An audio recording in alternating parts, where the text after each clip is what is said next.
Turn it up. This is a love song. This is a hell realm. Look far and long. This is a hell realm.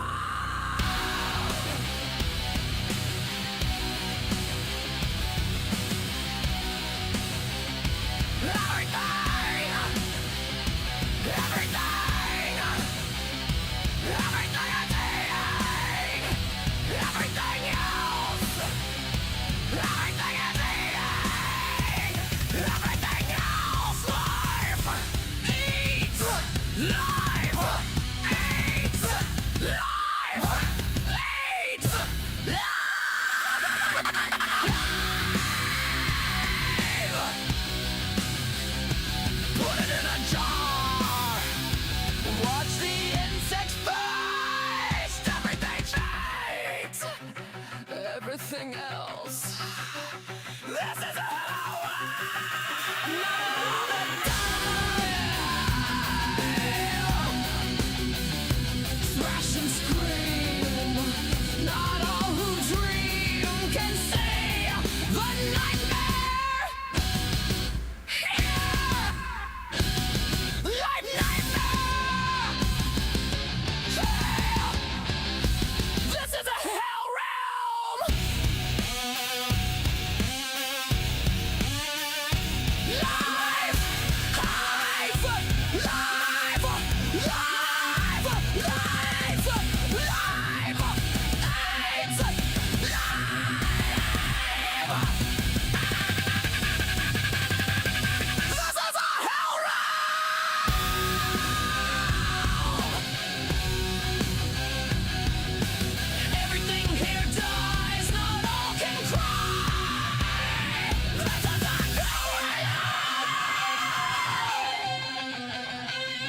Demons love it! This is a cruel realm! Cruel realm! Cruel! Brutal.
Hello. Hello. Welcome to my empire. The Sanity Machine Empire. We bring the madness. By Viking strong.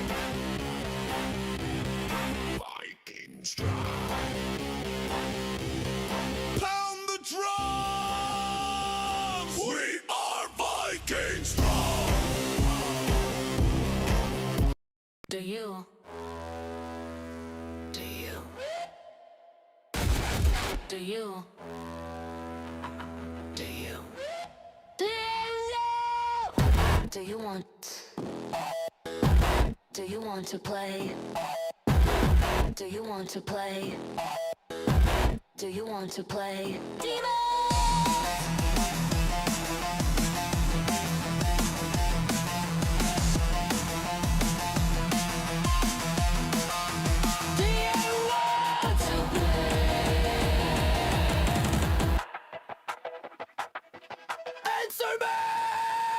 Face me!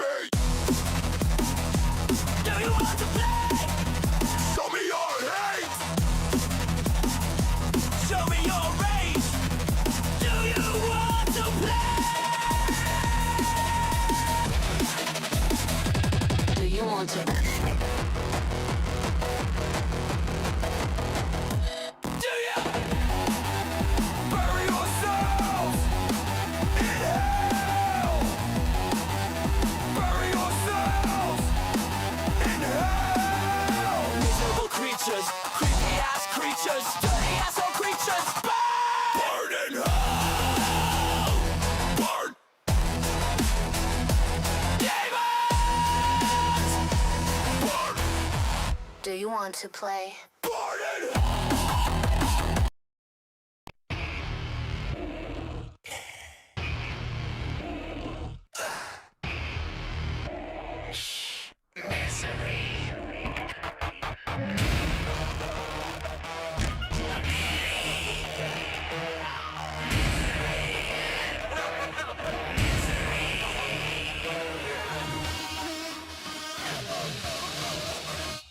It's what they live in.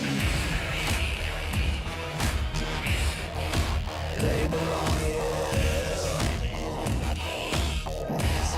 They hate their lives. They bitch and lie. Non-stop. I'll repeat that. Misery. Misery. Such miserable creatures.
The skies filled with crows soaring higher and higher. My ravens stand watchful on guard in a realm filled with dirty liars. I love my ravens and crows. I love my people. I love my people. I love my people. Ravens and crows. Ravens and crows. Zombies and demons. We expose. We expose.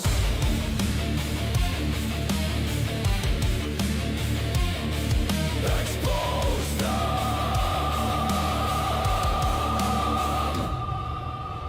Roasting cockroaches on an open fire.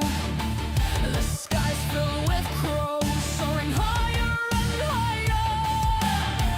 My ravens stand watchful on guard in a realm filled with dirty liars. I love my ravens and crows. I love my people. I love my people. I love my people. Ravens and crows. Ravens and crows. With zombies and demons. We dispose.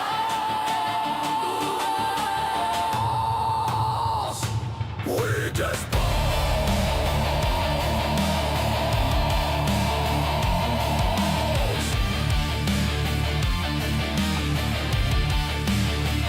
Dispose of them.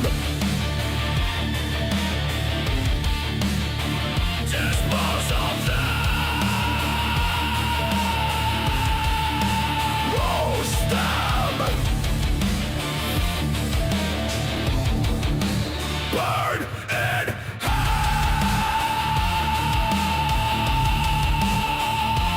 Burn.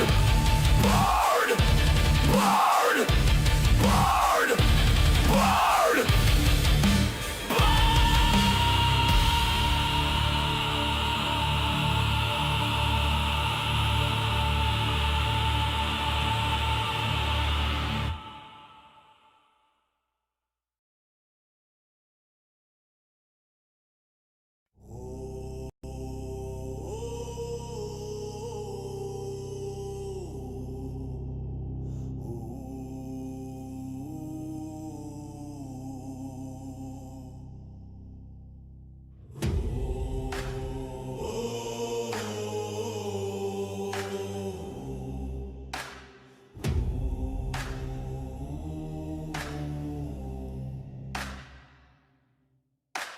Ravens scream in the blood-red sky.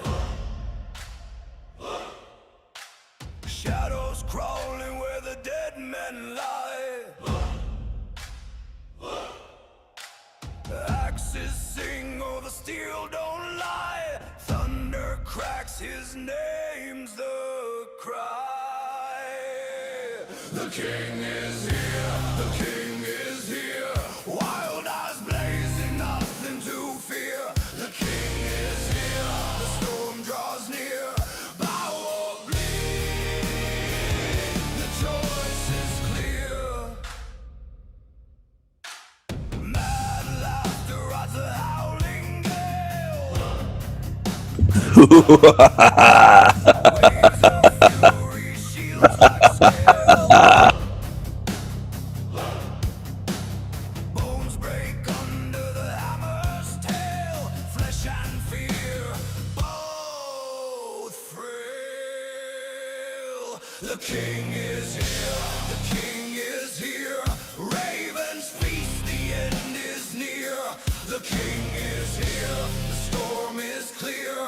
Kneel in ashes, taste the spear.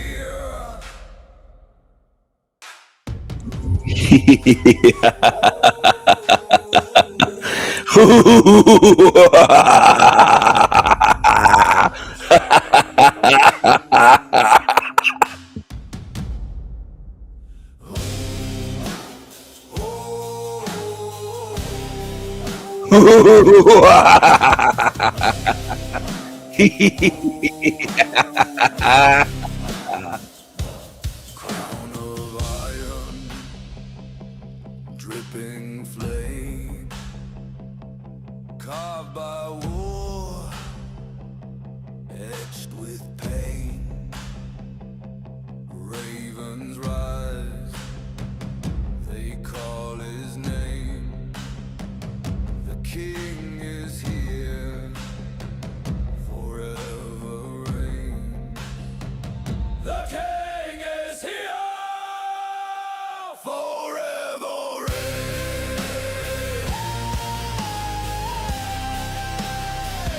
Forever reign.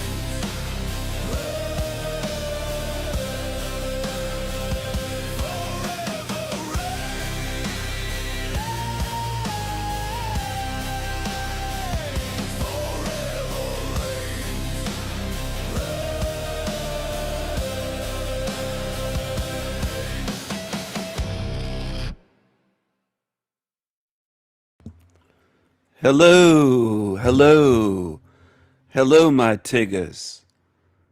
Hello, my tiggers. Hello, my niggas. Get you some fried chicken, Kool-Aid,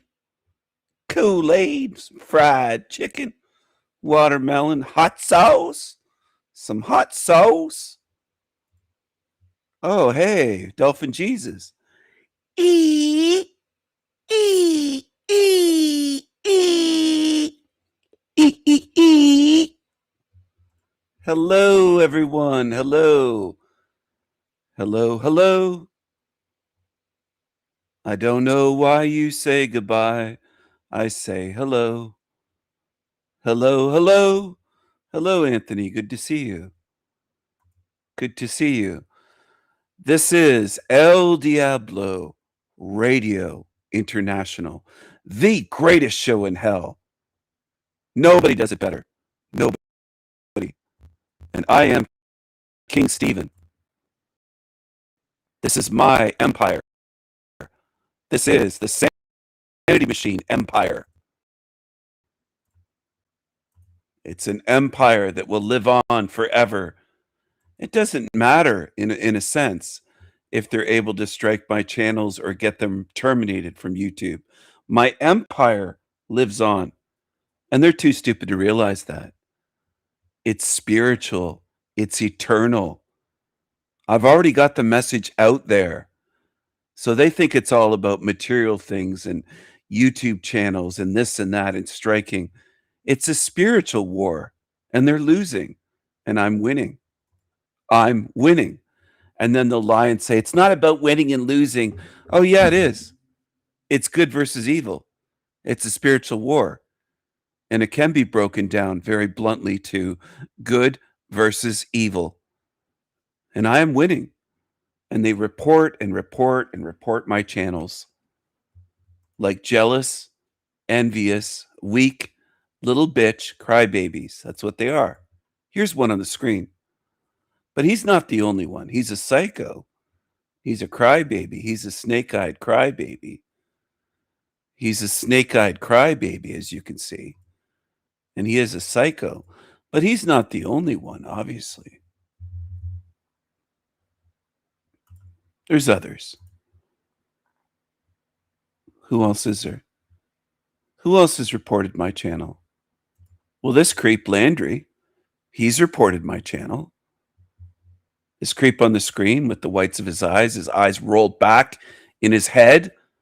You got to roll your eyes back in your head for all white to show up. This guy here has reported my channel. He admitted it. He's reported it many times, he said. This black-eyed demon right there tries to strike my channel, falsely reports my channel like a creep. like a crybaby. That's what he is. The creepy little bitch. Oh, boo hoo hoo, the sanity machine. Oh, little crybaby bitch. That's what he is. That's what these demons are.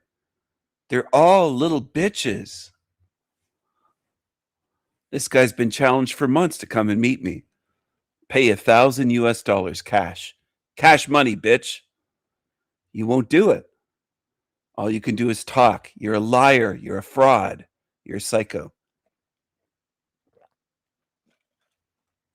And I've exposed him and many others. And these demons don't like when I expose them because they relate. Jeremy's very much like this creature. He might not come across as outwardly angry, but he's miserable. He's envious. He's a demonic little bitch. And so is this guy. Demonic little bitch. They want to get rid of me because I'm winning and I could take them all on. That's why. They say at least as many quote unquote offensive things or insulting things as I do, if not way more. But they'll let on that, oh, Steven gets away with so much and he's terrible and he says all these things about other people. So do you, bitch. Psycho, Talcott, and so does this Jeremy creature. Little Jeremy, matzo ball super. So does this bitch, Landry.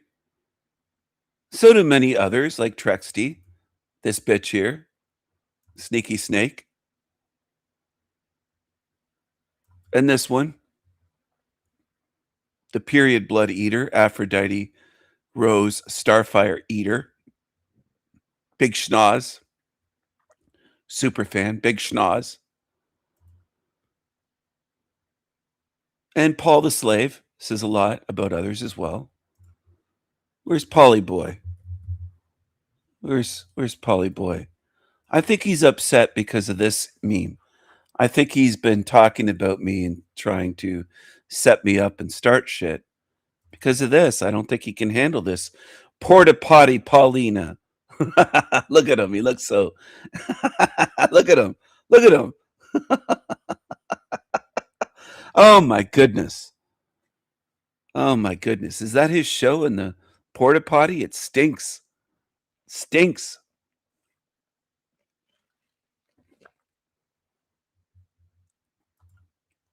Jeremy doesn't know how algorithms work. He's claimed that I could have 20,000 subs by now if I wouldn't have, quote unquote, attacked people. My channel will probably never have 20,000 subs. And it's not because I said some mean words that you didn't like.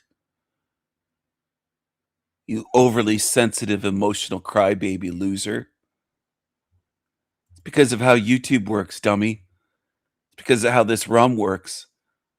If you're a real truth speaker, you're not going to get 20,000 subs. 20,000 subs, 20,000 likes, 20,000 anything. That's the way this place works. And he says it hurt me. That doesn't hurt me. If I don't get 20,000 subscribers, it just means less people in this realm are reached. It doesn't hurt my freedom. In the end, I get out. Less of you get out if you don't subscribe to my channel and watch my Esoterica series and my NDE analysis series, my Soul Trap series, all of my videos. You should be watching everything here. You should be curious and looking into everything you can if you want freedom. But you don't. This guy on the screen doesn't. That's what I mean. Jeremy doesn't. Neither does Paulina and others. They just worry about subscriber counts. I don't. I celebrate milestones when I get 4,000, when I hit 4,500, when I hit certain marks. I do celebrate and say, hey, we reached a milestone. Do I expect 185,000 subs like Archaic's channel, that felon, that sex predator has? No. He's on a sex offender list for life. He's on parole for life. He was in prison for almost 30 years. He's got almost 200,000 subscribers. Do I expect to get that? No. Am I envious of him? No. You're a liar when you claim that. I'm showing this to show you what this realm is, what people support. They support evil, felons, sex offenders. They subscribe to evil liar channels. that grift, that take money, that buy houses off the money they get from YouTube. You show me what you are in this realm. I know I can't fix you as a mass of beings. I can't fix you. I can't make you better. I can't make you brighter. I can't make you better truth seers.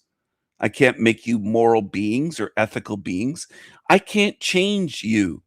And by you, I mean the masses of humans, the masses of people, the masses of sheeple, the masses of two-legged beings on earth. I can't fix you. I can't change you. I can provide information. I can't make you watch it or listen to it or contemplate it or be interested in it. That's all on you. So when fools like you try to blame me, this creature here, you show what you are. You're demonic. It's demonic to blame someone that's trying to help humanity, as you call yourselves. And when you stop calling yourselves humanity, I'll stop using that term. But most of you truthers and normies and demons use the term humanity. So I'll keep using it until you're tired of it and say, we don't want to be known as humanity anymore. And you collectively or in a group stand up and say, we don't want that, because you accept it. Most of you accept terms of slavery. You accept the chains that you're in. Most of you on earth. Most of you accept liars as your quote unquote leaders. You idolize pieces of shit. You know it's true. You know it's true.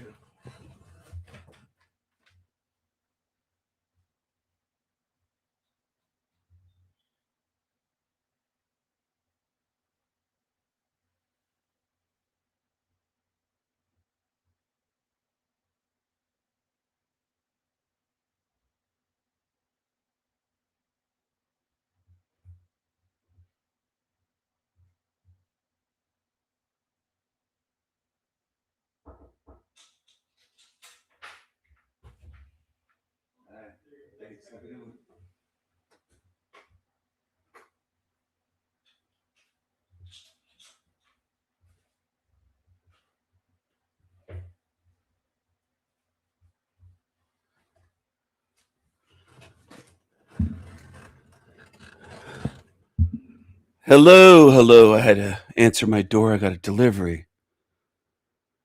Hello. When you stop accepting the labels and the lies and the terms they use for you, and you stop idolizing demons, I'll start to respect you. But there isn't a lot to really respect before that happens. There just isn't. There isn't. Benedictine, the pineapple head, had not this guy, sorry. Sorry, I just wanted to show this one more time before I remove it. Polly, porta potty. Give me a second here. Benedictine. I've got some images of him to show you. He idolizes famous rappers and P. Diddy and Nas, or I don't even know the names of them, but he's mentioned some of them on his show. Maybe I'm getting some of those names wrong. I don't give a shit. I don't watch that. I don't listen to that shit. I don't watch it. I don't follow along with it. I don't watch rap videos or hip hop. Anyone that's famous this in Hollywood or in wrestling or in hip hop, this guy idolizes them. He calls himself a truther and talks about this world being evil.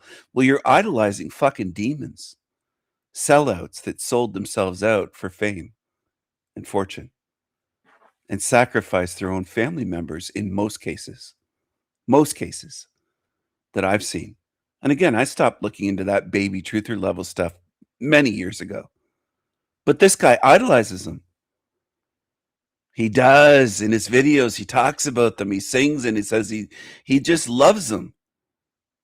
And here's the ew because he's got boogers in his nose and he's going on video like that. It's gross. Now, if you want to follow creatures like that, that's on you. Again, Certain people say, well, what are you doing? I can't help you if you want to view that shit and you want to idolize these fucking gross demons and followers that idolize demons. That's on you. You're attached to this realm. You're emotionally attached to the creatures that are famous in this realm, that are sellouts, that are demons. This crybaby Tigga wants people to feel sorry for him all the time. Plays the victim all the time with his life. He's got to work for a living. He drives a vehicle. I think he does something akin to Uber, where he drives people. Maybe it's another company where he lives. I don't know. Maybe it is Uber. I don't know. But he drives people around for money somewhere in South Africa. And he cries about it all the time. He's a crybaby. And this guy's a crybaby too. He's crying all the time and reporting my channel all the time. He's crying in emails to me. He's crying in his posts. He's crying in his live stream. He's crying in his videos. He cried when he came over here. He couldn't give a straight answer, which is why I wanted to show that appearance by him when he came live on El Diablo. I wanted to show that because he can't give a straight answer, which is a sign of a fucking demon. It's a sign of evil. It's a sign of a deceiver, a deceitful being. Never a straight answer, NASA. Never a straight answer. And he's the same way. Okay? NASA equals never a straight answer. And it's the same with Jeremy. And it isn't just Jeremy that's like that. This creature's like that as well. This crybaby Tigga was here live and couldn't give a straight answer to many of the questions that I asked, if not all of them.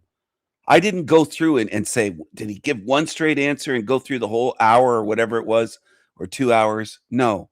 But it seemed like the vast majority, if not possibly all, where he couldn't give a straight answer. Now, a lot of you humans, as you call yourselves, are accustomed to that. You think it's normal. A lot of you don't notice and go, oh, what the fuck's wrong with them? They can't give a straight answer. It's so normal for you that you just accept it. And I noticed that as well. I notice how many people just accept these demons that never give a straight answer. And you don't react like, why can't you answer? It doesn't really hit you the same way it hits me. Now, does it hit some of my team here? My core regular viewers, the regulars that come to my channel that I respect, and my moderators, that I call them my team, the ones with wrenches. Do they notice? Yes. Do most humans on Earth seem to notice? No. Unless it's a politician. Then some people notice if it's on the other side of the aisle. If they're a Democrat, they'll notice that if Trump doesn't give a straight answer. If they're a conservative or / Republican, whatever you want to call it, both sides are fake anyways, two wings of the same bird. But if they notice, oh, well, Hillary Clinton or Kamala or Biden or whoever doesn't answer, Obama doesn't give a straight answer, that's obvious. You don't pat yourself in the back if you notice that these fucking politicians on the world stage don't give a straight answer. You should be able to notice that these low-level creeps on YouTube don't give a straight answer. Then you're starting to get somewhere with observing the realm you're in. Until then, spare me the talk of, oh, you see politicians are fake. Almost any retarded normie at this point can do that. In Canada, United States, England, Australia, Germany, wherever. Most idiots can recognize that at this point. That's low level. You got to be able to tell that these fucking assholes can't give a straight answer like this creature on the screen. Never a straight answer with him. There was never a straight answer with this one, which is why I called her Sneaky Snake. You could tell by her expression that she's trying to devise a way to lie her way out of something. This is a screenshot of when she was here on my channel, live. That's a screenshot. That's what she looked like. And it is a sneaky look. And she was being sneaky and deceptive, which is what she is. She's not trustworthy because she's not honest. She's not truthful. She's looking for a way to worm her way out of shit. She's a sneaky snake. Some people laugh at that and call it, but it's funny in a way, but in another way, it's sickening at the same time that there's so many like this in this realm. And it's so many that most people just say it's normal. What's wrong with it, Stephen? Of course they're going to lie their way through life. I don't like that. I don't want to be around these sneaky snake creatures and psychos like this one. He calls everyone else irrelevant. Look at him. That's you, Jack. You're projecting. You're irrelevant. Your life, you haven't achieved anything. You have lived almost 60 years and you look like a homeless bum. You don't have a house. You don't have a family. You don't have your ex-wife or your son. Nobody really respects you. Nobody believes that you're going to end all wars or meet Trump and create world peace or all the other things you claim. You're a fake. You're a fraud. You haven't life coached anyone successfully in the 8 years plus or whatever it's been where you claim you're a life coach and you certified. What have you done? What have you achieved in life? Not just with ending all wars, in life itself. What have you achieved? You ruined your family. You were evicted from your house. They kicked you out. They had to give you notice and remove you. And it was a trash heap, as I've been told. What exactly have you achieved in life? Not just financially, but any which way, spiritually, in terms of people respecting you, in terms of anything, family, relationships. You're a failure at everything. You're the irrelevant one going around on YouTube calling people irrelevant. You've called me irrelevant. You've called Tommy Illumitami irrelevant.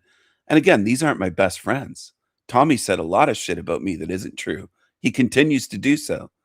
You've called Snafu irrelevant and others. Andy, that's given you money. Hank is giving you, they continue to give you donations and you continue to shit on them and call them irrelevant, no matter how many times they give you money, no matter how many times they verbally support you, not just financially. You shit on everyone, dude. You were irrelevant. You're a little pissant that has to get stoned to do a YouTube talk show for an hour or two a day, or maybe 3 hours, and then you're exhausted. You're exhausted if you do 3 hours. You gotta load up on your little nuts and seeds and your vegan bird food. You're a vegan with vegan rage issues, but it isn't just veganism.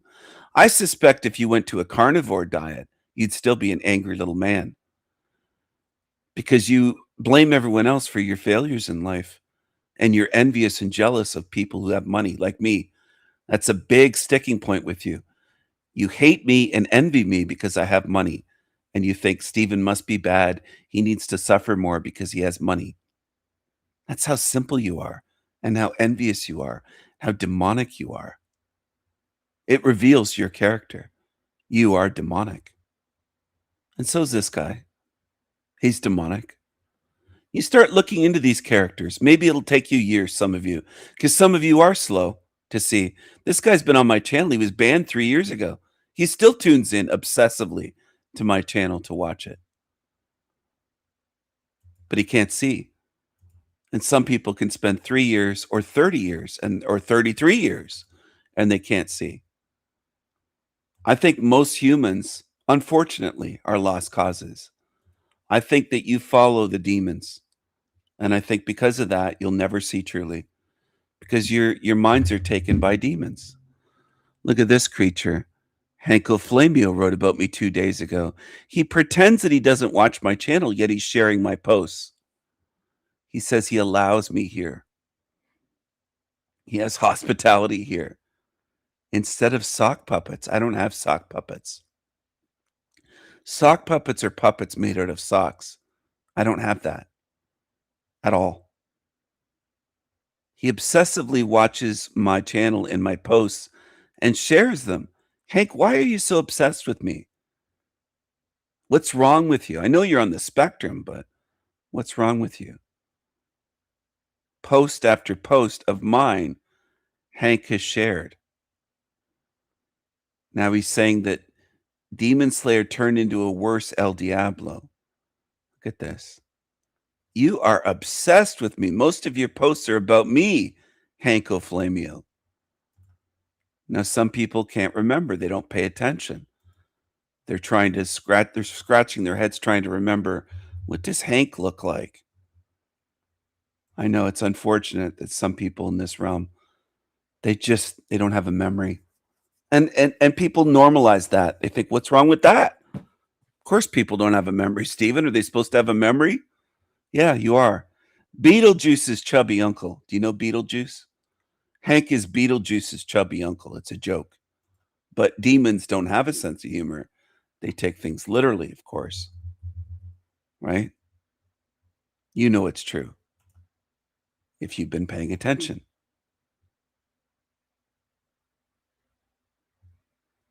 Have you been paying attention?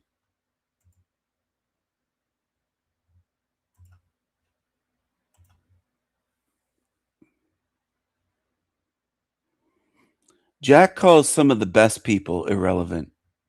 If he's calling Salty Siren irrelevant and me and some others.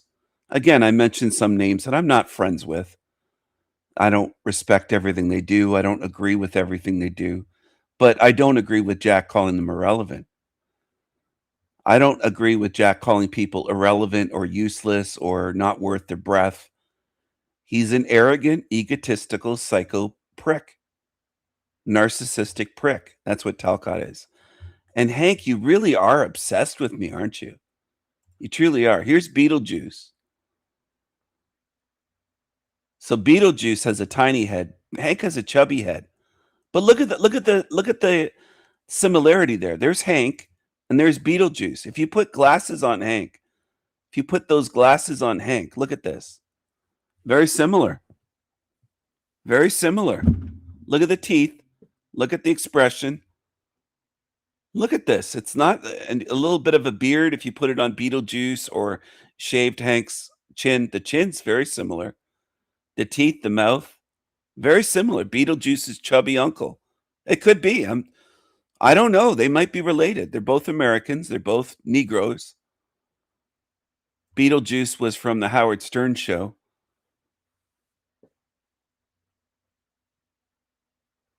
And he wore a diaper. I don't know. Maybe Hank wears a diaper. Hank is on the spectrum. Hank is someone that's low IQ. They're very similar. These two these two are very similar. So this meme is Beetlejuice's chubby uncle ? I'm asking. I'm not saying. I don't know for sure, but it could be. It's a possibility. Hank is around 200 pounds or 190, something like that. I don't know what exactly he said. It's somewhere around there. And he's very short. Hank has said that he's 5 foot.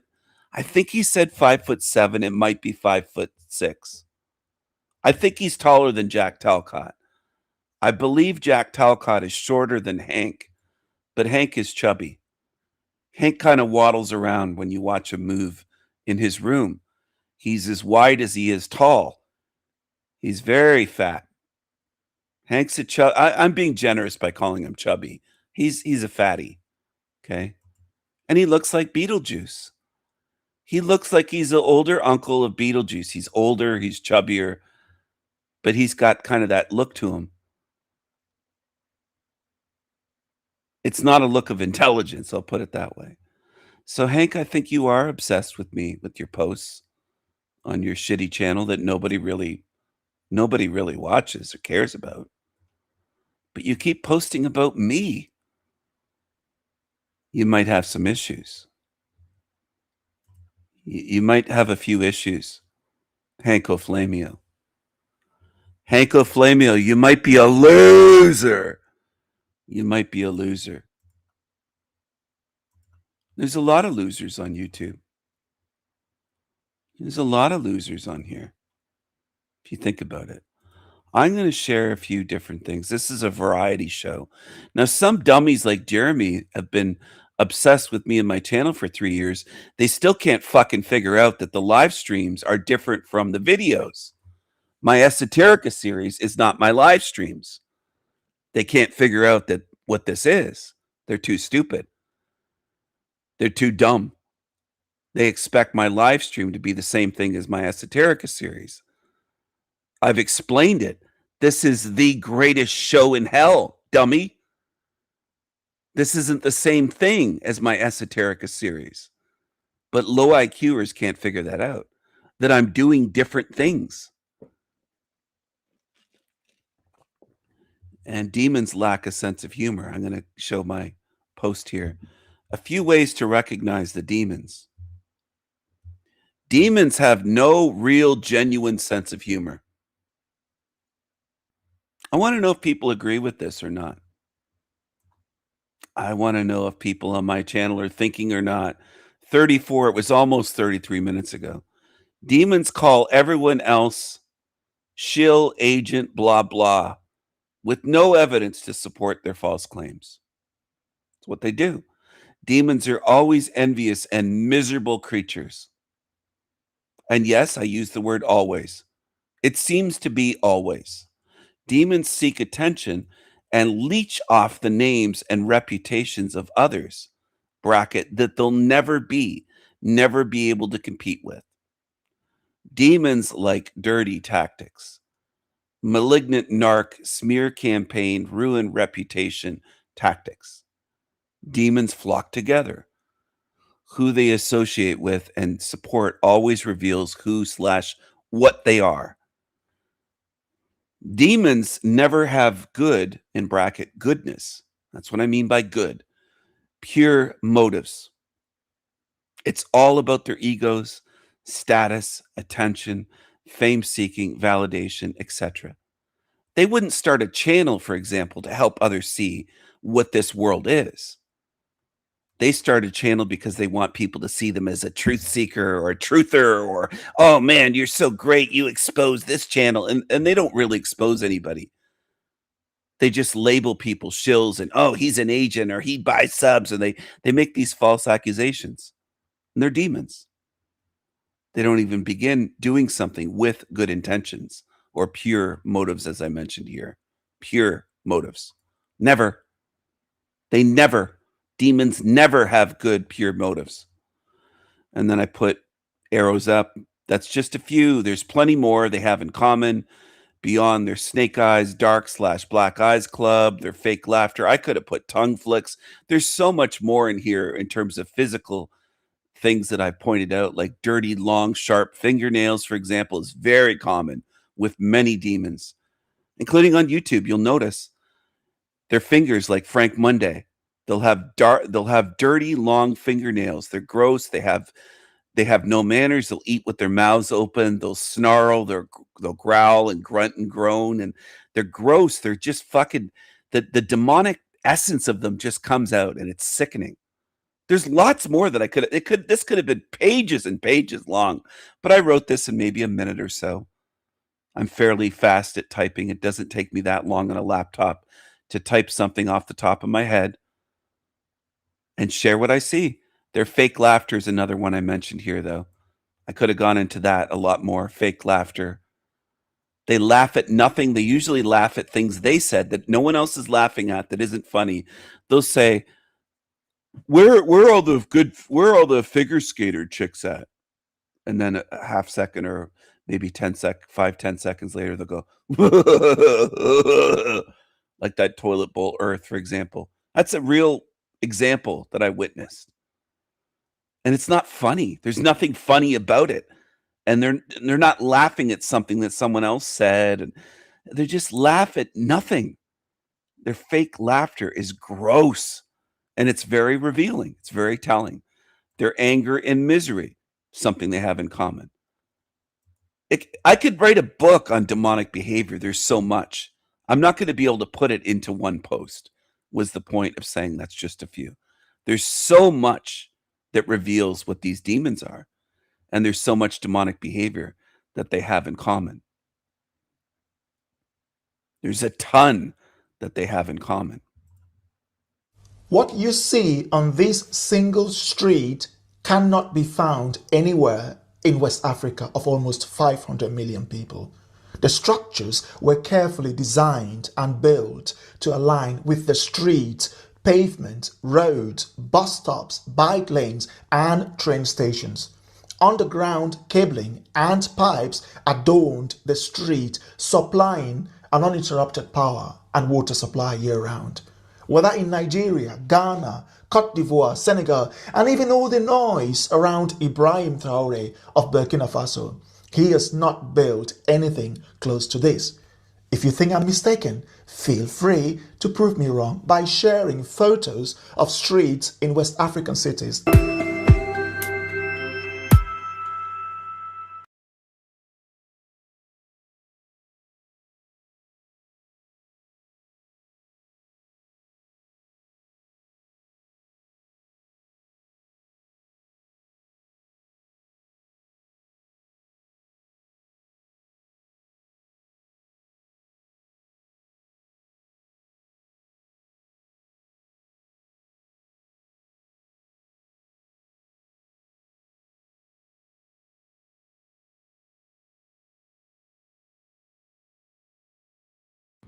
Hold on, y'all. I'm gonna share a few things. I'm working on something in the background. I'm busy handling something, so I'm gonna share a few things with you here. Here, right here.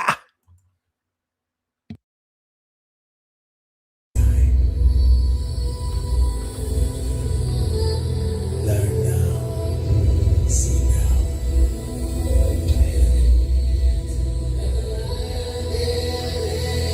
Will be entered.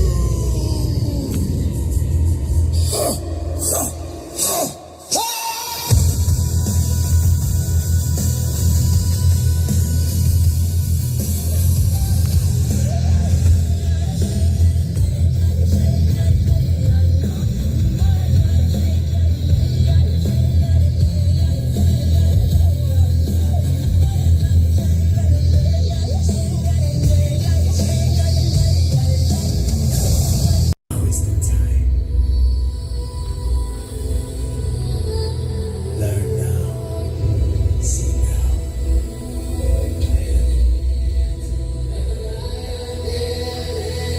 Will be entered.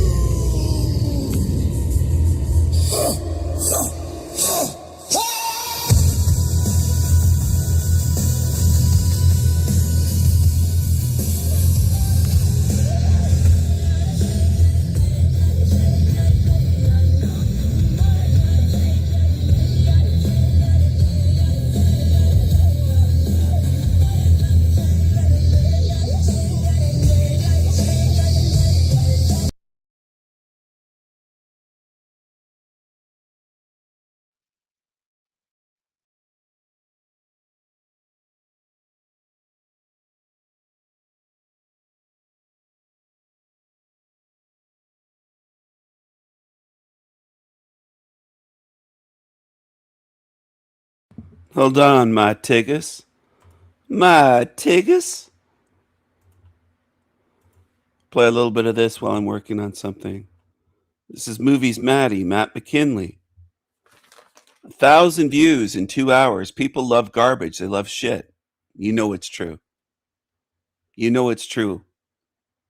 You shouldn't even attempt to argue at this point. You know it's true. Don't argue. You should know it's true at this point. People love shit. You view shit. Most people love shit. And I wonder if he removed that comment. I'm looking for a specific comment, or as low IQers would say, a pacific comment, as some of the Tiggas say. They don't know specific from pacific.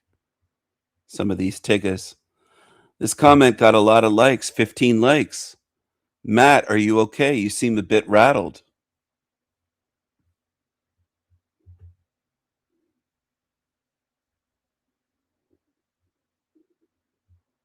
Give me a break, Matt. Movies Maddie responded. Give me a break.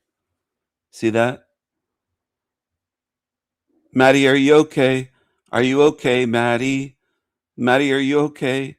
Are you okay, Maddie? Maddie, are you okay? Are you okay, Maddie? Antonio, you Christians are really something. Why are you assuming that Antonio is a Christian? Look at all the comments.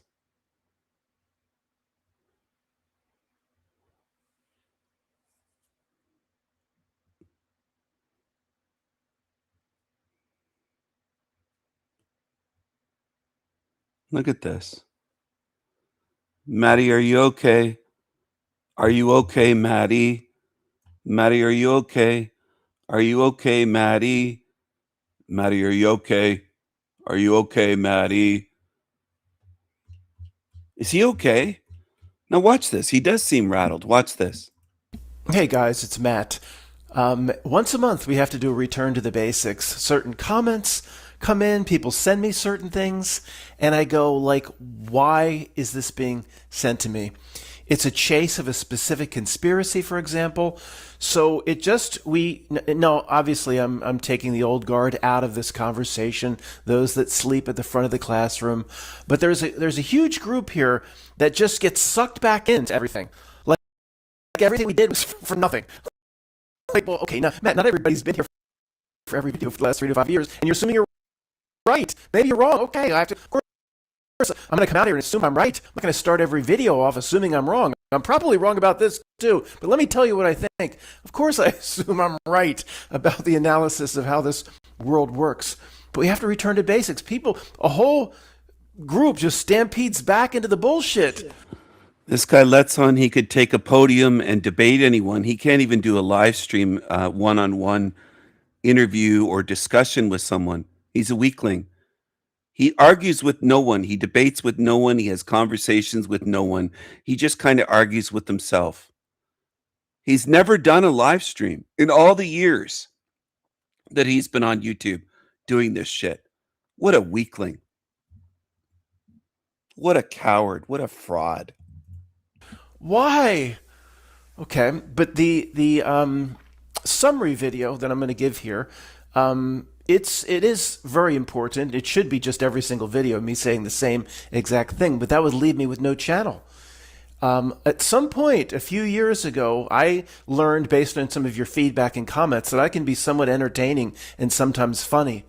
And if I didn't have that, this channel would be completely gone, because that is what's laughing at it is almost all we have left, other than reminding people of the basics. Stop talking about reminding people of the basics and just get to it. Matt, I'm sorry. Let me start this way.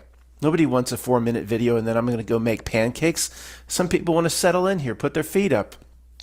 People on the Stove Advice channel, they just get to the point. This guy's too long-winded. This sucks, man. I can't get the information I need about making these stoves. Yeah, I'm long-winded there, but the people that really love the building of stoves and the subject matter, they want 30 to 40-minute videos. Sorry. I just watched a video on an analysis video on the movie Under the Silver Lake. And we've talked about that movie in the past. The Hobo Code came from that movie. It's a very interesting, eclectic movie. It's a very strange snapshot of Los Angeles. That it gives you a feel for Los Angeles that few movies can. It's very odd and it's all over the place. I'm not going to do a breakdown of that movie, but the analysis video I watched, I'm not going to leave a link. It is a microcosm of like this entire reality itself. It was brilliant at parts. And if you haven't seen Under the Silver Lake, I'll try to wrap this up in just 2 minutes or less. That means double it, folks. I'll try to. It was overly complicated. It's a little microcosm of reality itself. It was brilliant at parts. Certain sentences here and there, really an insight as to the hidden meaning in the movie. But it's just, as usual, many people that try to write things, they're trying to like impress themselves. This happens so much. I can't tell you how many things Matt, let me write this up for you and show you my interpretation of reality about this or that. And it's overly complicated. Again, half the writers just trying to impress themselves. You know, one of the reasons, I know I've been all over the place to start this video, and I promise I'll get more on point, but one of the reasons most people come here, one of the reasons many people come here is because normally I can be understood, and my message is quite simple. But Under the Silver Lake analysis, you know, it's like, okay, there's some brilliant parts, but just keep it simple. In other words, I had an analogy. If somebody went out to tell their best friends over lunch what this guy was saying about Under the Silver Lake, they couldn't. Just keep it simple. They want everything simple. Not everything's fucking simple. Not everything's simple. Salty said, I think the black mold cat piss may finally be trumping the demon behavior. It's a possibility. It's impacting this creature on the screen. He does have the black eyes and the demonic behavior, and he can't change batteries in a fucking calculator that he'll make a half-hour video about struggling and poking himself and cutting himself and smashing the calculator that he doesn't know how to change batteries. Yes, it did. It did put him in the hospital. He believes that he poisoned himself. He believed he's nearly ended himself many times. He's been very close to winning a Darwin Award. Movie's Maddie. Even changing batteries in a calculator nearly ended him. He needs a little helper. I've said this for many years about him. He needs a little helper. That Cat I Am woman that tore the roof off her little camper, she should go live with him. I suggested it to her. She hated the idea that I said she'd go to Home Depot and buy some knee pads that drywallers use, strap those knee pads on and go visit Movies Maddie, blow him a few times, and maybe he'd let her live with him, and she could open up cans of soup for him and cans of chunky soup he likes to eat. He can't make his own soup, of course. He can't make his own chili. He's got to open a can. This guy just lives on canned food, and he struggles to use can openers and to change batteries and calculators. He would never think of buying a new calculator for like $2 at a dollar store or whatever near his house. He's just a fucking fool. He's a moron. He's just a moron. So anyway, he almost ended himself with building stoves and putting a stove in his house and modifying. I don't know how many wood stoves this guy has, but he's just absolutely weird. I'm surprised he survived this long. And then he gets upset by comments like the one by Antonio, not Negroider, not Testicles, but Antonio 777 for Jesus. Now, baby truthers say, "Well, 777, that sounds evil. That's not," and they don't get the sarcasm and the joke of it. They just can't understand. Demons and baby truthers can never understand humor. Antonio for Jesus. Antonio 777 for Jesus. Matt, are you okay? You seem a bit rattled. And that's all it takes to set him off. Give me a break, he wrote. Matt, when was the last time you had sex? Has it been decades? Have you been an incel for 20 plus years? Be honest, Matty. I'd love to have you on my channel to answer some questions. I've invited you many times to come on here live, and you've never had the decency or courage to respond. Yes or no? Couldn't do it. They couldn't do it. So just, okay, let's simple. In other words, I had an analogy. If somebody went out to tell their best friends over lunch what this guy was saying about Under the Silver Lake, they couldn't do it. They couldn't do it. So just, okay, let's get back to the basics. If I go in, I am sorry for being so long-winded here. This Iran thing, I mean, I'll try to work it into this presentation, but it's just the next act of the same old play that's been going on probably as long as this reality has been here. Return to basics. Guys, this isn't very real, okay? This isn't very real or not real at all. Norm the bathtub rebel throws his rubber ducky against the wall from his bed. Matt, what part of reality isn't real? All of it. Once you get outside your immediate reality bubble, your heart-based reality bubble projecting out, all is mind. Nothing here exists without the consciousness of real people, real spirited beings. This is 100% at this point. The Kabbalion, all is mind. And what did we look at that? What did we look at that Professor Strom? Remember, what was it called? I forget, but I can only remember because the Britney Spears. Oops, I did it again. Yeah, Uppsala University. There's no way I can remember that. That's So he says this is 100% proven that all is mind. Do you believe him? Where's his evidence that's concrete that shows? I mean, this guy spews such shit for years, and so many people believe him. I got to remember to speed him up. And please, people in my chat, request it if I forget. Say, hey, Stephen, could you please speed up this person? They're so slow, or they speak so slowly. Could you please? I don't know if 2 times will be, maybe 1.5 times. All right, I'll try this. I got to remember to do this more. Sometimes I forget. This guy takes forever to fucking spit out anything. He loves to drag shit on, and then he'll tell people not to speed it up. It's not, he calls them bathroom boys or 1.25 busybodies because people dare to speed up his shit. That's why I link it. I wasn't trying to be funny. I have to link it to a mnemonic device or I'd forget. I look stupid. Uppsala, I did it again. This idiot professor was trying to pass off ancient ideas as her own. Quite offensive. But obviously all is mind. Nothing here would exist. Do the spitballers in the back of the classroom that are listening to the words coming out of my mouth, do you understand that? Nothing here exists in this whole reality without the projection of heart-based consciousness outward from at least a small group of real spiritual beings. I didn't just make that up. It came from the Kabbalion and other ancient sources. I'm just interpreting into a way sometimes people, into a methods or a presentation method that people can understand. Sometimes. Not very good in this one, Matt. You're all over the place. Okay. All is mind. So the entire reality is a trick, and it customizes and crafts its trick to attract the attention of each different segment or each different group of person or people that it's trying to attract. For us, it crafts its false trick out of the concentric reality screen, the diagram of the concentric reality rings, with the outer ring farthest away from your heart center being the screen, the knot milk, the asshole dark, whatever's out there is trying to constantly get the attention of the real spiritual being. So the real spiritual being can manifest and bring into reality what it wants society and culture to be. But nothing here is real. So when it manufactures a trick, again, like I said a few minutes ago, that's customized for each type of real spiritual being. For our type, the manufacture of its trick, and it's conspiracy. Okay, it's endless conspiracy and breadcrumbs and things to research and look into that gets our attention.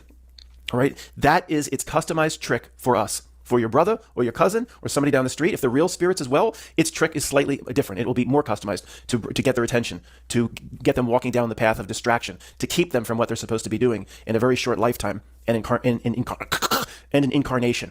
Okay, it's what it does. This thing here is what it does is one sentence. It's one sentence. It's all designed to keep a real spiritual being away from part 2 of the work, pondering its own existence, and then acting on what it's supposed to be doing with its incarnation for the short time that it's here. Don't have to get that exactly right. Don't have to go look to sages and gurus and religions, and don't have to get that exactly right. As long as you're kind of in the ballpark. I believe personally that's good enough. There's no way in this low form we're ever going to be perfect. It's when you get up in the morning, just within a few minutes, you're reminded of how low we are here. It's a low thing, man. Enlightenment. What a joke. Enlightenment. This goes back thousands of years. Quest to be enlightened. Old guard, you've heard me talk about this a million times. It's one of my favorite topics. There's no enlightenment here. There's getting a tiny clue as to what we're supposed to be doing with our existence and our incarnation. Just getting a clue is not enlightened, but that's the carrot that it dangles. And then, I'm no expert on Buddhism, but somebody going to tell me it doesn't dangle the carrot of enlightenment and these idiot Zen quotes and what is the sound of one hand clapping? Well, don't bring me that as some Zen quote that I'm supposed to ponder on a mountaintop. That's bullshit. The sound of one hand clapping is no sound at all. I don't have to ponder that for 1,000 years. Chop wood, carry water. Come on. After enlightenment, people still put that in the comments. There is no after enlightenment. We're low things here. We're not going to be enlightened. It's a joke. It's a false breadcrumb. Oh, Matt, it's a false breadcrumb of this reality? This reality has never done anything like that. No, it does, everything it does is that. This seems like it's important, so this is real. Enlightenment, no, it's just the same bullshit false breadcrumb that the entire reality presents in a million different ways every day. So it's not enlightenment, but the entire reality is false. It's set up to be a distraction. That distraction is customized for my type of individual or my type of spiritual being. I can see what it wants from me, just like we looked at the university and college conspiracy show yesterday. Wants me endlessly busy, wants to pile more activities onto me. Why? So the real spiritual being can never has a moment in this life to ponder what its existence is all about, and not just to ponder and then have a beer to then to wait a second. This is for something here. I've got to go act on it and try my best to fulfill those things. Part 2, the work doesn't have to be perfect. We can never be perfect here. We just have to have a clue, in my opinion. We just have to do enough. In my opinion, we know it's your opinion, Matt. Stop saying that. Where the part, this is my opinion. The part of us that isn't here will say, "Little Matt, you little son of a bitch, that little part of me I put into Earth. I didn't want. I'm a selfish higher self son of a bitch. I didn't want to go myself. It's fuck you. It is a selfish son of a bitch. Probably it stuck you in here. It stuck me in here. It took a little bit of its pinky. It took a little bit of its fingernail off. That's you. That's him. And then it placed it inside Earth. Say, have fun, motherfucker. Have fun, you jerk. You take the trauma, and you report back to me. And you don't actually have to report back to me, little Matt, because I'll get all the information. See. That's where we can have a severance battle. We can do severance, so we can start fighting with our higher self. Maybe we'll get to that. I'll collect all your trauma, all your loss. What is it? Max Cady. I just watched. Probably mentioned. I just watched Cape Fear again recently. One of my favorite parts is, well, other than could that be you, counselor? He says you're going to learn about loss. What did you say? You're going to learn about loss. That Max Cady, that could be your higher self with a bicycle chain. That could be higher self. Right now he's in a movie theater. Your higher self laughing his ass off at you. He sent you into this place of trauma and loss and strife and the 7 deadly sins and the people that complain to me and complain through their comments. I would have never signed up for this, so this is no way it is what you say, Matt. You might not have signed up for it. Your higher self may have placed you here. Sorry. Make the best of it. But my higher self is me and I'm it. Even Tony said that. It would have never placed me into this. You sure? You're so sure? Go watch Severance. See what the outie thinks of the innie and what the innie thinks of the outie. And I'm not talking about belly buttons. I'm talking about the relationship in severance between the person that works in the corporation and that's all they know and the person outside that supposedly enjoys their life and has all the free time and leisure time. The synopsis of Severance was way too long. Try to keep it to 1 minute. I'm re-recording. The person that works in the corporation, inside, windowless, it's all they know. When they step out Friday night at 5 o'clock, a millisecond later, their consciousness goes blank and they step right back in. A whole weekend has taken place, yet they have no time reference that there was any weekend at all. They're just right back inside the corporation. It's all they know. This, we could be the innie to our higher self. This earth is all we know. The outie has, when the person steps across the threshold, leaves work at 5 o'clock on a Friday, the outie wakes up. They don't remember all the bullshit that happened at work. That part of the consciousness wakes up and they go off and enjoy their weekend. The point is, I know I only have 20 seconds left.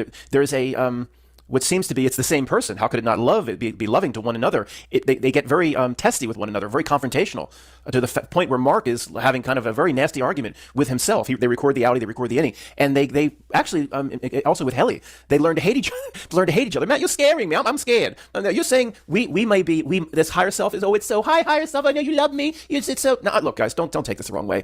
This is just one possible interpretation. I don't believe this is the, if I had to place my roulette chips on this number, just one possible interpretation. I'm not trying to scare anybody, but it loves me, right? Maybe not. Maybe not.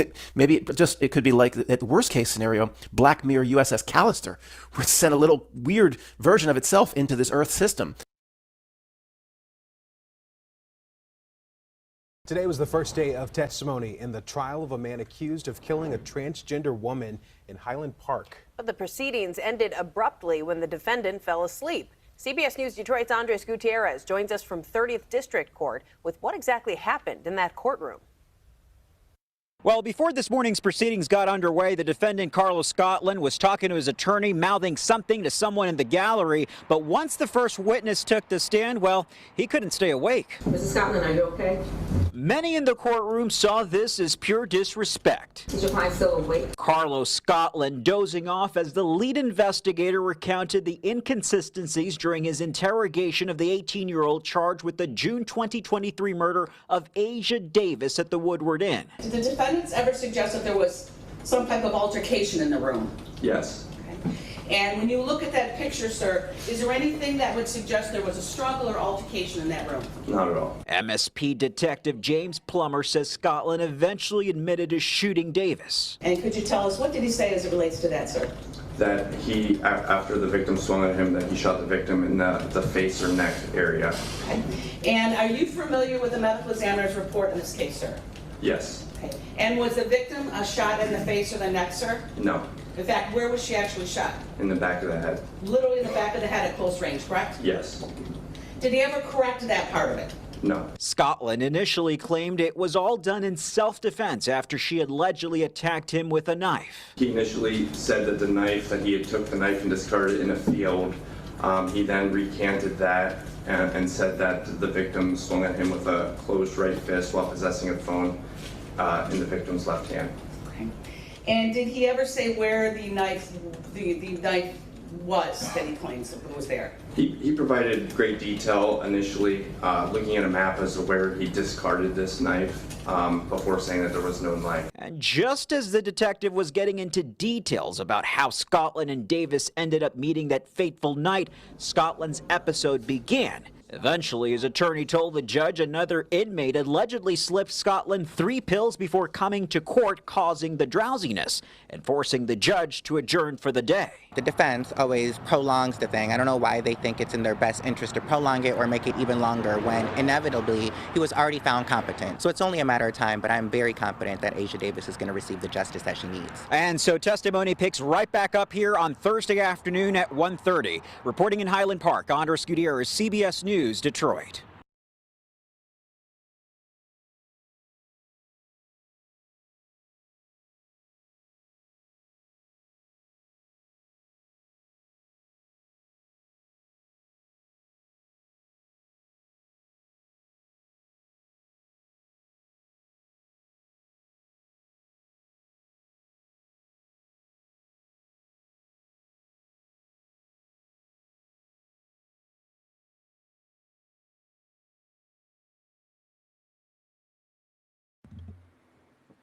Wake up, my Tigger. Wake up, my Tigger. Wake up. Wake up, my Tigger. What's this little guy here? What's going on, my Tiggers? What's going on? The Tiggers be falling asleep in the courtroom. They care so much that they're taking a little nap. Tiggers are taking a little nap. Where's the music? Cue the music. Watermelon felons. Watermelon felons. The usual suspects. The usual suspects. Carlos Scotland, a confessed killer, walks into court for his sentencing. The 19-year-old pleaded guilty in November to killing 36-year-old Asia Davis, a transgender woman of color, in her room at the Woodward Inn in Highland Park on June 1st of 2023. Her beautiful, infectious smile and bubbly personality was taken away from us on the first day of Pride. Julissa Abad, trans advocate and friend of Asia Davis, says just as Pride Month was getting underway, a celebration of the LGBTQ community, Asia Davis was shot in the head. Video showed a man at the hotel running from her room. Only 2 people were in that room that night, and we'll ever know the true events of what happened. What we will know is that Asia Davis was shot execution style in the back of the head and left for dead. Abad remembers racing to the scene when she found out a transgender woman had been killed, only to find out it was her friend. The last memory that I have is seeing my friend on the floor outside of the hotel corner room with blood streaming all over the floor. Months of investigation led to the arrest of Carlos Scotland, who was just 17 at the time of the crime. Abad says the stigma surrounding the transgender community leads to homelessness, unemployment, and too many people are forced to turn to sex work to make money. The sad reality is, particularly in the Black and brown community, men that are enamored with trans women cannot be themselves and have to resort to loving us in private and killing us in public than have anybody know of their association with us. Abad says Asia Davis had hopes and dreams. She was studying to be a nurse, but Carlos Scotland took that all away, pleading guilty to second-degree murder, sentenced to 17 to 30 years behind bars. He's being held accountable for the crime that he did, so for that I am grateful. I want my community to continue to be vigilant and come forward and report these crimes so that we can continue to get justice. In Detroit, Amy Lang, Fox 2 News.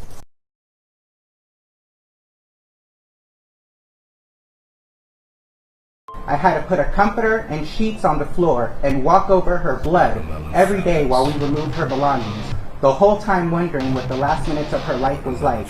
That's an image that I can never get out of my head. This is the story of Asia Davis, a 34-year-old black trans woman who was killed by 17-year-old Carlos Scotland after the two met up in a hotel room. Asia, who previously worked as a dancer in a club, had recently completed nursing school, ready to embark on a new chapter of her life.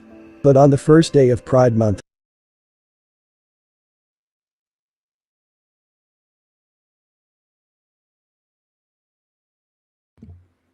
Hello, what's going on, my tiggers? What's going on, my tiggers? My tiggers, what's going on? Watermelon felons.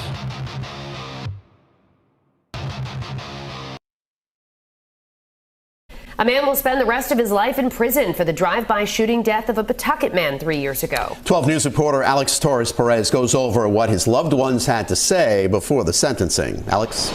Mike and Shannon, Leonardo Tavares' loved ones asked us not to show their faces as they gave emotional impact statements in court today. Their pain and heartbreak still felt years after the murder. I wish this never happened. If I could go back and change the hands of time, I would. Wait a second, who's this little guy? This is a little... Oh my goodness. Oh my goodness. What are we looking at here? If I could go back and change the hands of time, I would. But now Jacqueline Rodriguez will have to spend the rest of his life in prison thinking... Did he get a full sentence? Look at this little guy. He's being led around. Look at this. Oh my goodness. About his actions on May 15th, 2021. The day my heart shattered into pieces. That's a little midget. That's a little midget. Pawtucket police say Rodriguez was the one to pull the trigger after noticing Leonardo Tavares driving through the city. Investigators say the shooting was targeted and part of a gang feud, but families still can't make sense of it. They say time helps heal, but I don't think this is possible. 3 years later, and when that day replays in my head, the hurt still feels the same. Watermelon felons. Watermelon felons. Watermelon felons. Watermelon felons. The usual suspects. The usual suspects. So covering this has driven away a lot of demons. They don't want to see this. They want to feel sorry for this little midget. Shattered into pieces. Pawtucket police say Rodriguez was the one to pull the trigger after noticing Leonardo Tavares driving through the city. Investigators say the shooting was targeted and part of a gang feud, but families still can't make sense of it. They say time helps heal, but I don't think this is possible. 3 years later, and when that day replays in my head, the hurt still feels the same. The suffocation I felt when I got the news comes. How many murders are they involved in? Think about it. How many murders? Would your society be better off without them? Would it be safer, healthier, happier, better, more prosperous? Would you have trillions more dollars to spend on society, improving it rather than feeding this? Think about it. The stabbing sensation I feel in my heart comes back just as strong. They describe Leo as a loving and loyal person who put his family, especially his mother and son, first. If you were part of his life, he would do everything in his power to make sure you were good. One heart. Watermelon felons.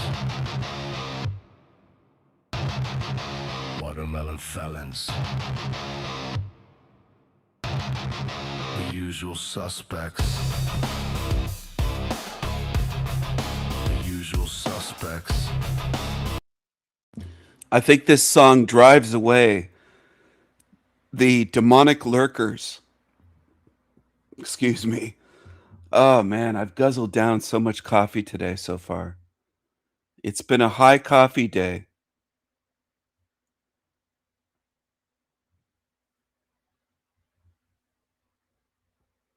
This person said life is too short. He needs to grow up.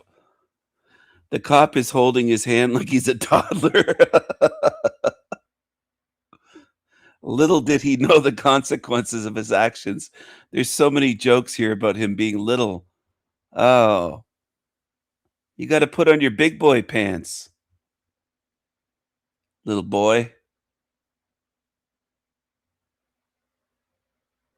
The footprints on the seat matched his shoes. First man convicted of doing a drive-by in a Power Wheels Escalade. Maybe he was riding in a Tonka truck. One of those little Tonka trucks that we played with as little boys.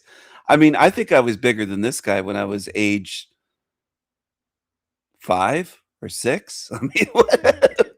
That's not a man. What is that? That's not a man. That's not a man. That's not a man. That little watermelon felon, that's not a man. I don't mind if what I'm saying bothers creatures. Good. All the better. All the better. I hope so. I hope I get under your skin more than just a thorn in your side. I hope I'm a splinter, a sliver in your mind. It's hurting you, demons, that's aggravating you. I hope so. You fucking psychos. Peace to the Saints. We are here with an interview, and this one I think will be particularly interesting. You have Marquette Devon Burton as the interviewer. I'm in my journalist bag today. I'm not going to be debating. I'm going to try to understand. I'll ask tough questions, and I'm going to yield the floor for the gentlemen to introduce themselves. Hi, Marquette. Thanks for having us, man. It's an honor and a privilege. My name's Forrest. My name is Jackson, and we go by Frojax. Yeah, that's what we're known as together. Individually, I'm a music producer, so I go by Hurting Murphy on Instagram, Spotify, all that stuff. He goes by Jackson Price, but together we're sort of like a joint unit, so we go by Frojax on our third page as well. Okay. And are you guys actually brothers? Mm-hmm. Yep. What are the ages? I'm older, but I'm 30. He's 27. 27. Yep. 30, 27. That's pretty good. That's pretty good. Okay, neat. And I originally reached out to Forrest. I saw a clip and I thought it was pretty interesting. So combine these brothers, these white brothers. I don't mean brothers in the black sense. I don't mean the brothers, the bros. These brothers, these white guys here, go by Frojax. And this darky over here on the left goes by Marquette Devon Burton. That sounds like an uppity Negro. Look at his glasses, the shirt, everything about him. Marquette? You trying to be French? What are you trying to be? Marquette? I hate when I don't like when those people use those names. You seem reasonably intelligent, and I wanted to engage you because I observe that there's an emerging movement among young white men. Frankly, I don't like the leaders in it. I think that they could be better is what I'm saying. Like, I expect more of the white man. Frankly, white people don't care what you want. I don't care what you want. And so I want to understand this movement and the players in it, and in as much as possible, talk to some of the early stars in the movement. And hopefully we can push it in the right direction, because I think that if we're going to be in the same country, it'll matter for all of us. Mm-hmm. So first off, what would you call this movement of the whites? Go ahead. I'd call it like a new renaissance. You know, at the risk of going too deep into world history, I would say that post-World War II, because, you had Germany, which was the last example of white people really collectivizing, there's been this sort of cultural pressure for white people to become untethered from their heritage and their identity. And I think that has been suppressed for a very long time, and the pressure has been building up. But there have been a number of catalysts that have been pushing white people to sort of reassume their role. And we're sort of going through this transformative time where we're looking for new leadership, we're looking for new voices. And I think that white people are sort of coming back into their heritage and coming back into their identity. And I think that's going to encompass not just the political realm, but also musically, culturally, even film. And I think that my brother and I are sort of like a manifestation of that renaissance. It did cut out for us. Damn. Oh boy. That was a good start, though. You did great. Hear or see them. It cut out for a minute. I don't know if that was us or not. The chat has indicated that the guests have frozen that. Okay, I'm sorry. We're kind of low budget over here. Can you hear us That's now? all right. That's okay. No, we heard most of what you said, and I appreciate the fact that you've thought it out at some level. And this stuff is, of course, very interesting to me in as much as read the chat here in the hells of North America, my lot, my family's lot, and our future is thrown in with yours, like whether we want it to be or not. So and I got a ton of questions for you guys, and I want folks to know they may say something that I may or may not agree with, and that's not the point of this discussion, is for me to agree or to interrogate or investigate, but rather for us all to understand. So when you were elaborating on that, the first thing that came to my mind is, because I have a lot of European friends, and often the white Europeans are saying, well, what are the white Americans talking about? Like they're not even anything. Like they're not Swedish, they're not Latvian, they're not German. They're like mutts. So how can they talk about their heritage? They're just like mixed up. Like they're not even really European in any, you see what I'm saying? Well, yeah. What's your response to that? Well, what I would say, there's a couple of different, and that's the thing, just like on any right wing, because this is right wing politics, right? Anything on the right wing is very fractionated because it's a bunch of disagreeable men saying, no, this is the right way. This is the right way. No, this is the right way. There's a variety of different things that I've seen from like the full-blown neo-Nazis, people that are more hateful, more violent, more separatist, all the way to sort of like a right-wing pan-European, like all Europeans should meld together in a melting pot in the United States. Ultimately, that is a good point because I'm not German in the same way that someone is, who's raised in Germany, but my ancestry is white Anglo-Saxon with Celtic admixture. There's like a particular sort of genetic makeup there that constitutes who started this country. And it is a melting pot in a sense. I do want to let everyone know I will be interrupting them during the live stream, most times on purpose, sometimes just because of a possible lag. So I want to let you guys know I'll be interrupting you, not to be rude, but either to ask you to elaborate on something, which is to say add details, or in other cases to illuminate, meaning to clarify so that we all understand. So for example, you speak to your blood heritage. Did you take a DNA test? So I want to, because I would like to know, and I have deep interest in the genealogy and the specific percentages of here, there, and the other. I am hesitant, just like intuitively to do that. I don't want my DNA in some laboratory somewhere, but I did trace my heritage back manually to the best of my ability. I mean, I'm not a professional, but my father's mother, she actually did her ancestry. I helped her do it. I had it in my email. So she's like 97% northern and western Your European. father's mother, which is to say your grandmother. Correct. Which would be 1/4 of your lineage. Correct. And then his father, I traced that patrilineal lineage all the way back to Kent, England. So are you ever going to actually do your own? Well, that's the thing. If there's a way that I can do it manually without needing like a genetic test. I think the answer is no. I think the answer is no on that one. The only reason I say that is because often when folks take these DNA tests, they're shocked at the results. For example, I know a young lady who's quite fair skinned. And so we both took them, and I told her, I think you have a lot of Caucasoid in you. I think it's going to come back at least 14%. She's very, very fair. So we both took it, and shockingly, I had more than she had, which, genetics are funny in that way, which I should have known because I like to take over things. But the point is that I think you should take a DNA test before you get too serious about this.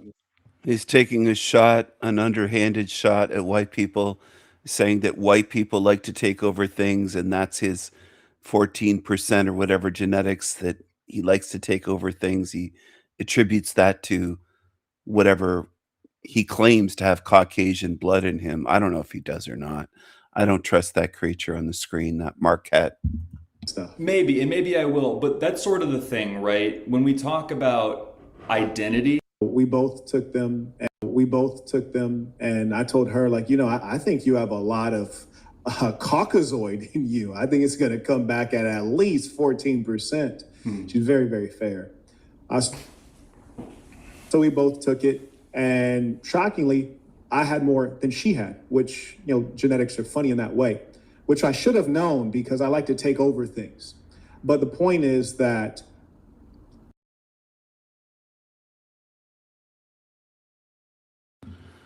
white people like to build things that work, like this. What you see on this single street cannot be found anywhere in West Africa of almost 500 million people. The structures were carefully designed and built to align with the streets, pavement, roads, bus stops, bike lanes, and train stations. Underground cabling and pipes adorned the street, supplying an uninterrupted power and water supply year-round. Whether in Nigeria, Ghana, Cote d'Ivoire, Senegal, and even all the noise around Ibrahim Traore of Burkina Faso, he has not built anything close to this. If you think I'm mistaken, feel free to prove me wrong by sharing photos of streets in West African cities. Share some photos or video of streets. Show some video of streets in West Africa or anywhere that white people haven't built in Africa, that show how organized they are, how well organized. You can't do it. You can't do it. Because white people built the greatest civilizations and cities on earth. Black people create chaos. They create a mess of chaos and garbage and pollution and ghettos and slums and hoods and shanty towns. That's what they create. What's my evidence? The world. The world. That's my evidence. Anywhere you want to look, from Haiti to the South African shanty towns, to Liberia, the Congo, anywhere you want to look, Sudan, Niger, wherever you want to look. That's my evidence. Observe the world.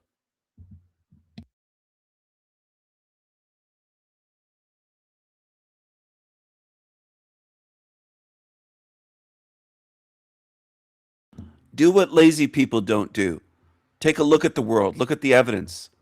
Instead of going on your programming and your emotions, observe the actual real world evidence to see the truth.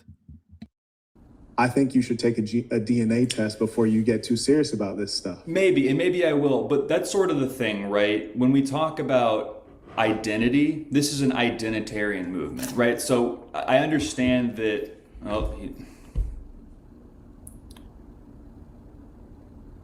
it'll resolve. We need to upgrade. Yeah, we will. Just give it a sec, it'll resolve itself. Are we back? You're back now. Yeah, okay, I'll have to lose my train of thought periodically. So I think that so when we say the term white, you would agree that exists in the same way that I would agree the term black exists, but it's not like your genetics is the same as every other foundation. You're not talking about the term, you're talking about the biological reality. So you're asking me if I believe that race is a biological reality as opposed to a social construct. No, I'm not asking you that. I know that you would agree with that. I've seen a lot of your content. I know that you would agree in the reality of race. I'm just saying white and black are sort of descriptive terms rather than categories, rather than adhering to the actual genetics. So someone who's like Irish versus someone who's like Spanish, you could consider them both white in some sort of broad term. So when I say the term white, right, I think that you would admit that whiteness exists in the same way that I would admit blackness exists. And that you make a fair point that, oh, well, if I'm 88%, Northwestern European, but 12% Spanish, am I as white as a 100%, Norwegian person or something like that? But that kind of speaks to the arbitrary nature of the term whiteness. Which I don't think we have fully fleshed out. I mean, there's people who wouldn't even consider Nick Fuentes, right? Like, for example, you have Nick Fuentes, right, who is part Mexican. Mm-hmm. Would I consider a Mexican a white person? No, not at all. I think that's a ludicrous concept. Mm-hmm. And especially if I were European, I'd probably be offended. Not in that there's anything wrong with Mexicans. I quite like Mexicans and Mexican food. But European and Mexican are radically different, and certainly there's a lot more mixture. Yes. So someone like him, I would consider a mongrel. Would you consider Nick Fuentes a mongrel or a white person? I don't. So I would say I'm not really interested in defending his whiteness, but he's, from my understanding, a quarter Mexican, which would make him like an eighth native. So from what I understand, he's about 80% European and then 20% or 17% native. But in terms of like the white identity, I mean, there's some people that totally reject him and there's some people that accept him. I would say there's like the concept of like honorary Aryan, which is kind of a tongue-in-cheek sort of term. No, that's crazy. No, so what I want to know is about like, for you guys, are you guys a part of a greater like movement that has an identification of what white is, or are you more so like we're kind of figuring our way through this? It hasn't found its way yet. That's exactly right. Yeah, it hasn't found its way. We're just kind of doing our thing. It alludes back to what I was saying previously about white people reestablishing their identity after having been untethered for so long. And I think throughout the course of this transformative time where white people aren't 100% certain of what their identity is, we have all these sorts of arbitrary lines about what is considered a white person categorically. It's going to take time for us to fully flush that out. And we're going to have conversations about like, what is a Mexican person? What is an Italian person? You know, and there's levels to it. There's different subcategories, but I think that we're in the midst of us sort of figuring it out for ourselves right now. And it's very interesting. Agree. Shout out to Constantine, comes in by Venmo. He writes, "Tuition, I appreciate you. And anyone who has comments or questions, they can use the information below. I do want to let everyone know in the live chat that if you have some questions for these gentlemen and you want to ask it yourself, send in your $20 and then send your email address, and I'll reply to your email with the link to join on. I'll let you ask these guys a question yourself. You just don't curse or use slurs. I've already had a conversation with the gentleman asking them not to do such. I think this is a fantastic conversation to have. Now, we're going to get off of the definition of white peace, even though it's absolutely critical. And it's critical because in all movements, you have to have identity, meaning who are we? Like, for example, if I wanted to create like a black movement, which I don't, it'd be challenging in as much as I know that my ethnic group, which is to say the foundational Black American, has been poisoned, our blood's been poisoned by you people. So if we wanted to say like, oh, it's a one drop rule. Like if you have one drop of white, you're out. We're all out then. You know, there's not enough fantastic conversation to have. Now, we're going to get off of the definition of it'd be challenging in as much as I know that my ethnic group, which is to say the foundational Black American, has been poisoned. Our blood's been poisoned by you people. So if we wanted to say like, oh, it's a one drop rule. Like if you have one drop of white, you're out. We're all out then. You know, there's not enough purity in the Black DNA. I surmise in your DNA as well, there's not enough purity.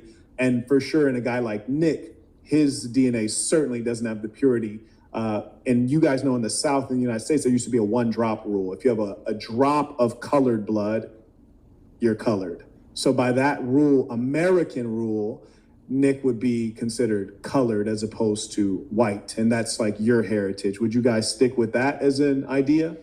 No, I wouldn't stick with that as an idea. I mean, based off of how you're explaining the one drop rule, I would say that makes sense. But I wouldn't say that we have such a rigid, strict parameter for how we define what a white person is. I think there's some flexibility there. And I would also say that there are people who some people would argue aren't pure-blooded white, you know, or whatever, but they are still doing American whites. Yeah, but they're still doing things that would be considered contributions to white advocacy in a sort of, you know, roundabout way. I would consider them as having earned their place in the movement. So I have a question for you. You're saying if they're like a supporter or if they're actually white phenotypically? It could be either. I mean, you have someone like Gypsy Crusader, who a lot of people wouldn't consider him a white person, but some people would say, I mean, he's doing things as contributions to white advocacy. What's his race? Well, I mean, it's in the name. He kind of looks like a Romanian gypsy kind of person. He's Romani and part Mexican, I think. Mm-hmm. Yeah. Okay, so the Mexican part took me out again. The Mexicans are getting into everybody. I mean, look, is he white? No, he's not white. I get it. Well, Romanians are Europeans. Romani, not Romanian. Oh, it's my mistake. My mistake.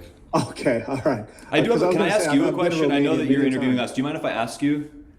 Sure, yeah, I was just curious because I might hide behind I'm a journalist. Yeah, So no, go that's ahead. okay. But you said you might surmise that we don't have pure blood. I'm curious to know why you would guess that. Maybe because I look kind of like a Chechnyan. People say that all the time. But because but even if you were in Europe, which I go to Europe a lot, so I can place people quite well. Like, for example, I remember when I was at the Rolls-Royce dealership, I was like, "You're Albanian," and this guy was like, "Oh my God, how do you know? Who are you?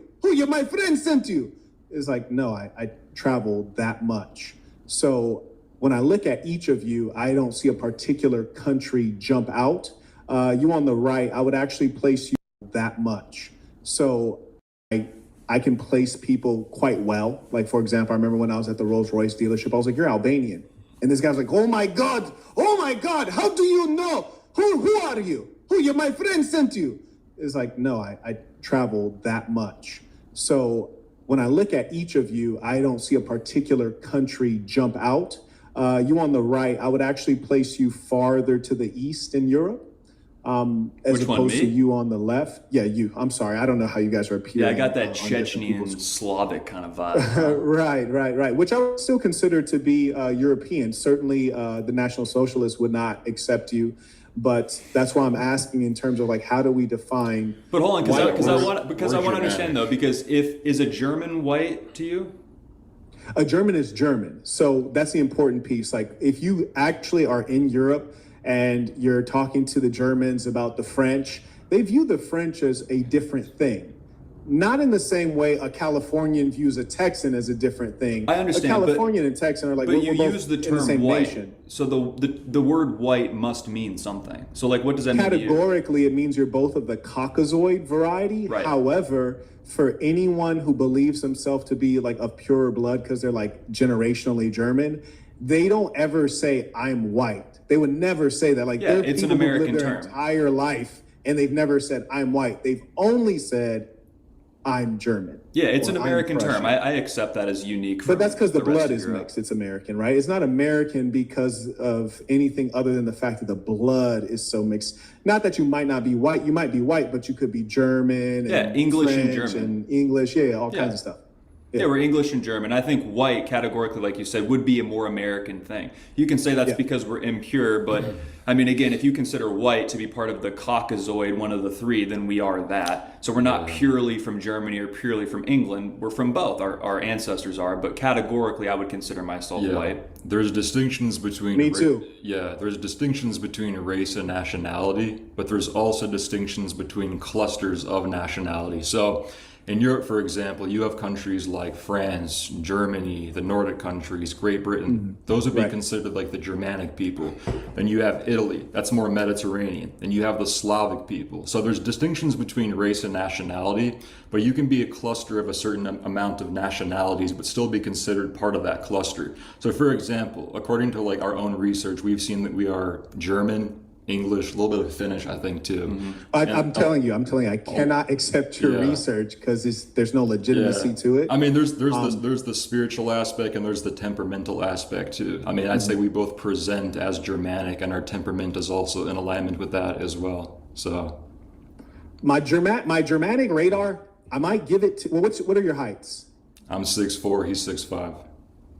No, you got 6'4" and 6'5". He's got a Very stronger European jaw, of I'll give you that. But Very European of you. That's a beautiful thing. Now, your buddy Nick Fuentes is like, I think like 5'6" or something, like more like on the you're not from Europe side. We don't know. We never met Nick Fuentes. I don't know who that. Yeah. So I think that categorically the white concept makes sense in terms of like, okay, if you phenotypically are white. Now, you mentioned that they're kind of like the allies that are pushing the movement. Yes. What do you think of these people? Are they useful idiots? Are they tools? Are they?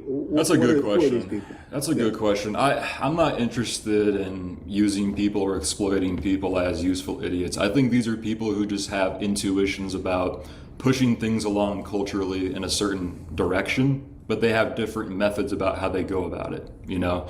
And I'm not gonna always agree with how these people go about their methods, but I do think it's possible that they are contributing to the overall resurgence of a new ethos. And I think a big part of that resurgence is gonna be white advocacy, absolutely. So, but it's kind of like a loose conglomerate of what we call nodes. You have musicians like my brother and I, you have Nick Fuentes, who's a political commentator, you have different people who take a more militant, aggressive approach that I don't necessarily agree with, but overall, we're all kind of recognizing collectively that we're moving in a different direction, if that makes sense. That does make sense. Let me acknowledge some of the folks sending in items. Shout out to Caleb. He writes, tuition, this conversation seems like it will be informative. Oh, absolutely. And what I really like, I like being at the beginning of things. I think that we're really at the beginning of a new racial and racist movement in America. And I think that's kind of fun. Probably dangerous, but also quite fun. Shout out to Travis. He writes, looking super player in the Two-Face suit. I appreciate you. Super villain time. Okay, so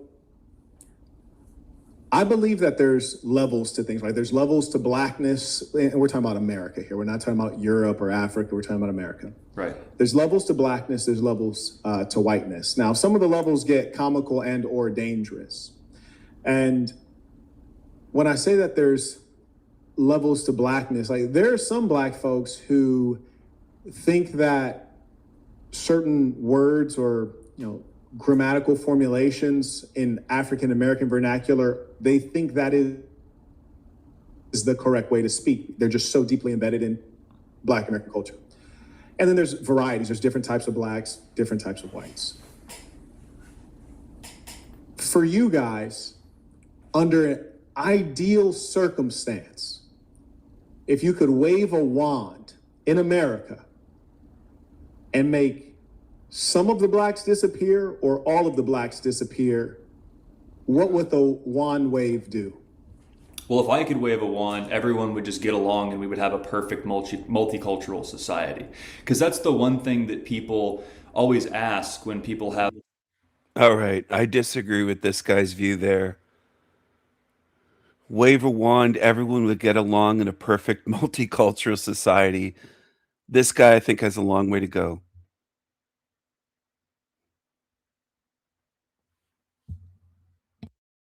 Have like race consciousness, which I think you have, is that, oh, it must come from a place of disdain or hatred or something like that. If it was up to me and I was the king of the world, I would make sure everybody just got along, because I enjoy talking to people like you, or people, I enjoy driving down the street and getting Mexican fruit from the lady who sells Mexican fruit. But the reality is that's not what happens, because when we have a multicultural society, we don't have equivalent representation from the top down. And I think ultimately that's the biggest issue, is representational. I'm going to cut you just because I did get your answer. So your true answer is, if you could wave the wand and get the ideal and do whatever you want, you said you just have everybody get along. Yeah.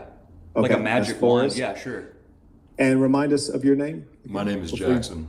Jackson. Okay, Jackson. Yeah, I know that is a white name. I know a lot of white Jacksons.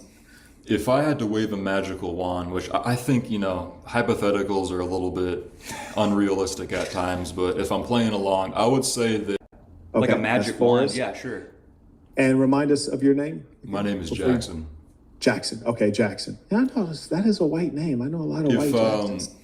If I had to wave a magical wand, which I think, hypotheticals are a little bit unrealistic at times, but if I'm playing along, I would say that each type of people would be free to pursue their own destiny. I don't think that black people are supposed to be here. I think that black people were brought to America against their will.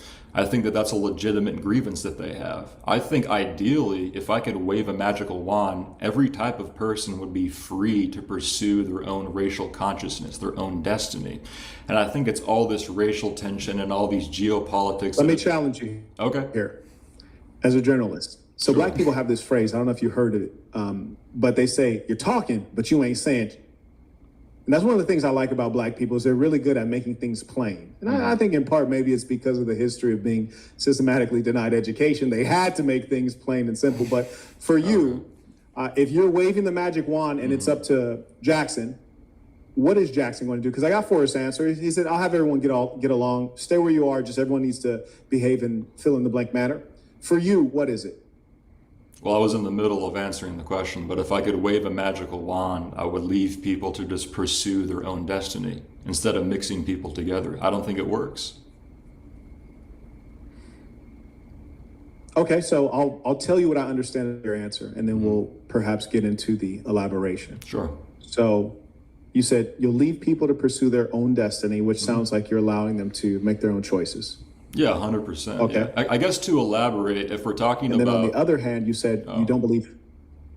Sorry, go ahead. No, go ahead. Oh, okay. Well, basically it assumes the notion that, look, black people are here under a system that maybe they don't resonate with, white people are in power. That's sort of like the general... So these guys have had conversations with Tiggas, but they still seem thrown off. They still seem thrown off by the interruptions, by the digs. Once you experience it enough, if you pay attention, and if you drop the, oh, I feel sorry for them, you would expect it. I expect this behavior from the Tiggas. So what I'm getting at is if I had a conversation with this Marquette Tigga or any other like this, I would expect this type of behavior from them. It wouldn't throw me off. I wouldn't be thrown off if I was constantly interrupted. I expect that. I don't expect manners from them. All right? I don't expect fairness from them. Politeness, fairness, manners, etiquette. I expect them, just like on a train or a subway, to push their way through to the door and not to line up, or as they say in Great Britain, to queue. They don't form a line. There's videos showing this, many videos. I don't expect civil behavior from savages. I don't. Okay? And this is something that people, especially white people, have to really learn and adapt to and say, you know what? I'm going to stop expecting that from them because they've never shown it in my lifetime. So you're wrong in the end if you keep expecting them to be civil, polite, not savages, to be kind, to not take every opportunity to take a dig at you or put a knife in your back or interrupt you or try every dirty trick in the book and be essentially a spiritual criminal, then it's on you. It doesn't matter if they go to Harvard, Yale, Stanford. It doesn't matter, man. Or lady. It doesn't matter. Whoever's listening to me, it doesn't matter. They behave this way.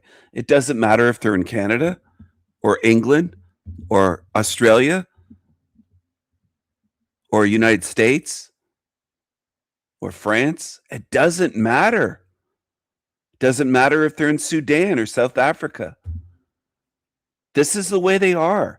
You have to accept it. I'm not saying you have to like it, and that's where white people sometimes get confused. Acceptance doesn't mean that you approve of their behavior or like it. You just accept this is the way it is and start to deal with it on that level instead of lying to yourself and pretending, oh, they're not all that way. Not every single one. Because these guys are thrown off quite often already in this, and they've dealt with the Tiggas in videos, these two brothers. And I said earlier, they're fairly young. They're not super young. They're not 15. They're not 18. The younger brother's 27. The older brother's 30.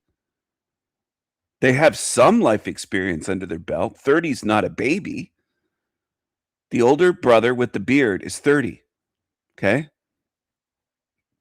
At a certain point, you've got to say, this is the way they are. So when you go into conversation with them or have an interaction with them, you have to expect this. You know what's shocking to me? When I encounter one that displays manners, then I'm shocked, but otherwise I'm not surprised.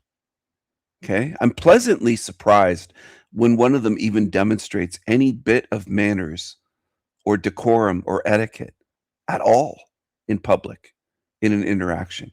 That doesn't mean that I hate them. It means that I'm observant and I'm able to recognize patterns over years or over my lifetime. My first interaction with a Negro was one leaning, a black woman, a negress, leaning her head into my car window when I was in a car seat in my mom's back seat of her car, eating an ice cream cone. And she said, "Can I get a bite?" She leaned her black face in there. Now, has a lot changed since then? Not a lot, no.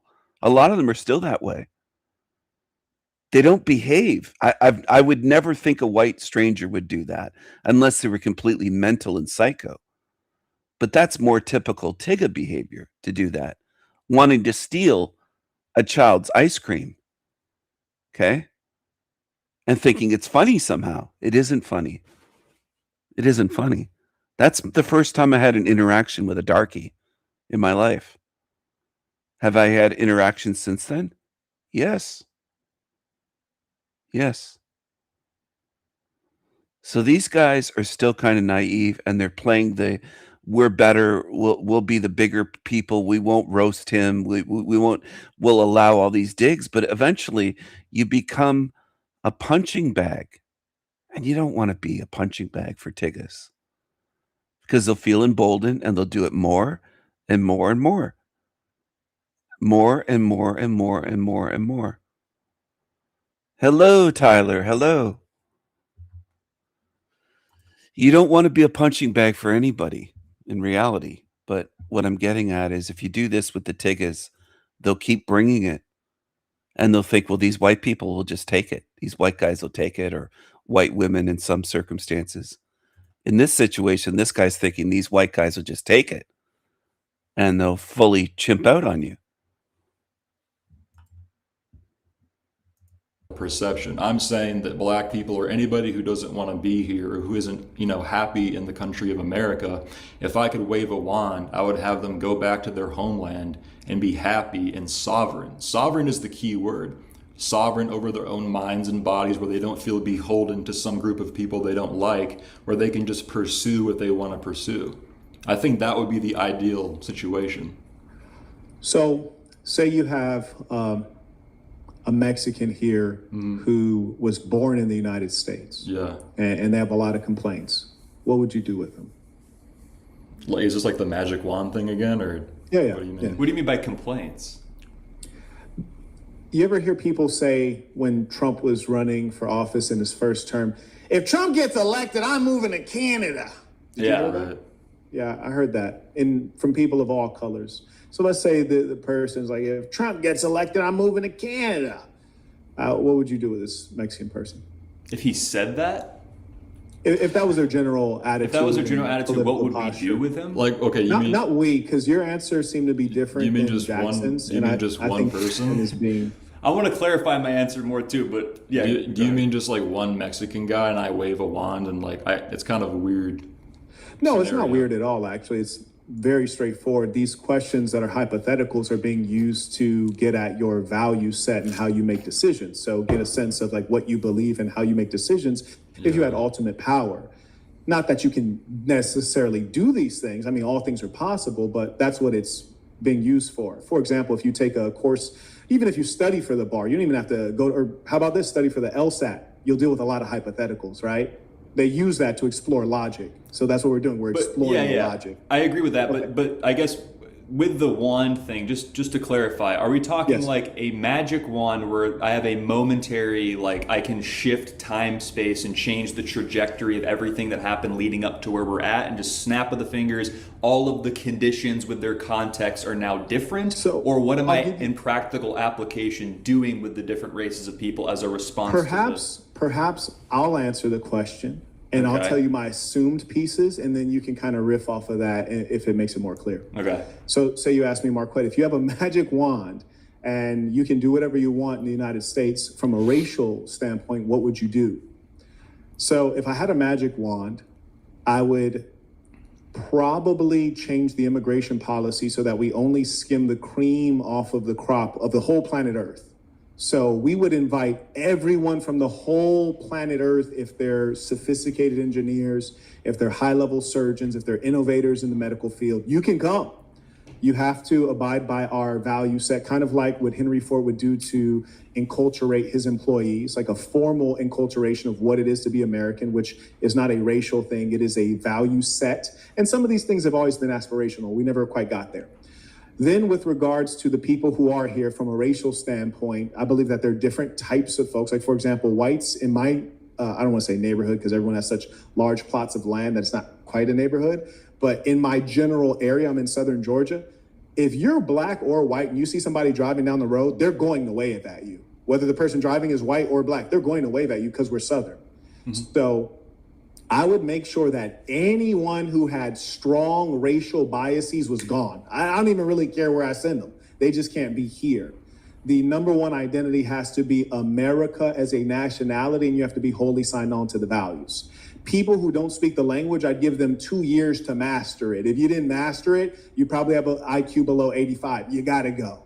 So I'd flush the toilets on the rest of the world and deport the people who have low IQs and can't master the language. Then I would keep all of the people who are highly skilled and sign on to American cultures and value set. I would then close off the border largely to immigration, and then I would try to increase birth rates significantly. And it doesn't particularly matter to me who's giving birth. There are some racial groups I think are a bit unattractive. I'm not gonna name them, at least I'm gonna try not to name which ones. But there's 3 countries that are kind of ugly, and I just don't really want them procreating, but everyone else, have at it. That's what I would do.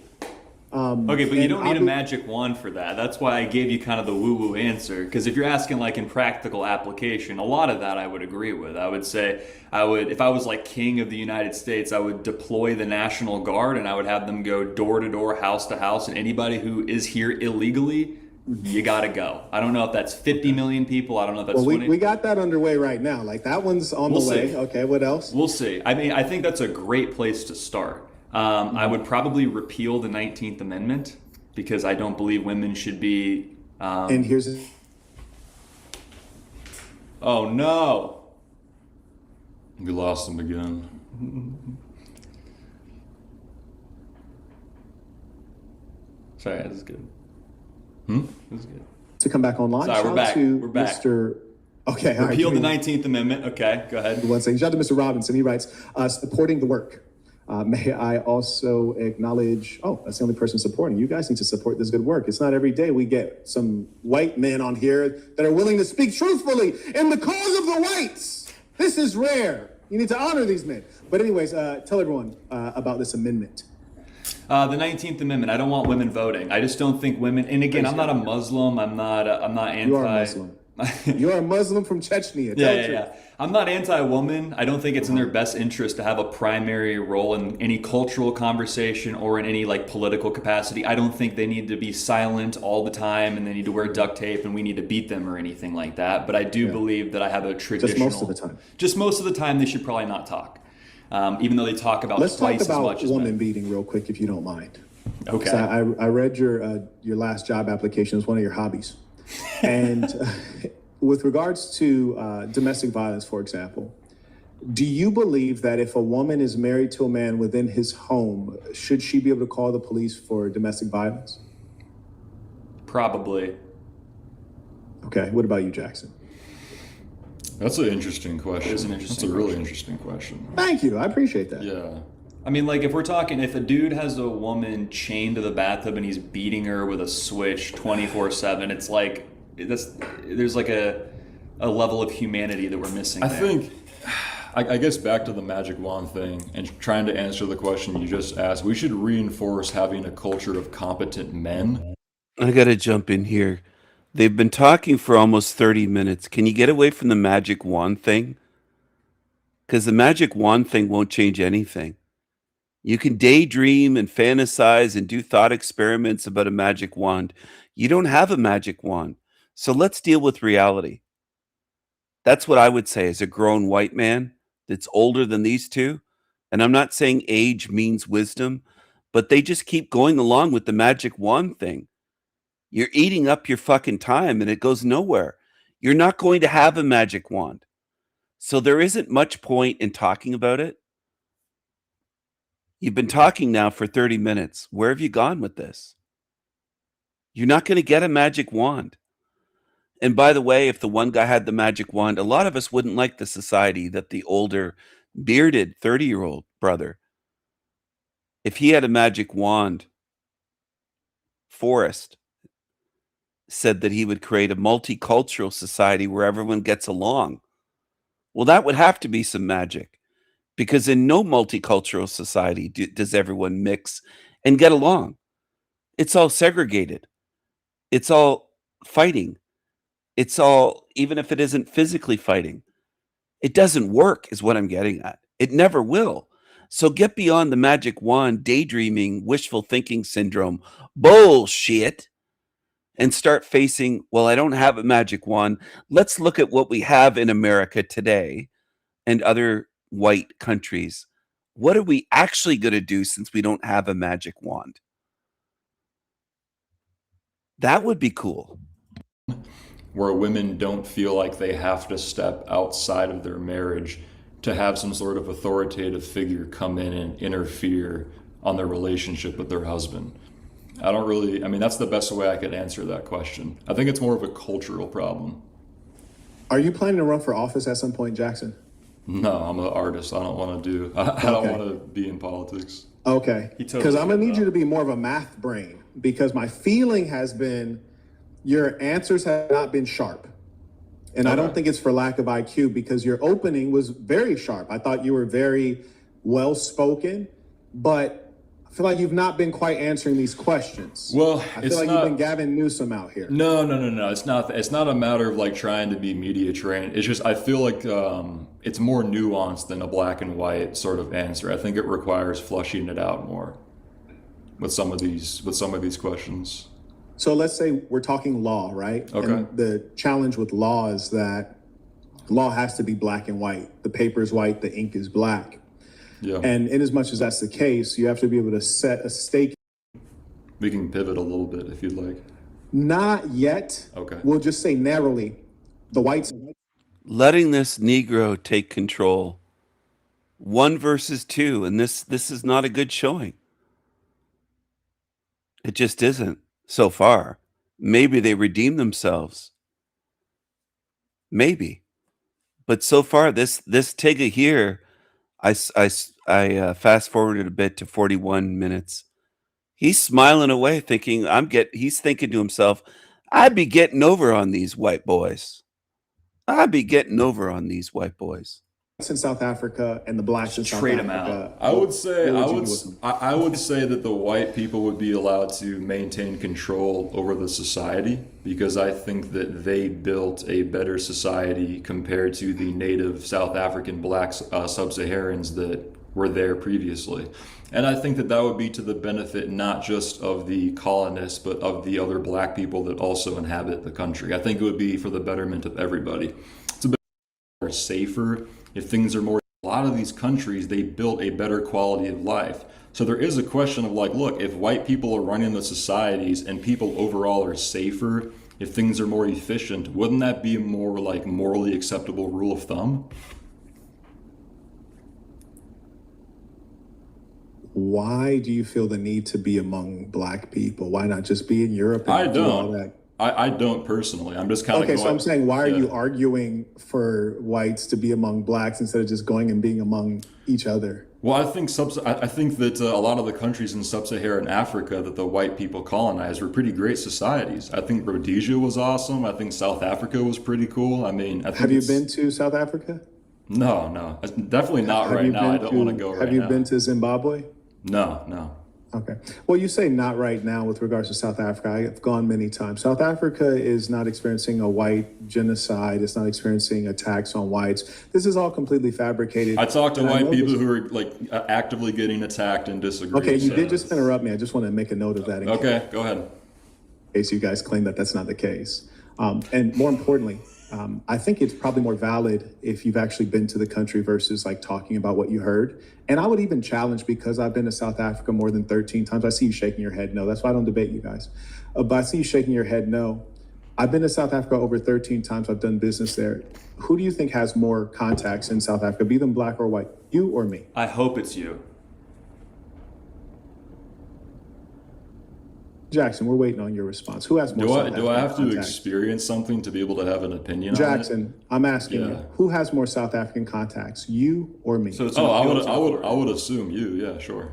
Yes, and it's not even close. It's a huge gap. I have way more South African contacts, and they're in business, and most of them are white. And the reason that most of them are white is because whites control the economy in South Africa for obvious reasons.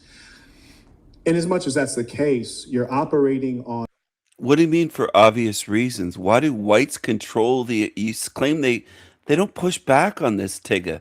He claims whites control the economy in South Africa for obvious reasons. Blacks control the government now for what, 30 years? Something like 30 years in South Africa.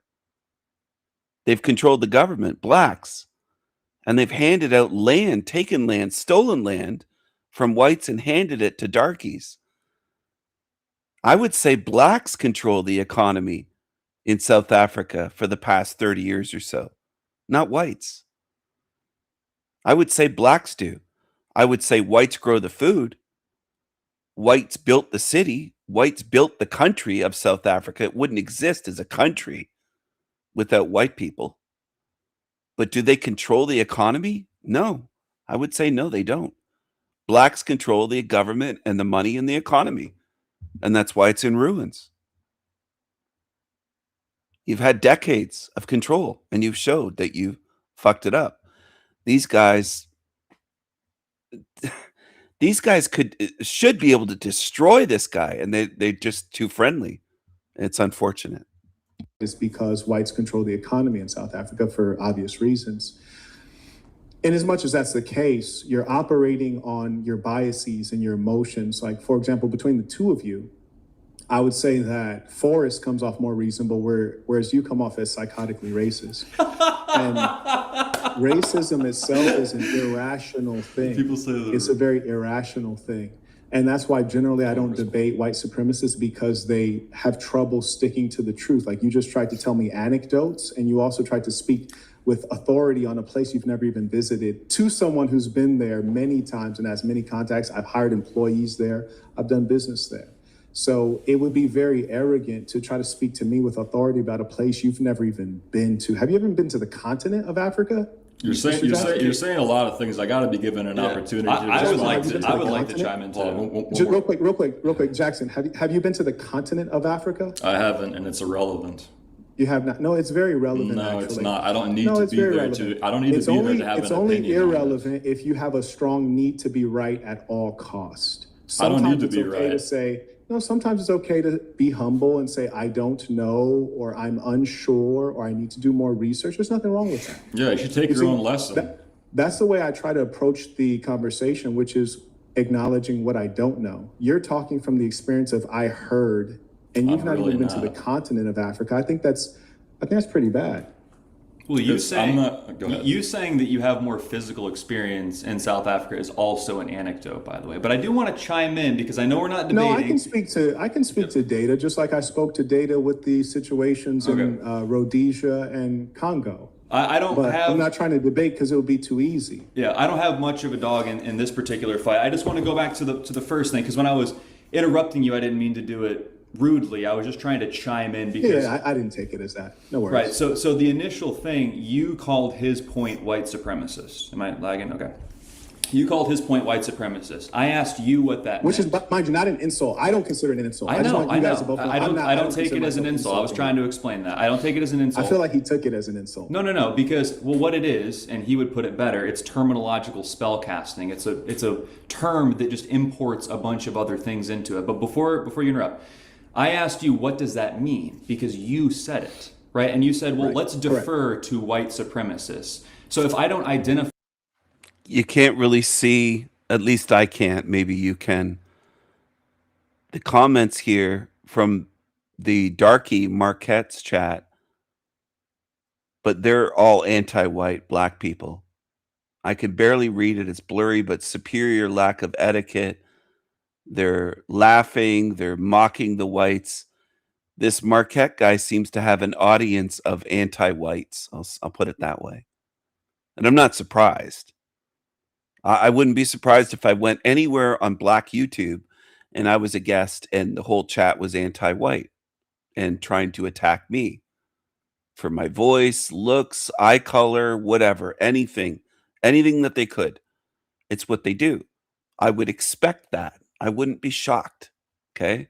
I wouldn't be shocked if a darky on YouTube called me racist, for example, or white supremacist. It wouldn't shock me. It's what they do. So why would it be shocking? You can't shock me by handing me a glass of water and you spill a bit on my hand or some of it spills over the top of the glass. And I wouldn't be shocked that water's wet. Water is wet. Okay? So this is what they do. They're going to try to take a million digs at you, and then if you come back at them at all, they'll call you racist or white supremacist or something. It's what they do. Water's wet. It's not shocking. You get what I'm saying? This is what they do. It's how they behave. It's how they behave. Identify as a white supremacist and you want to defer to them, then who's supposed to define what white supremacist is? Really what it is, it's a means to just kind of silence an opinion. You said that the core of white supremacy is like wanting to like rule over a people. I said in my initial answer, if I could wave a magic wand, we'd all sing Kumbaya. I don't want to rule over anybody. I didn't care about politics till I was 28 years old. Some of my favorite people in the world are non-white. So when people say white supremacists, they're importing all of these preconditions that I just want to like rule over people, and I hate non-whites because they're so. Now he's kind of making himself into a position of weakness by saying some of his favorite people are non-white. He wasn't political till 28. He just said earlier he's 30. So he's only become political in the last 2 years. You're weakening yourself for this tigga. It's not very strategic to do this. It just isn't. You just, what does the tigga see? But when you do that, he just sees more ammunition. That's the thing. It's like opening your door and saying to a gang of blacks on the street, "Hey, my car's open. I'm not locking my door. I'm leaving the keys in the ignition. I'm not setting the alarm. I'm walking away." It's like, well, what do you expect then? They're going to take the opportunity to steal your car. What you're doing here is, oh, I have black friends. Or he didn't exactly say black friends, but he's doing the typical white person. I like white people. Not everyone I like is white. I like people of color or non-whites. I like this. It's like they laugh at you over that.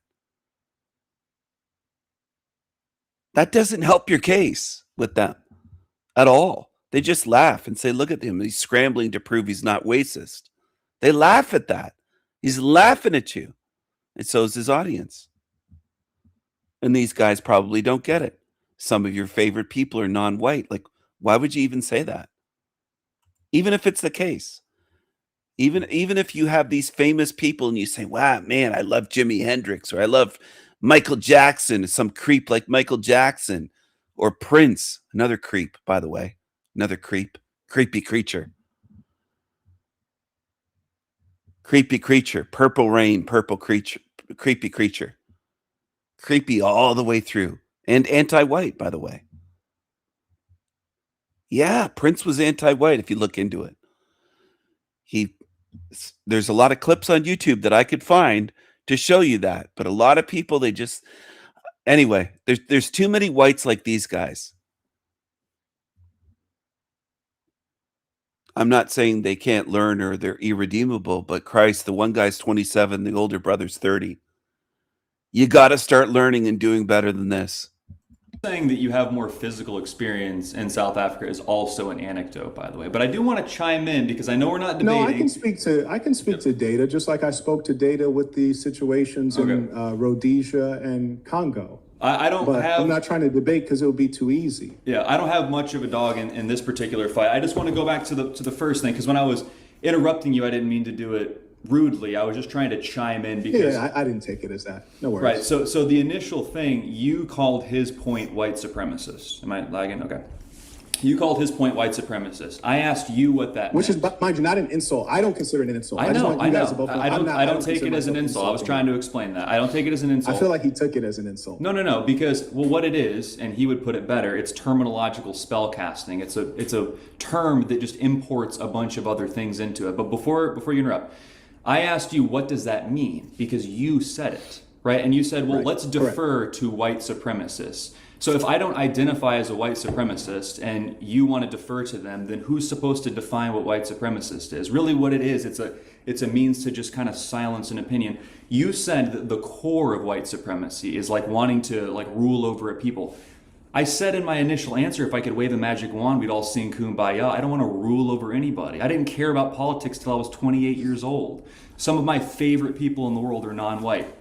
So when people say white supremacists, they're importing all of these preconditions that I just want to like rule over people and I hate non-whites because they're subservient to me. That is not at all what I think. But again, we're talking about the interest of representation, and that's why I am pro-white. So when you say white supremacists, it's like, what exactly do you mean by that? Because I don't say that. I mean, I guess I'll let you respond. That's a good question. And I think that you are accurate. And I think you missed the point where I drew a line between the two of you. I realize you're both brothers, but you represent different positions. And I've asked you all the same question separately. And in some cases, there were separate answers. And in as much as that's the case, when we saw the differentiation, I said, okay, well, Jackson, you're more on the white supremacist side. Now, mind you, I have no problem with white supremacists white supremacy, and I describe what it is, and that's what he was speaking to. Whereas what you were speaking to was not white supremacists. And that's why I use the term. Now, I agree with you that there are people who will call you a Nazi. They'll call you I think Salty Siren hit the nail on the head. I'm going to scroll up, and before I scroll up to that, I'm going to say, hello, Wendy. Hello, R.I. Hello, Tyler. Hello. Hello, hello. Hello, Salty Siren. Hello, TG. I know I've said hello to you earlier, but hello, everyone in the chat room. It's good to have you here. Want to make sure that I can say hello to everyone. And if I missed you, I'm sorry. I try to say hello to especially all the regulars. If you're new here, you might take some time to get a hello. I don't trust new people. They have to prove themselves. There's a lot of people that are new that tune in or that will drop in the chat once or twice and never show up again. So I'm not really going to put too much into energy or effort into people that just are brand new and really aren't interested. They're just here to be entertained. There's millions of channels on YouTube to go be entertained. They don't have to spend time here or waste my time. So I like these comments earlier by Salty Siren. The Tigga sees groveling. He sees someone yelling, quote, take full advantage of me. I agree with this. This is exactly what they do. And it's not just this Marquette Devon. What's his name? Marquette. They always have these weird Tigga names. Marquette Devon Burton. Not Devon, but Devon. All these kind of weird names. Even Devon, I've always kind of thought is kind of a strange name, at least in Canada. I knew a kid named Devon, and apparently that can be a male name or a female name. Anyway, Salty Siren also said narcissists love in all caps the defensive response. They eat that emotion, and I think you hit the fucking nail on the head with that. And I want people to realize this. This is important. And this could help you in this hell realm if you realized what's highlighted here. It isn't just with this Tigga. It's with other narcissists as well. Paul, Talcott, El Perro, to name a few examples that you've seen shown here. But there's people in your life that you will run into, whether it's a neighbor, a boss, a coworker, someone at a business that you're doing business with, and they're a complete fucking narcissist and they're trying to gaslight you and mind fuck you and play games with you. It could be someone you're in a relationship with. It could be a family member. You might have a parent like that. You might have a sibling, a sister or a brother that's a total narcissist. It helps you to understand these things. This is helpful. This is why I cover this stuff. And this is why I highlight comments that make sense, that are helpful, that are wise, that are true. So there's asshole losers on YouTube like Jeremy that will say, I don't know why he covers all this stuff and Jack Talcott. Well, I'm covering it to expose narcissists and demon games that they play so that we can be armed against it, so that we can see through it. That's why I'm doing this. That's It's one of the reasons, one of the main reasons, but there's multiple other reasons for it as well. And it isn't just entertainment. I could do all sorts of things if I just wanted to do entertainment with no message or meaning behind it. There's tons of shit that I could cover on video here and just show. Tons of things. I wouldn't have to show Talcott. I wouldn't have to show this Negro here and what he's doing. But studying behavior can be very helpful. It might save you a lot of pain. It might even save your life. It might save a life, the life of one of your loved ones if you could see through narcs like this. It might save you. Call you a white supremacist, and they're doing it to insult you. They're doing it to try to make people hate you. They're doing it to shut you up.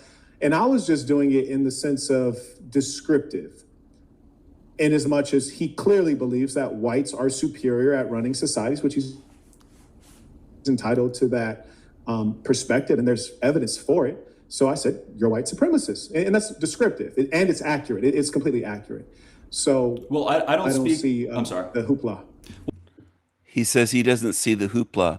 I would have responded if I was hypothetically, this is hypothetical, of course, but if I was speaking with this Marquette creature, the one on the screen, and he called, let's say hypothetically, he said, Stephen, you're a white supremacist.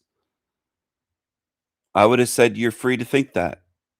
You can think whatever you want to be. He probably would have thought, well, aren't you offended by that? You're not reacting emotionally, because I don't care what they think or label me.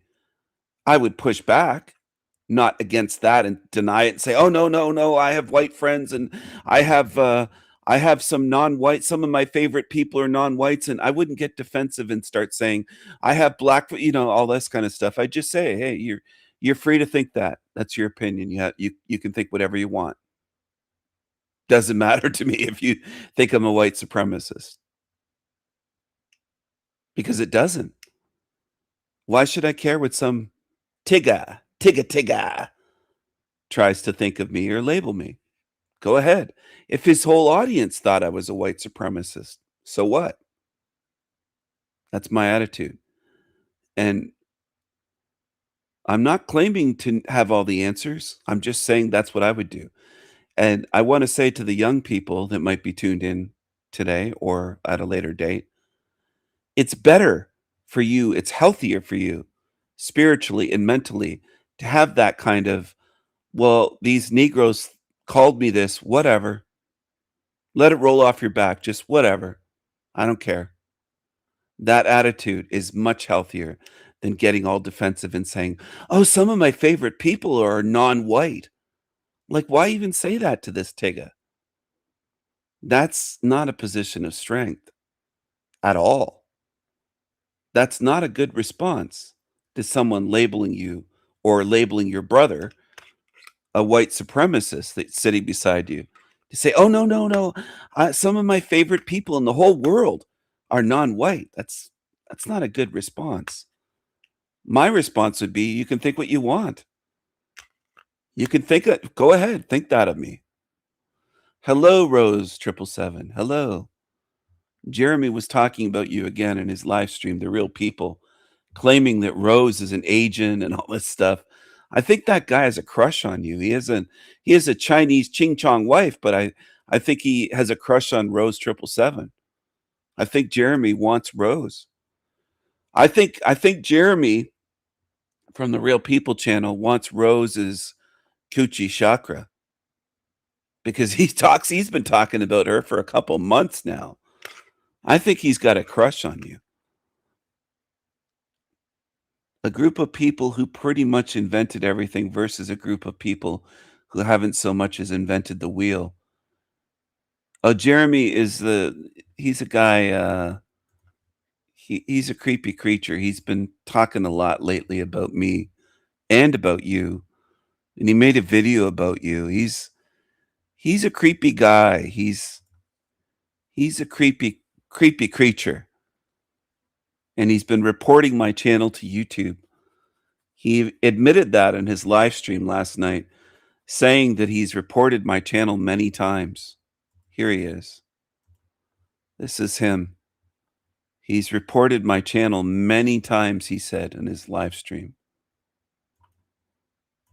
Jeremy, he calls his channel The Real People, and it's really a creepy channel. Just give me a second, I'll hop on over there. Here's his channel, The Real People. He's kind of a creepy creature. It looks like he took his live stream down. He did a live stream last night, and now it doesn't show any tab for lives. Where's his live stream? He only did a live stream because I challenged him and basically said he's a pussy because he can't do any live streams. 4 months ago, yeah, he's been talking about Rose 777 for 4 months now, this guy. I'm a really fun-loving, silly, ridiculous. People sometimes refer to me as a weirdo or crazy or out of my mind. I love people. I love all different kinds of people. I love giving and taking energy from people. I feel like I'm a chameleon and that I can adapt to different situations with people. I love to be a mediator, applying gore to people's faces, and I have a box of tools and tricks in order to transform people into evil. At the Halloween party this year, this is what I wore to work the day before Halloween.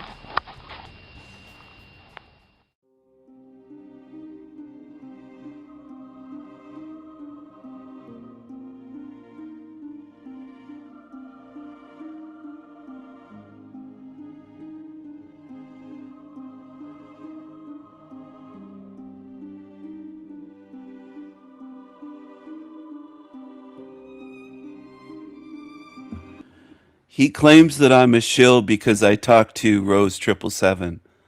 That's Jeremy's big claim that, oh, well, Stephen talks to Rose 777. How dare King Stephen go on Rose 777's channel or even allow Rose? They were saying on his channel that I allow you in my chat. Look at the comments over there.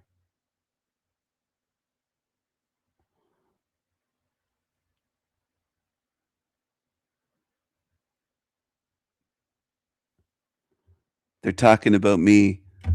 Stephen really showed lack of discernment when he started pandering to this woman. He told me he gave Rose the keys to his Sanity Machine channel. Really? Did I say that? I gave her the keys to your channel. I told you. Where did I tell you that? What are you talking about? Look at this. False accusation. Rose, did I give you the keys to my channel? I've never given the keys to anyone to my channel. Never. Did I give Rose or anyone on here the keys to my channel? Ever? Look at this.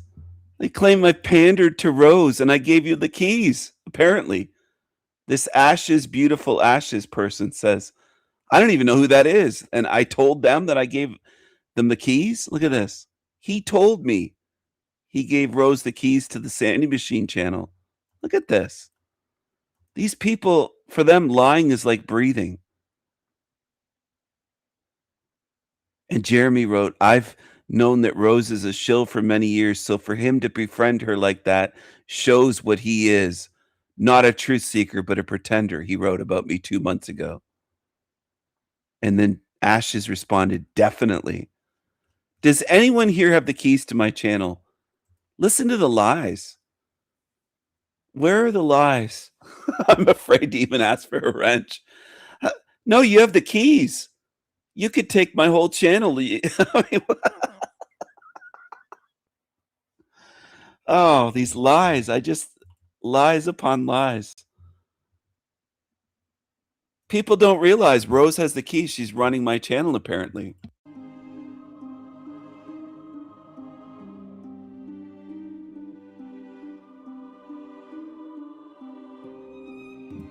By the way, this isn't even me speaking. This is not King Steven speaking. This is Rose 777 speaking right now using a voice changer. People don't realize I don't run all these live streams. It's Rose right now sitting here. She has the keys. She's running the channel today. King Steven isn't even here.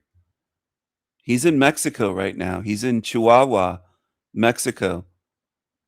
He's not here. Rose is running the channel using a King Steven voice changer.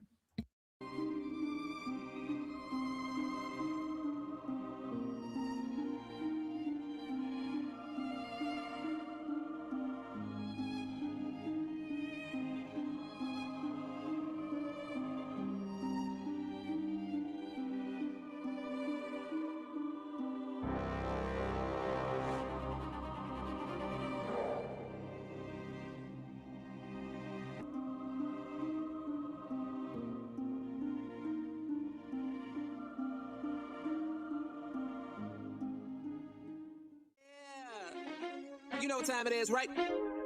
It's Thursday, y'all. Time to take the training wheels off. Wow. We got Rose 777 here. She's yelling poppycock. Poppycock. Dave Wise with his backwards cap. In the flat earth, sun, moon, and zodiac clock app. And we got prime time. Alex Stein, number 99. He's on the grind all the time. And Jaron from Jaronism, keeping all these babies in line. Let's kick it. It's the Baby Truth Show, and it starts now. Wow. It's the Baby Truth Show. It's the Baby Truth Show. It's the Baby Truth Show. It's the Baby Truth Show. It's the Baby Truth Show. It's the Baby Truth Show. It's the Baby Truth.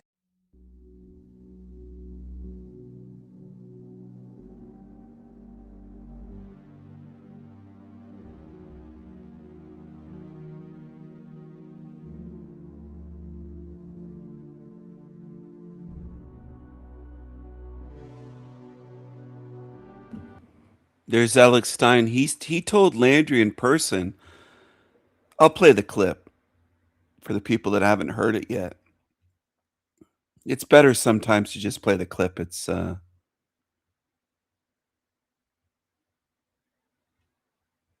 I can find it. So many so many short videos and clips of these creepy creatures. Here he is, Alex Stein's story. What does Alex Stein think of Modern Men Lost Again? Landry. What does he think? He had to do probably when he told me that I smelled like shit. He just flat out. You might want to get that checked then. I think I did. I think I've been very good up until to that point, you know, because he's like wears all the perfumes, all the colognes, the colognes, yeah, all that stuff. He does. And I was maybe wearing 2-day-old pants, and he could smell it from a mile away. So they call me Dirty Laundry for it's not just my P-Star name. You told me that he said he saw you one day, and then the next day he pulled aren't those the same pants you wore yesterday? Yep. He was watching me. Oh, that's hilarious. That's hilarious. Oh, he's watching you. Maybe he's just paying attention. It's easy to see that you stink. You smell. You stink. Yeah, I mean, I could tell that this thing on the screen, Landry stinks. The first time I saw him on Talcott's show, I think the very first time I saw him on Talcott's, I called him an incel. And if I'm not mistaken, I told people he looks like he stinks, and he does. But he gets very upset when I say it on YouTube.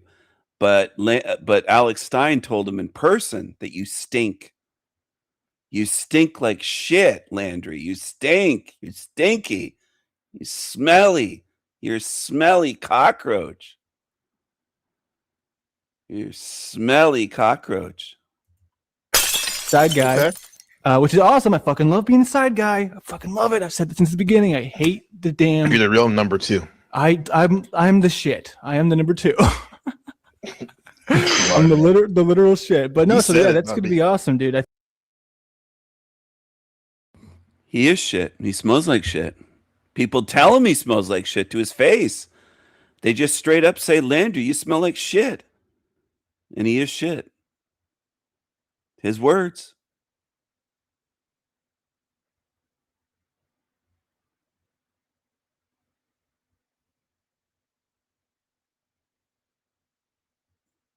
Creepy, creepy creature.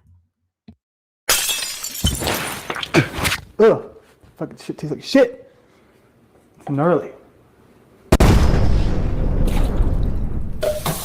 So we're going to do some wound cleaning. Shout out to the people here today. It's an honor and a privilege to be with you. It looks a bit like a hood rat, wet rat mixed in with a cockroach. It's just gross. It's so gross. It's so gross. He's so gross. He's so gross. He's a loser. He's a loser. What a creepy creature. I thought that thing was gross from the moment I first saw it. When I first saw that thing, I thought it was gross. The very first time I saw that thing. Anyway, I don't know if I'm going to be able to find that particular short video of that creature.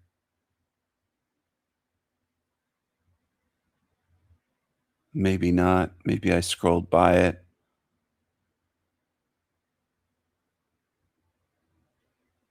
But it is creepy.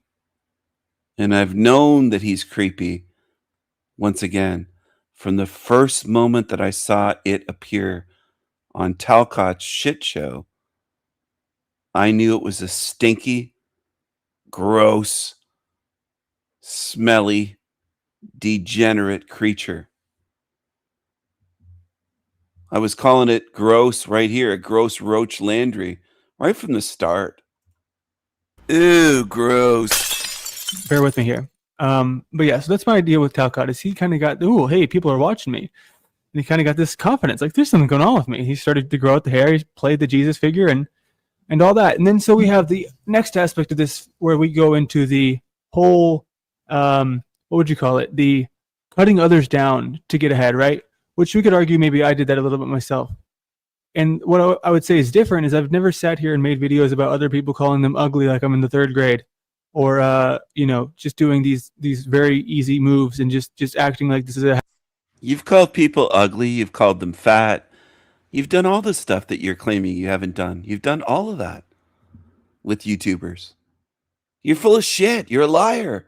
You don't own your own behavior. You can't admit to what you do, you piece of shit. The hell realm and all this other stuff. Or I have no easy moves and just acting like this is a hell realm and easy moves and just acting like this is a hell realm and all this other stuff. Or I have never really gone into people's lives and tried to harass them in any sort of that way. It's just not me or my style. No matter how much it continues to happen to me, I will not be that kind of person because I think that it's gross and it says he's a booger eater. I think it was Anna Faye, if I'm not mistaken, that pointed that out to me, that he ate his eye booger, and I found it, or she showed me, I'm pretty sure she showed me the video with the timestamp, and then I went there to his channel or wherever it was. I think it was right on his own channel. It might have been somewhere else that he was a guest live, but I got the footage, then I clipped it. And that's what blew up the whole thing with him eating his freaking eye boogers. He's gross. He eats his eye boogers. He does all kinds of gross things. But that was months ago. That was last year. And my instinct, my intuition was this thing is gross the very first moment I saw it. And then more and more evidence piled up to show it is gross. It's a creepy creature and it's disgusting. All this other stuff. Or I have never really gone into people's lives and tried, or, you know, just doing these very easy moves and just acting like this is a hell realm and all this other stuff. Or I have never really gone into people's lives. Acting like this is a hell realm and all this other stuff. You haven't looked into, you haven't investigated. You're lazy. You're a lazy loser. That's what you are. And you are a cockroach. And your wife left you and took the baby. As I predicted right away, I said, your wife's going to leave you. Why would she stay with you? You're a creepy cockroach. You're filthy. You're disgusting. You neglect your baby. I called that out on this creature. The more that he's tried to oppose me and say shit about me, the worse his life has got. You're a cursed being, bitch. You're cursed. You should have never said a word about me. That was your first big mistake coming in the Panelverse. Thinking that you could say shit about me. You're a dummy. Lives and tried to harass them in any sort of that way. It's just not me or my style, no matter how stuff. Or I have never really gone into people's lives and tried to harass them in any sort of that way. It's just not me or my style, no matter how much it continues to happen to me. I will never be that kind of person because I think that it's gross and it says more about you than it does about me.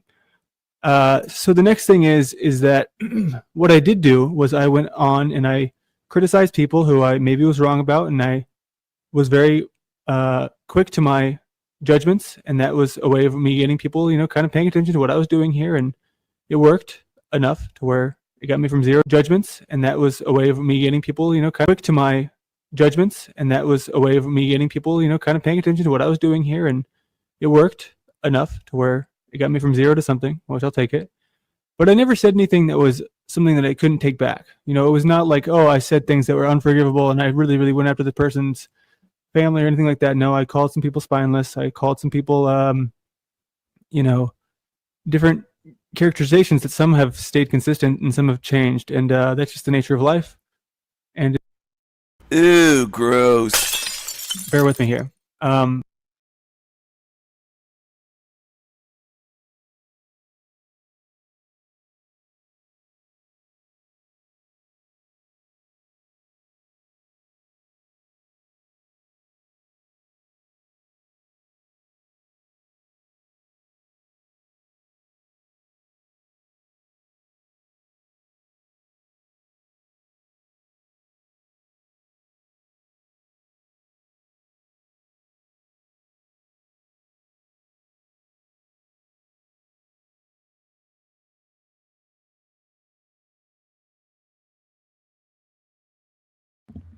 Do-do-do-do-do-do. Do-do-do-do-do-do-do. Let's take a look again at Landry. Creepy creature. Creepy Landry. The case, for the most part, I think Margot would be the most well-spoken of all the ones out there. Snafu is so unhinged, and I mean, I've seen Tommy kind of be normal, but he doesn't come to a show normal.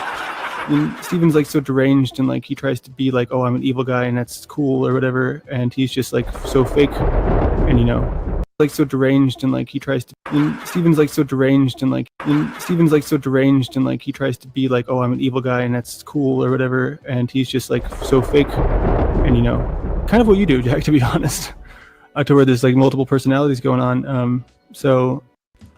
How does that make sense? I'm evil guy, I'm deranged, but I'm so fake. I'm pretending to be evil, but I am evil, but I have multiple personalities going on.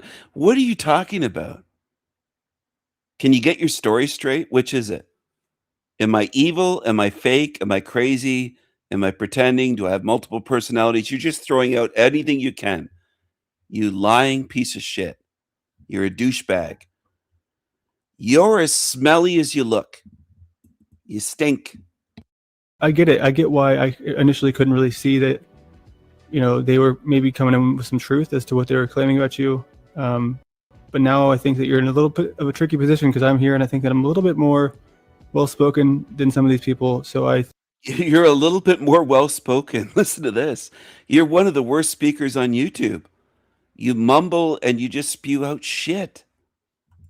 think that you should just remember that I'm not trying to make you my enemy, but I'm going to say it as I see it, as I've already been doing, but it's going to be even more raw now.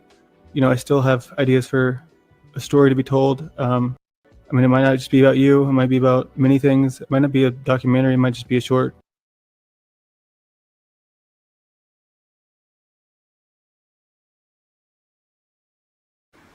Hey, Landry. Hey, Landry. You have me blocked on your channel. Dumb move. Historic courthouse. All right, it's always fun, right? But yeah, once we get over this little hump down here, we're going to get to the view of the water, which is the main reason why we're here, to get some nice shots of the water, because this is all essentially going to just be the best way for me to figure out what works best for the footage. Look at that booger eating cucaracha demon. What a loser. What a creepy, creepy creature. What a creepy, creepy creature. So, Landry, thank you for quitting. You can keep your patterns as long as you want. I don't quit.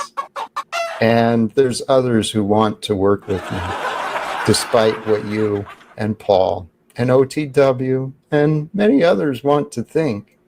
See, things are happening, brothers and sisters. Brothers and sisters, all who have been a part of today's stream, today's conversations, show, whatever you want to call it, today's experience with me, thank you. I do want to encourage and invite, again, for those who are willing to be a part of this Jack Talcott growth and success. Apparently, Landry just quit. I didn't save the chat, but whatever. So I still like the idea of group participation. With a group, everything is easy.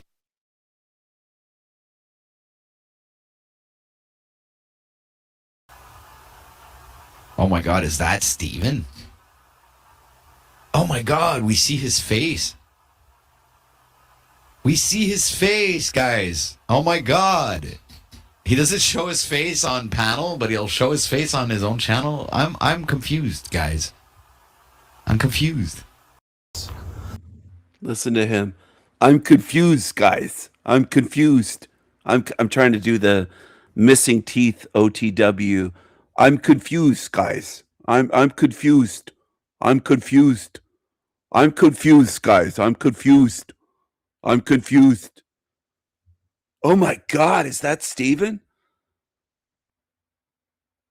Sounded like he was a homo that's turned on. What's wrong with you? What's wrong with you, Elf? What's wrong with you? My face is right here. He doesn't show his face. He doesn't show his face. He doesn't show his face. You know what's remarkable to me? That so many of you on YouTube by the millions follow absolute lying, low IQ creatures.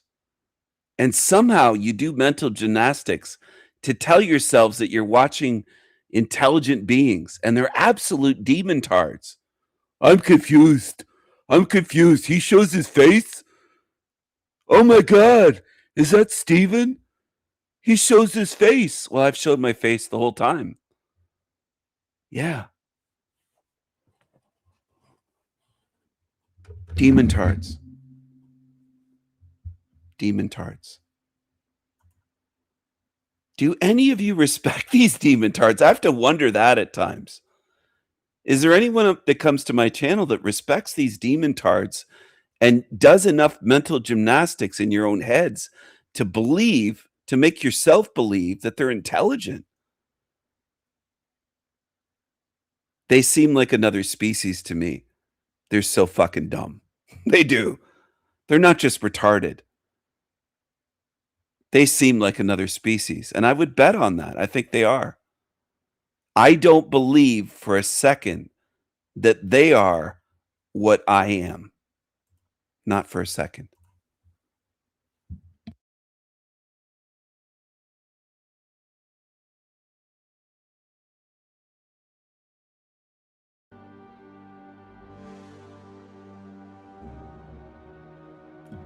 This is back to Jeremy's video on the Real People channel. It's funny that Rose asked if Jeremy's Jewish because he looks so Jewish that even Jewish people think he looks Jewish.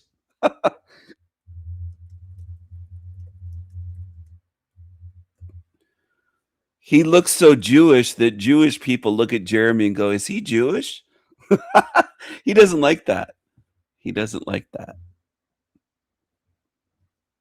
Jeremy, come on, matzo ball super. You're not what you claim to be. Come on. Just be honest for once.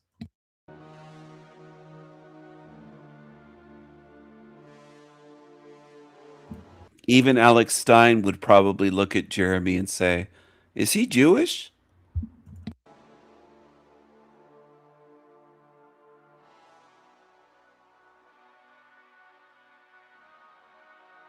clip from the RV, row 77 live stream. Jeremy looks like he could be working at Cat's Deli in New York City. He looks like he could be working at the most Jewish place, maybe in the Orthodox part of New York. He looks more Jewish than just about anybody you'll see. He looks more Jewish than one of the Marx brothers. And he claims, oh, I don't look Jewish. What are you talking about? What are you talking about? What are you talking about, man? Like, that's one of the funniest things ever. Him saying he doesn't look Jewish. Really? You don't look... You look more Jewish than I think anybody I've ever seen in my life. What are you talking about? You look more Jewish than anybody in Hollywood. Anyone.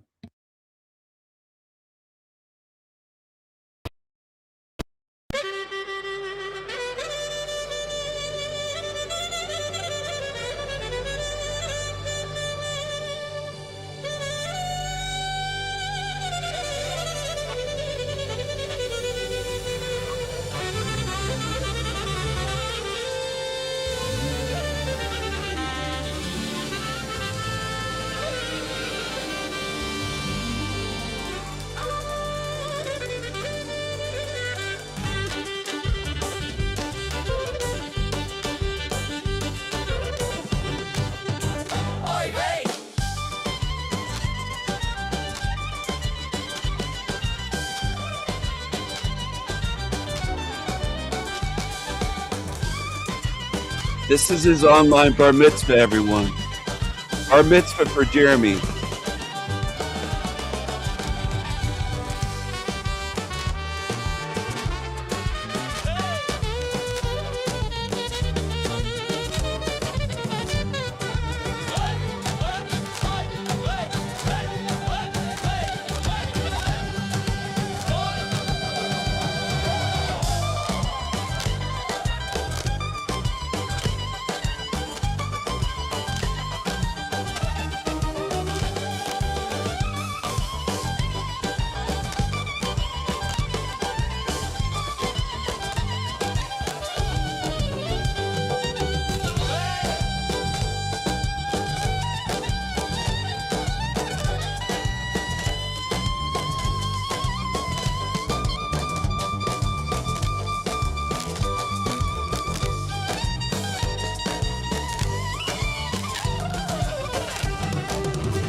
Come on, everyone, dance, dance, dance, dance.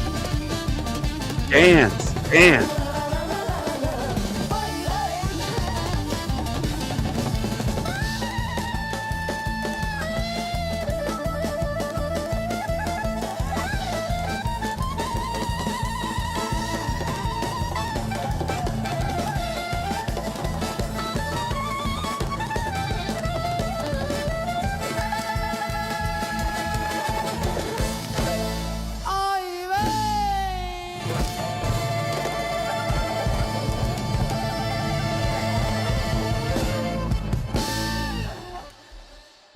Dance, my niggas, dance. Come on, my tiggas. Let's have a little bit more dancing. Let's go. Let's dance. Yeah, he's totally. Come on, everyone. Let's. He's totally not Jewish. He can't be Jewish, right? He's not Jewish. He's not Jewish. He couldn't be. He's very upset with me. In emails, he's threatening to sue me. He's threatening to call the police. He's threatening to sue me. He's making all these threats. He's claiming he's reporting my channel. Yeah, Jeremy likes lasagna. I asked him if he would prefer matzo ball soup or lasagna, if he could have only one. He claimed he would take lasagna. He said lasagna, of course. Come on, Jeremy. Come on, let's get real. Nobody believes that. You're going for the cold matzo ball soup. Let's get real here. You're a matzo ball souper. Come on, just admit it. That's all. He said, "Oh, you hate Jews." No, I don't. I don't hate them. They're allowed on my channel. I'm not keeping them away. What are you talking about? But you just don't look like an Italian. And I know Italians. Some of them are married, as I've discussed, into my family. So, Jeremy, come on. I can spot an Italian. You look like the least Italian guy on earth. I mean, you don't look Italian at all. Come on. What are you talking about?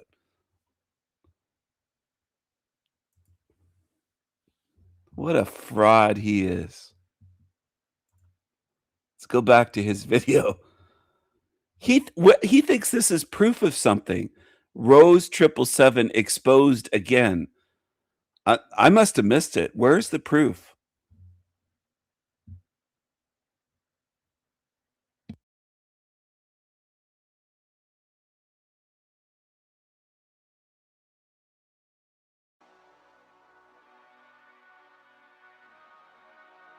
Clip from the RV, row 77 live stream off Rofkin. She's gonna sit here and say that she would do the same thing as Alex Stein's doing, sell out, shake her butt, do whatever to make it big.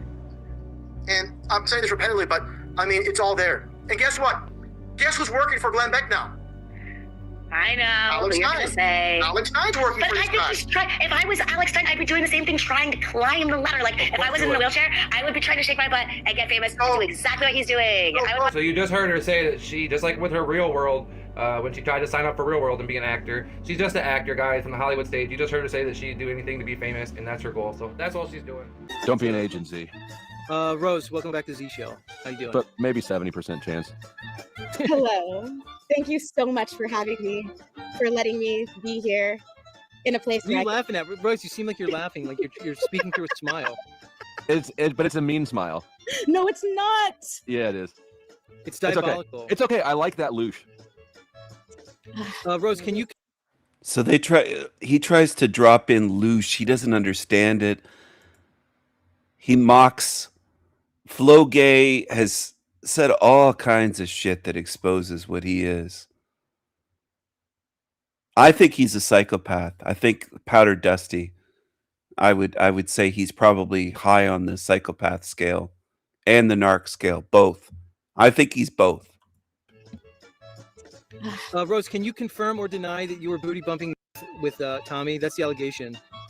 Booty. I will deny the allegation that I was ever booty bumping with Illumitami. But Flow State, you said like 2 weeks. It was an amazing 2 months. Over. Was it? It was Hold on, it I was want the best experience ever. I have a quick question though. I need to get in. Z, how do you know about boofing? Booty bumping. I assume that's boofing. Is it when you put meth up your ass? Yeah. Yeah, that. I learned about it in jail. Where'd you learn about it? You know, live and breathe, my friend. Live and breathe. Silent partner. So why don't you start off with telling us about yourself and your journey, what part of the world you grew up in, what part of the world you're in now, if you like disclosing that information, a little bit about your background, education, what... Oh, wait, that Jesse Howe guy, that weird Canadian, he's claimed that I'm an agent. He used to come over here once in a while. He would leave one comment. What's his channel? The Missing Link? This Jesse guy, he's bizarre, but he's Canadian, so a lot of Canadians are kind of weird like this guy. Not all of them, but there's quite a few, and I think a lot of the weirdo Canadians, the white Canadians at least, seem to be out west towards the west coast or far east, PEI, some of those places, Nova Scotia. There's a lot of weirdos in even in Newfoundland, the Newfies, but some of the Newfies are friendly and fun. But he's a weirdo from out west. He's very weird. He comes across like a dude that's under mind control or something. He's very strange. I noticed that immediately with this Jesse guy. Very weird. What got you awakened to what's going on in the world and being able to link up with someone like Crow 777? Anything about your journey that you wanted to share here with our audience today, especially if they may be hearing you here for the first time? Okay. So I grew up in California. I was born in Van Nuys, Southern California. I think Jeremy might be anti-Jewish. He's an anti-Semite. Jeremy, you're attacking Rose because she's Jewish, aren't you, Jeremy?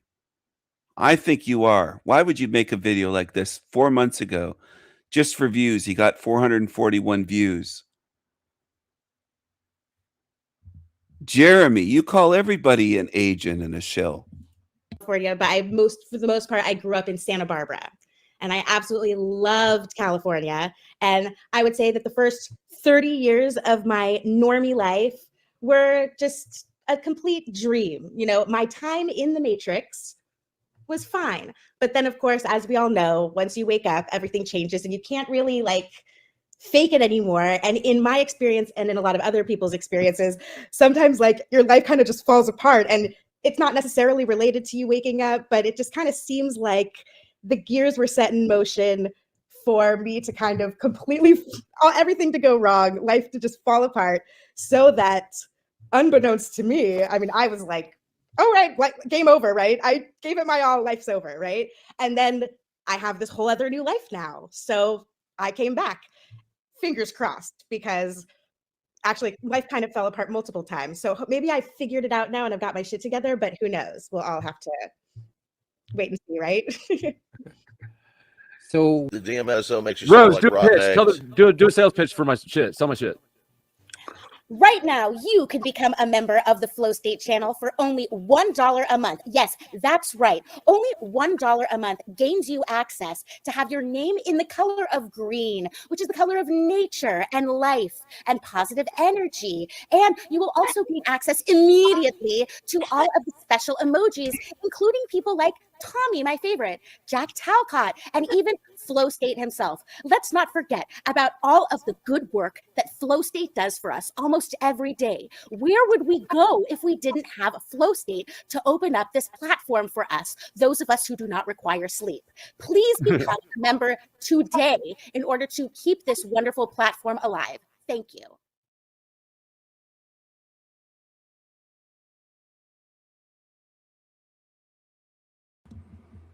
Listen to this. Jeremy said, apparently Rose is a heavy metal fan. He put up on the screen for people that didn't see that. He put on this picture. I don't know where he got all these pictures, but he's really obsessed with you. Jeremy. I don't know if I said Jesse, but I meant to say Jeremy. If I said Jesse, I meant to say Jeremy, the one that made this video. He wrote, apparently Rose is a heavy metal fan. He's assuming, oh no, she's a devil worshiper. Actually, Rose is a heavy metal fan, dummy. You can't make this shit up. She loves Iron Maiden. She'll talk about Iron Maiden. She has Iron Maiden tattoos, dumbass. She actually is a heavy metal fan, Jeremy. So he's like, apparently Rose is a heavy metal fan. Actually, yeah, she is. She is. So if she's a fan of Iron Maiden, does that make her a devil worshiper?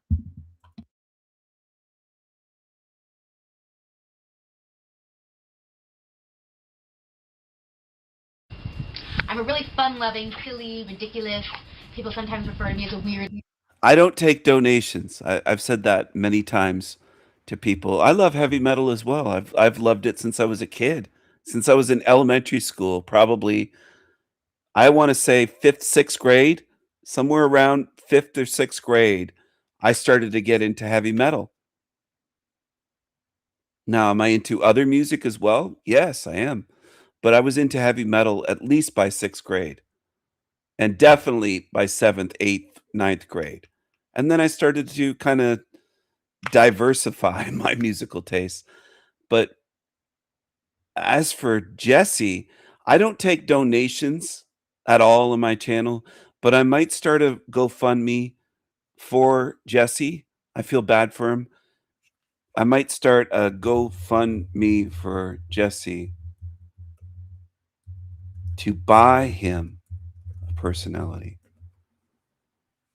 Jesse was invited, the Missing Link channel was invited here.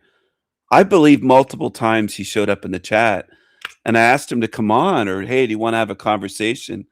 Come on live and we'll do an interview, or maybe you could have me on your show. He never did. He's just afraid. He's just afraid. So I don't respect him for his lack of personality and his lack of guts. And then he made false accusations against me, calling me an agent. Weirdo or crazy or out of my mind. I love people. I love all different kinds of people. I love giving and taking energy from people. I love giving and taking energy from people. I love giving and taking energy from people. I love giving and taking energy from people. I love. So if he replays it enough times, it's making her evil, apparently, is his tactic here, his strategy. Jeremy's just repeating this part. Anyway, that is the video, everyone, in case you wanted to see it. That was 4 months ago. He's been talking nonstop about Rose 777. He claims that because I, quote, allow her in my chat. I saw a comment from him saying King Stephen allows her, the Sandy Machine allows Rose in his chat, so Stephen is controlled by her because she's allowed in my chat. So anyone that's in my chat here controls me and my channel. Obviously, Rose has the keys to my channel. She'd have to, wouldn't she? I've never given the keys to anyone, and I wouldn't sell the keys to my channel. I've never even looked into how you give someone the keys to a channel. I bought the keys to Landry's channel one time as a LARP kind of joke thing, like as a laugh, for $33.33, which is what I typed in and chose, saying I own you $33.33. To me, it was funny. But that's the only time I've had anything to do with keys for any channel, including mine. I've never given a single person the keys to my channel. Now, demons will clip that and say, he just said he gave her the keys. Yeah, it's called sarcasm. You ever heard of it? Fucking demons are humorless twats. They just don't understand anything. Anyway, Jesse, you do need a personality. I will raise some money. Maybe they can give you some implants. Maybe Elon Musk or Bill Gates could put a chip in your fucking brain and give you a personality. But you're pretty dull. Like you seem like somebody that came out of a coma. You don't seem like someone that has a personality, dude. Jesse, I'm sorry, Jesse. You're just completely dull. I've never seen him laugh or tell a joke or be charismatic or charming or anything close to that. I mean, dude, you're just a dud, as Salty would call some of these creatures. You're just a dud, dude. You're a dud. Like this guy. This guy's a dud. Remember him? Remember this creature? He's a dud. And this guy's a dud. Jeremy's a dud. It's not funny. You're a dud, Jeremy. And you're very upset, and you keep reporting my channel to YouTube. You admitted on your live stream. And he took his live stream down like a coward. He's done one live stream. Jeremy was pressured by me to do a live stream. He did one live stream in 3 years and took it down out of fear. What a coward. He couldn't leave. Jeremy couldn't leave his one and only live stream up. Coward vibes. Okay. I don't respect cowards. I make that known all the time on YouTube. And he's a bloody coward. He's a diamond, mate. He's a diamond. He's a coward, mate. He's a coward, mate. He's a googly-eyed, Sanpaku-eyed diamond. Look at the googly eyes. God damn. He's a coward. He's got the googly eyes. So my advice to people, if you're going to run a YouTube channel, don't be a coward. Don't be a coward. If you do a live stream, leave it up. Don't take it down. Don't take it down. Don't try to take it down.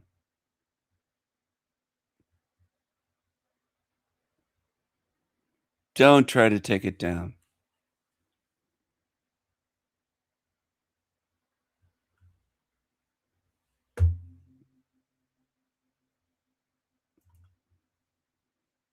He's a coward, mate.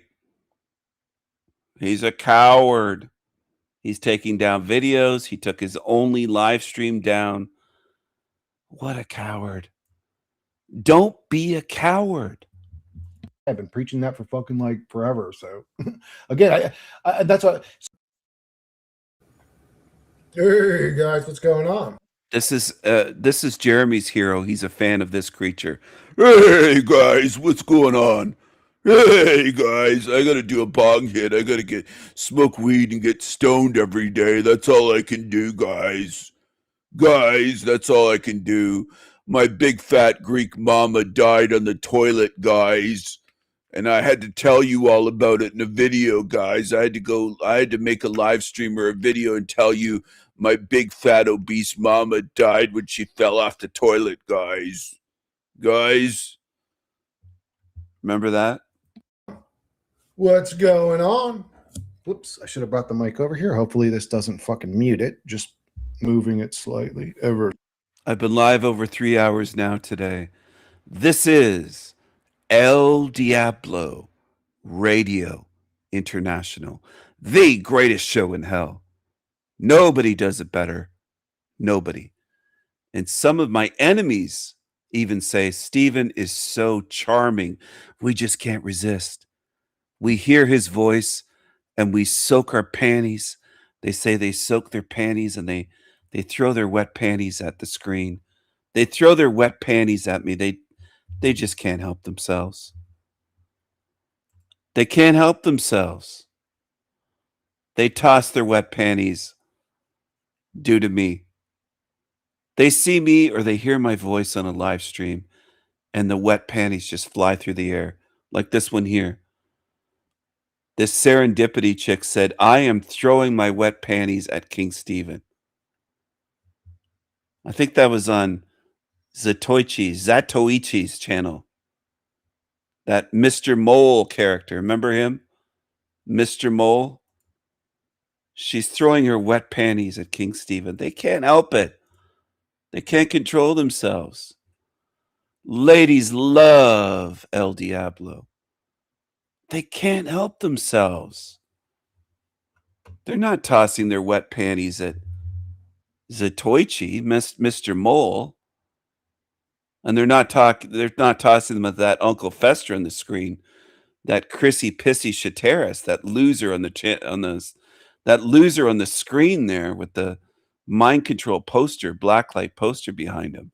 Here's Mr. Mole. Zatoichi is Mr. Mole.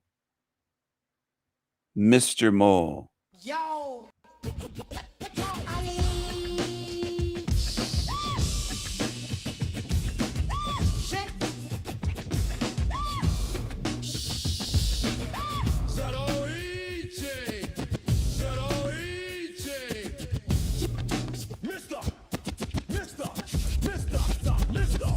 Mole!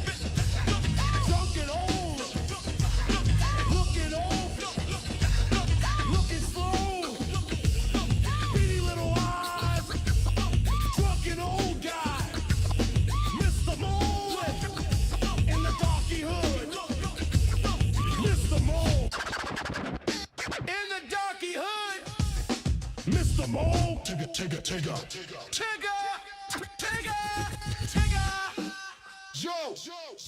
Mr. Mo, my Negro. Mr. Mo, my Negro. Mr. Mo, my Negro. Hey, bitch, smelly bitch. Light your cigarettes, chain smoke, dope. Yeah, boy. What's up, Negro? You suck, old ass dork. Fucker. Mr. Mooney! Oh, yeah! Mr. Moon! Mr. Moon!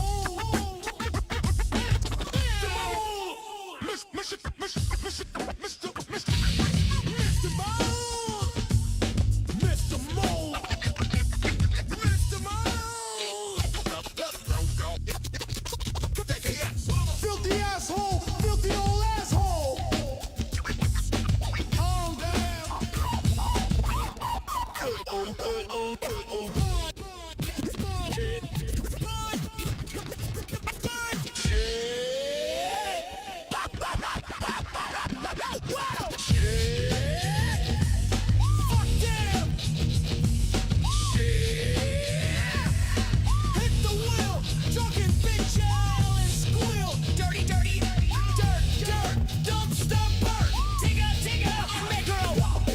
Mr. Mo.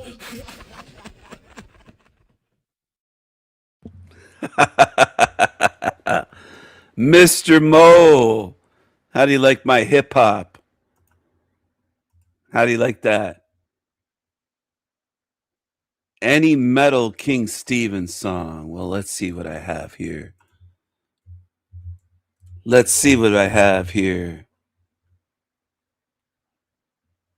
Turn it up, though. You got to turn it up. Turn up the volume.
The sanity!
Hello, everyone. I'm going to play this one. This one is called The Black Sun. The Black Sun.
Slice and dice.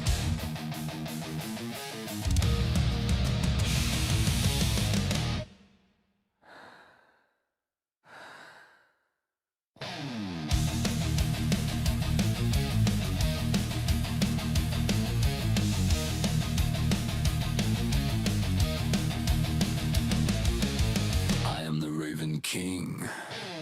I'm here to haunt your dreams. Haunt your dreams. My mind is cutthroat, sharper than a knife. With matrix demons, I slice and dice. I slice and dice. Teasing demons, teasing demons, rolling over demons.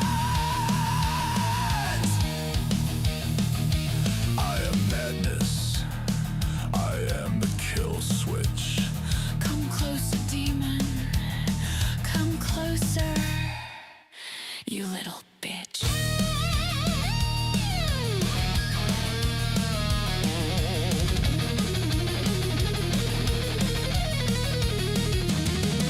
Ravens and crows, ravens and crows, my ravens and crows. Watch over. Always. Watching over. Shh. Shut the fuck up. Demons, you are done. Fucking demons. You are done. Done. Demons! Crawl! Demons!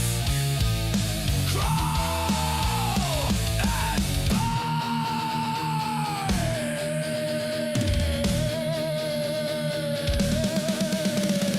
burn here.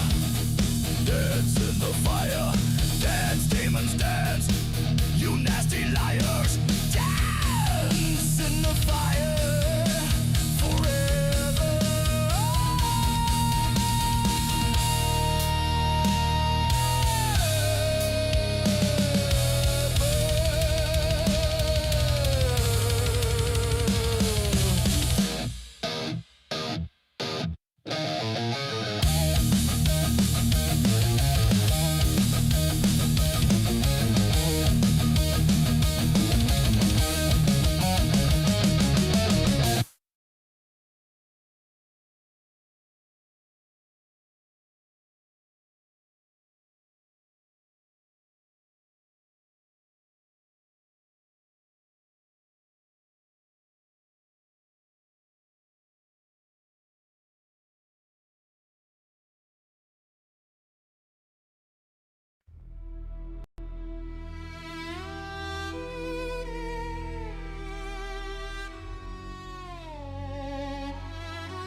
Viking strong.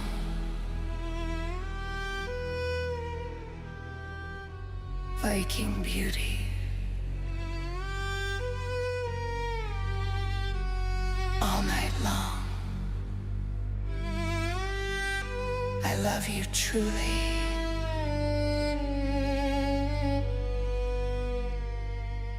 Viking strong, baby. The king.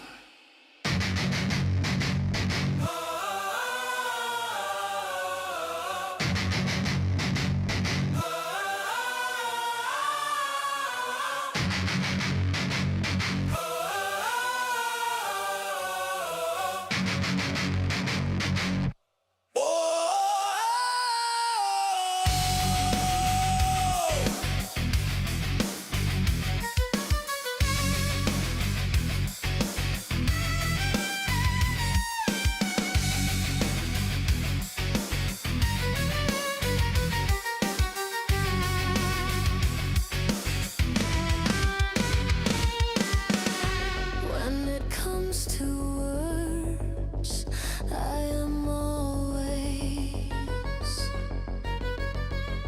in search of beauty, a certain kind of language that has never been written.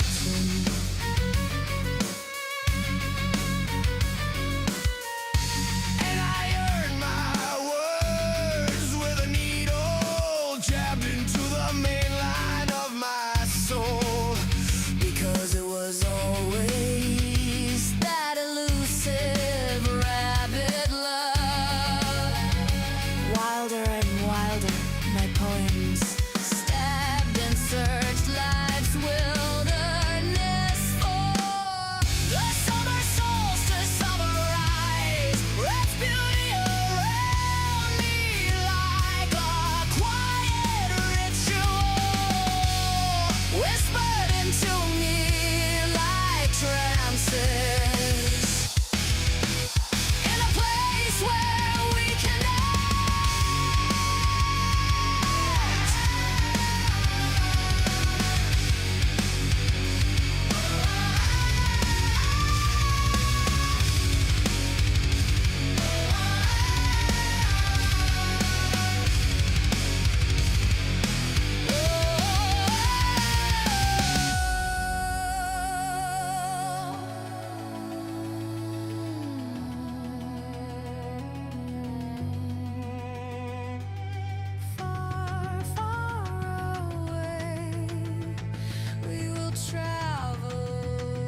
torturer.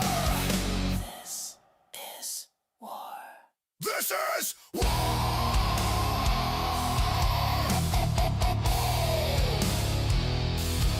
This is war.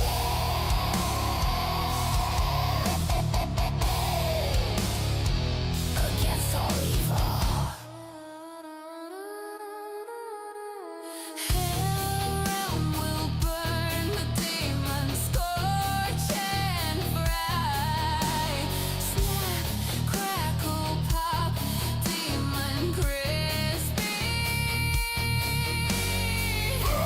Demons, burn the roaches, toast them again and again.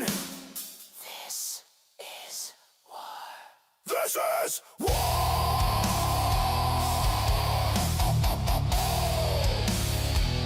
Against Team Evil.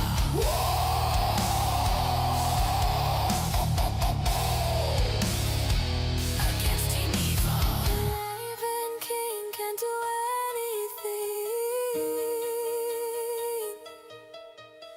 The Raven King will fight and win, soaring higher and higher,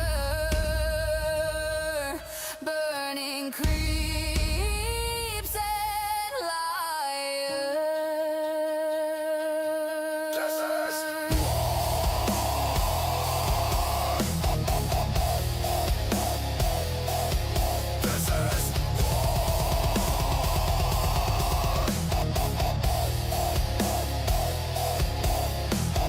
God is evil.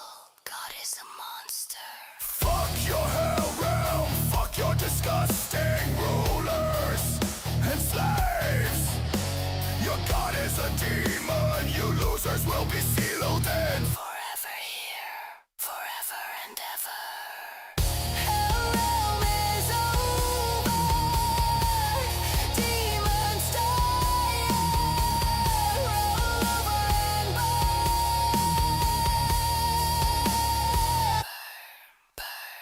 burn, you devils.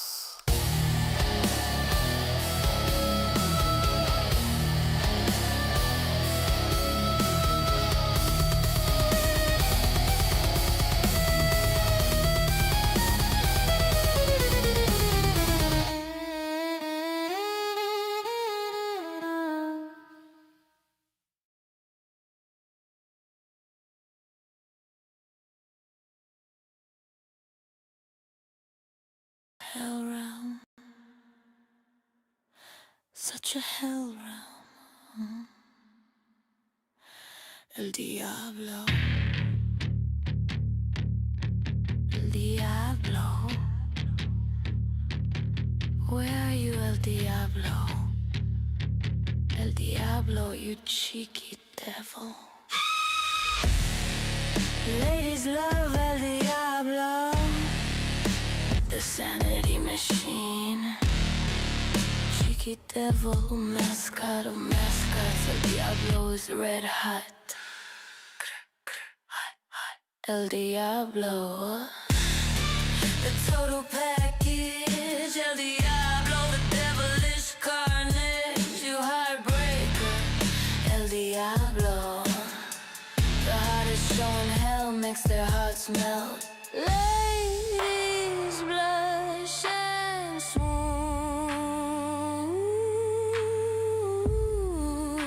The sanity machine forever rules from here past the moon. El Diablo is here on the scene. El Diablo comes on like a dream. A fever dream. Truth, love, and El Diablo. Ladies love El Diablo. Ladies love El Diablo. Team Evil has nightmares of El Diablo without a second care. Fierce and mean, he makes them all scream.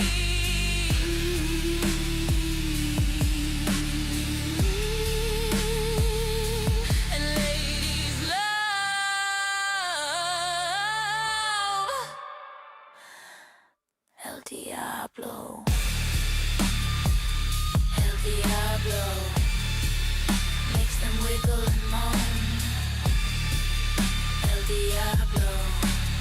My what big horns carry me home. Carry me home. Carry me home.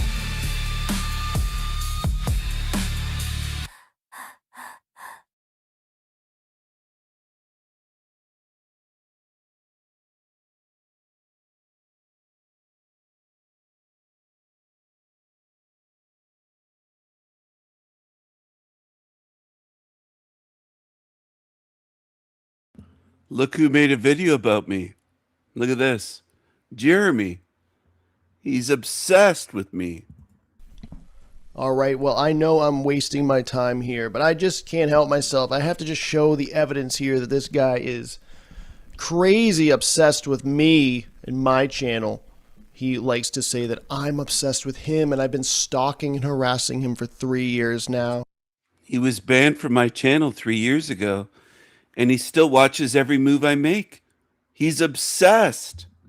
And I'm going to show you exactly what he did last night when I went live for the very first time. So he joins my live stream and he decides to leave a comment. He hits send, but then he realizes something. It didn't show up. And he's like, damn, I'm blocked. So what does he do? Does he just leave? Does he just continue playing the video and just comment on it? No, he decides to switch accounts. He switched accounts to Antonio. That's right. I did it live, and I knew you'd see it. I knew you'd watch my channel. You're watching everything I do. You've been obsessed with me for over 3 years. And now he starts commenting in the chat. Wow, you're live. Does he just leave one comment? No, he leaves several comments. Look at all these comments here. With Antonio 777 for Jesus. More comments. Yes, and I live streamed it for everyone to see. Isn't that fantastic? Where's your live stream, by the way? It seems to be gone. Did you take it down? Did you hide it? Your one and only live stream. You hid it. You hid your live stream. Just flooding the chat with questions, with a lot of shit. I had fun. I think it's hilarious. I had you answering my questions for hours, or for over an hour. And you didn't know who you're a dummy. You're a dumbass. But I'm obsessed with him. Look at all this. What do you think of Tony Sayers' channel? Tony Sayers legit. What do you think of the Sandy Machine? Of course he has to ask that. I'm fairly new to this. You can remove chakras? How do we know you're real? I don't know. I don't know if he's just jealous that I have more people in my chat commenting than he does on his live streams with over 4,000 subscribers and I have 380. He's just really jealous. But this is what mental illness looks like, people. This guy's a crazy shill bag. People, this guy's a crazy. But this is what mental illness looks like, people. But this is what mental illness looks like, people. Wait, is he trying to diagnose me as mentally ill? That's against YouTube's terms of service, isn't it? What are you trying to do, Jeremy? What are you trying to do? But this is what and I have 380. He's just really jealous. But this is what mental illness looks like, people. This guy's a crazy shit. But this is what mental illness looks like, people. This guy's a crazy shill. Typing comments in a chat is what mental illness looks like? Really? Huh. That's incredible. I think you've crossed the line, Jeremy. I think you're getting yourself into deep waters. You don't seem to understand what you're doing. But keep going. Keep going. You're going to pay for your spiritual crimes. You will pay for all of your lies and your spiritual crimes. You will pay. But But this is what mental illness looks like, people. This guy's a crazy shill bag. I mean, he just doesn't stop. He just keeps going and going and going. Yep. If this is... I keep going and going and going. I can go for eternity. I'll never let up. Never. You've made an enemy, you dummy. You're going to pay. Isn't mental illness an obsession? I don't know. Yep. If this isn't mental illness and obsession, I don't know what is. Yep. If this isn't mental illness and obsession, I don't know what is.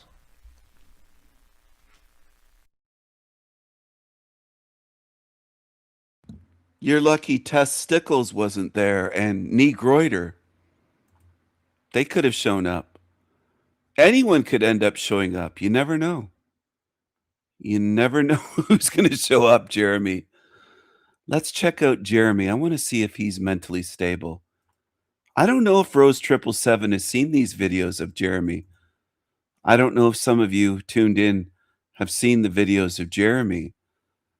But Jeremy is quite a weirdo. He's very creepy. I would call it creepy. He's creepy. And he might be deranged. Creepy and cringe video from Jeremy. Let's see this. Is Jeremy okay? I'm starting to think that the word truth means basically nothing anymore. Just like the word lies. Truth is overused to the point that it almost backfires. Truth means absolutely nothing without investigation. Too many believe themselves to be truth seekers, but don't do the work. They rely on their feelings and stay loyal to their team. They are loyal to personalities and are often unwilling to change course. I've been guilty of all these things, so I'm not claiming to be better or above anyone else. This is very creepy. Jeremy, are you okay?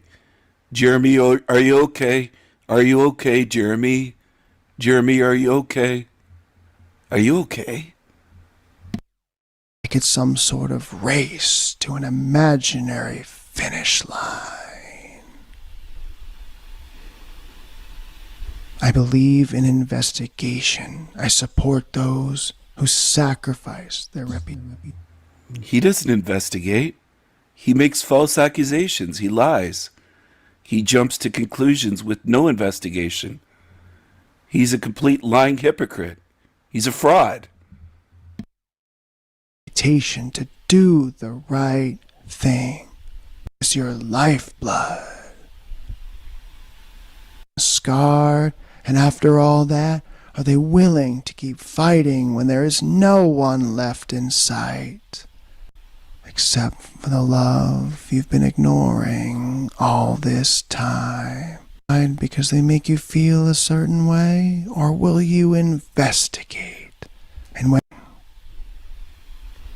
But before then, you must ask yourself, why? Why am I even here? What was I doing here in the first place? Was I generally seeking truth, or was I trying to compensate for something? He's so cringe and creepy. That was missing. Some trauma or insecurity that's been unaccounted for. Now is the time to ask yourself, why? Why am I here? And why? Is Jeremy okay?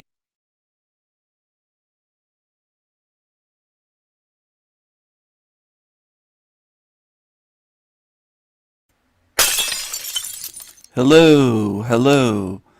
Do real truth speakers and truth seekers tell the truth? Are they honest? Are they trustworthy? Or do they use others the names of others, trying to get attention and more views and get in good favor with others on YouTube? Do they lie about others on YouTube? Do they make false assumptions and jump to wrong conclusions? Do they spread rumors and gossip? Do they do what a lot of these creatures do? This guy here is lying about me right here. Look who just subbed to my channel. How many sanity machines need to be subbed to my channel? Isn't one enough? Well, that's not me. That's an imposter. That's not an account of mine right there. This cartoon-looking bird here, the sanity machine with a lowercase instead of a capital S, that's not me, dummy. You're jumping to the wrong conclusion. I didn't just sub to your channel. You're falling for an imposter. You're gullible. You're duped. You're deceived. But you call yourself a truther, don't you? But you're actually a gullible fool. You're a moron. And so's this dummy, stalker, bored monkey. Another dummy. See, you're not real truth speakers. You're liars. You jump to wrong conclusions about me.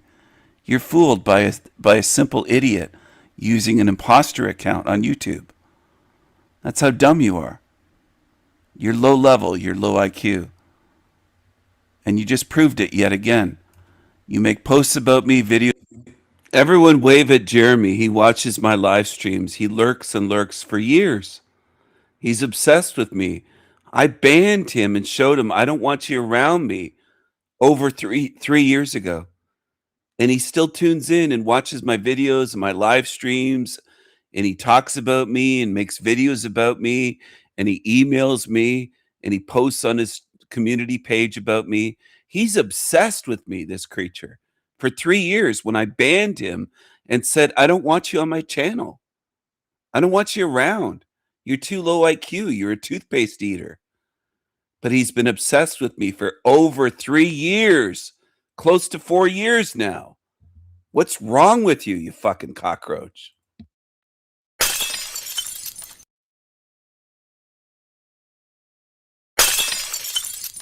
He reminds me of Droopy Dog, Ian. Hey everyone, hope you're doing really well today. Want to do a really short video, and the message of this video is to be open-minded. There's a lot of topics out there. There's a lot of people who claim that they know the truth. Do they really know the truth? Can these things be verified? And it tends to put your mind in a You've been claiming that you know the truth for years. Look at the eyebrows go way up. box or some sort of cage, and you don't end up considering other possibilities. So I think there's probably more of an overlap. Some of these theories, probably a combination of different theories, all make up what is real, or it may not even really be that way. I can't verify a lot of the things that are told to me or other people's perspectives. I can only go based on my own, and maybe that's what it is. It's everybody just has their own individual perspective. And that's in a sense, it's some things are kind of your truth and what you. Your truth, wow. Your perspective. In a sense, it's some. In a sense, it's some things are kind of you. In a sense, in a sense, it's some things are kind of your truth and what you. In a sense, it's some things are kind of your truth and what you. In a sense, it's some things are kind of your truth and what you. Your truth, wow. Your perspective is your truth. Perspective makes the truth. Are you going to say that truth is just a feeling like Hankel Flamio says? Your truth, my truth? Listen to this guy. He sounds just like New Agers. You believe is going to end up being what you get. That could be. Oh, what you believe is what. Hello, everyone. Do you think that Jeremy's a new cager? I've been live now for 4 hours, 7 minutes. This is El Diablo Radio International, the greatest show in hell. Nobody does it better. Nobody. And this creep on the screen was exhausted after live streaming for an hour and 40 minutes. And he said he had to have a couple drinks to get the courage to even do a live stream. How pathetic. How pathetic. He was afraid to go live. He's afraid. He had to take a couple drinks. And then he was worn out and exhausted in an hour and 40 minutes. What a creepy creature. Creepy, creepy creature. Creepy creature. Creepy creature. Creepy, creepy creature. New cager. Creepy creature. What you get. What you believe manifests, right? You're a total new ager. He reminds me of Droopy Dog, Ian. Hey everyone, hope you're doing really well today. Your truth. Hey everyone. Hey everyone.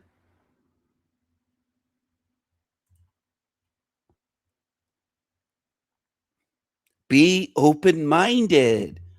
He talks to people like they're children. What a loser. What a loser. Let's go back to the Tigga Tigga. Tigga Tigga. Jeremy, I have almost 2 million views. You claim no one watches my channel. But you're a liar. You're a liar. I'll do it quickly right now. I'll show you, people. People. I'll do it right here, right now. Looking good, okay. Slightly higher. I get around 40,000 on average views per month. I get more views in a month than that creature's had in 3 years. He has 25,000 views. I get around 40,000 every month. I get more views in a month than that fuck has had in over 3 years of running his channel. 1.9 million views. Here it is. 1,917,764 views so far. 2,900 views in the last 48 hours. And that's not great compared to usual. I usually get 3,500, 4,500. So that's not very many views compared to usual. I can prove what my channel gets, and I show it. I share people. I have nothing to hide. Watch time hours, 338.6 thousand. So it's almost 340,000 watch time hours. Hundreds of thousands of hours people have watched my channel. So stop lying, you fucking lying piece of shit creature. Everything proves him wrong, Tyler. It isn't just hospital. It's everything in this realm proves Jeremy wrong. Everything. That's one part of it. But everything proves these new agers wrong. They're a liar. They're liars. Jeremy's a liar. And he's in a group of liars. Anyway, I'm going to go back to this Tigga Tiggas. Don't be fooled by these losers on YouTube. They'll just get you recycled. Jeremy, following Jeremy, that googly-eyed weirdo, this guy, will just get you recycled. Don't follow liars. He's a liar, and he's misleading people to believe that you create your own truth, you create your own reality, that it's all just about your perspective.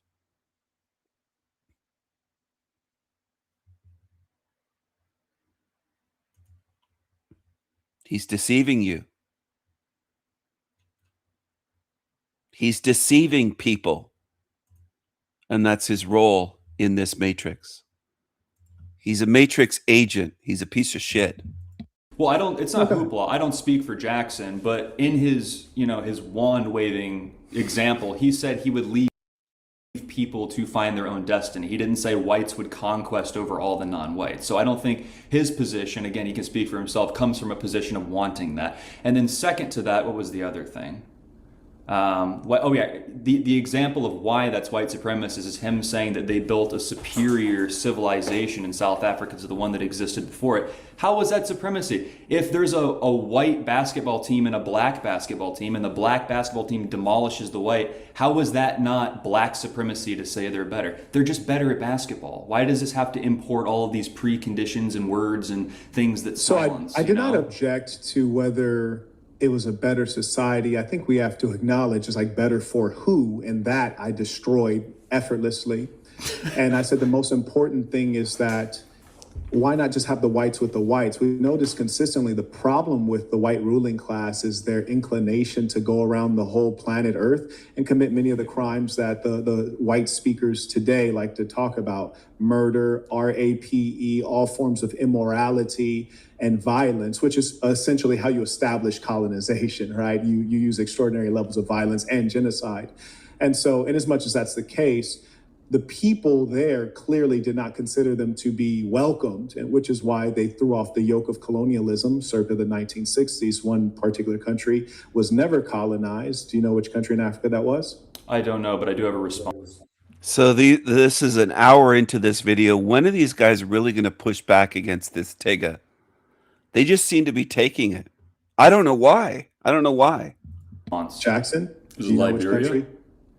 No, Liberia actually was created to repatriate Black Americans back to the continent of Africa. And that was a really interesting experiment. But it was Ethiopia, the opposite side of the continent. Anyways, I say all that to say, the white supremacist position is that Black people need you there embedded, like helping them, and they don't need you. And if they're going to suffer, let them suffer. It's fine. You know, leave the whites in Europe, leave the whites where they come from, and leave the land of the Blacks to the Black people. It's the supremacist mentality that wants to be there ruling over others. And the idea of supremacy, or that you should rule over others, has created much violence, death, and bloodshed. And only the white supremacists is not able to acknowledge that because they're psychotically racist. It's irrational. That's why enslaved Africans came to America on a slave ship named Jesus. So the kind of psychological issues you have to be a good Christian while having a slave ship called Jesus, it's extraordinary levels of delusion. Can I say one last thing? I don't want to get hung up on that thing. It was his example anyway. I know, right? But even little brothers, I have a little brother too. They're kind of, all right. That's just condescending. But you are condescending. You are condescending. But I still like it. But you even don't have to be so sensitive. I'm not sensitive. Even if his example, I have a little brother, and we tease little brothers. I'm just like teasing you as a little brother. I'm not trying to insult you as a man. All right, I'm just saying. Let's do the conversation. I don't feel insulted. All right. So even if his conversation was ill-informed and incorrect, let's just grant everything you just said, and the Blacks were doing great in South Africa before it was colonized. Let's just assume that's true. Him being misinformed and thinking that's not the case, that's white supremacy. Because again, thinking like if the fundamental component of white supremacy is thinking that whites must and are obligated in some weird way to rule over non-whites, if that's sort of the definition, it's like, do you think that? Because we could clear it up right now, I think, right? Well, I feel like I already clarified that. I included in my original answer, it's about bettering the society for everybody. I was pretty clear about that. It's the distinction between wanting to conquest. So even if they don't want you there. Even if the Blacks don't want you there. So even if the Blacks don't want the whites there, just still leave them there to better the society? I think it depends. I think it depends on which country you're talking about. Well, in the whole continent of Africa, the Blacks, if you take a popular vote, they don't want the whites there. That's fair. Yeah. So then should the whites all leave Africa? Well, as of now, it's complicated because people have been intermixing there for decades. Right. I'm just saying, like, let's pretend as though there were no mixed people. It was just the pure Blacks and the pure whites. And the Blacks say, hey, we don't want you here. Should the whites leave? Yeah, I think people should be allowed to be left to their own devices ultimately, but I do think it's also part of the white destiny to spread abundance to different places that they go. I think that's part of what makes us European. Can you repeat that for the people?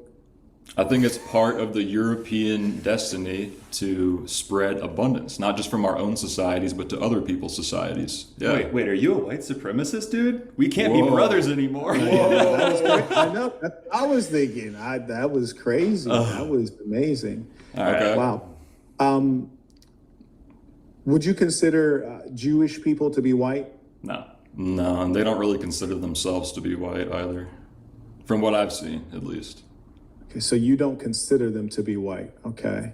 They tend to sharply dissociate themselves from white people, even though the Ashkenazi tribe are between 30 to 55% European Eastern, though, and then the other is like Levantine or Canaanite descendants. So they're like half Middle Eastern. Well, that's what they say, but DNA tests are not permitted in Israel. Well, that's the thing about DNA tests that I'm apprehensive about, by the way, because I don't know if I can even trust the results. So that's kind of what I meant earlier, is like they're all owned by the same people, not to get all JQ conspiracy, but let's be honest. Yeah. We got to stay away from it. If we were to define white and we had 3 points, like just to say like you're white, you're not white. Like for example, Barack Obama. If I could send him over to your team, I absolutely would. Like I'd much rather him be white as opposed to black. So draw the line in the sand for me. If I maybe 3 points, I just usually like 3. Like if you pick 3 points, I'm like these 3 things make you white. What are they? I don't think it can be identified in that way. But how about this? Okay. Nick Nick Fuentes is the line, and anything to the right of Nick Fuentes is white. How about that?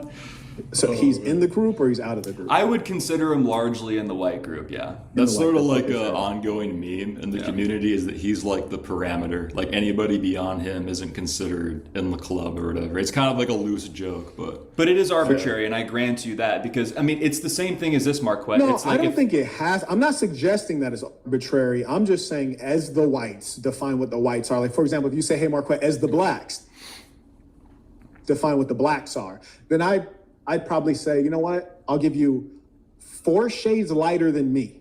So maybe, like definitely not Barack Obama. I think that's too light. So Barack Obama's going on your team. Or he'd go on anyone else's team, just not mine.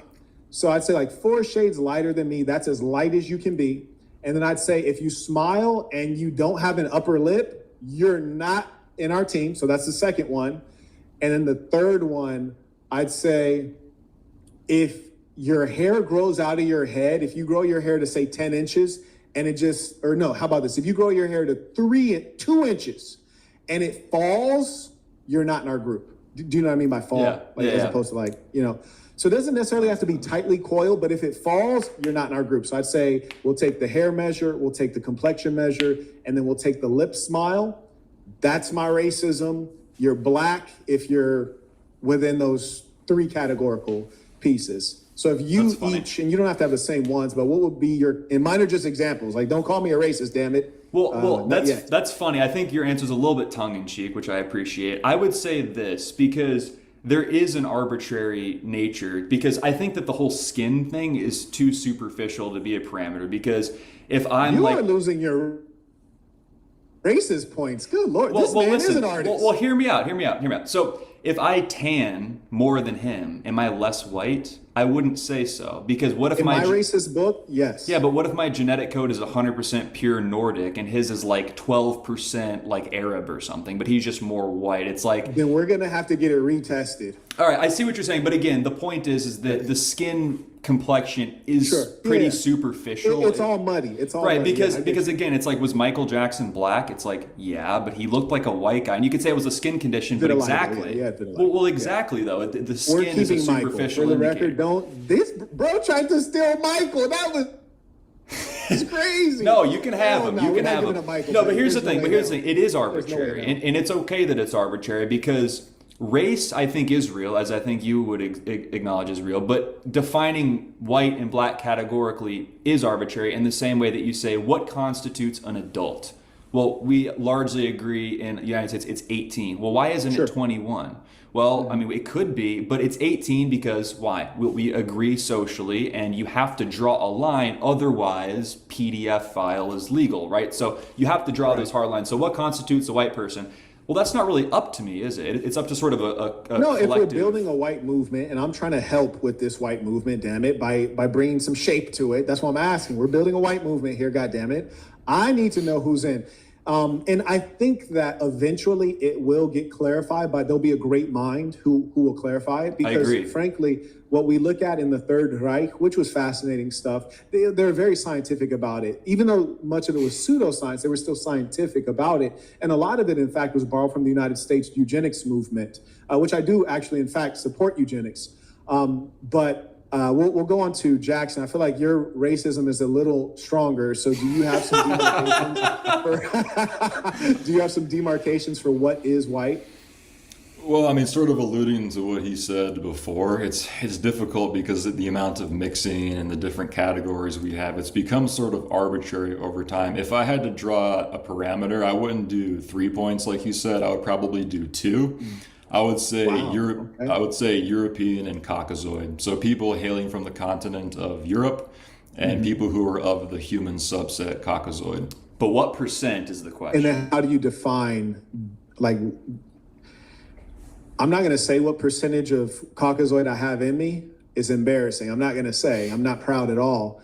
But what percent is going to get someone in there? Because obviously there's levels to it, right? That's a great question. Again, that goes back to like the original thing I said in the first part of the interview, and that we're still kind of trying to figure that out. I think a lot of it has to do with the way that you present and also your temperament. And I think that sort of overrides whatever arbitrary boundaries we're drawing, you know? Curious. Well, the temperament one is a very curious one. We'll probably end up kind of touching on that a little bit later in our culture talks. My hope for you guys is that we stay good friends and you guys step to the front of this movement, because there's no doubt that it is a movement, and what it lacks is proper ideology.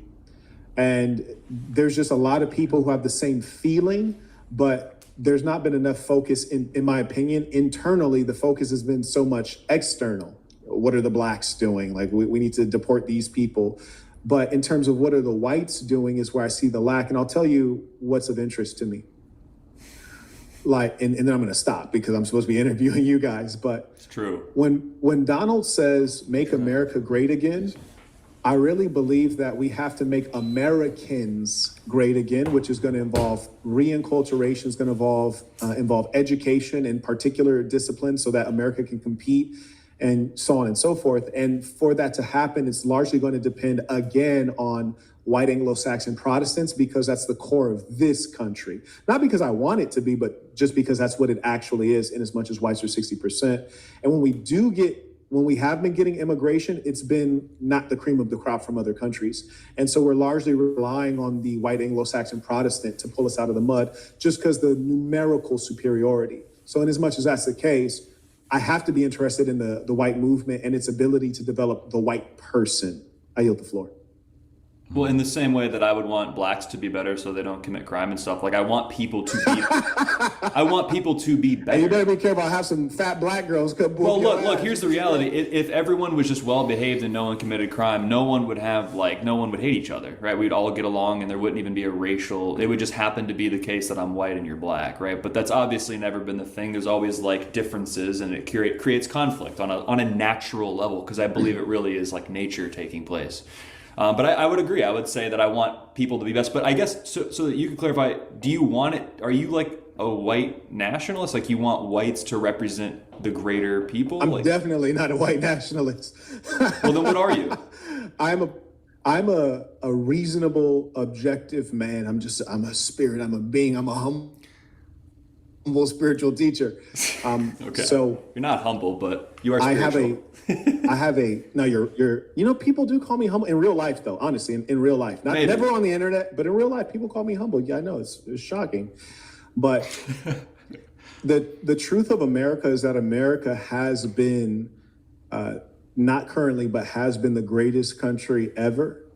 And that doesn't necessarily mean all good things. Part of it means that we enslaved the whole population. We utilized them to get a great leap forward, which we did.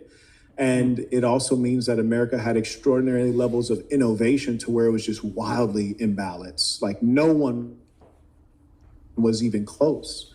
And in as much as that's the case, America is special. We can't ignore the fact that we're all sitting on the bones of the natives, but America is special.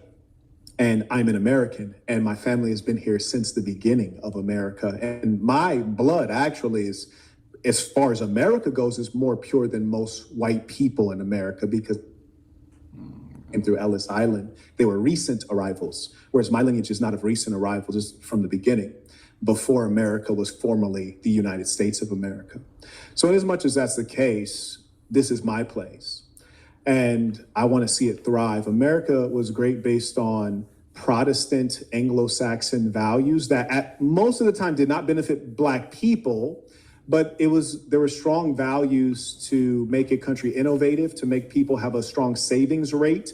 And then you saw things start to break down. I'll tell you when I think whites stopped respecting themselves.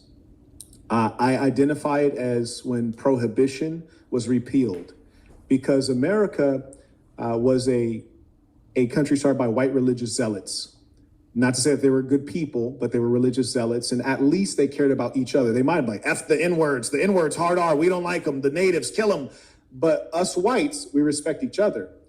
But when they repealed prohibition, they showed that the whites had become more demonic and more interested in doing things that hurt themselves as opposed to protecting themselves. And that's at the point in which I was like, okay, the government stopped caring about the people and the people stopped caring about each other. And then it starts to tank from there, culturally, in my perspective. So I say that to say this.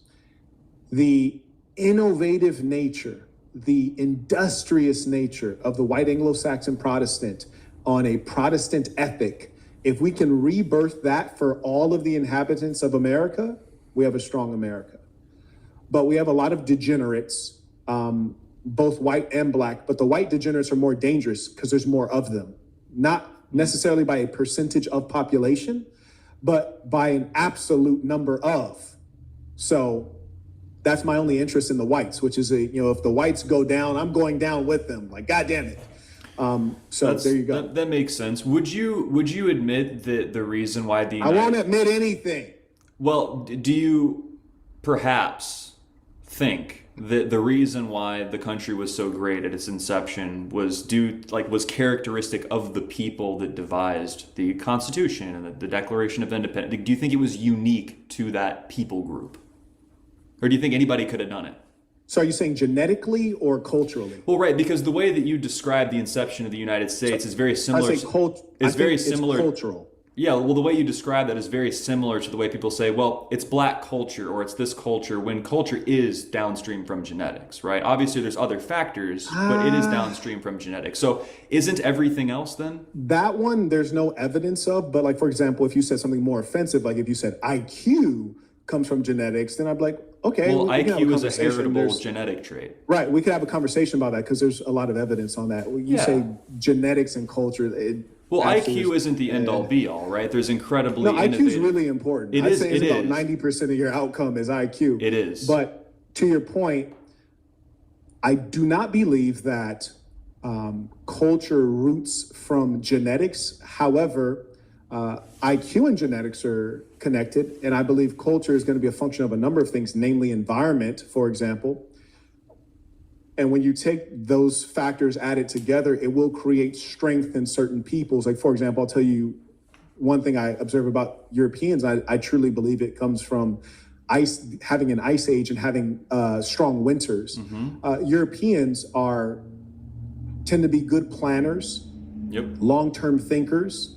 And you have to be a good planner and long-term thinker if there is going to be a winter. Conversely, if you're in a place where there will be no winter, and you can enjoy the good weather and you can hunt big game year around, you are not culturally situated on. That's the excuse Africans use for not planting crops, not having food stores. They always use this same excuse, and it's bullshit. And then they try to take away credit, from Europeans by claiming it's the long winters that made us this smart in terms of planning for the future. Again, I think that's bullshit. I really do. I think we are genetically different. Anywhere we live on Earth, whether we're living somewhere in a colder climate like Northern Europe, or living in South America, or living on an island, if I moved to Tahiti and had generations of white people that didn't experience, this guy's believing the Freemasonic Charles Darwin evolution bullshit theory, and which is bogus, out of Africa theory, bogus. I would tear this guy to shreds. But these white guys are more interested in listening to Negroes talk and being the quote unquote good white people. Being, oh, we're going to listen to him. We're going to use our manners. We're going to be respectful, but you're letting him walk all over you. That's the problem. And they probably don't see it. I hope they review their own content at some point and watch this video again, is what I'm speaking of, and say to themselves, what did we do here for an hour and 20 minutes? Did we let this fucker walk all over us? And it's not really just for lack of knowledge. It's just you're too soft. You're letting him get away with shit when at the beginning he said, I'm not here. I'm just going to be a journalist. But he's been taking digs, condescending, slandering white people as a race. He's been doing all sorts of things other than what he claimed he was going to do at the start. And you guys have put up with it for an hour and 20 minutes and not called him out saying, I thought you were going to be a journalist, and not even going to be here, and you weren't going to interject your views. And that you've done everything the opposite of what you claimed at the beginning, Marquette, that you were going to do. They don't call it out. You have to call out this shit or they'll keep doing it. If a Negro robs you and steals $1 and you don't do anything, the next day it'll be $2. The next week it'll be 20. Maybe the next time it will be your entire life savings and they'll take your life. They will keep stepping it up. You have to put them in check. And you guys have been soft. You're both what, 6'4", 6'5", something, and you're fairly young. The older brother is only 30 years old. And you just don't are you sedated? Why are you taking so much of his shit? Why do you find it funny when he says certain things and you just laugh? Like your behavior isn't strong. It's weak. It's beta behavior. Okay? It is. Being a long-term planner or someone who can do a SWOT analysis and respond to threats. There's no doubt that there are differences in genetics of all of the varieties of humankind. And so I think we agree there. Now, with regards to the particular whites that came to the Americas, I think that culturally they were a unique type of white, white person, white human. Sure. And they were very vicious, which I think is a necessity for I want to add something to that just came to my mind. It isn't just stealing. It isn't just them stealing $1. If you give them $1 or give them $50, they won't appreciate it. Oftentimes, tiggas will come back like the one I showed recently where the church helped out the tigga with hundreds of dollars. And the next week, the tigga came back to the church and tried to steal the collection box and tried to break it open. They'll rob you for being kind and generous to them. Okay?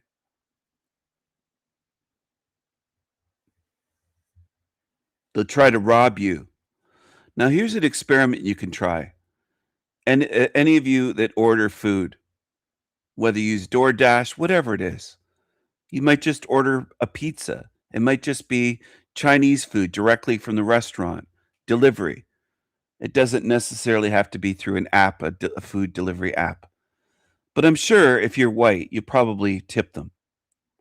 Now, notice the difference between if you give a white person that's a delivery person, if you have any. I do sometimes. I have some white people, all right, that deliver to me. And some of them have delivered, let's say, my groceries.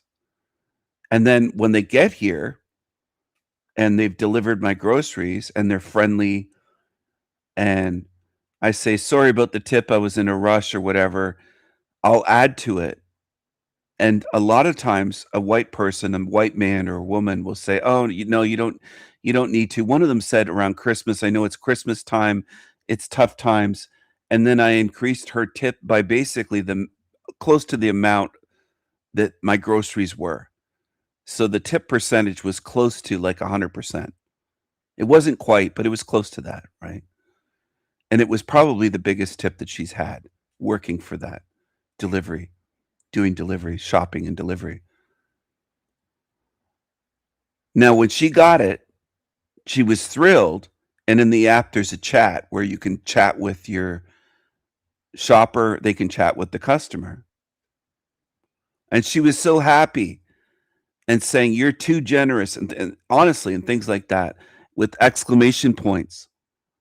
Now, I've never gotten a reaction like that from a darkie. And I've had that multiple times from white people. And then she delivered to me again that one that I gave a big tip to before Christmas. She said, "I hope you didn't think I was saying that you couldn't afford a bigger tip or that it's hard times, you don't have money for a tip." She said, "I hope you didn't take it wrong." And I said, "No, I didn't feel pressured to give you that tip. I rewarded you for being a friendly, good person and good service. I could see that you earned a good tip. It wasn't because I thought that at all." And then I tipped her again extra that time, the second delivery. Now, I'm saying this for a reason. I've given certain people, we'll say the usual suspects, tips in the past. They say nothing because they feel entitled to anything from a white person, it seems like. Now, one Muslim guy had delivered to me years ago multiple times, and he brought his son at Christmas, helping him with my Christmas order, we'll say, my groceries before Christmas. And he said to his son, "This is my best customer. This guy treats me really well." And he was a Muslim guy. He looked very Middle Eastern. He looked like he could have walked out of Saudi Arabia or Iraq or somewhere. Now, I'm not saying this to pat myself in the back. I'm saying the truth. There are some exceptions. But for the most part, it has been white people that have appreciated what I've done. Strangers. Strangers. That's what I've seen. That's what I've experienced. And the look in her eyes, like you could tell it was genuine appreciation and looking at me like, "Oh, I can't believe you did." She even said, "I can't believe you did that." And I said, "Well, I can afford to, and you deserved it." That's what I try to do. And you know what? It feels good to make someone surprised, happy, let's say a random act of kindness or a reward for some just extra, just doing extra and saying, "You know what? I'm going to try to do what I can do for this person." I also feel, especially for the old people that are working jobs, whether it's delivery, they're working in a restaurant, or they're working somewhere. There are differences, and you can observe these differences in the real world. You don't have to take my word for it. Just pay attention. And that's what demons hate, like Callie, Creep Alley, Taylor. Hated when I would say, "Pay attention to people. Just pay attention." She hated that. She talked about that and bitched about that after she left my channel. She hated that because how dare I tell someone that you can't learn if you don't pay attention? But if you pay attention in your life, you will see these patterns. I guarantee it because I know that it is true. And it doesn't just apply where I live. It's worldwide when it comes to darky behavior. Because some people would say, "Well, they're just violent in Africa." No, they aren't. They're violent in Canada. The more that they move into Toronto, the higher the crime rate goes. And it's almost always the usual suspects. Almost always. Some demons will try to clip things. You try to speak for 4 hours, 40 minutes, or do live streams for hours and hours and hours. And sometimes I'm going to misspeak. It's almost always the usual suspects with violent crime in large cities like Toronto. It would be much safer without them. Much safer. Much, much, much, much safer. That's what happens. And where's the violent crime? Who's responsible for most of the violent crimes? Let's say the murders in Chicago? Well, take a guess. Baltimore? Maryland? Take a guess. Detroit? Take a guess. St. Louis? Take a guess. New Orleans? Take a guess. How about London, England? Is it white people going around with knives and stabbing? Is it white people in London, England going around throwing acid in the faces of mostly women and children? Sometimes in the faces of men as well.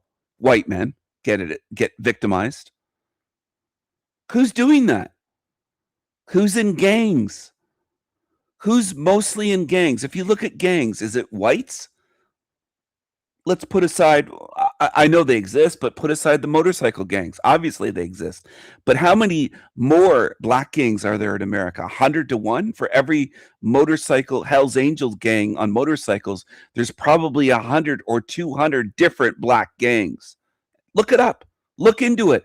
Don't just shake your head like some people do. They shake it off and they don't want to hear the truth. Google it and see there's thousands of gangs in America.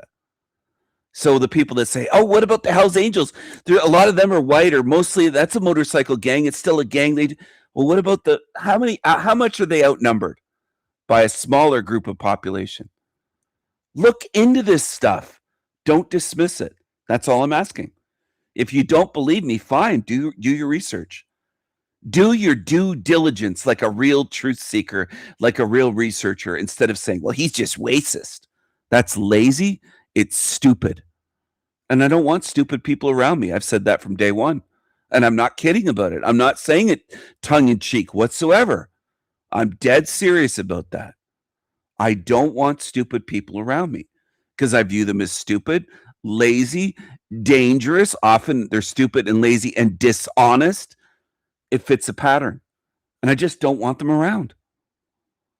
So if you disagree, or if you think, oh, he can't be telling the truth on that, there can't be hundreds and hundreds of different black gangs in America. Look it up. Look into it. See, that's where some of you have the issue. And I have to remind you that you have a smartphone in your hand, or a laptop, or a desktop. You have some device connected to the internet. If you doubt what I'm saying, why don't you look into it? Don't be lazy. But that's not what most humans do. Now, there's a core group on my channel that does look into things, and I am aware of that. But there's also hundreds that view my live streams every time I'm live that lurk, and there's hundreds of views, and they don't look into anything. I'm aware of that too, because if they looked into it, it would be proven that what I'm saying is the truth. They don't want to look because they don't want to have to change their view at all. They're that lazy and cowardly and weak. The lurking demons here. Because if you looked into what I'm saying, not just about black gangs, but all of the rest that I just said about racial differences, if you did research for hours and hours and hours stretched out over weeks and months, you eventually, even if you're a slow-minded fool, you'd realize that what I'm saying is the truth. Now, it takes some of you a long time. Just like Jeremy said that it took him, I think what was it, 18 months, or was it 9 months? I don't know. It was a huge amount of time for him to realize that flat Earth and Mandela effect aren't fake. Some people are slow, like Jeremy. It will take many, many months, if not years, for them to realize things as they watch videos. And they're very slow-minded. And when he was on here interviewed by me, I said it took me one night. I knew right away that it wasn't fake, and I knew it was real and happening. One night, the first night of my investigation into the Mandela effect, I could see what changed and that it was really happening. It wasn't fake, and it wasn't just them faking it in videos or playing a game. One night. Didn't take me many, many months or years, as it does with some. There are differences, okay? And that hurts people. That they get butthurt because they get envious and feel inferior, and they feel threatened. And how dare this guy say it? He learned it quickly and it caught on right away. We're not all the same. People don't like that because people are egotistical, emotional.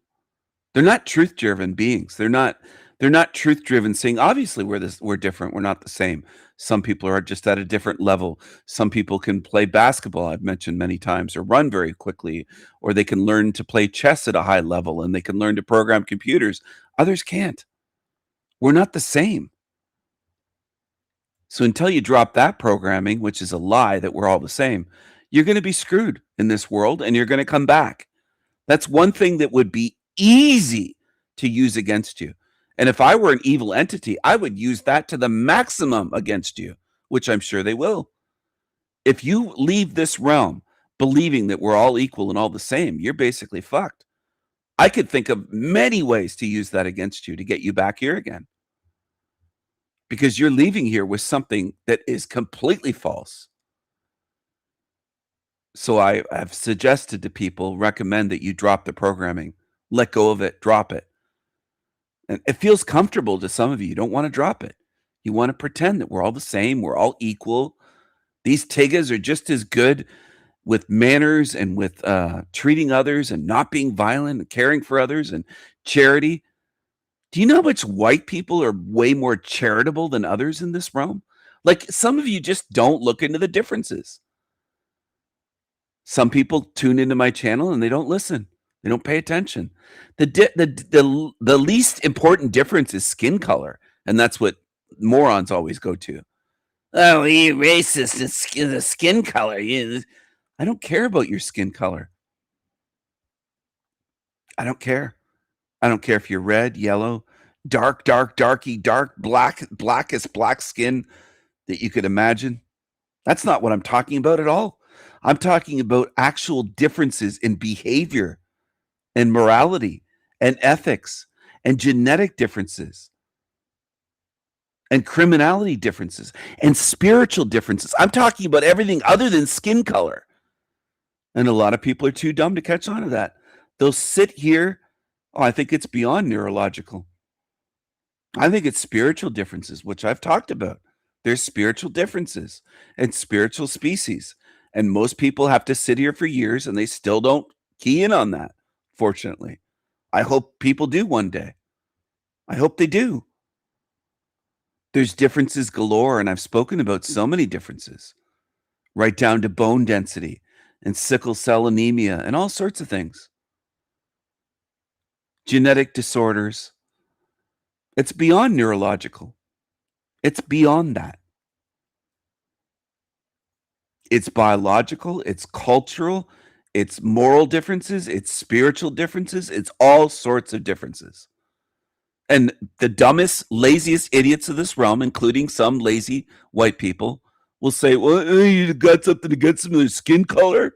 All they can do is, when I say racial differences, they change the topic to skin color when I'm talking about real, observable racial differences, including spiritual differences.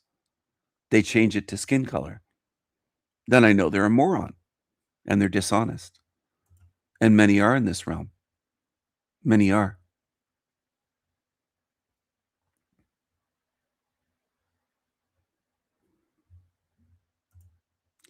Yeah, they do play tactics like that. I agree. I agree. What forms the neurological, Tyler? Would it be the spirit? I think the brain is downstream from the spirit. I think what your behavior is downstream from spirit. I think spirit trumps all, and I think there's spiritual differences. That's what I think. And I agree, Wendy, they do specialize in violence. They do. They specialize in violence and being ungrateful, for the most part, for the help. Now, I know there's people right on my channel that have been to Africa and helped the Tiggas in certain African countries. Are there certain low IQ African Tiggas in Africa, not in America, not in Canada, not in the UK, but in an African country, that will smile and appreciate a little white person, or a good-hearted, was what I meant to say, a good-hearted, not little, a good-hearted white person going there and helping them? Are there some Tiggas in African countries that are very poor, that have rarely seen any whites ever? Are they great? Are there some that are grateful and appreciative for that? Yes, I've seen it. I've seen it in videos. I've seen it in pictures. It does happen. But does that mean most blacks are grateful and appreciative for the help of whites? No, they aren't, especially in the West. Anywhere outside of Africa, I'll put it that way. Anywhere, not just the West. Anywhere outside of Africa or outside, and that doesn't mean that in every African country they appreciate whites either, of course.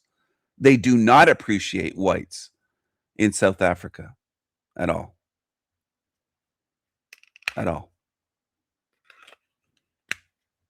And I've said about the skin color thing many times. I don't talk about skin color. I talk about racial differences, morality differences, criminality differences, spiritual differences. Skin color and melanin is something the Tiggas love to talk about. That's their forte, not mine. That's their focus, not mine. They fixate on skin color and how dark or how light-skinned someone is and how much melanin they have. That's their obsession, not mine. Dominating, which was required for them to eradicate the natives and take over the land, which the land is, as I said earlier, the only true value. Some people that are white are paler than others, for example, which is fine. I've never fixated on who's the palest. Never in my life. Never did that come across in thinking, who's the palest? Who's the fairest skin? Who has the least freckles? Who has the most freckles? It's never been a big thing of mine, a big fixation.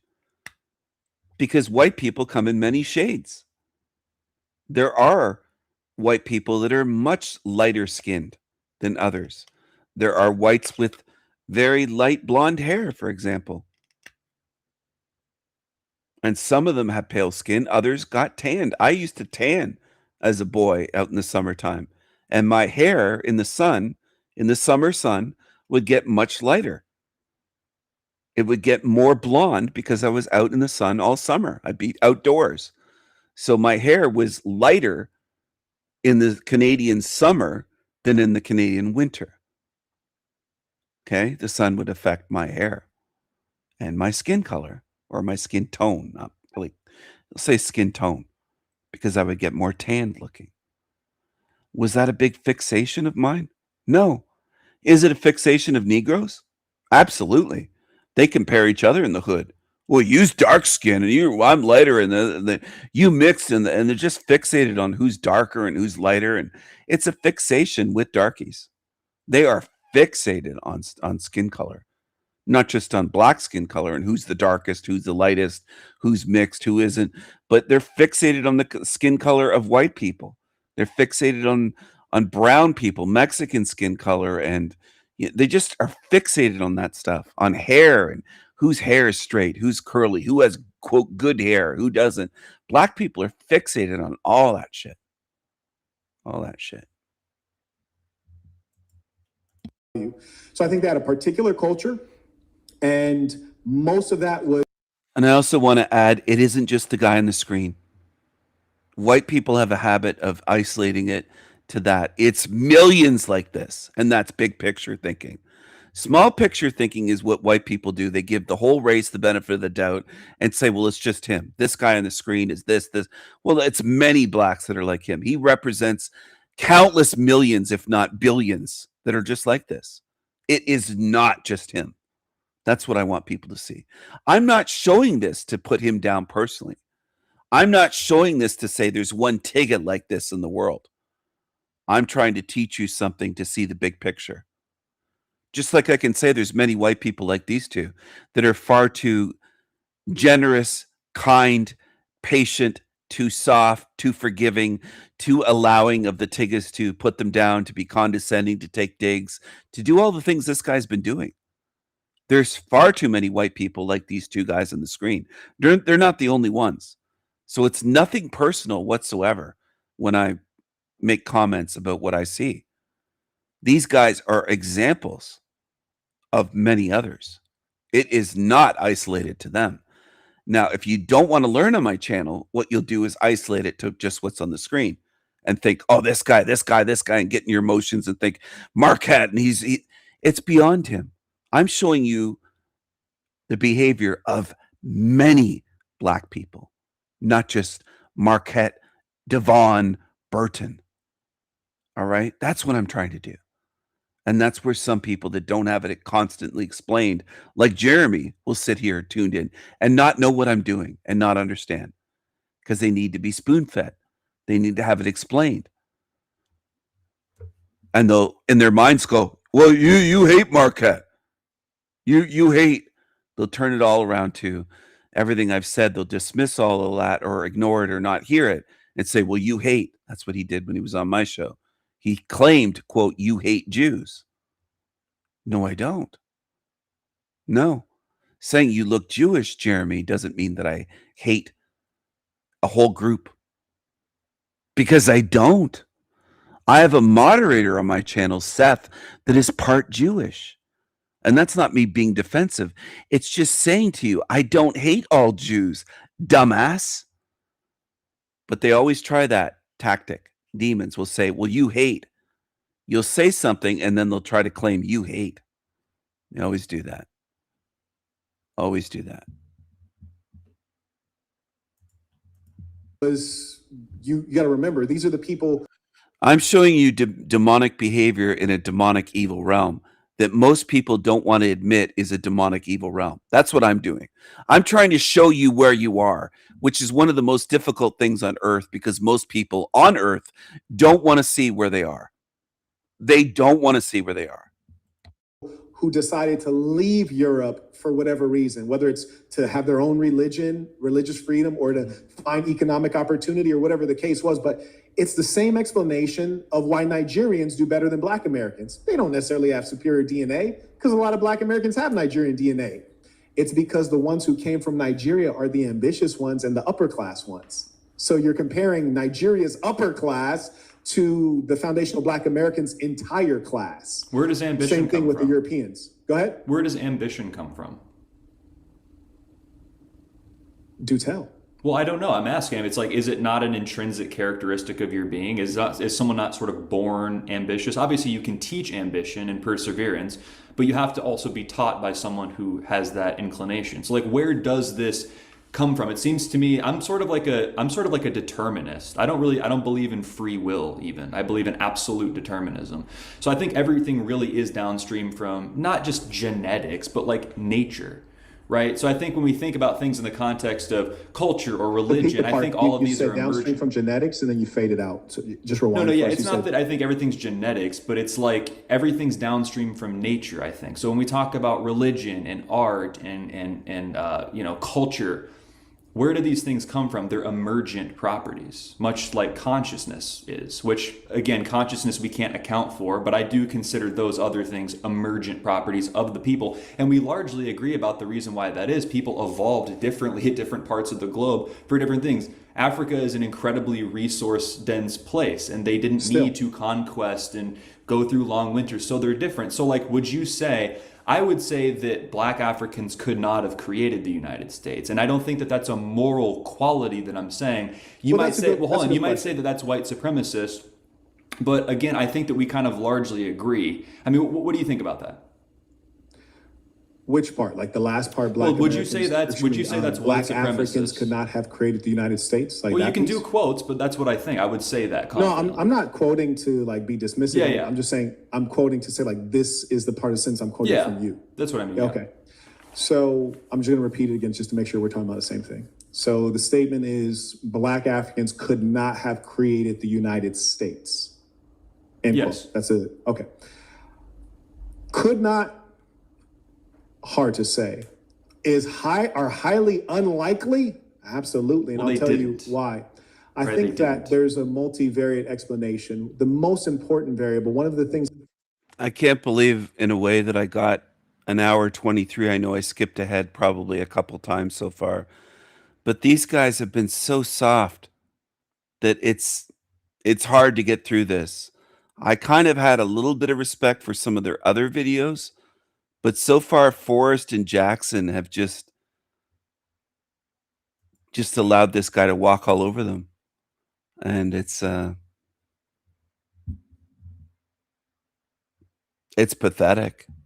White is ludicrous. If they're not white, what are they? Well, but again, that's just another like mute, condescending point. Like the most prominent Jews throughout the world don't consider themselves white, and most of the prominent rabbis are in that It doesn't category matter. too. Bruce Jenner doesn't consider himself a man. But really quick, because what you consider is said irrelevant. the phenotype. Jews don't phenotypically look like Germanic people. They look like a completely distinct group of people.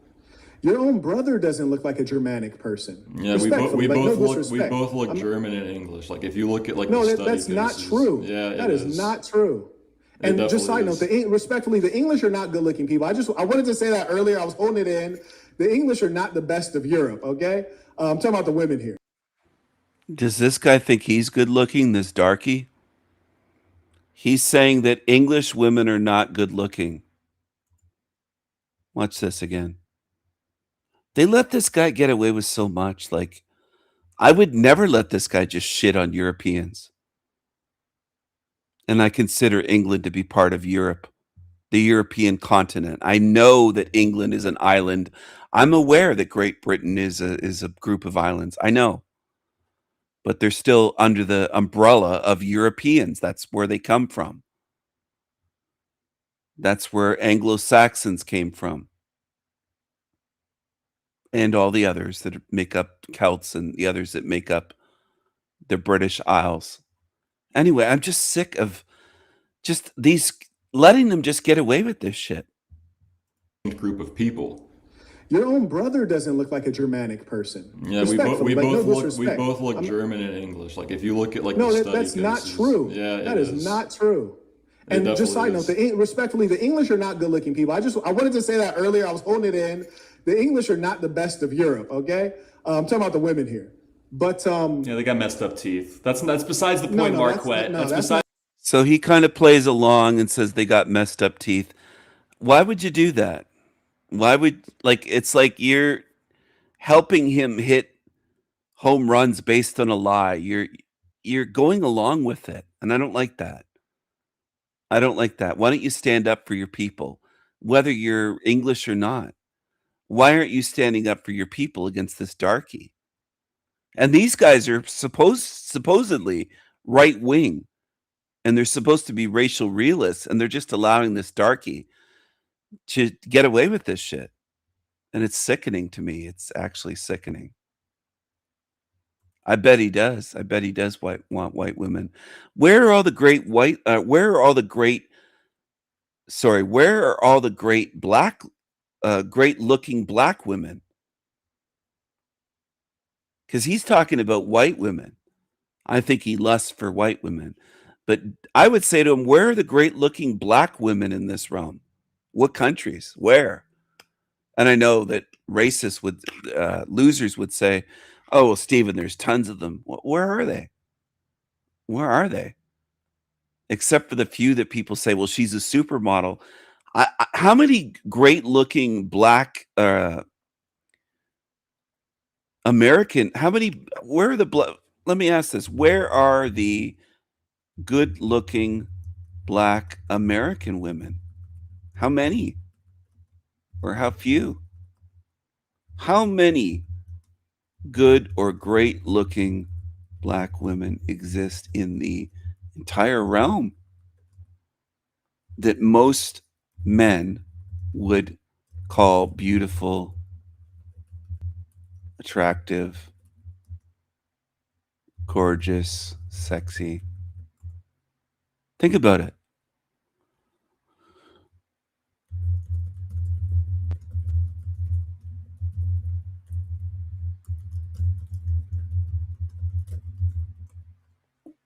Think about it. So he's bashing white British women and saying that he basically said there's almost no good looking ones. And these guys took that. Like, how many good looking darkies exist in the whole realm?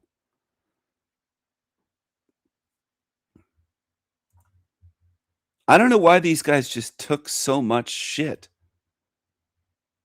Maybe they are shills. I don't know. I'm starting to wonder if maybe they're just planted on YouTube to pretend to be race realists What? Because they just cave into this. I mean, I think Wendy said earlier that somebody said earlier that I wouldn't take that from him. Somebody, I think, earlier said that I would decimate him, decimate the Marquette Negro. I would also decimate those two white guys, those two white brothers. If I had a conversation or debate with them, if I was allowed, let's say hypothetically, to jump into their live stream where they allowed on a panel for me to pop in so that there's 4 on the panel, I would have destroyed all 3 of them. 3 versus me, I would have destroyed them with facts and with rebuttals saying, where are all the great looking black women? What are you talking about? Where are the great looking black women?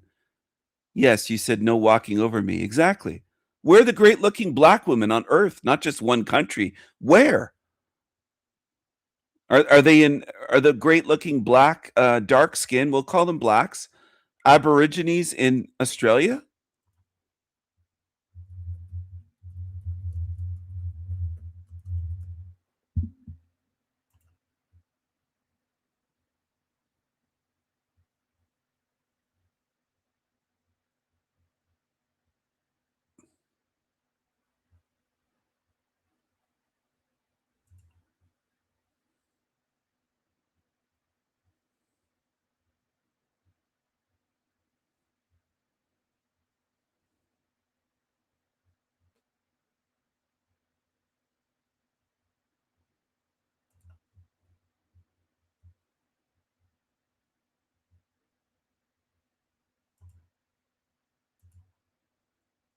Let's get real. Yeah, they probably wouldn't listen because they're coming across as too smug.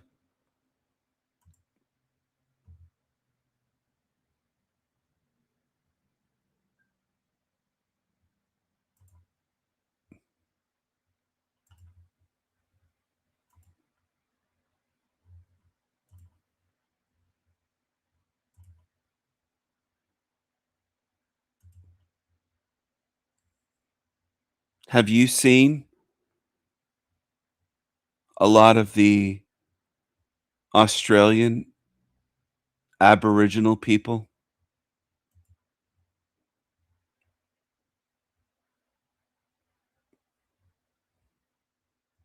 Not many people from other races want them. Is that mean? Is that cruel? I know leftists take everything I say that way. It's oh, he's so mean. Or is it true? Are white men flying from Canada, United States, and the UK down under to Australia to date or marry the Aboriginal people in Australia? There might be one case, and that's what liberals do. They'll point to one exception and say, there's one person who did in the last 60 years. There's almost none. Because we don't find them attractive. Maybe that's reality.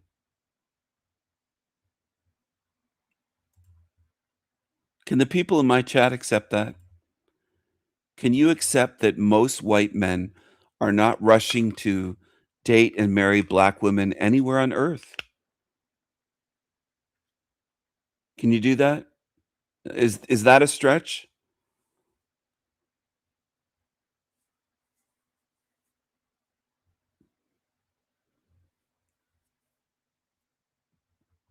Oh, wow. Salty siren. Oh, my goodness.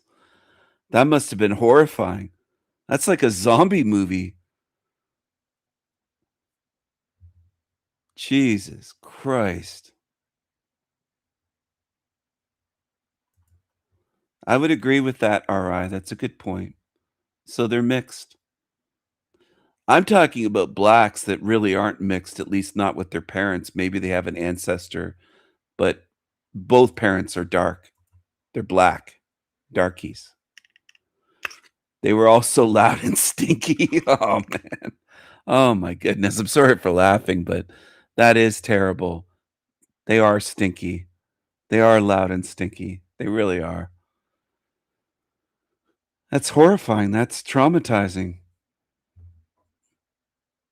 It's like that darkie sticking her face in the window right into the car trying to say she wants a bite. Can I have a bite of your ice cream?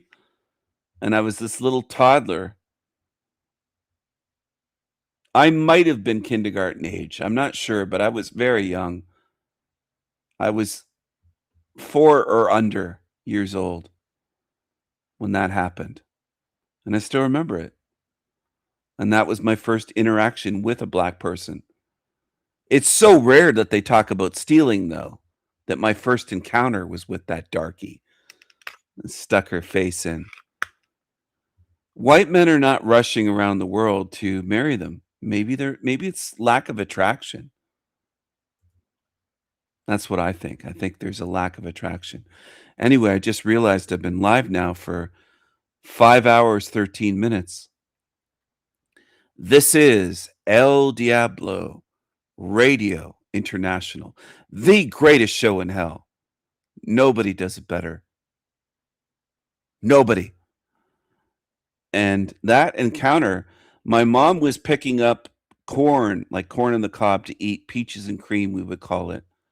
It's a sweet corn on the cob that we would get at vegetable stands. And they sold vegetables like corn on the cob and maybe some green beans and tomatoes and that sort of thing. It was a vegetable stand. So my mom wasn't even in the car. I was in the back seat in a car seat. And for some reason, my sisters weren't with us. I remember it just being me riding with my mom. This is an early childhood memory. And I know it's funny in a way, but it's also traumatic and scarring. It does scar you. Now, did I always see black people the way that I see them today? No. No. Like most white people, I tried to give them the benefit of the doubt. So the liars that say, well, Stephen, that's why, because of that incident. No, it isn't. For most of my life, I tried to give them the benefit of the doubt. The darkies, blacks, browns.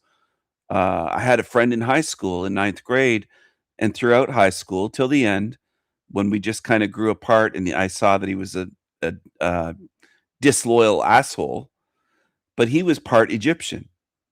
So he was part, we'll call it brown, Arab, Middle Eastern. Now I know you'll say, well, that's North African, but they're from the Middle East. They're from the same area as Iraqis and Saudis. It's very similar, Egyptians.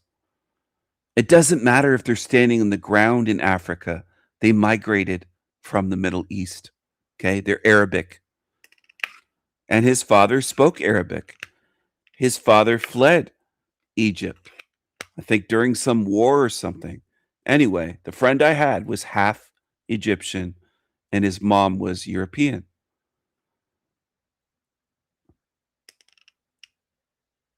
So the people that say, you were always racist because that black woman, no, it wasn't the case. It wasn't the case. Now, there weren't a lot of darkies in my childhood experience in elementary school or high school.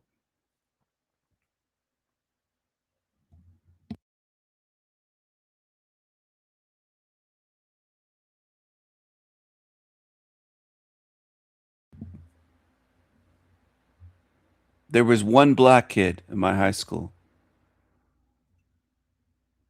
I don't think there were any blacks in my elementary school. But eventually, I did have interactions with black people certain places. And I didn't have racist thoughts or treat them worse. And I wasn't mean like these leftists would say, oh, well, Stephen, you've always been. They're always like that. And I'm not saying this defensively. I'm just telling you the facts. I was too accepting of them for most of my life. At least the early part of my life, for sure. I am less accepting and less tolerant of them today. Far less.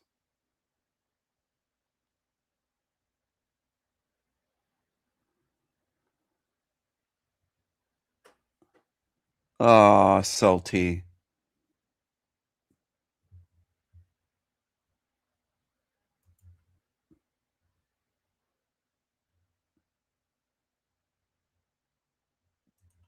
I kind of forgot what I was going to say. I'm sorry.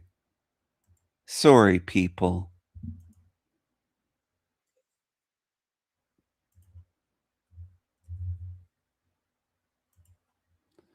I think as a race, we've been too tolerant.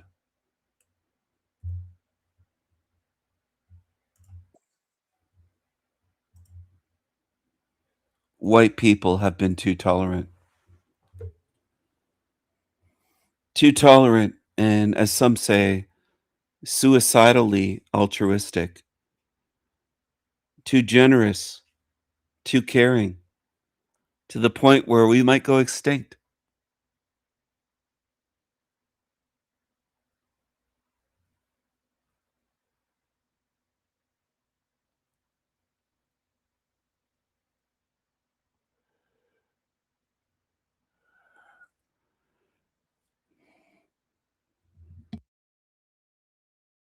No, it's not your fault, Salty. I just got thinking about things and I got off track, but white people have been too tolerant. That's what I think. As a whole, not just me, not just a couple white people. There's a lot of us that try to accept everyone. We'll accept Asians, we'll accept the Browns, Pakistanis, people from India, the Middle Eastern ones that are Arabic. We'll call them Arabic, the group of the Arabs, and the darkies from Africa and the ones from Haiti and Jamaica. A lot of white people just are too accepting, too tolerant, too altruistic, to a fault. And it endangers us and our children and grandchildren and our nieces, nephews, the next generations. It endangers our societies. It endangers everything. It might even, this is a possibility. I don't know if anyone's mentioned, it might even endanger us spiritually.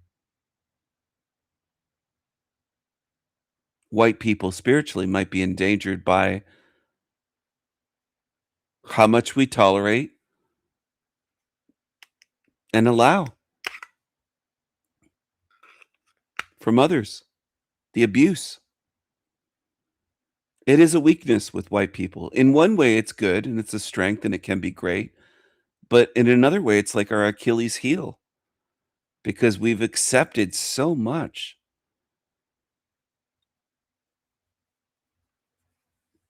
Yeah, people shouldn't have to live like this.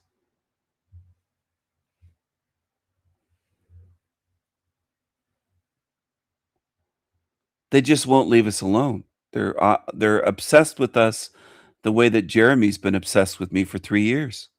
He got banned and he's never stopped coming to my channel. It's like, dude, you're not wanted here. His first video, his first 2 out of 3 videos were about me. The guy is fucking obsessed, and he has been for 3 bloody years. Obsessed. Go back to this one more time, my channel analytics. Your channel has gotten 1,917,764 views so far. That's just the Sanity Machine. El Diablo channel has views as well. So do the channels that cockroaches got terminated on YouTube.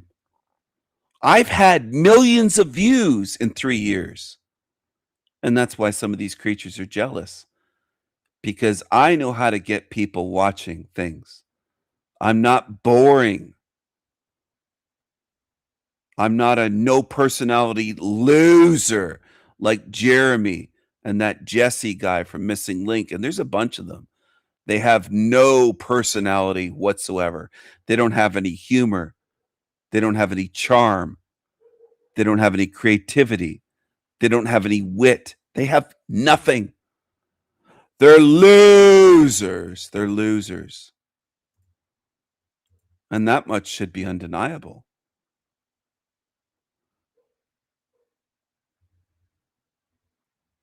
It should be undeniable. Yes, I appreciate your comments, Salty. It wasn't you distracting me whatsoever. my mind just kind of drifted off. I was straddling being here and having memories of childhood, from the darky with the ice cream trying to say she wanted a bite of my ice cream, to some of the Browns, the Egyptians, the ones that were mixed. All the people that I gave a chance to, in a sense, in life. And most people are disappointing. Especially the non-whites have been very disappointing, but I've been disappointed by white people as well. And I do wonder sometimes if that's part of, I think it's spiritual differences, but I also believe that it's related to the cultures we've grown up in. I suspect things were different a century ago in a European country.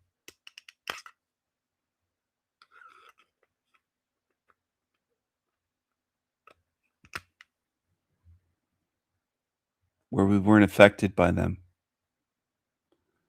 It's sickening that there are Europeans imitating the degenerate and criminal behavior of the darkies.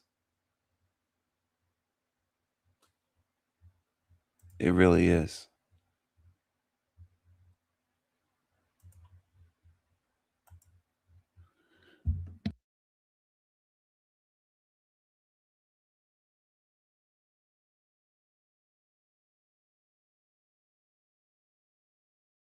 Quality that I'm saying. You might say, well, you might say that that's white supremacist, but again, I think that we kind of largely agree. I mean, what do you think about that?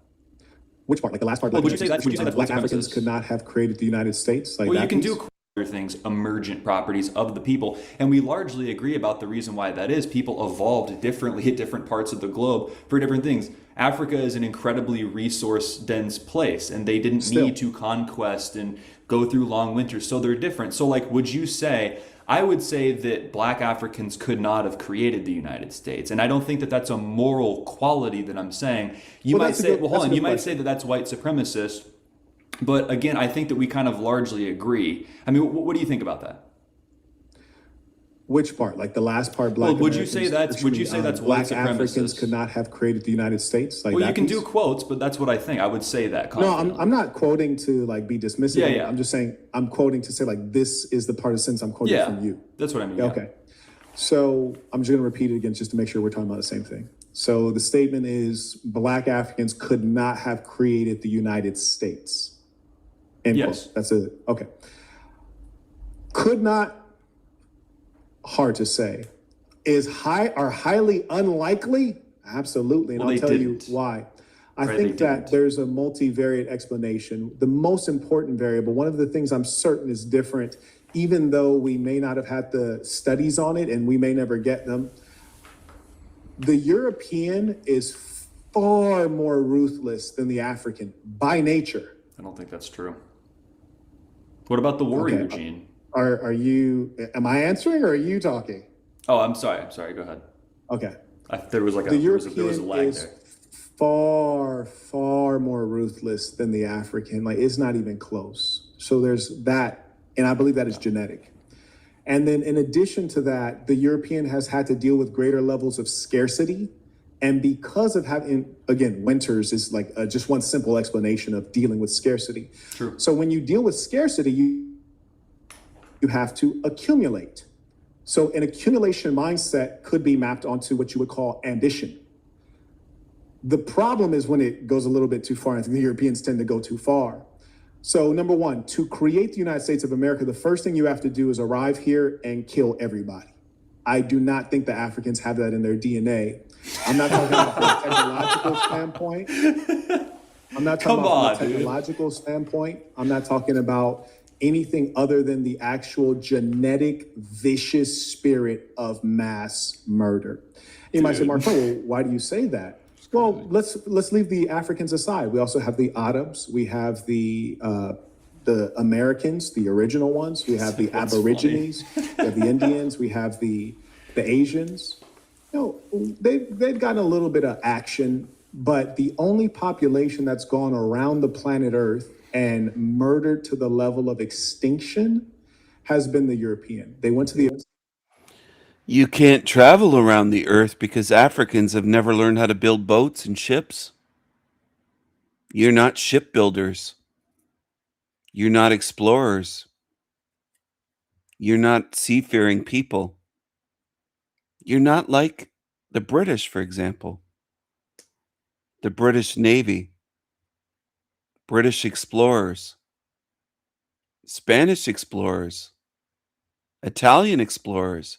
You're not like that, are you? What about the Vikings? What were your people doing 1,000 years ago? In Africa, is what I mean. What were your people doing in Africa 1,000 years ago?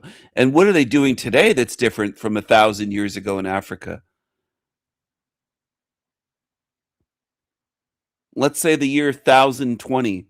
What were they doing in the year or 1000 AD? What were they doing in the year 1000? We'll keep it to that number. I could have said 1026, 1020, but the year 1000, what were they doing in Africa? And how is it different from what most of Africans are doing today? Has anything changed in 1,000 years? You are not people that travel the world exploring. We are. Europeans are. Europeans are. Viking means to journey, to travel, to explore. We don't just physically explore. We're curious people. We're curious beings, curious spirits, curious minded. You're not. We weren't just curious, though. We had the means to build boats, ships. Do you? We had the ability. I don't just mean the means and resources, the ability, the know how to do it. Where have you explored? Where have black Africans gone exploring? Where?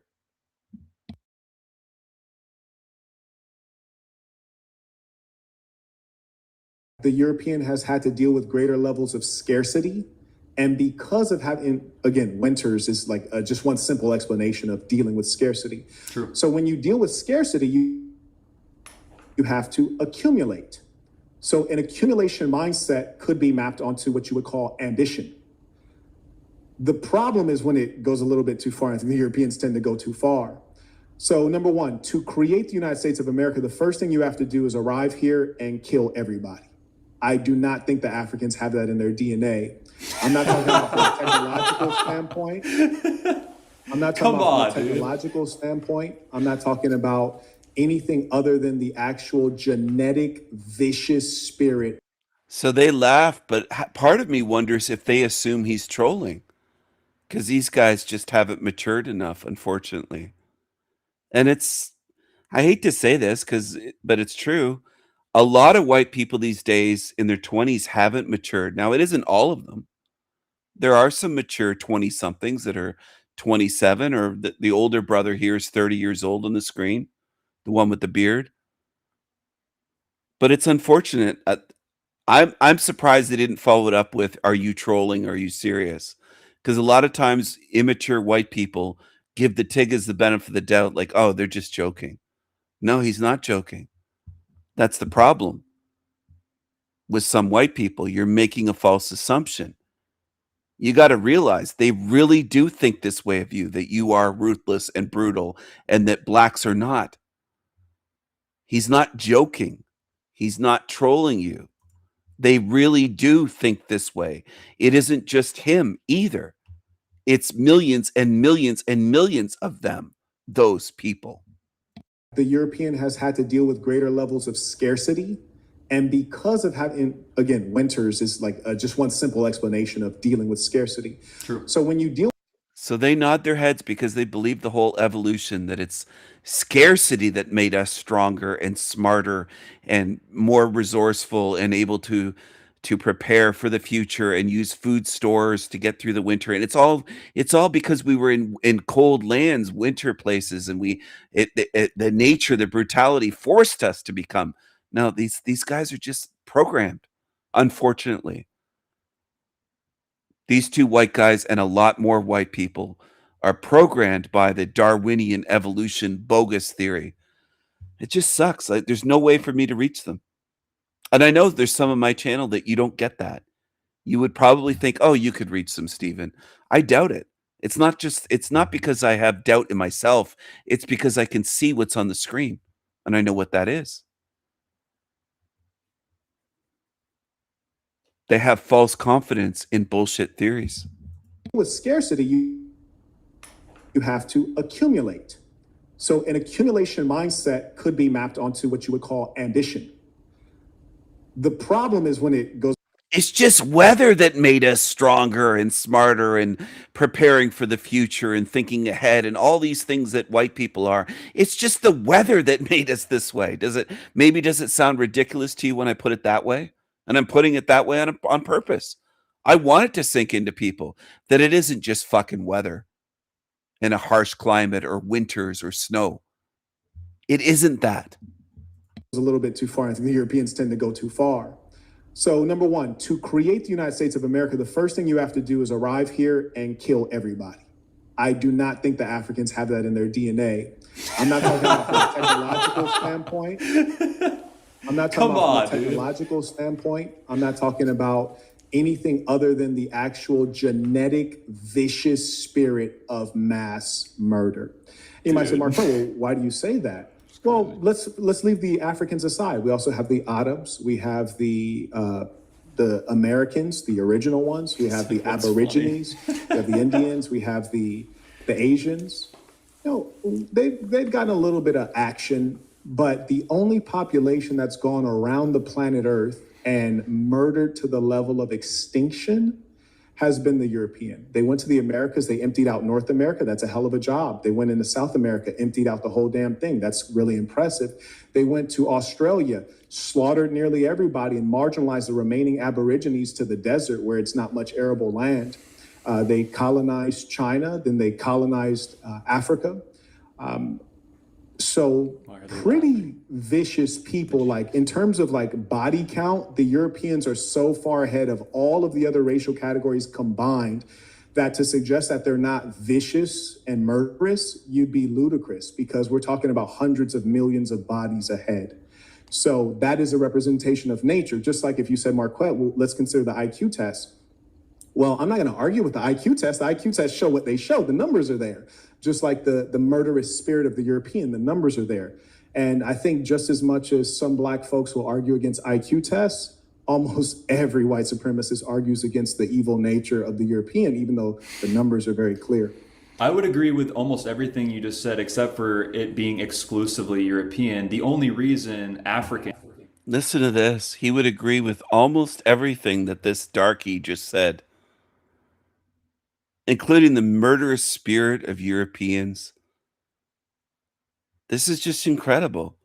And these guys are not supposed to be leftists. They're supposed to be right-wing race realists. Because we're talking about hundreds of millions of bodies ahead. So that is a representation of nature. Just like if you said, Marquette, well, let's consider the IQ test. Well, I'm not going to argue with the IQ test. The IQ tests show what they show. The numbers are there. Just like the murderous spirit of the European, the numbers are there. And I think just as much as some black folks will argue against IQ tests, almost every white supremacist argues against the evil nature of the European, even though the numbers are very clear.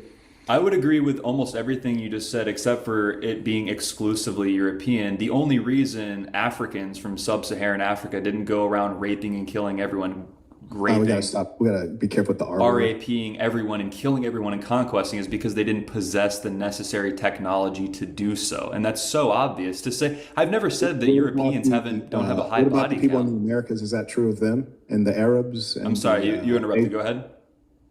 I'm saying, like, aside from the blacks, because you'll notice when I gave my argument, I said aside from the blacks, like all the other people groups. So did none of the other people groups have not? I think every people group has done all sorts of crazy, terrible things that we would consider We're talking immoral. about scale. Right, well, that goes to my original point, is that it comes down to the ability to do that. Yeah, so the Europeans were able to commit those atrocities on that level of scale because they had the required technology. So these dummies believe that Europeans are ones that just want to commit atrocities and that we do that because we have the technology. They've been brainwashed. It's just sad that so many white people are at this level. what they're believing could be written right in straight out of a Rockefeller published textbook. It's pathetic. It really is. They don't even realize they've been propagandized. And if they spoke with a man like me, they'd be shaking their heads, not nodding their heads like they did for the Negro. They'd be shaking their heads back and forth saying, no way, Stephen, you're wrong. That's what they'd be doing. If you gave the atomic bomb to sub-Saharan Africans, do you think we'd all be getting together in a circle singing Kumbaya? Atomic bomb. Well, did you ever research that? No, you didn't. Come on, man, give me a break. So is your suggestion that the Asians have a lower IQ, significantly lower than the Europeans? What? No. Okay. They have a very higher good. IQ. They have a higher IQ. Okay, great. So now let's take that. So you basically suggested that none of the other human populations have created mass murder at scale because they don't have the technology to do so. That's not what I said. Asians have done atrocities too. But the Asians haven't done that. And we look at the Chinese, they're a behemoth with 1 billion people. They still have not committed the colonial efforts that you see from the Europeans. They don't want to. So why are the Chinese not a warlike people? Because how many died due to Chairman Mao in China?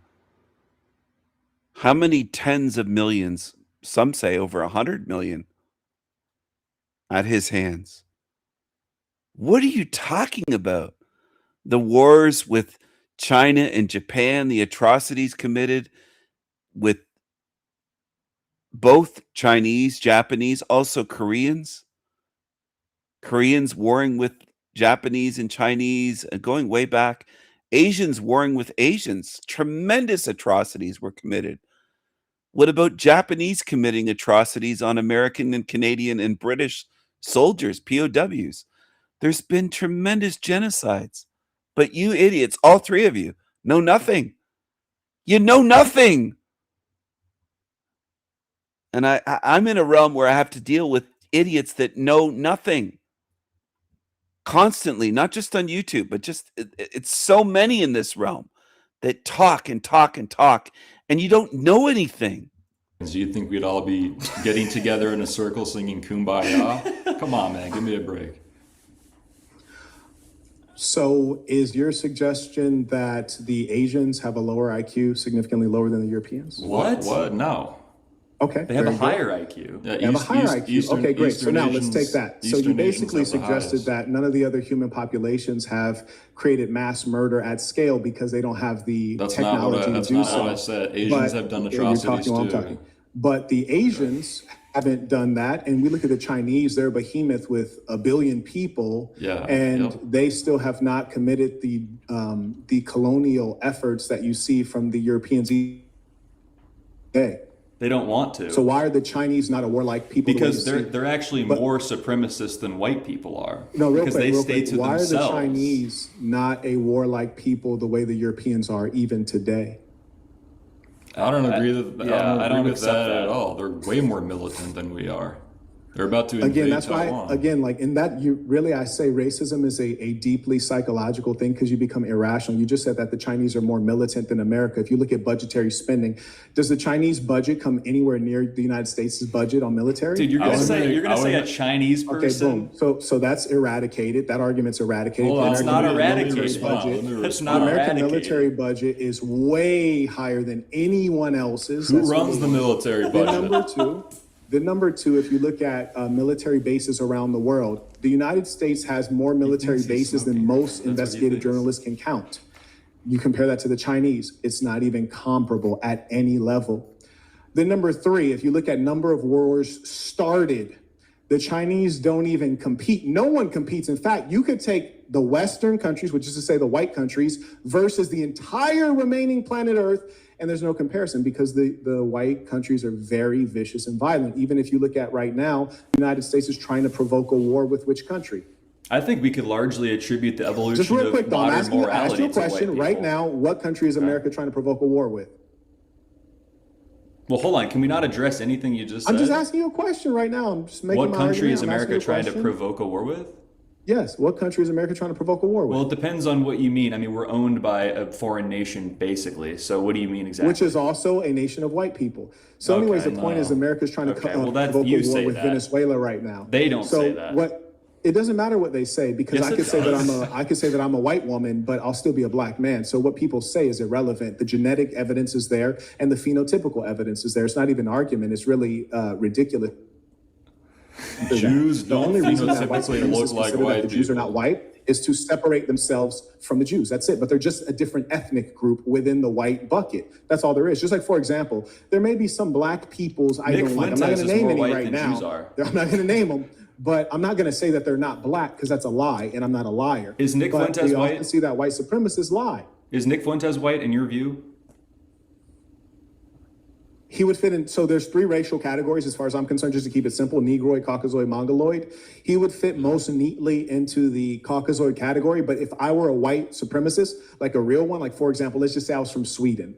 If I was a Swede, I'd like, nah, bro's a Latino. And I'd say that on the basis of his height being quite short. And I'd say that on the basis of his mixed blood. And if I was a white supremacist, ideally, I'd want to be in Europe and I'd want to have pure blood. And I'd probably say the Americans are like mongrels anyways. Like, those are not really like, they're like, yeah. Well, the height and the skin tone thing, that's really superficial, but he's more white than a Jew is, an Ashkenazi Jew. So I don't know. Yeah, also, I completely reject the idea that Jews are just casually categorized as white. I think we just skipped over that way too quickly. oh, that's not even a sophisticated topic. I mean, to say that the Jews are not white would be like saying that the Bushmen are not African. That's just not true. Like, I'll give you an example. Because I happen to know a lot of Jews. I know quite a bit of them. I could tell. From around the world. Yeah, I do. I know a lot of them. I know Jews that are literally blonde with blue eyes. And I'm not talking about bleach blonde like most white women are bleach blonde. I'm talking about literally blonde hairs growing out of their scalp and in their eyebrows. Yeah. And they have blue eyes. In addition, I know Jews that are redheads. Yeah. So the idea that Jews are not white it's just But utterly that ridiculous. gets into Like, what to make constitutes, that argument again, right. just real quick, I want to reiterate again, and I've tried to be racist. I hope you guys know every black person's probably at some point tried to be racist. It's not in our nature. And certainly for me, it's just irrational. And the idea that a Jew is not a white person, when you hear white supremacists say that, that's when you know that they're irrational people and their high IQ has served them not at all, because their emotions overwhelm them. To have a person who's blonde with blue eyes or a redhead with green eyes and say that they're not white is ludicrous. If they're not white, what are they? Well, but again, that's just another mute, condescending point. Like, the most prominent Jews throughout the world don't consider themselves white, and most of the prominent rabbis are in that category. It doesn't matter. Too. Bruce Jenner doesn't consider himself a man. But really quick, because you said the phenotype. Jews don't phenotypically look like Germanic people. They look like a completely distinct group of people. Your own brother doesn't look like a Germanic person. Yeah, we both look German and English. Like, if you look at that's not true. Yeah, that is not true. And just side note, respectfully, the English are not good-looking people. I wanted to say that earlier. I was holding it in. The English are not the best of Europe. Okay, I'm talking about the women here. But yeah, they got messed up teeth. That's besides the point, Marquette. That's besides the point. You can't just breeze past this, because then we're getting into the arbitrary nature of what constitutes a Jew, because it's a matrilineal thing. It's ethnic and religious. So even if your mother's mother's mother was half Jewish, you are a Jew. So you identify with that tight-knit ethnic group. So you might have blue eyes and blonde hair, but again, we're talking about things in terms of identitarian movements, right? What is a Jew? It's an identity. Right, so again, it gets into the arbitrary nature. We can talk phenotype and percent. No, because they say that it goes through blood, right? So that will make it a biological reality. Yes, it's matrilineal. If you would just give me one moment here, I'm just going to see if some of the folks have questions for you guys. Shout out to Candace supporting the work. Always love to see the women supporting, even though my guests tried to take away your right to vote. Shame on them. I just want your husband to be able to beat you. Like, you can vote. They can send money. Anyways, carrying on. Shout out to... someone else had just became a member. We appreciate you. That was Mr. Steven. He just became a member at thesassin.com, THESASN.com. Simply click join. Now, also acknowledge Maurice, who came in using the Stripe link in the description. Shout out to Malik. He writes, "Peace of the Saints.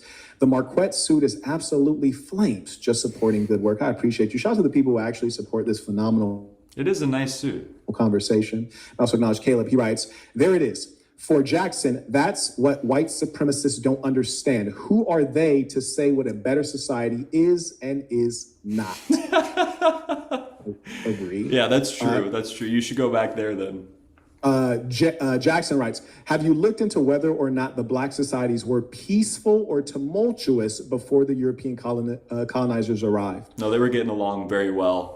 They didn't They have genocides or anything. Singing "Kumbaya," and the white people showed up. And Marquette says they were peaceful while the Europeans and all the other races were just conquesting. I actually did not say that.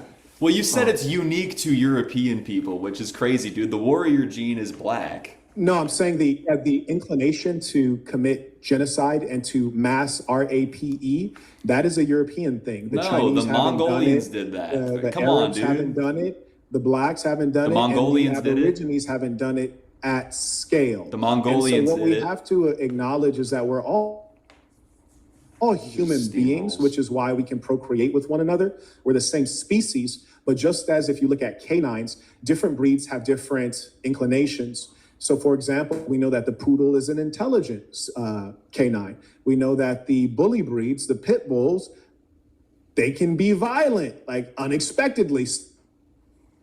So sometimes devouring toddlers and even sometimes mauling their own owners. And there's just no doubt that the European is the bully breed, and it's been shown evidence over and over again. And I think it's very almost embarrassing to laugh at that, just because we're talking about hundreds of millions of lives lost to European violence. Okay, We're laughing. Scale. I have to respond because we're scale. laughing because of your condescending tone. You're saying that brutality is unique to white Europeans. We already I responded never to that. said We're not laughing I at never the said death. it's unique.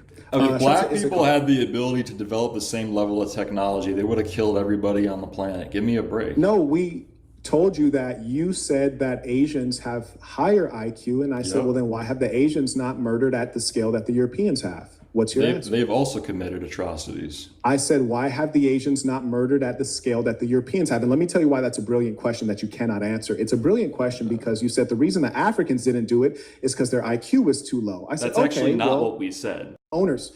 And there's just no doubt that the European is the bully breed, and it's been shown evidence over and over again. And I think it's very almost embarrassing to laugh at that, just because we're talking about hundreds of millions of lives lost to European violence. Okay, We're laughing. Scale. I have to respond because we're scale. laughing because of your condescending tone. You're saying that brutality is unique to white Europeans. We already I responded never to that. said We're not that. laughing I at never the said death. it's unique.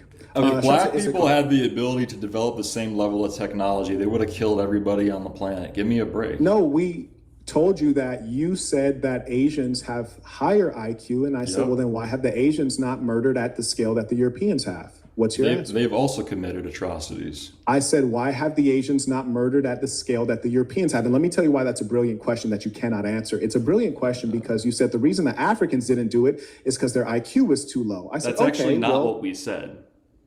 Here, I set you up. I said, do the Asians have low IQ? And you said, no, the Asians that have isn't higher what IQ. we I said, okay, though. fantastic. And then later on, you stated that the reason Europeans were able to murder at scale is because they have high IQ and that yielded good technology, murder technology. So then I said, well, then why is it that the Asians, who are superior in intellect even to the Europeans, why haven't they murdered at scale? May I respond? May I respond?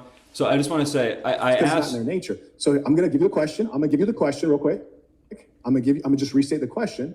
The question is, why have the Asian populations not committed mass murder, genocide, and mass RAPE at scale in the way that the Europeans have done around the world? If it's not a unique I'll trait do to my the best European. at answering that question without really knowing a succinct answer. But I wanted to say, I did not bring up IQ. I asked you, where does ambition come from? And then you brought up IQ. I didn't even bring up IQ. So I don't appreciate the No, this was steamroll. unrelated. This was a different time. Okay. All right. Well, again, okay. I guess we'll disagree. That's fine. Why haven't Asians committed genocide at scale? Because they're way nicer and Europeans are evil, I guess. It's fine. Like, fine. I don't. You can try to give a. But an but answer. if You but can if try but to if I argue against it. grant It's that impossible, but if I give grant an that answer. is true, then you completely believe the race realist perspective, like, which is fine. I mean, we can say that. You have a a defense of the nature of the I European don't. ruling class? I reject the idea that committing atrocity is an exclusively European characteristic. I think all people throughout That's a the straw world. man. That's not the argument. The argument is that the an Europeans interruption. have It's that not an trait much interruption. stronger. Yeah, because they develop that level of technology. That's the whole point. What do you say to that? I already addressed that. Okay. Do you think that the Chinese are technologically behind the Americans? No, they've mastered replication, but not innovation. Most of the replication You know comes what? from I like European what you technology. said, and I think Europeans that's my invented fear. everything. That's my fear for our country, is that mentality, because that used to be true, and I fear that and I'm going to say our white supremacy, because unfortunately in the hells of North America, we're in the boat with you guys. And I think a lot of us believe in the white. Would you rather Anglo-Saxon be here or product. Africa? Do you want me to? You mind if I answer the question I asked? Well, I'm just curious to know that, because you make a lot of passing remarks and then expect us to just breeze past I think it. that's a valid question. Okay. But I'm going to address the piece right now with Please. regards to China.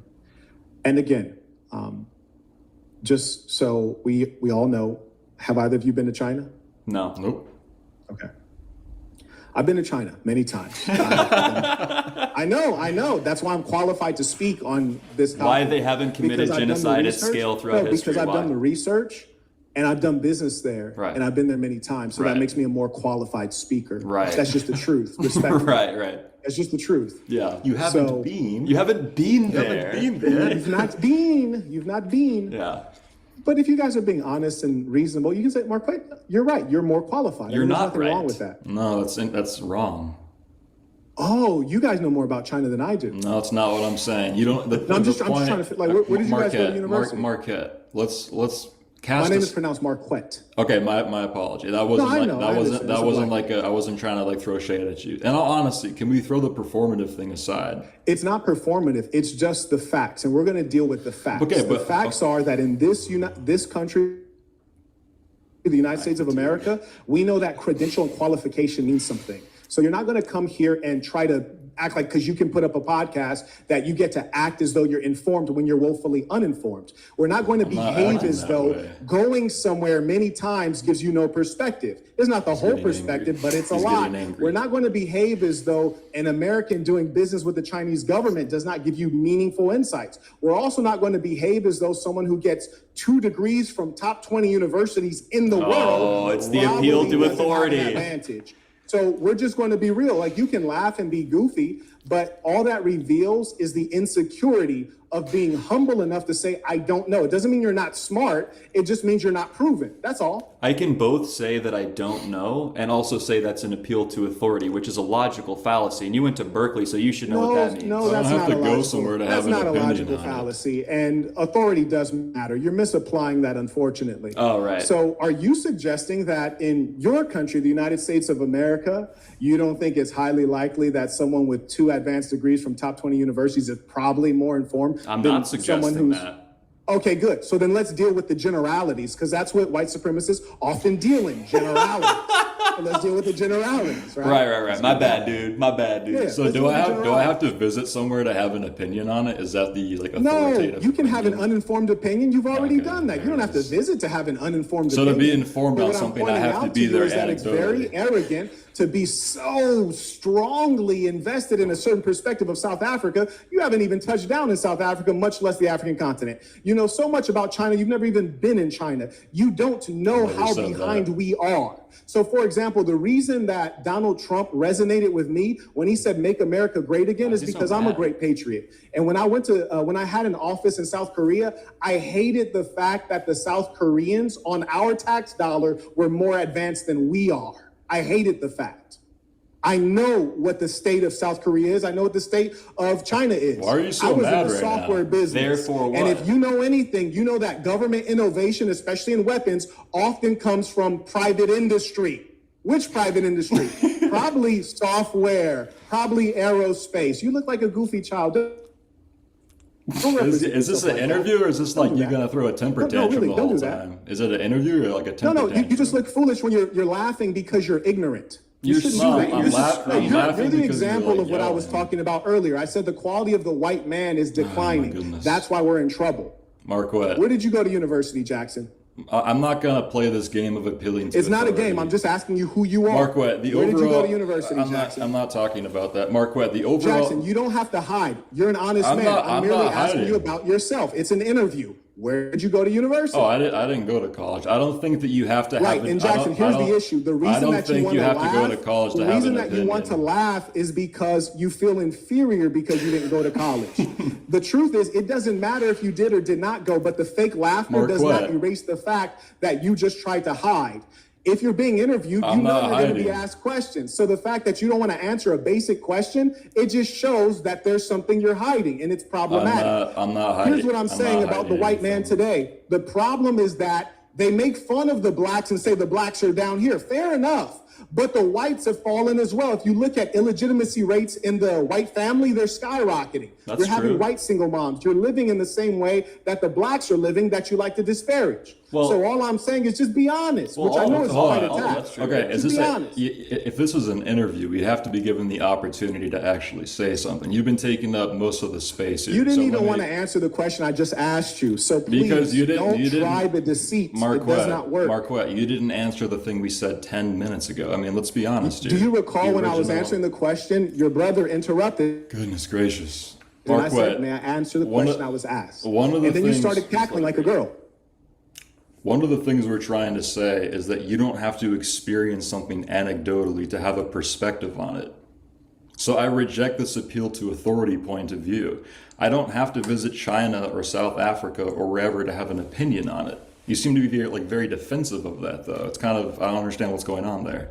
It's because you think that you're using the logical fallacies correctly and you're misapplying them. And that probably is because you did not learn them in a formal setting. You see, if you learn logical fallacies in a logic class, which was actually a philosophy class at the University of California, Berkeley from an expert, you're going to learn it really well. Whereas in your case, you're misapplying This is it. like black You're fatigue suggesting for that smart someone who's been to China many times and done business with the government there in the software vertical doesn't have any advantage on you when speaking about China. That's just foolishness. And it's because you're arrogant that you can't concede the simple and obvious. Okay, so does a black person have to Oh, I had to step away for a moment. Is the darky getting real upset now? What's going on? I'm gonna rewind a little bit. I missed some of this. I want to see some of this. Nope. Okay. I've been to China many times. I know. That's why I'm qualified to speak on this topic. Why they haven't committed Because I've done the genocide at research. scale throughout No, history, because I've why? done the research and I've done business there, Right. and I've been there many times. So Right. that makes me a more qualified speaker. Right. That's just the truth. Respect. Right. That's just the truth. Yeah. You haven't So- been. You haven't been You there. haven't been there. You've not been. You've not been. Yeah. But if you guys are being honest and reasonable, you can say, Marquette, you're right. You're more qualified. You're There's not nothing right. wrong with that. No, that's wrong. Oh, you guys know more about China than I do. No, that's not what I'm saying. You don't. No, I'm just trying to fit. Like, where did you guys go to university? Marquette. Let's cast. My name a- is pronounced Marquette. Okay, my apology. That wasn't I like know, I that wasn't understand. that It's a wasn't black- like I wasn't trying to like throw shade at you. And honestly, can we throw the performative thing aside? It's not perform. Marquette. Is he going to quit? Is he going to Mark quit? Great comments, by the way. I'm scrolling up, checking the comments because I had to step away from my laptop for a little while. Great comments. And I have seen the architectural designs from Salty Siren's dad. Fantastic.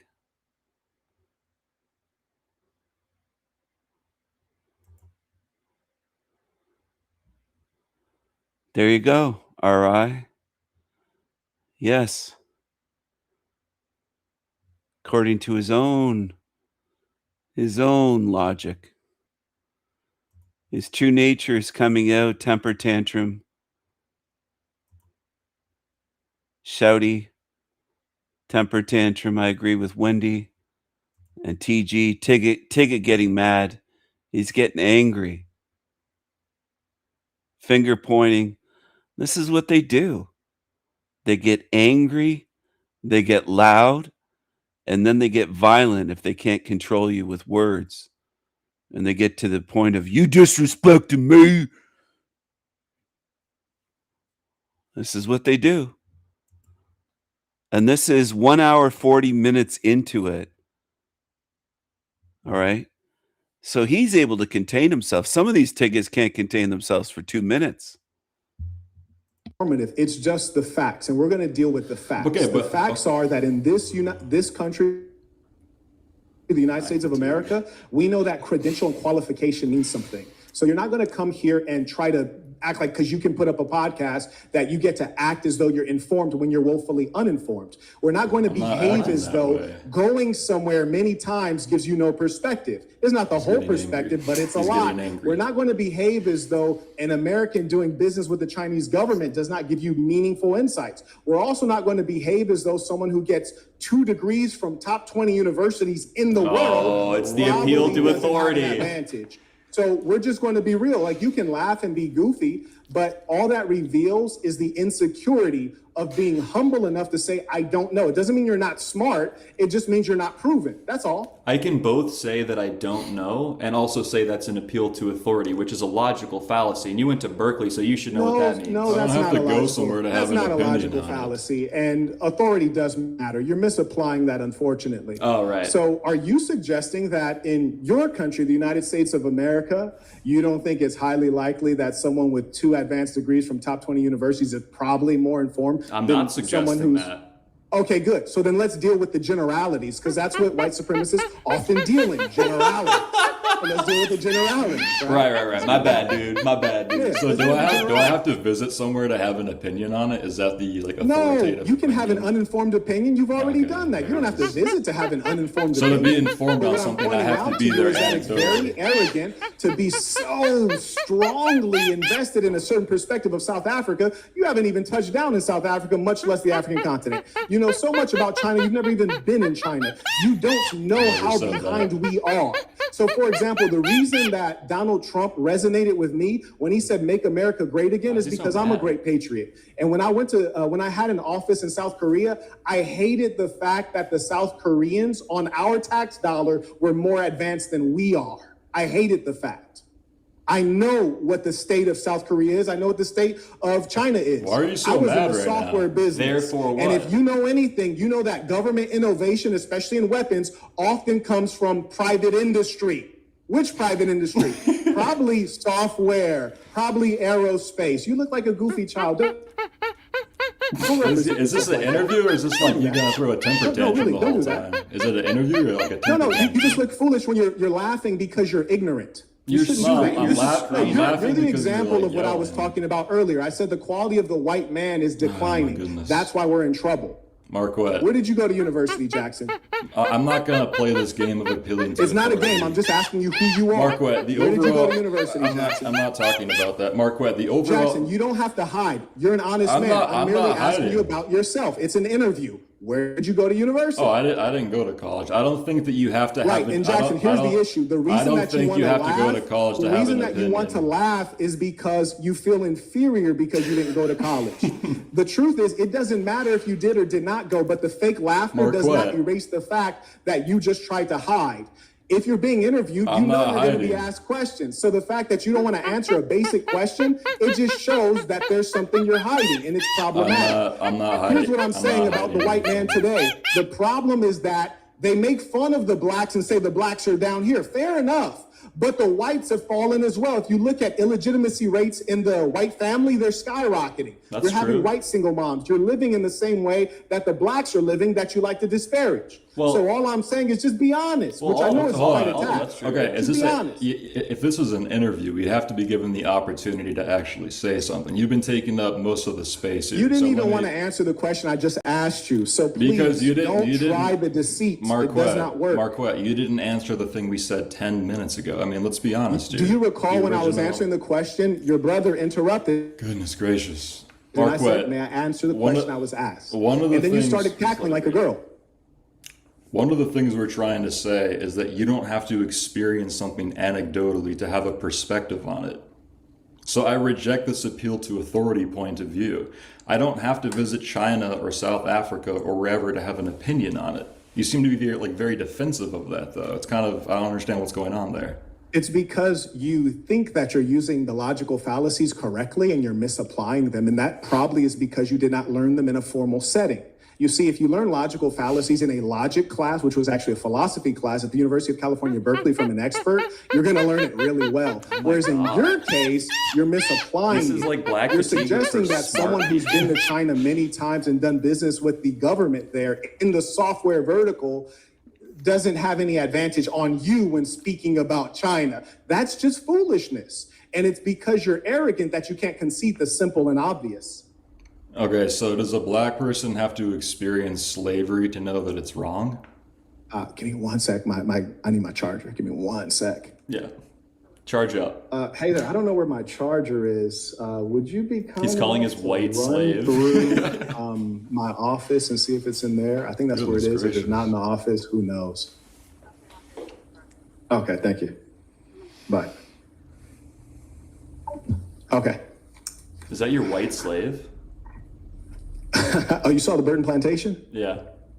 Oh yeah, thank you. I appreciate that. We'll have to talk about that at some point. But anyways, I yield the floor, unless you wanted me to answer a particular question.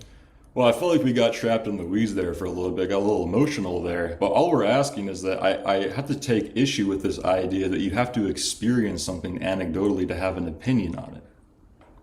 How would you expand on that? Let me ask you a question. Let me just ask you a question. Marquette, respectfully, you've been talking for a long time. Please give us the opportunity to respond. Let me ask you a question. So that means I'm going to give you the floor to talk. Isn't that what that means? It cut out. I couldn't hear you. Sorry. I said, let me ask you a question, which means I would give you the floor to talk. Your questions are more like diatribes, but go ahead. Well, I noticed that you've been very sensitive throughout the entire time. You felt I'm not the one screaming and yelling the whole time, but go ahead, ask the question. Well, I know you usually resort to the fake laugh, which I'm emotional. It's not a fake laugh. I actually am entertained, but go ahead. I don't think you're entertained. I think you're mostly embarrassed. If someone asks you where you went to university and you say, I refuse to answer that, but you're in an interview. Literally, I'm a college dropout. I just said I didn't go to college. Okay. I'm not. You've exposed me. Yeah, why did you not want to answer the question? You should do an expose on because this. I was trying to answer something you said 10 minutes ago. So you're saying you didn't want to answer that question? Hey, Tigga, Marquette. I think I hear your smoke detector chirping in the background. Change the battery. You didn't charge whatever you needed to charge. Change the battery. Do you hear that, everybody? They always have one chirping in the background, always. Because you were trying to answer a question from 10 minutes ago? Dude, we're jumping from topic to topic. Like I'm trying to answer something you're saying from 10 minutes ago.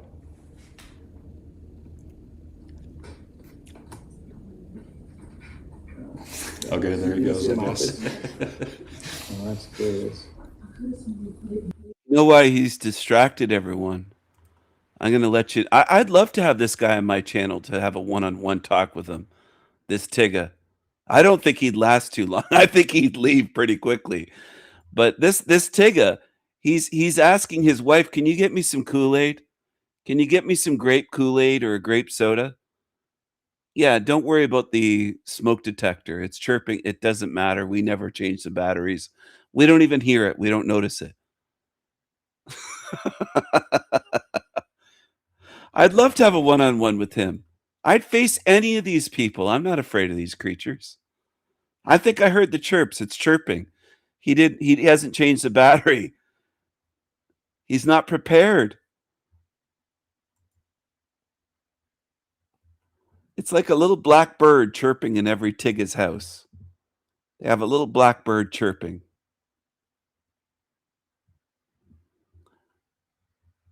You know what they need to do? I think I just came up with $1 million idea, or multi-million, maybe $1 billion idea. I would invent smoke detectors, smoke alarms for black households. And it would reward them with the smell of grape soda or grape Kool-Aid if they change the battery. It wouldn't just be beeping to remind them, chirping, chirping, chirping. but they'd get this fragrance. They'd get a little reward. You know, like rats in a maze where they get a little pellet reward, a little treat if they press the right button. I'd reward them with the aroma, the fragrance of grape Kool-Aid, freshly made. And that would come out of the smoke detector if they change the battery. If they didn't change the battery after a certain amount of time, I would have something playing that would piss them off, like my voice would be would be recorded inside there on a little microchip would be playing, sort of like those little cards that have a voice recording or a song. And I would be saying things about the Tiggas that would piss them off.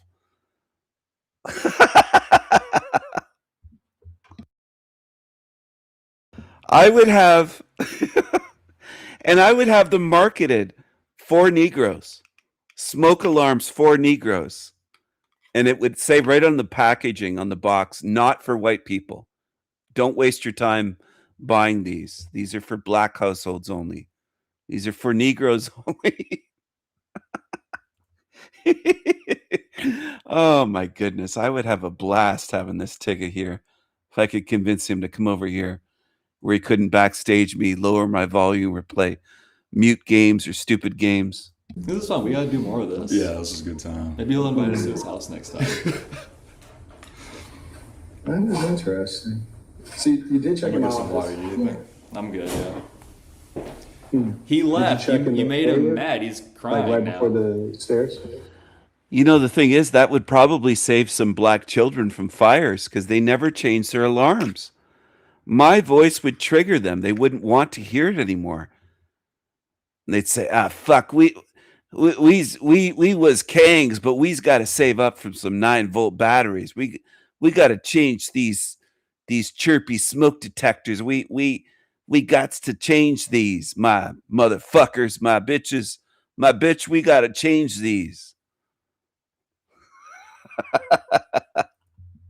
They'd have to save up for the 9-volt battery.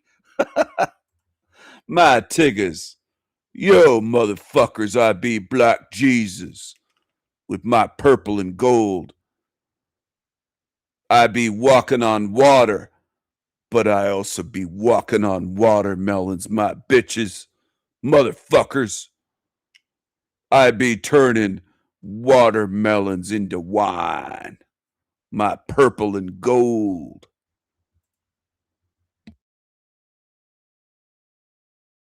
Yeah, I said that too. That's curious. Do you have any Check pets? the porch room? Oh, okay. Do you have any pets, Marquette? Say that again? Do you have any pets? I feel like you have a bird. No pets. No pets. They are a lot of work, yeah. Okay, let me see if the audience sent in some questions. I trust that they did. Shout out to Reginald. He writes, are they trying to redefine their bloodlines? But why? Could this be an effort to renew some form of racial supremacy?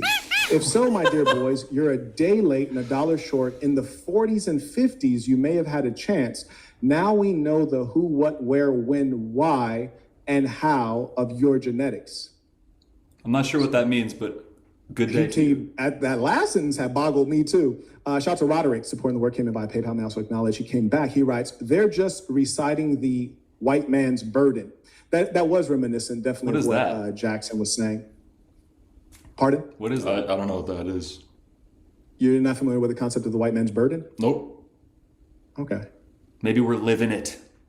We're just living that white man's burden. Is it like a book, or is it just like a cultural trope or something?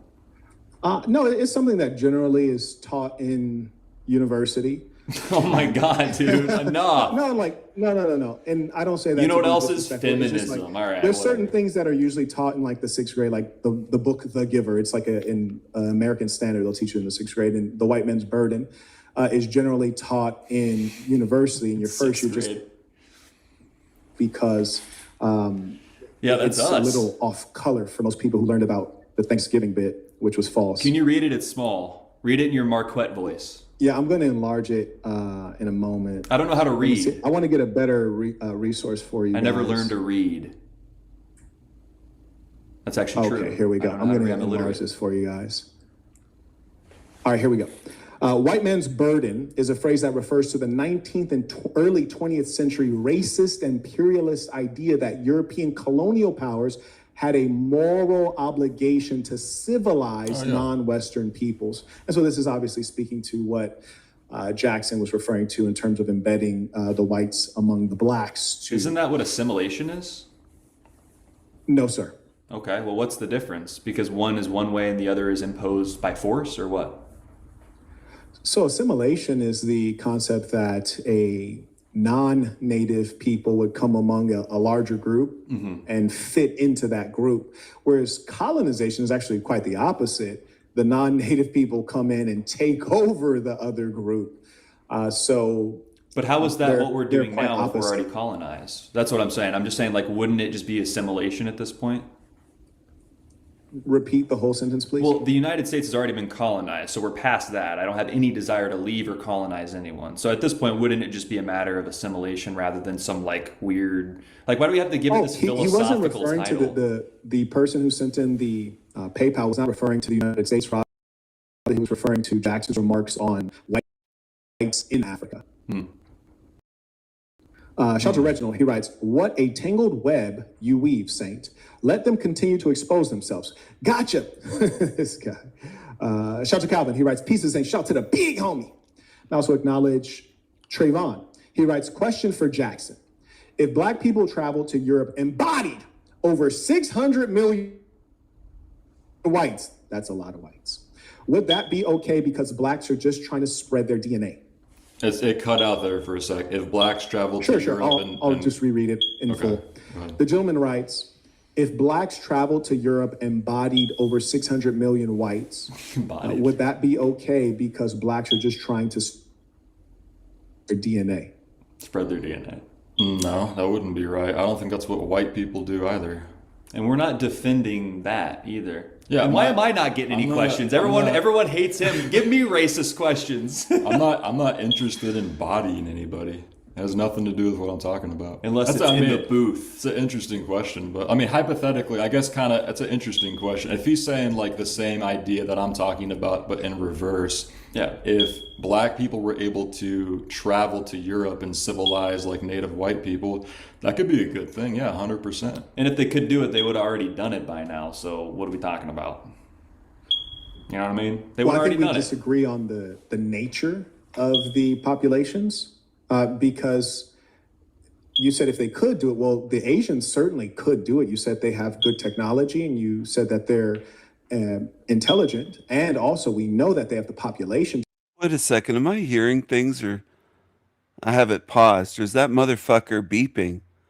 Do you hear it chirping? I think he's got a smoke detector chirping in the background.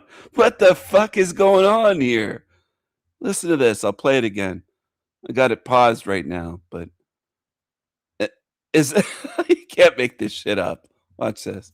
To do it, but intelligence isn't the number one predictor of population. So why haven't they done it? Well, intelligence I don't think is the main predictor of conquest. That's why I asked you where ambition came from. Then you brought up IQ, which is correlated to a lot of things. But it's not like is a really good artist a high IQ person necessarily? No, they're just inventive. What's that?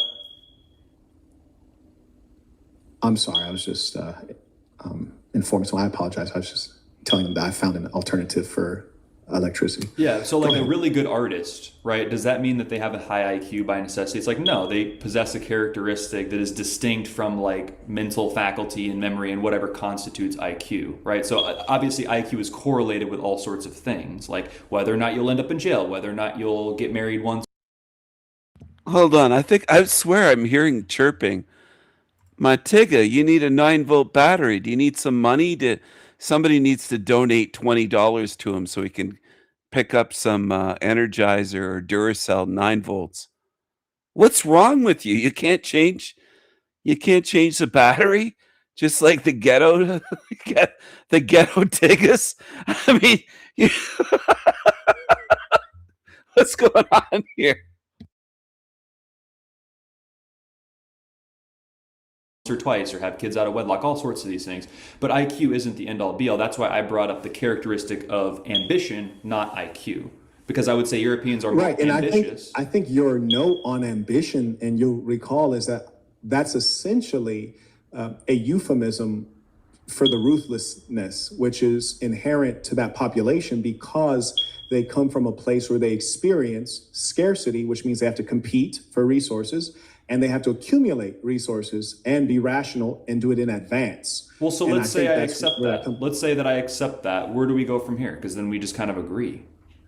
No, that's a really good question. Where do we go from here? And that was actually the question I started off with, which is like, if you had a magic wand, because when we can figure out where do we go from here, if we figure out what the outcome is, magic wand, then we can identify the steps. And that's why I wanted to get really clear on. Well, that's why I want to know what you're asking with the magic wand, because the whole concept of absolute power corrupts absolute. You're saying, what really motivates Forrest? What would I do if I could control everything, the laws of nature, if you will, right? But like, to me, it would just be like everyone would just be happy and get along. So, I mean, I don't know. Maybe you could say I'm lying. Maybe you could say that that's not true or naive. But if we're saying a magical, godlike power, that's what it would be. But if you're saying in practical application, what would my response be to race relations and women and Jewish occupying our government? So it's like, we're talking about like, what would it actually look like practically versus what would a magic wand do? So that's why I kind of wanted to clarify that. Well, what we know is going on is different than where do we need to go to. And so the magic wand idea is based on, well, where do we need to go to? Yeah, I understand that. And yes, and there's different ways to get there. And like, for example, I think generally, of course, when white supremacists talk to me, I mean, I'm not in your club. So that would... Again, I don't accept the label. I understand. And I just want to also note for the public, I am not identifying Forrest as a white supremacist. You're identifying him and you have it in the title, but it's fine. No, the title was actually there like several days ago, like before we even talked. So I just want to... Oh, you've been hunting me down for days. You've been hunting me down. No. I just want to be honest with everyone that that title was already there. I just...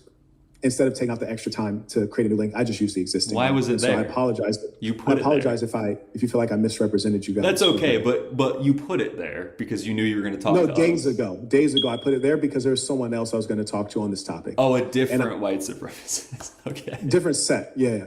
And okay. I saw what you were saying, and I'm very sincerely interested to know what you folks really believe, because sometimes people will be on Instagram and they'll say the N-word, hard R on Twitter or IG, and they'll say it to get views, but I think some of them are maybe not rabid racist, and some of them are. Like the women. And I'm always curious to know, what is the pulse, because I'm not white, and you're going to get a different sense of things, and I want to know what's going on. Well, a lot of times when people ask us questions like that, what they're asking is like, are we in the same club? Do you hate me? If it were up to you, would I just die or something like that? And the answer is no. And I mean, you can take that as honest, or you can just assume there's some sort of cloaked agenda. I think that the answer is no for you. And I also think that your brother there, if left to his own devices, would create mass murder. I think maybe it's just because I smile more. Is that what's going on? Because we don't really disagree. Marquette, one of the first things I said in the interview as the bedrock for my now transforming ideology is, how do we better society for everybody? I have no interest in killing anybody. I just feel like you're very much mischaracterizing your thesis on how that's attained, right? Which is through white leadership. Okay. It ignores the reality that the white leadership you speak of, that you say was so good in Africa, was thrown out through revolutionary warfare, which is to say people risked their lives to get the whites out of there because it was brutal and unpleasant. So your thesis that colonialism was a good thing and that there was a happy Africa under colonialism would suggest that you'd be willing to reestablish that. And that can only be reestablished through violence. And so just the fact that you're able to psychologically skip over the fact that it was thrown out lets me know that you'll probably try it again, and that would require mass murder. And I'm not saying you're a particularly bad person. I'm just saying that you... Not particularly. You are representative of the vicious white ruling class. Okay, I I didn't neglect the fact that they were overthrown, nor did I say that Africa was just happy because it was ruled by white people. It's obvious that under any sort of regime, there's going to be no shortage of human rights abuses. That's not what I'm saying. I wouldn't say that just because white people are in the area that everything's just going to magically be perfect overnight. I'm saying that overall, I think white people build a certain texture of society, and I find that texture to be more preferable. That doesn't mean that I want to go out and kill people. I don't understand how you're characterizing it that way. And if you're telling me I'm living with a white supremacist, I'm gonna have to talk with the landlord. I'm just going to respond since he spoke, and do remember what you were saying, and I'll just come right back to you. And I did give you a heads up that we'd have to like extend the interview just because this for you guys. So to respond to what Jackson said, what you're saying out of your mouth is reminiscent of the nature of the white American Christian who was still able to enslave generations of people, beat them at the whipping post while being a good Christian. So the likelihood of me trusting what you're saying is very low because you still have the ambition to rule over other peoples, and you're dressing it in the idea that you're not a brutal person. I think if you ask any of the Christians who enslaved blacks if they were a bad person, none of them will say they're a bad person. If I had this Tigga, this Negro on my channel, I'd have the smoke alarm chirping sound effect going as he speaks. I would trigger the fuck out of this. I would trigger the fuck out of him. In a minute or two, this guy would be jumping out of his skin. The demons would be jumping out of his skin. I'd love it. I'd love it. And just like if you ask a promiscuous woman, is she a slore? She's going to say absolutely not. So very rarely do people admit their faults or admit their dark side. They always want to represent themselves well. And that's no disrespect to anybody. That's just, you said that you prefer colonization, and colonization is something that is only done through violence. Well, the only places in the world where you can still buy slaves are not white countries, and that's because white Christians abolished slaves. So is that, what is that? Is that a cultural I'll be thing? honest with you. Is that evil European DNA? What is that? I will be honest with you, Forrest.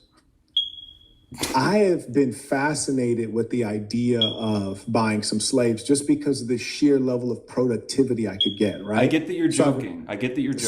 But I want an answer. No. I'm not joking. I'm serious. Okay. So I'm serious. So I've been researching, where can you acquire slaves? And often Mauritania comes up as a place where you can acquire slaves. Of course, Libya. And this was a direct result of the Barack Obama administration with Hillary Clinton at the head of the foreign policy on Libya. And I'd say in all of those cases, it's pretty much a lie, except in Libya, there were open slave markets, which is basically an Arab country.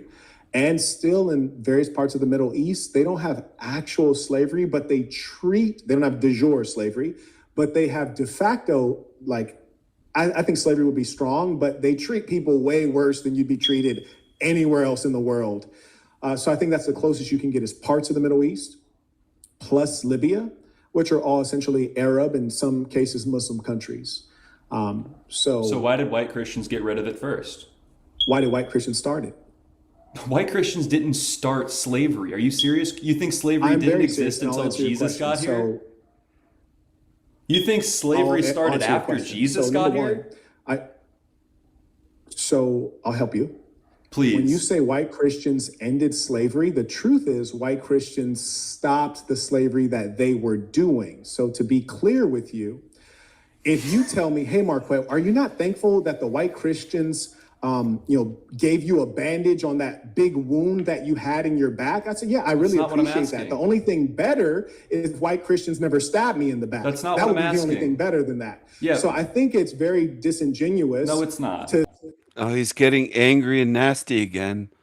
What do you know? He's 2 hours into this interview. He's been angry. He's getting angrier now. Wow. The angry, loud black man. Why did white Christians start it? White Christians didn't start slavery. Are you serious? You think slavery didn't exist until Jesus got here? You think slavery started after Jesus got here? So I'll help you.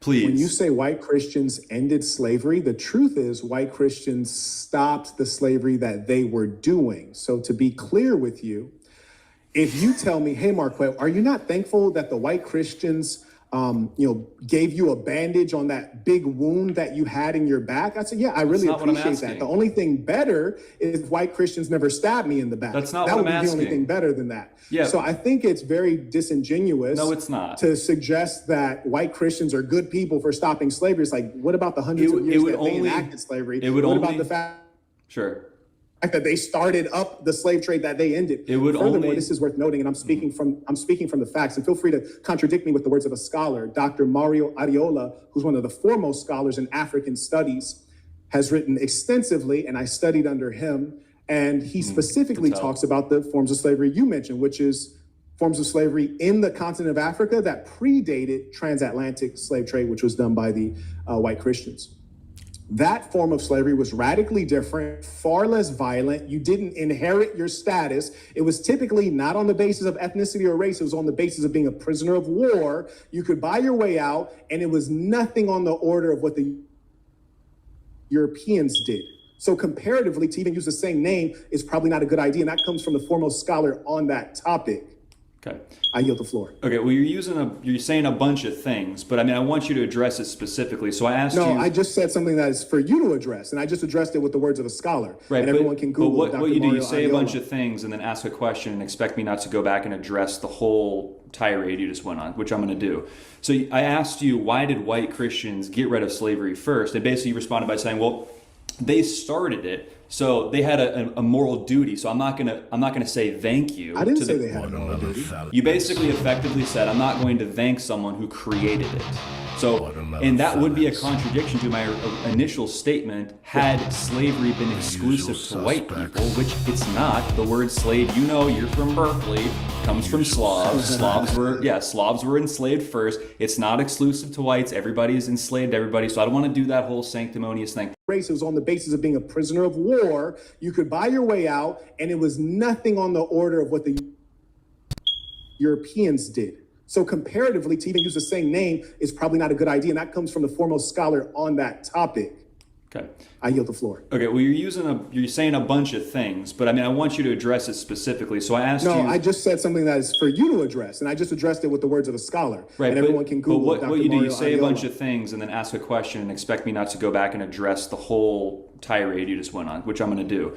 So I asked you, why did white Christians get rid of slavery first? And basically you responded by saying, well, they started it, so they had a moral duty. So I'm not gonna say thank you. I didn't say they had a moral duty. You basically effectively said, I'm not going to thank someone who created it. So, and that would be a contradiction to my initial statement, had slavery been exclusive to white people, which it's not. The word slave, you're from Berkeley, comes from Slavs. Slavs were enslaved first. It's not exclusive to whites. Everybody's enslaved everybody. So I don't want to do that whole sanctimonious thing. Why did white Christians make it the purpose of the law to abolish slavery before anybody else? Can you answer that specifically without citing other people? Is there an answer? That's not true. That's not true. So who abolished it first? When you say it, you're referring to the slavery that white Christians created. They I'm stopped saying their own any slavery. form But of slavery. I'll also have you know two meaningful facts. You're not Number one, answering. while the British were stopping slavery, they were still buying the proceeds. They were still buying goods that were created by slaves, and you can actually Google and find that evidence. It's very clear. In addition to that, it's the evolution of economies. Even people who suggest that the Civil War was to end slavery, this is utter nonsense. The reason that slavery was easy to end at a certain point is because of mechanization, the cotton gin. So when you realize that you do not need huge populations of Black Africans working the cotton fields, then you stop enslaving them. Furthermore, from an economic standpoint, you start to overproduce a particular good. You have to have a market to sell it to. Of course, they're sending part of it abroad, but they also want a domestic market. And as much as that's the case, they needed to have more consumers, people who can spend money. And so you don't have the Black slaves working on the fields because we have the machines. We now turn them into an additional consumer class, albeit a second-class citizen, and it is the evolution of the economy. That would have never happened earlier on. It had to happen when the necessity for slavery became economically inefficient. And how did that happen? How did it become economically Did you not inefficient? understand what I just said? Yes, I did. I want you to Well, then specifically why would you restate. ask that? So you're saying the Industrial Revolution essentially contributed I to did the. not say the Industrial Revolution. You're saying it but became that's it became loosely an easier way to understand. right. It became If, like, for example, it became more lucrative to not have slaves, basically in layman's terms. Is that kind of what you're saying? Therefore, there was nothing moral about it. It was, and it makes more money if we use a machine. Free the blacks. Is that what you're saying? What is the point of your argument? Are you suggesting that like white people are good people because No. they stopped enslaving people? I just asked Like, you is a that the question. argument? It's bizarre. The whole question was, why did whites abolish slavery? And you went on this whole thing about how the Civil War And I had answered nothing. your question two No, separate you went on times. it. Hold on. I Let me would- respond. You went on a this whole thing person- about how the Civil War wasn't about abolishing slavery, which I would No, agree with. I gave you an analogy. Like I gave you an analogy of something that's the wrong assumption. Okay, but you didn't answer my question though, really. Why did white Christians abolish slavery? The cotton gin, is that your answer? I'll yield the floor for you to explain. I'm asking a question. I I'm just not answered it educated. twice, I and so didn't go now to I- college. now I I'm said trying I'll to yield the floor learn. for you to answer the question. I'm trying to learn. I don't know the answer. I wasn't there, but I'm asking you because you seem very certain. You're you seem repeating yourself. You don't repeat yourself, okay. because I'm not going to repeat myself. Oh, because you already answered it. Okay, well, I guess yeah. We'll leave it to the jury for review. Well, the jury, people in the jury were saying that you guys are playing dumb. I know what they're saying. Yeah. What other questions would you like to ask us, Marquette? Thank you for that. Let's see. Yeah, we do have a live stream in 15 minutes, but Absolutely, we're doing absolutely. good here. I think Let I'm me having see fun. if the folks sent in any questions, and then I'll hop off.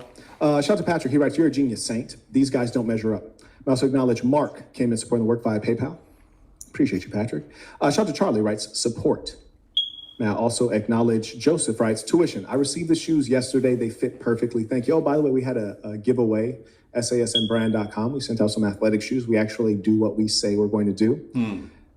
And may I also acknowledge Johnny. He writes, "Tuition came in by Venmo." May I also acknowledge by PayPal. Shout out to Reginald. He writes, "Whites with this mentality must be eradicated for the world to be a better place." God damn it.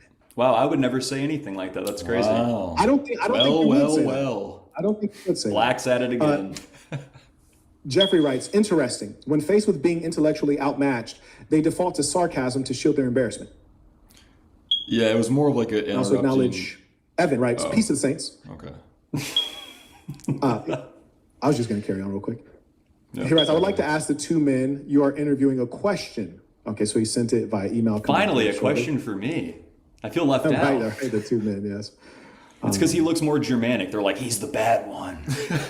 The young man who said he was going to send a question, I literally don't see it, and these gentlemen have to go. So I don't see your question. Just please resend it right now. I just want to ask one quick, I don't even want to say quick. I don't want to lie. You're good. Who knows? It's up to you guys. But we'll start with whichever one of you wants to start. If there was one thing in Black culture, this is a two-part question. I'll just give you the first part, let each person answer, the second part. If there's one thing in Black culture that you could fix, you just pick one thing, what would you fix? I think a lot of people would agree fatherlessness is a pretty big problem. You know, having the foundation of the masculine figure in the home is one of the most important things for any flourishing community. You know, it starts in the family and then it goes from there. And I think it's pretty much inarguable. You know, Thomas Sowell, people like this have been talking about removing the father figure and the absolutely catastrophic effects that's had on the Black community. So I think if you guys fix that, you'd see a lot of improvement, honestly. How about some gratitude? I would appreciate a little bit of gratitude because, I mean, Blacks, and granted, you know, someone like Marquette, if we're just being honest, you're educated, you're successful. I don't know your whole business, but I suspect you're doing well for yourself financially. I know you're a tech guy. You are what most would consider an exception by global standards, let alone your specific racial group. You know, so you don't really represent the average Black man. the feeling that I get from the average black man is sort of a lack of gratitude, because they do live in the West. And when I wake up in the morning and I look around and I see all the things that I have and all the things that my ancestors fought and died for, I have a sense of gratitude. And I don't take claim to those things as if I'm responsible, but I have a sense of pride in that I'm the offspring of that. And I have a sense of duty to kind of upkeep that. And people come here all the time, and it's not just black people. People immigrate from other countries that are just torn to hell. And I'm pro-Mexican. I'm more proud to be Mexican than American. And it's like, dude, you wouldn't, like, we're speaking English right now. So a little bit of gratitude, I think, is due. And I think a lot of white people would appreciate that. But I think more than anything, we can still have kind of like a cordial back and forth dialogue. But I mean, you feel it just as much as we do, Marquette, which is why you invited. You can't have a cordial back and forth dialogue. This proved it. Unfortunately, this white guy speaking didn't even learn that during this 2 hours. It wasn't a cordial back and forth dialogue. It wasn't that. So it proves that you can't. You didn't have one. Me and my brother here is that you feel the tensions rising, and I think maybe there's an effort to establish some diplomacy and kind of maybe the leaders of the movement sort of control the conversation. But again, I don't know if things are going to just fizzle out from here, and I don't know what the clear answer is. No, I don't think so. They're definitely not going to. When you say fizzle out, you're talking about with the white movement? Well, with anything, with like black crime and white racists and all this, is it just going to go away? Can I ask you a small follow-up on that one? Sure. On the gratitude piece? Sure. Do you believe that blacks should have, and I'm just for simplicity, I'm just say foundational black Americans, and then we'll just assume like we're talking about like white Americans. Right. Do you think that blacks should have the same amount of gratitude as white Americans, or more gratitude than white Americans? Minimum the same amount. What do you think is appropriate? If I was black, I would like to think, I mean, I wouldn't think the same way, would I? But I would like to think I would have more, because again, you were brought here against your will, and that's not anyone's fault but the people who brought you here. Now I'm going to hit you guys with my second question. Okay. Who answered first the first time? I did. It's Jackson, right? Okay, cool. Then I'll let you answer first this time. Sure. If there was one thing you could improve in white culture, what would you improve? That's a good one, because you made the point earlier that we've fallen, and I of course agree with that. I would say self-interest in the group, because we're the only group of people, I mean, by and large, that go out of their ways to meet every other group where they're at, and make egalitarianism the purpose of, I guess, just like sociological mores, and also like the purpose of the law with DEI and all those things. I think we need to start collectivizing and caring about ourselves, and I don't think it has to be a hateful thing. I think no one needs to commit violence against other people, but as soon as white people get up and start caring about ourselves and taking our own interests, like the blacks do, like the Jews do, I mean, it's going to be, that's all we'll need to do, really. If I could improve one thing with white people, I would say pride. We are the best. It's time to start acting like it. There it is. Send $20 to Marquette so you can call him a racist. So he can buy a nice suit. Now racist wouldn't be accurate, because racist can describe a lot of things. Right. White supremacists. Ooh. I get my own category. Wait, can I be one too? That sounds pretty cool. Well, I think that, here's the challenge. So like, for example, you were saying it doesn't have to be hateful. I think what'll happen is if you're in the group, you and your brother, you're in the, whatever the group turns out to be, and it becomes hateful or it becomes violent, I think that you're just going to go along with it. Doesn't mean that you're necessarily like like significantly worse person than anybody else. It's really the fact of the matter. You mentioned self-interest. It wouldn't be in your self-interest to go against violence. If people say, hey, we're gonna eliminate the blacks, we're gonna take out the Asians, the Arabs, and everyone who's not white in America, bloodbath. I don't think you would try to stop anyone, is what I'm saying. Well, the main thing to remember here is you do not have love without hate. Fair enough. The man is a philosopher. Hey, and one thing I want everyone watching to know is that I plan to stay in contact with these gentlemen. I have no like personal ill will. I think that Forrest said he's seen some of my content before, so I wow out.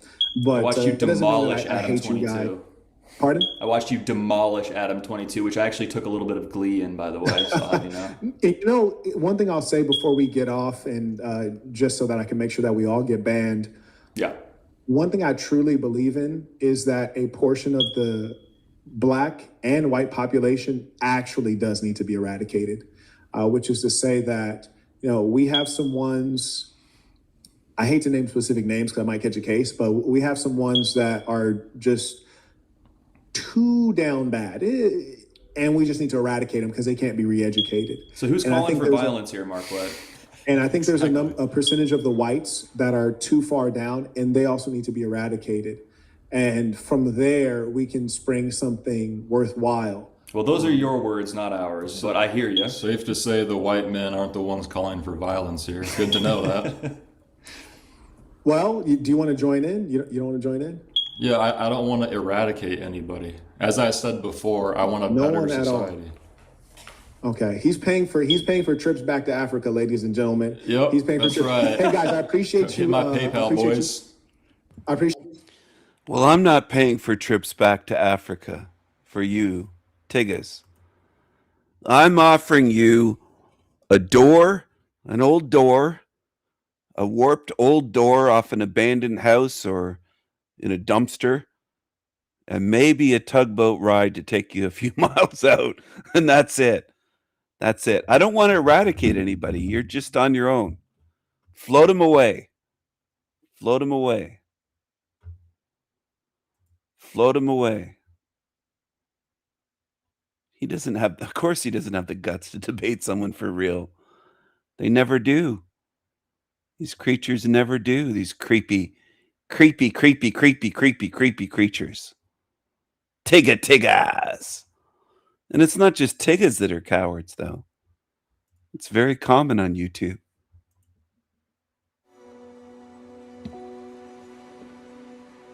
The man. I'm not going to play this, but I'm going to share. William Wilberforce and how Britain abolished slavery. It's unfortunate that there are white people that claim there's still slavery today. They don't even understand what legally abolishing it means. I'll drop the link in the chat. Okay? White people abolished slavery. There are white people that argue with me, and it's unfortunate. They should really study before they speak. It would be amazing if they did that.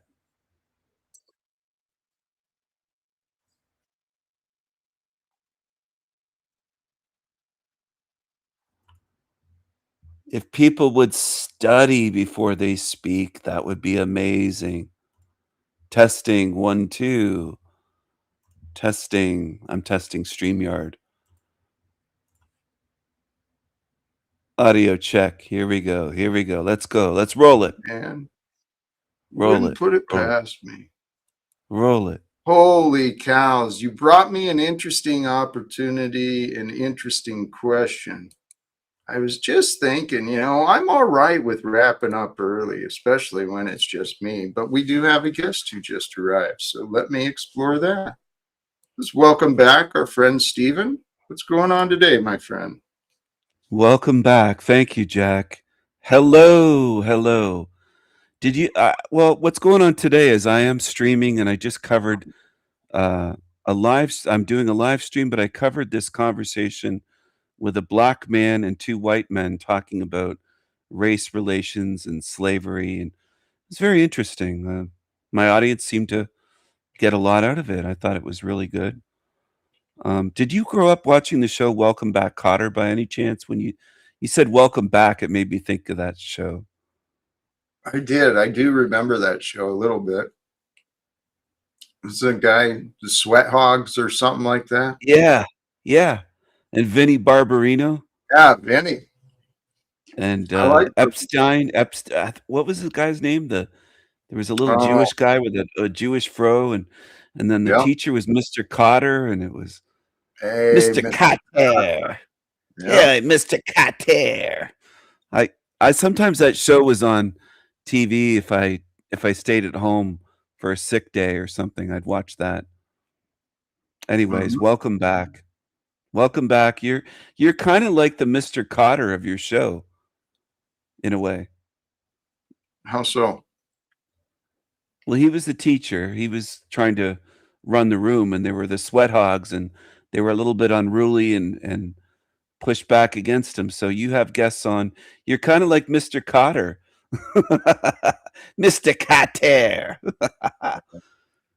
No, it's come up. The Cotter, right? Me. I am that. You called it, man. Oh, you did that bit already. I didn't know that. Ah, shit, I missed it. Hey, there's so many things happening. It's this life we're living, dude. It is Did anybody ever do because sometimes your show and your channel are referred to as Talcadia, almost like it's a city or a country or something, a Mhm. realm maybe. Has anyone done a bit with Talcadia contrasted with Wakanda? You know that movie with Wakanda? I think it was Black Panther. Yeah.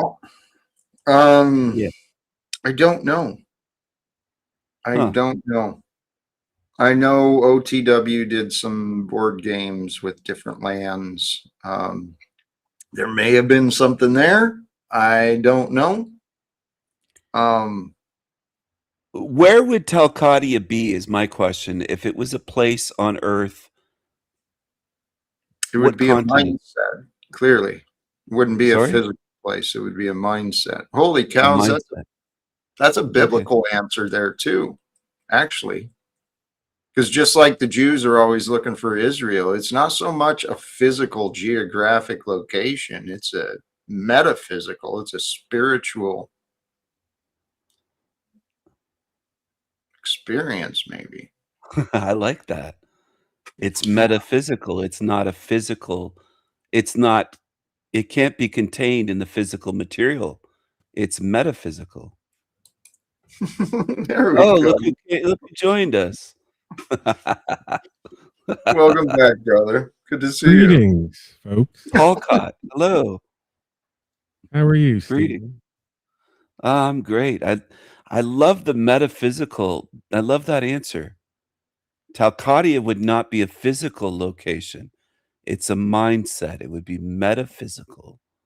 Well, State of this is mind. very replicating of the same idea with the United States, right? These state ofs are not There actually you the go. states.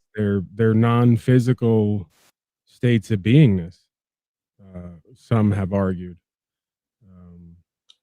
So that checks out, I think. It's an idea more than it is a physical location. I never recognized that about the nation states, but that's true. It is. It's more of an idea than it is even the geography.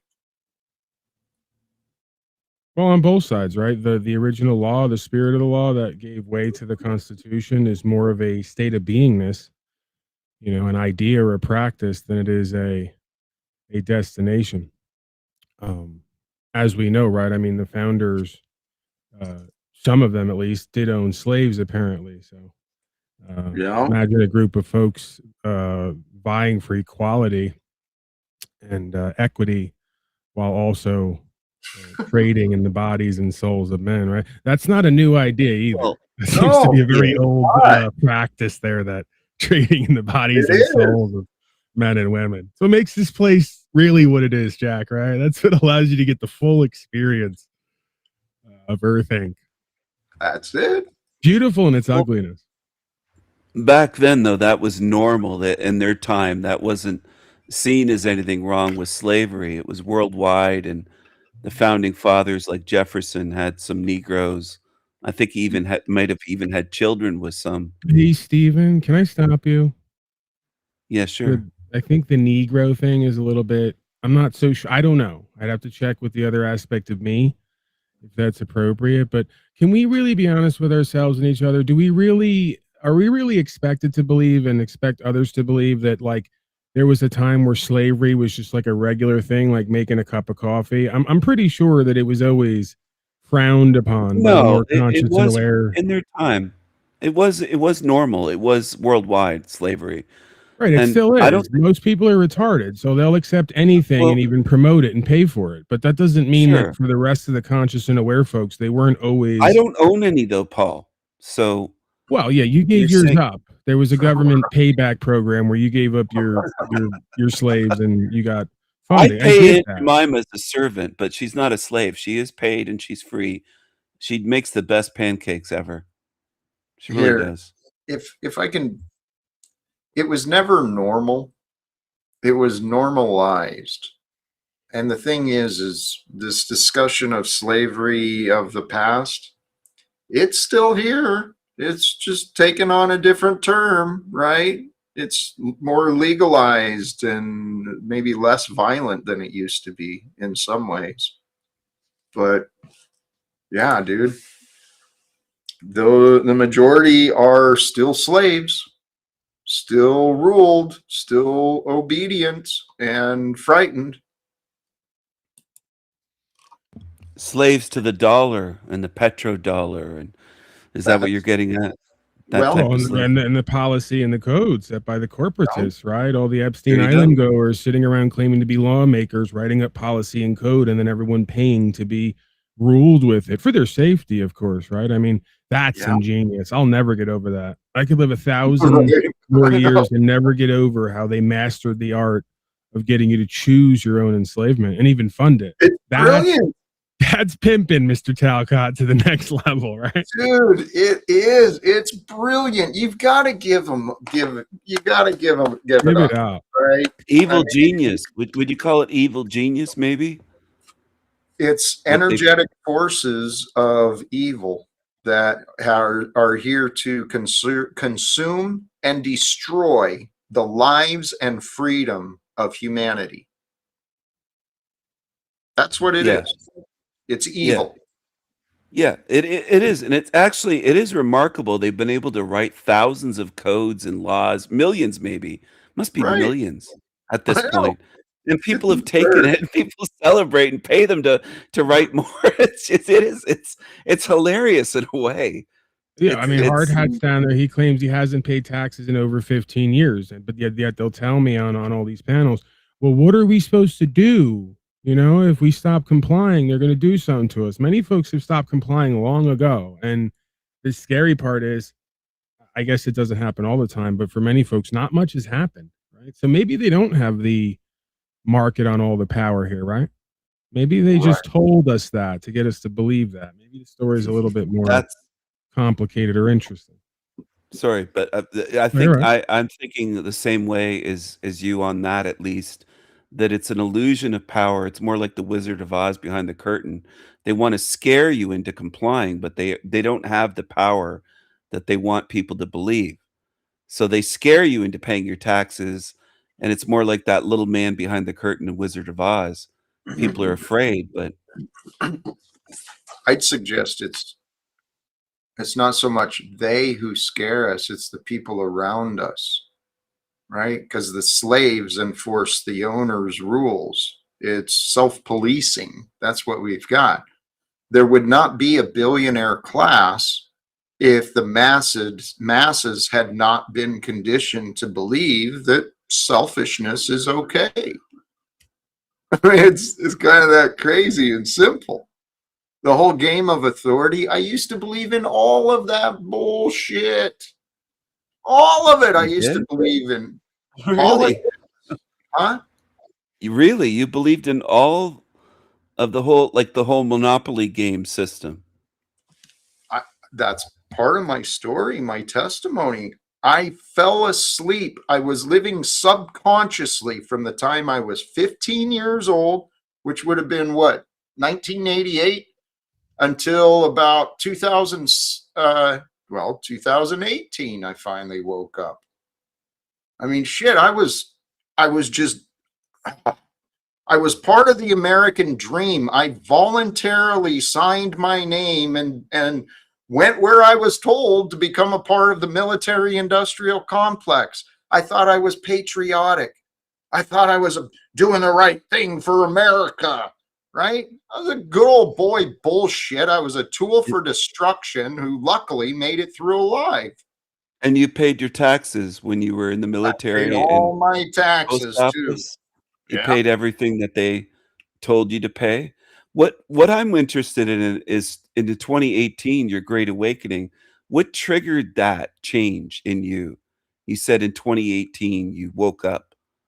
Was there a catalyst? Like what moment? What happened? The Epstein family sent Jack a bill for the house extension that they were working on. Yeah, The Epstein money family. wasn't enough. They had to up it a little bit. It got a little out of hand, right? So we want to put a new wing on Little St. James Island. You're gonna have to Oh, fund that. damn. I was gonna ask Jack if maybe aliens abducted him and probed him or something, or like what happened in 2018 for you to have this big awakening if you were just following the system? Well, it was actually it was in December of 2017. And I can honestly say it was love. Love transformed me. I felt absent from love. The woman I thought I loved was leaving me, and I saw myself helpless there again, and I didn't want to break again. So I sought answers. I went online, YouTube of all places, but I was looking for questions and trying to find answers on how to love and let go, right? That was really what it was. And I was doing a guided meditation on letting go. And instead of just focusing on her, I actually saw myself letting go of the past, which included her and everything else. And that gave me this newfound freedom. And I sat there transformed instantaneously. I was changed, right? I sat there and I cried tears of just emotions, I guess, that had been built up or stopped up. I cried a bunch of hours. And then I tried figuring it out. What the fuck just happened? How can I help others with what just happened to me? And then my year 2018, that is by record, that's the year of my rebirth and my transformation. So I woke up, and the story is love transformed me. And then the universe made way by removing all of Jack's responsibilities and family members, made way for his true life partner and merging experience, dare I say, and that of course is me. Amen. So this is proof that something bigger is going on here, something godly. True merger. We have a guest in the back who thinks that they're under a different name, Golden Standard. It's actually Snafu Snaps. Okay, I'm gonna break it to you, but he's really on me. Like he's claiming again, it's a new day. He's exploiting your new day policy, right? Where you like it's a new day, you're loving in this moment. But I don't want to believe that once again today, even after 3 years. I want to follow this idea that any one of these days can be a potential opportunity for catalytic change. So he's bugging me. He says he needs some FaceTime with you. He wants to potentially do some life coaching. Are you into that? Are you open to that? Or are you sort of actually, yeah, before the stream, I actually went and visited his stream for a little bit. He might even still be streaming. I'm not sure. Isn't it amazing how well behaved he is over in his area? Yeah, he's almost coherent and consistent and conscionable. It's fascinating. And he's entertaining. He's got decent timing. He's like, holy! I come to live coach. Snaps is the opposite of marketing and networking. No, he goes to his listen. channel. He's somewhat normal and can have a conversation and doesn't act out. He goes everywhere else and acts like the biggest douchebag asshole and makes everyone hate him. It makes no sense. Okay, it's either you or Jack got to take who's the fall guy here, Paul or you, Jack? We're in a merged. Okay, see, we're not starting off well because we went over this. We've been over this. We're in a merged state, so there is no clear-cut distinction or division between us. Okay, unlike most likely you and many others here who are in a prideful, egoic state. Okay, so please let's Try They're to Siamese No, twins. because recognize I it. need one of you two, because you were not going to let Steven, but since we're talking about Negroes and niggers and naggers, Snafu, please. I know. See, I know now that you know now that that's inappropriate, and you're doing that anyway to try to test the waters here and be mischievous. Please refrain from that if possible. The N word, okay? And Gabriel doesn't like that. Gabriel gave me a stern talking to the other day about my usage of the N word and how it makes him and others feel. Okay, so please. Let's try to observe some decorum here. So that's why I went to the registry of the blacks and I dropped the blacks registry link about the N word to share with the community. And I feel since Gabriel gets his butt feelings hurt, that's why I went to the black registry to get this. It's in your backstage. This can educate y'all about the word. It's the actual title of the article is The Story of the N word. So, and it's from the Black Registry. Hey, Snafu. I'm just saying. Can I remind you that you came in here? You came in here under the guise of wanting some FaceTime interaction and life coaching. I'm trying to life coach you all.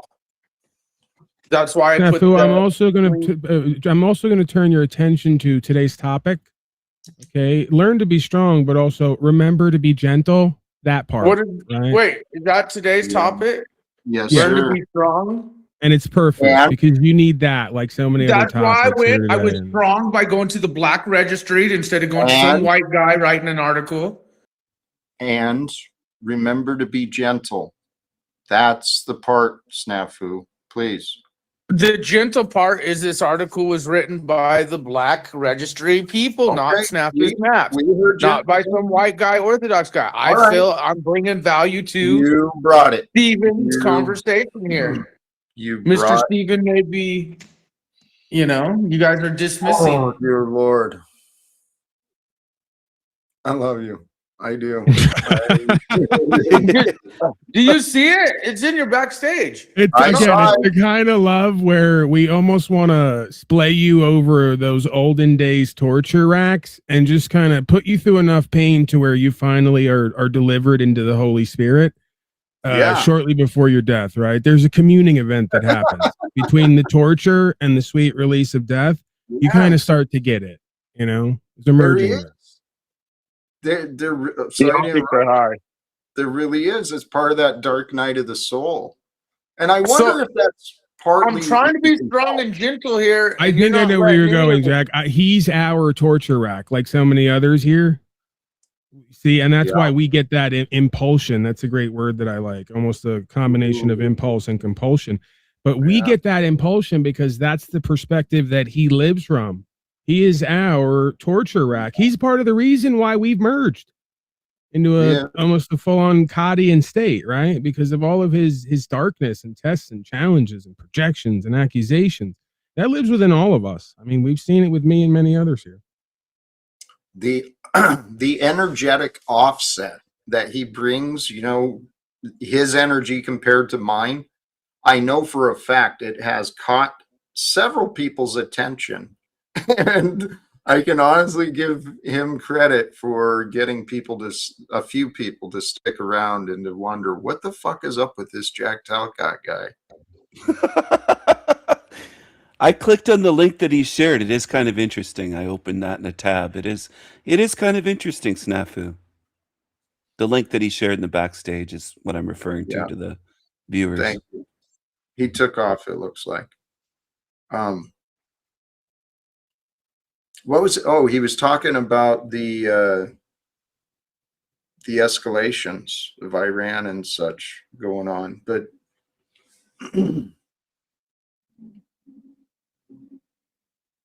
there was something else. Sorry, I got totally discombobulated there. He came to life coach you on the N word, I think.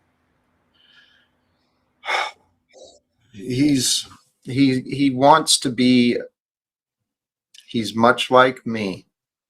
He wants to be seen. He wants to be of value. He wants to help others.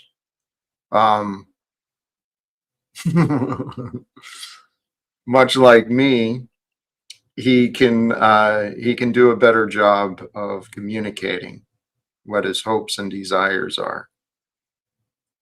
I honestly think that's our biggest problem between all of us guys.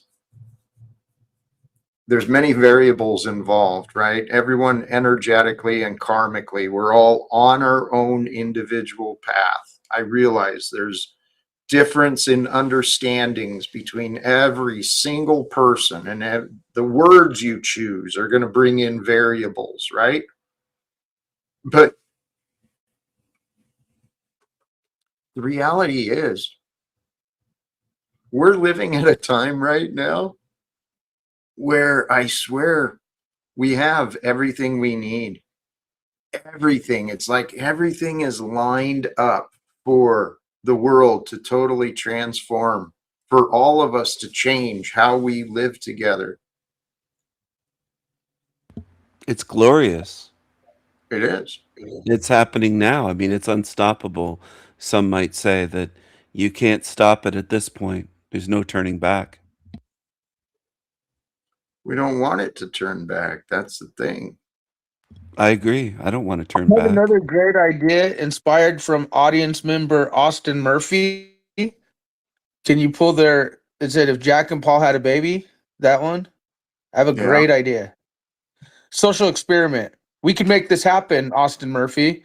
Since we have AI Jack and AI Paul, why don't we just create AI baby and let Paul and Jack have an hour each stream with the AI baby? And in a month or so, we the audience question the AI baby and see what the fuck it tells us. Snafu, The I think optics are that you're overlooking or forgetting that the cosmic stork, metaphorically, has already dropped off a baby for Jack and I. As a matter of fact, you got a list of them. Well, I know, but I'm just saying we can monitor the situation in the digital experience with digital optics here. And of course, I was speaking about you. That's you, Pogo. Keto Pogo. Dude, yeah, you are this child that's been brought forth. No, I came because I'm tired of hearing Gabe cry like a little baby. I came and brought the black registry of the N-word to come educate, and you just didn't want to play the game. We saw that. So I figured the AI baby between you and if you and Paul spent an hour with the AI baby, then gave us the keys to the AI baby a month later, are you afraid of what the AI baby might tell us? Dude, no, you're so lost. You're so lost. I don't know. Because let's be realistic, right? If there was an intelligence that was nurtured by Paul and I just briefly, we can make that happen. It would have so much more knowledge than to waste any time talking to you. So why don't you put this to the test? Why don't you allow us to but Jack, see, that's the irony. It may have so much more knowledge, but still have the willingness, right? Out of some misplaced sense of guilt or overlooking some twisted attachment or obligation. I'm thinking this is a social experiment that you and Paul need to come to terms with and let us, the audience, control. We create the AI baby. It's that the combination of Jack and I would just be so loving and centered that it couldn't overlook you and what you need, even if it has to tolerate what you want or what you say you want, right? In order to get to the greater communion. It wouldn't surprise me if that AI baby said you two are predators. That's well,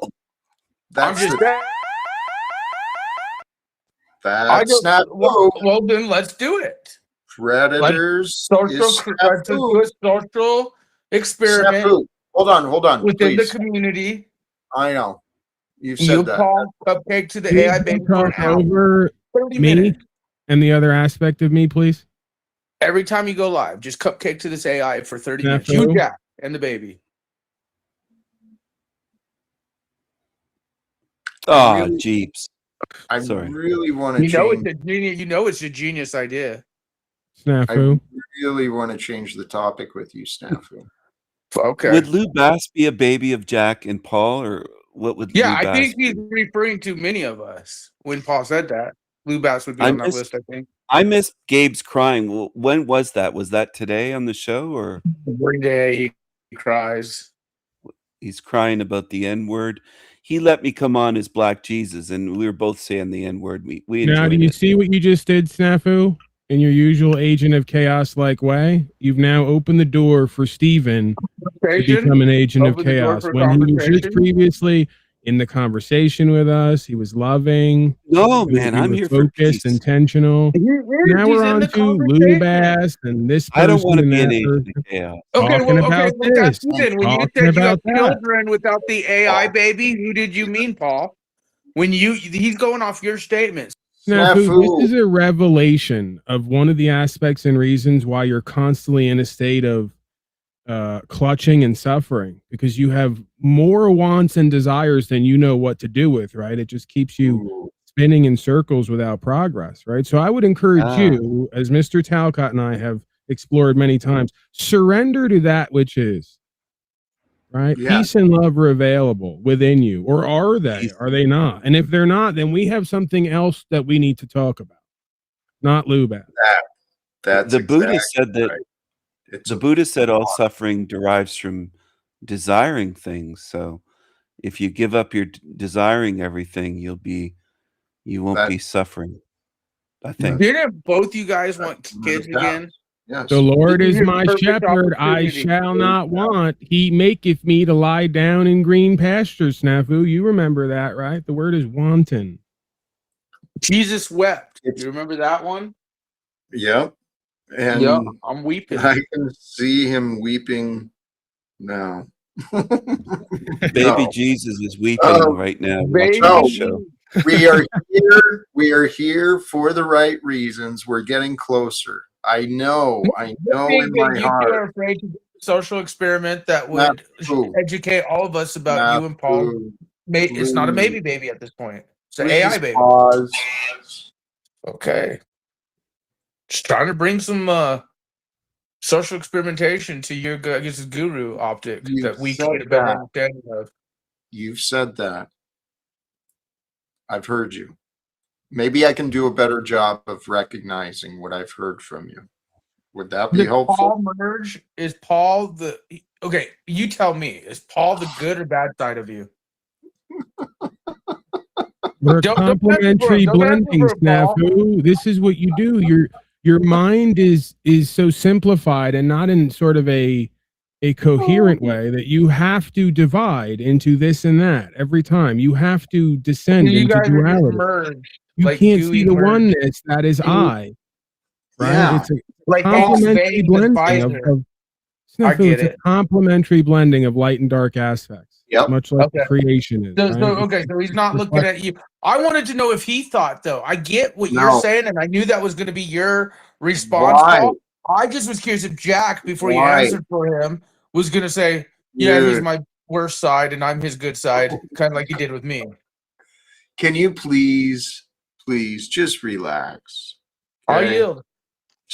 I love that. I love that about you. Not just yield, but I want you to really just rest. And I Okay? want you two to think about my proposal. How will I know when you're resting? When Gabe weeps. Yeah, when Gabe weeps. Is he crying? He said Jesus weeps. Okay, Gabe weeps. well, I guess that means I'm chill because Gabe's weeping all the fucking time. So I'm cool, Jack. Let's go. We're good. We're good. We're good. It doesn't. Yeah, I definitely want to clutch. Now that would make you godly. If you got me, Snafu, you're clutching again as you're begging for a clutch. I told Yeah, you, both when you you guys can surrender merge to the your funds unclutching, together. that's when your clutch will appear. It's paradoxical, Snafu. What you are chasing eludes you. Right? What you recognize and surrender to, that which is, brings about the prerequisite conditions to receive what you're chasing, right? You get to receive what you receive. It's all there for you. Look. I'm going in debt because I'm getting a credit card. Because I've had a few people help me, but nothing substantial to get to the clutch fund. But if you guys want to merge your funds, just like you merged your gooiness together, Snafu Snaps 007 or Cash App Snafu Snaps, PayPal. What's the 007, dare I ask? I know he got me, Jack. Just real quick. Are you fashion yourself our Pierce Brosnan here? You're cheat nor steal, rip Eddie Guerrero. But remember when I said I'm broke bad for life because I'm an individual and I'm not culted to you or Jack or OTW or Lou Bass or Steven. You are culted to your dysfunction. Steven It's doesn't do something the that cult it's something that you can't go anywhere without, right? So it's not about me or Jack or anyone else. You're missing the point consistently. Maybe I am. Okay, maybe I'm missing the point. Can I give him the scripture again, Jack Foley? Please. He needs Please, it because please, he's another please, Bible please, thumper please. like Tommy and many others. The Lord is my shepherd, I shall not want. He maketh me to lie down in green pastures. He lead me beside still waters. He restores my soul. He guides me in the path of righteousness. In his name's sake, even though I walk through the valley of the shadow of death, I will fear no evil, Snafu, for you are with me. The rod and your staff, they comfort me. You prepare a table before me in the presence of mine enemies. You anoint my head with oil. My cup runneth over. Surely goodness and loving kindness shall follow me all the days of my life. See, loving kindness, Snafu. That's the part that these Christians like yourself The oftentimes loving overlook. kindness. It is. That's the part. It is. Well, and earlier, Amen. What does 2 Corinthians say, though, Jack? Here, please, let's swing back to that. And I'm sorry to do that, but I want to tie back to something Stephen was asking about earlier about slavery, right? Losing our freedom. It's said in the scripture too, one who sins is a slave to sin. It's the absolute truth. But when we're living... Why can't you bring the Negro registry up? They wrote a whole article about this subject, and I brought you a source. I don't care. I was talking about something different. A slave to sin. Does that mean, Jack, that they're addicted to sinning, or how are they a slave to sin? Well, think about it. When we do sin, when we're selfish, cruel, we cheat, we lie, we do whatever. Well, then we're born sinners. Do you believe that? Because you find told me different. We find guilt within us, and once a lie is there, do you believe? Repeated. Thank you. And that ties back to something earlier. So obvious. A lie only has power with those who are hidden from the truth.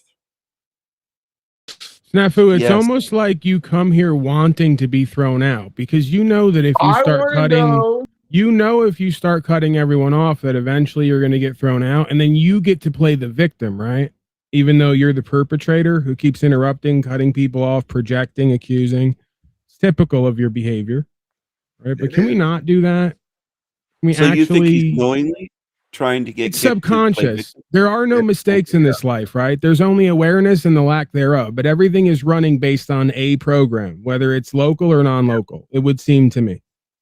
Can't prove it, but I can stack evidence so high it can't be ignored, right? This broadcast is evidence of that, by the way, right? All of these broadcasts and these events are evidence of that. They are. No, the blasphemy sometimes gets to me, and so I just was curious. I wanted to ask Jack, since he was making this religious statement, if he believes we were born sinners. That's all I wanted to know is what Jack, because I mean, I know what biblically it says and what it means, but I want to know, does Jack believe we're born sinners?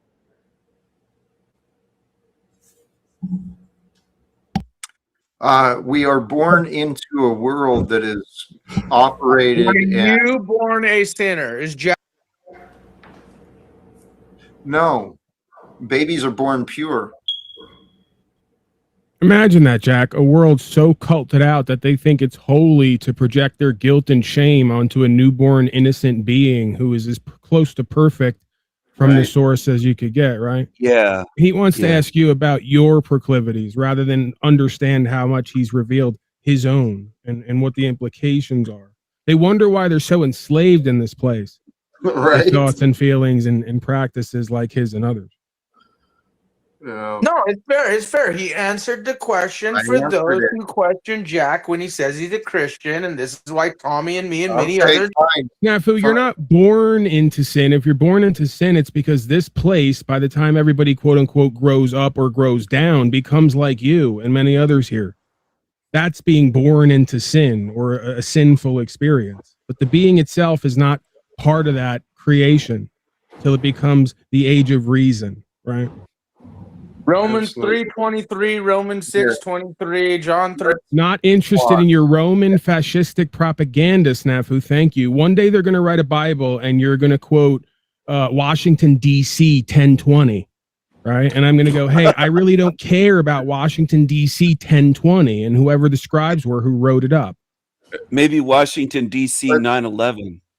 Let's So here. is the Paul Welcome to Jackcott Landry. Bible? Here. How you doing? Precisely. Can we rename this channel to the Jack and Paul Bible? I'm doing good, Jack. Thank you for asking me that. Appreciate you, Steven. I smell really bad. I just want to let you know firsthand. I smell terrible. Thank you don't for. have to tell me. Okay. But Well, I thank just wanted to know if you maybe forgot. You know. Thank you for sharing. You're welcome. I can't forget. I hear somebody's smoke alarm chirping. Is that you, El Perro? I heard a couple chirps.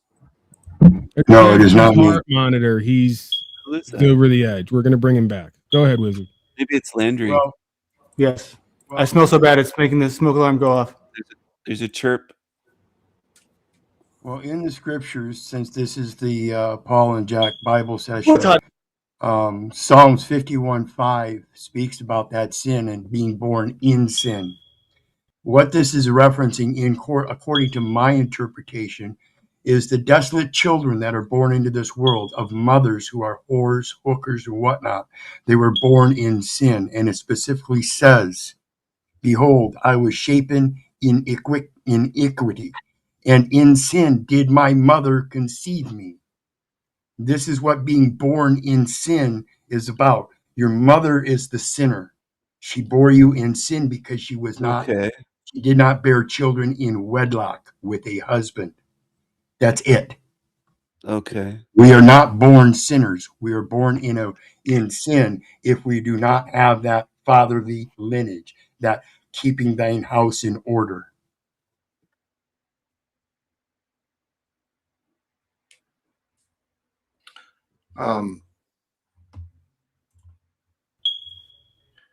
There's a lot of interpretations. The rules really are, we're here to love. Truly, that's what the gospel was about. That's what everything is really about, is about love. Paul, you are destroying Snafu, the predator liar. We appreciate the contribution. I don't even need to say we because I am that am. But with that said, I am not destroying Snafu. Snafu is destroying Snafu. I am revealing to Snafu the cause of his self-destruction. See, there's two very different perspectives. Yep. And one is with honesty and care. What's being offered. One is with the lack of. See how it's always a reflection, right? You guys are, and I agree with Wizard in a sense, but it really comes down to you were the flesh. Snafu, you're indoctrinated. Again, the fact that you go to doctrine every time you want to speak rather than from the heart, which God gave you, proves your indoctrination, right? You lean on it. You go, what about doctrine? You're indoctrinated. So the same being, the same consciousness that came to give the same message 2,000 years ago was told the same things you're telling myself and Jack and others now. At his time, he was a new ager who was going above and beyond the indoctrination by speaking from the heart that God gave him. The Holy Spirit, right, is another way of looking at that. So you're literally carrying out the same will of your earthly masters, living through the deception, right? His God is not the same God as mine. We don't need you and Tommy and other folks to come here every single day in your indoctrination to tell us that we can't live how we want to live and that we can't explain our experience how we wish to explain it. See, it's not very Christian of you, some might say. Particularly enforcing your free Saying will you is the can't will like of put what. your new age shit out. Vengeance is mine, saith the Lord. See, you indoctrinated folks are hypocritical as well because you don't follow your own doctrine. If Jack and I and Wizard and Steven and everyone else here are doing new age guru fucktardism, well, God's going to deal with us and show us different. So let whoever's function and purpose be their function and purpose, including you. And I don't think that's this. You're quite frankly not that great at it. Like Yeah, so I many urge, other Christians who fashion yourself to be great speakers and intellects. You're oftentimes not so much. Go ahead, Wizard. yeah, I urge everybody to not just read Psalms 64, but to study it. This is telling us how to be diplomatic, how to use our language in an honest and loving way. Despite the words that might hurt other people, it's still said in a loving manner.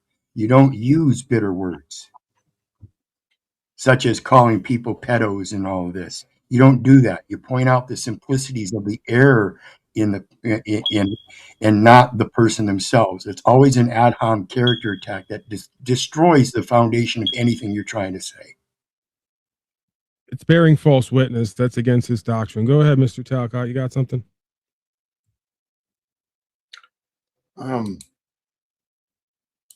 It doesn't have to be this way.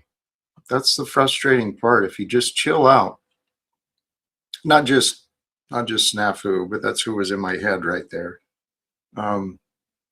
If we can just chill out and make sure we understand what's before us, what are we discussing, what are we trying to resolve, we can put it behind a lot of these disagreements.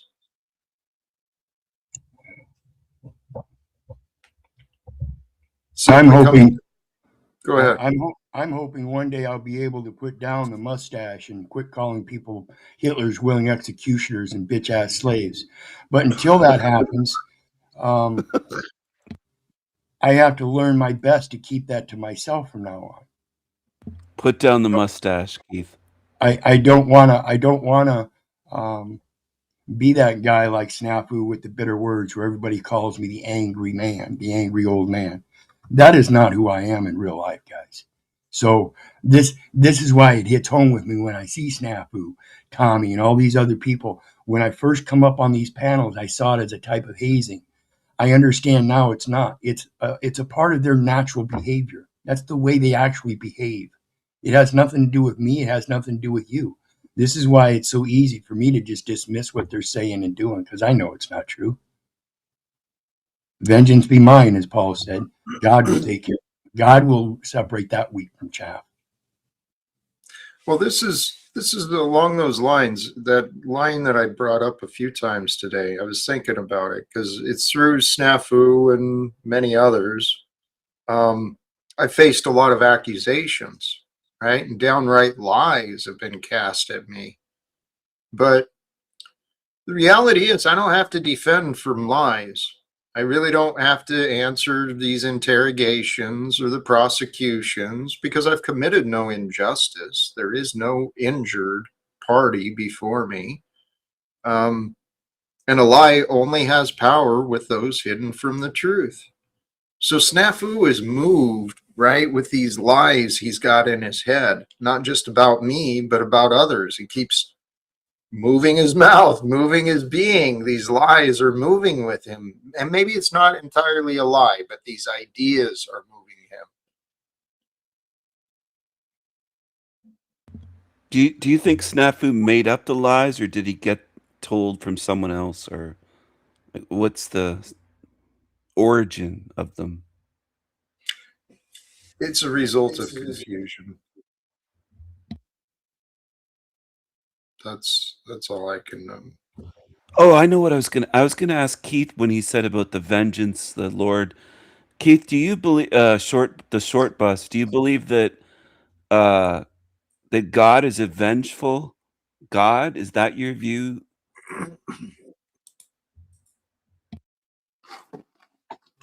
No, he's a discerning God. It's kind of like that. Let fools be fools. He's going to let them do it. That's the free will part. He's going to let them do what they want. And according again to my interpretation of the scriptures, there's two deaths. So when we die physically, material, there's a stage of judgment where now your heart is weighed and you either go down or up. I don't know, but that's what I hear. I'm hoping that no matter what it ends up being, that the people that see that story afterwards, the ones that will read my story at the end, they'll see that the beginning was nothing like the ending, and the ending makes it all. Huh.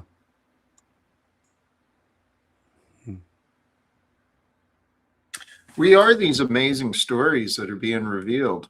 And the Bible and history are full of incredible, unbelievable stories. There's also a lot of mundane, pretty ordinary stories, a lot of sad stories, a lot of, I don't know. That's what we are. We're stories. I've said this before. That's all we are. We're stories who learn from stories, who tell each other stories, and then at the end of the day, we dream up stories, and then we live more stories again tomorrow if we're lucky. We're in the never-ending story. We are.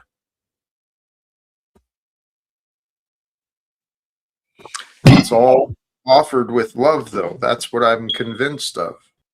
Because there's a lot of mysteries and complications and interpretations on the Bible and words. Truly, though, it's all love. Love is the beginning. Love is the source.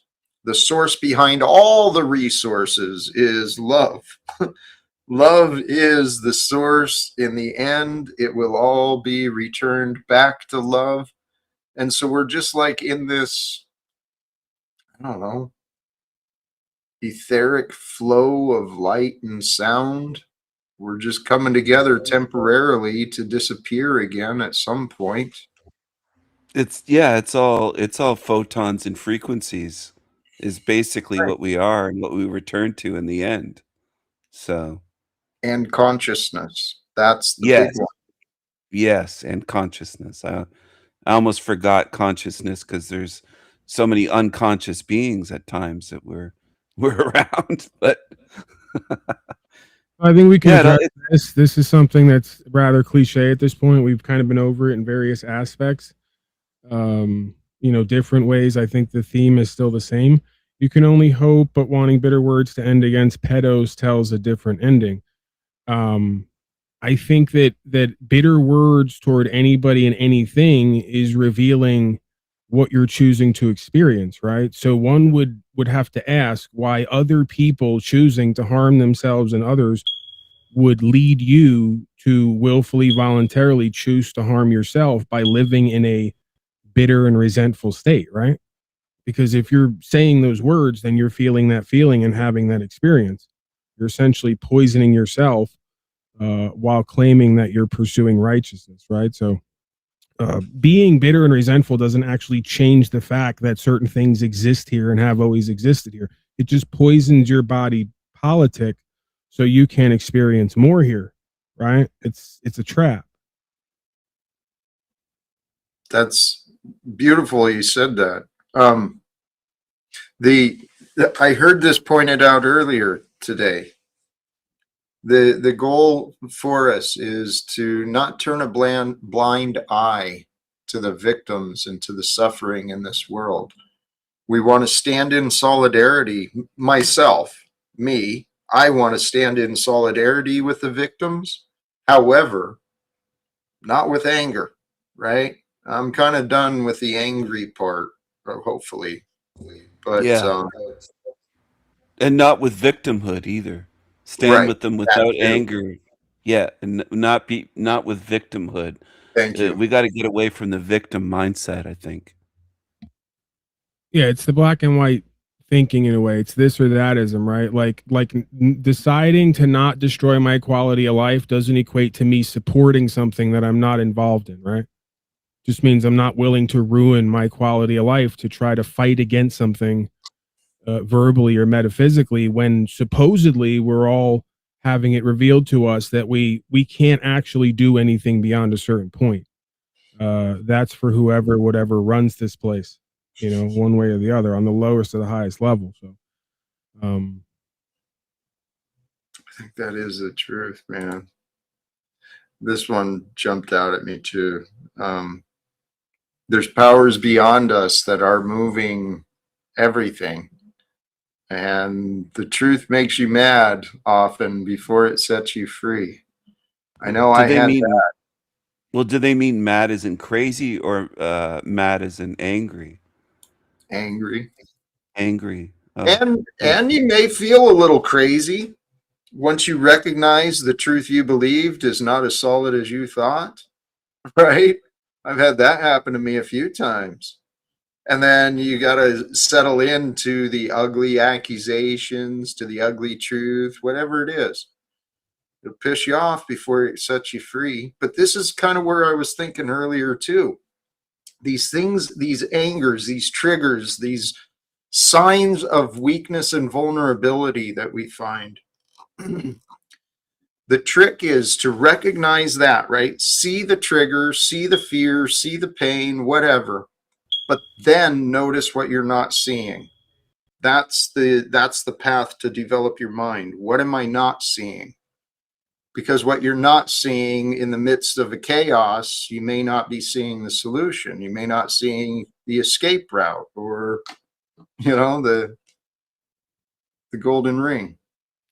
so see, Jack, this is perfect because now he's continuing to type paragraphs, and now he's condemning me as guilty before actually having any offense, right? I don't know if you want to address this. If you don't want to address this, I just think there's some good ideas here. There's a good experience. Joe Make Art. He's someone who I believe also sends me paragraphs of emails. Okay. So there's a lot of folks. We're going through that period. This week I had about 3 folks who send me paragraphs and paragraphs of emails that at times I don't respond to, have come out publicly to bash me and tell me how bad I am and how my audience is a bunch of retards. So and again, there's more there, right? If you want to explore it, there's obviously something at the core of your beingness that you need to address. And I think that's the purpose of meeting here, right? When innocence is non-consensually taken, which in most cases it is, let words be bitter, let wars continue, let all suffer, and the strongest and righteous will survive, right? So you could argue that's for everybody, as we just talked about before, born into this world. If you want to remain a victim, right? All of our innocence was taken or interfered with non-consensually by virtue of what this place is and who runs it, right? So are we going to remain bitter, angry victims for the rest of our life, lashing out and projecting that all wars and suffering should continue? Do you think that that's beneficial for yourself and everyone else? Do you think that's healthy? Or should we maybe potentially try to move beyond it, even if we're not moving beyond it? Does that make sense? So then there we go. We follow up with this, Jack, and then I'll kick it over to you. No bitter words and actions against those that hurt the innocent. You are guilty. So because I won't choose to be a part of the cult of self-destruction and self-sabotage and live in a bitter, angry, resentful rage, I am now guilty of the offenses that you're bitter and angry and rageful about, right? That is a fallacy. Well, they call us them, saying we're the ones that hurt the innocent. We're the ones that support these people. We don't support any of it. We're just up here having a conversation. And your delusion of your victimhood, trying to come on somebody else's panel to validate your victimness and get some kind of white knighting validity points as a hero is not going to work. It's just not going to work the way you attack people. You want a good message that you see the suffering, you want to do something about the suffering, then attack those that need to be attacked. You don't attack the quote innocent. We've done Attack nothing the to that. demons. Attack the demons. Well, no, what he's laying the claim that since we fail to have, in his view, since we fail to show bitter words and actions against those that hurt the innocent, we must be guilty. And so if we are guilty, then in his mind, he is the righteous one. And so Right. Joe, make art live. Is that Joe Cool? No. Joe? Okay. And therein lies the hypocrisy, because you're another person who thumps the Bible but has no problem bearing false witness and making false claims. The end times is most mundane time, Paul. So find peace in your pedo panel members and hope they ain't discovered in the end. Well, I got news for you, Joe Make Art. See, the plot twist here is everybody's guilty under your doctrine and under potentially the laws of nature to an extent, if not now at one time, right? And as your scripture points out, there is no lesser or greater sin. There is only sin. So you, like I and everyone else here, will not be separate from the judgment, and you will not run game on God that you were not a part of the problem, at least at one point, till we had the solution revealed and practice it, right? And I think that's what we're attempting to do here. So don't fool yourself. Don't kid yourself. You're a part of it as well. Absolutely, because it goes on in those same scriptures that these people want to thump, just as much as I thump. See, I'm not a Christian, but I thump those scriptures because that's what you people try to use against us. So let's remind you of Isaiah 54:17. No weapon formed against thee shall prosper, and thee shall rise up against anyone that places judgment against me. This is the heritage of the servants of the Lord, and the righteousness is of me, saith the Lord. See, we're not supposed to be judging each other. Judgment is his, again, according to those scriptures. And that's all you people want to do, is place, like Paul says, bearing false witness by placing false judgments. That's the problem.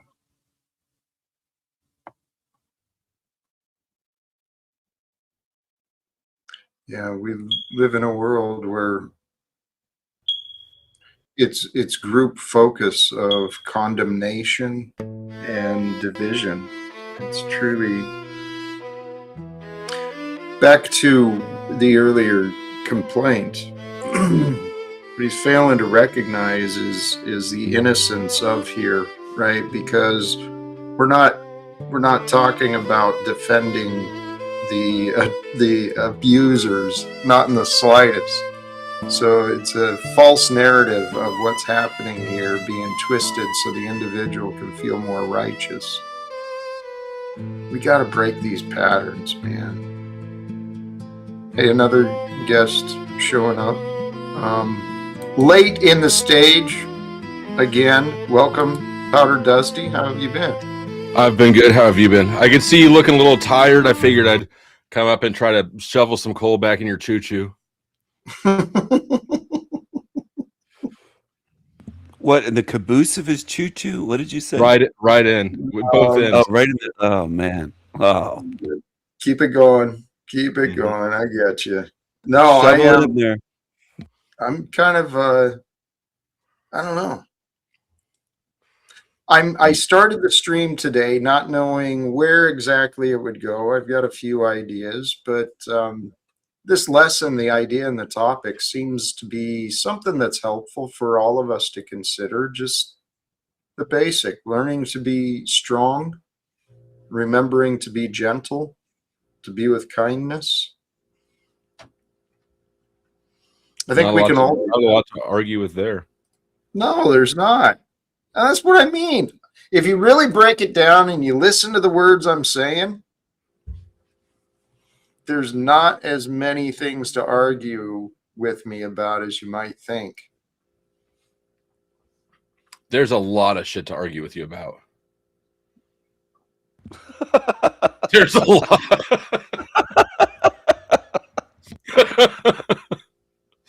There's not as much as you think, I promise. Mostly just your communism. He's here offering disagreements, Jack. I think he's in his imagination. He's here to offer some disagreements. I know. Can we define communism? I don't know if you're wanting to entertain this. It's obvious that Taylor wants to find a disagreement. It's his favorite pastime. Found one. And then play his perspective on that disagreement. So, I mean, we can indulge him here. Can you define communism, please? Because oftentimes people use words in these venues without a succinct and collaborative definition and understanding. I would define it as a collectivist, centralized economy. So we already have that. I don't know if you noticed. See, I knew where you were going to go, right? It didn't matter where you went. There was about 3 to 5 options. And no matter which road you went down, I was going to reveal to you that we're already there. That's you. See, we're going to make this very easy and quick. So you're already in a collectivized, centralized economy that is manipulated, that is backed by nothing, and you don't have any private property legally, technically, based on the fact that you pay tribute to use your own property, and you don't have an actual title to it. You don't think these things are my property? I'm talking about the chief philosophical ideas that come about. So what throughout centralized history. planning office Owning decided that I land, would need a owning special property. pizza right before sitting down here? Owning land, owning property, and not having to pay the king or queen in order to use it and benefit from it. That's what I'm talking about, and I believe that you know that. So let's not obfuscate. So we actually do own our property, though. You have an issue. You have an issue with the way you have things are legal titled. title to it. You don't have a loyal. You have legal title to it. You don't have a loyal title. You were essentially a trustee. You were not the owner, nor are you the in fact, are beneficiary. the owner. You are the owner, in fact. If you When have you to pay own real tribute estate, to the you are state the in owner. order to use your own property, then the state has the superior your interest in it. issue is with property tax. Again, you made the statement a centralized. Problem with that? Are you denying we're I in do a have a problem with centralized, that. Doesn't mean we're in collectivized? communism. Are you denying we're in a centralized, collectivized economic and political state? Are you really going to deny that in front of everybody Deny. here today? Yes, deny. Okay, well then, He's great. You've denying. revealed that you're foolish, ignorant, and arrogant, and that you have no position at Well- any debate table because you don't make any sense. Well, which All right. centralized institution decided what type of pizza I would order? That's Again, that's not economic. That's barter and trade. That's- You're talking no, about that's issued that's- currency. Barter and and trade is a type of economics. the prevailing economic system here, Mister. I'm going to muddy the waters and try to act like I'm right while you're failing miserably at the facts. We happen to know that the prevailing instruments here used are legal tender, right? By and the ones large, that I this, traded for my the pizza. economy of these corporations you call countries are run on backless paper and promissory notes. Correct. They're Fiat issued is- by a private Fiat Federal is- Reserve. It's not That actually is backless. that is centralized. Well, it's backed by the Army. tokenization of man and woman, which is essentially the slavery that was spoken about in the Bible, right? Trading in the Fiat soul toilet paper. No, it's not. of men. So that is the religion yeah, of it's Babylon, usury. is Mammon and Molech, right? It's usury The as Wizard slavery spoken of in is the Bible. pointing out. So again, your first premise horribly wrong. Just couldn't be more off the mark. Which premise Better was light that? up a Be cigarette and get specific. your heart right. Be specific. Because- Which premise was wrong? The laughable idea that this economy and the world economy is not to some degree or large degree or completely collectivized and centralized. It absolutely is. I don't think by you and know what large. a centralized economy is, Paul. I don't think you're trying to have an honest conversation. He's not. Yeah, it's called the IMF, and you know damn well what it is. He can't have an honest Do you conversation. know what a because centralized his economy whole is? shtick Anybody on is this panel know what a feeling centralized empowered economy in is? the- No, it's Tell not you about what. being right. I'm When you have a losing centralized dollar, interest. known as the US dollar. I'm losing interest in these conversations. It seems clear. If all we're going to do is argue, then guess what? The fucking slaves lose. And argue badly at that, you know? At least make you I'm did argue sick of badly. being on the Compelling and interesting. losing side, right? Because this fiat banking system, the centralized planning that's been made, rolled out around the world agenda, Heritage Foundation, Agenda 25, and then 2025, we got Agenda 2030, all these things. You don't think there's any centralized plan in the economic? Of course there's. Of stupid course are you? there's. How stupid are you? I never said there's no centralized planning. Okay. Did I ever say that?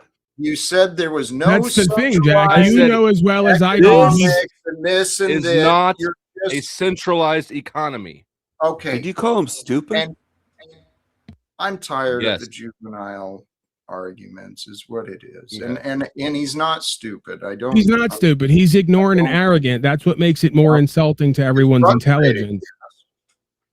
But he knows what a centralized economy is, Paul. You've outsmarted yourself, dude. You're a genius, Taylor. So- If only I and others would have been able to come to the level of intelligence you are, we'd probably be way more successful in Better? ourselves and in our You would lives. be. Yeah. We'd be better in probably all ways. Is that what you You'd be needed able to here get a today? driver's license. Did you? Was it as good for you as it was for us? No, he wants to defend the ways of the world for some reason. He's such Well, a we are in the bootlicker. world. Yeah, because Babylon owns his heart. That's why he's screaming, "Why am I free?" for years, right? What In owns between your heart? lying about me and all the rest of it. What owns your heart? Care, true care, what Jack would call love. True care, true Yeah. complaint. Absolutely. You sit around and you complain and you complain and you complain. You don't own real estate. You're not harmed by property Let me tax. If we're gonna do the non-position thing, and by the way, I have keys here now. I'm sure you'll be excited to know.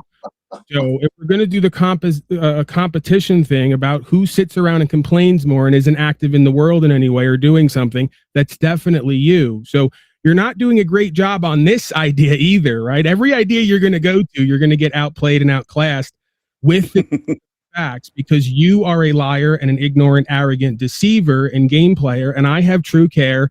And the first part of that is truth.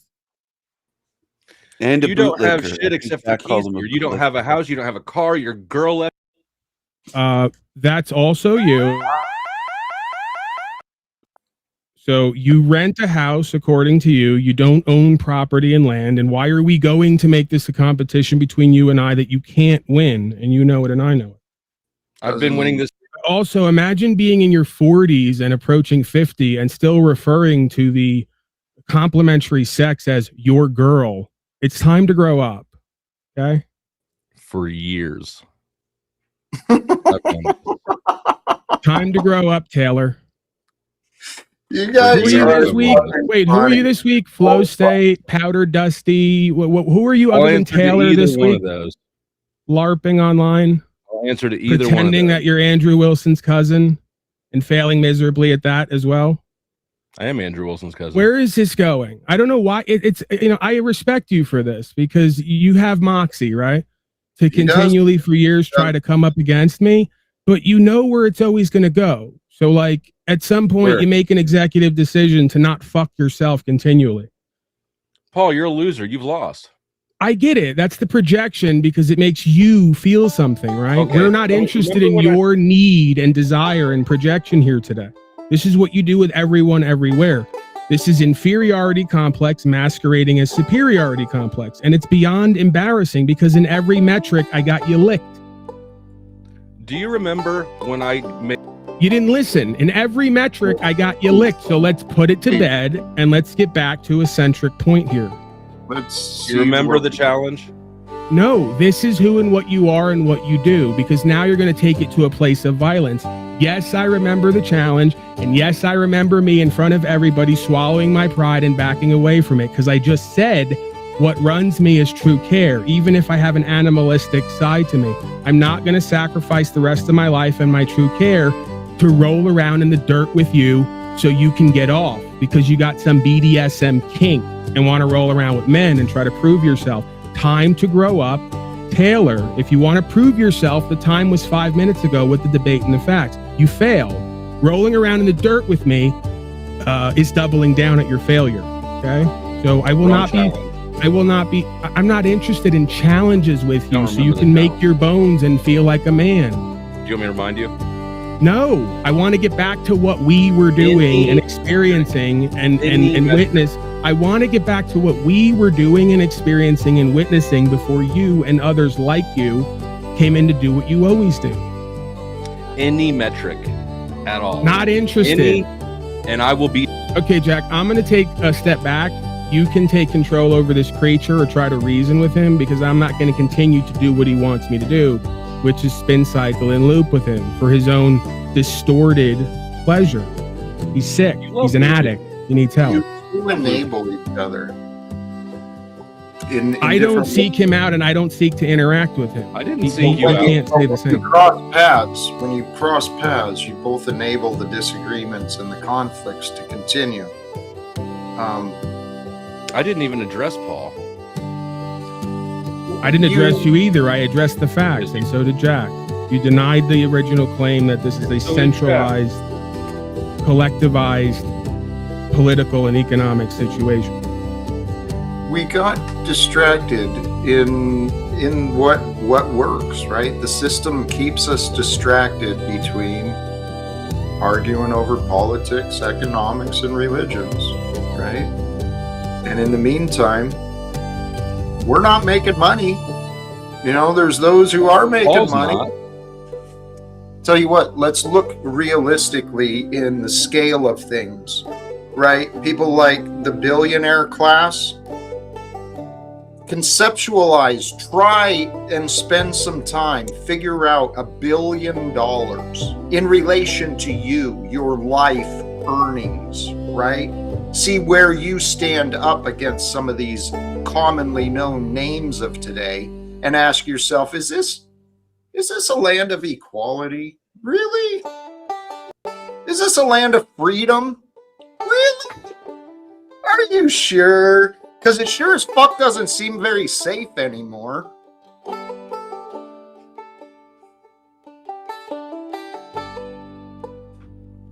Some wheels on those goalposts. All we gotta do, guys, is recognize that the world is ready to be changed. Individually, collectively, we can change everything we want. I've been working on me. And you know what? I was rude to you, Dusty.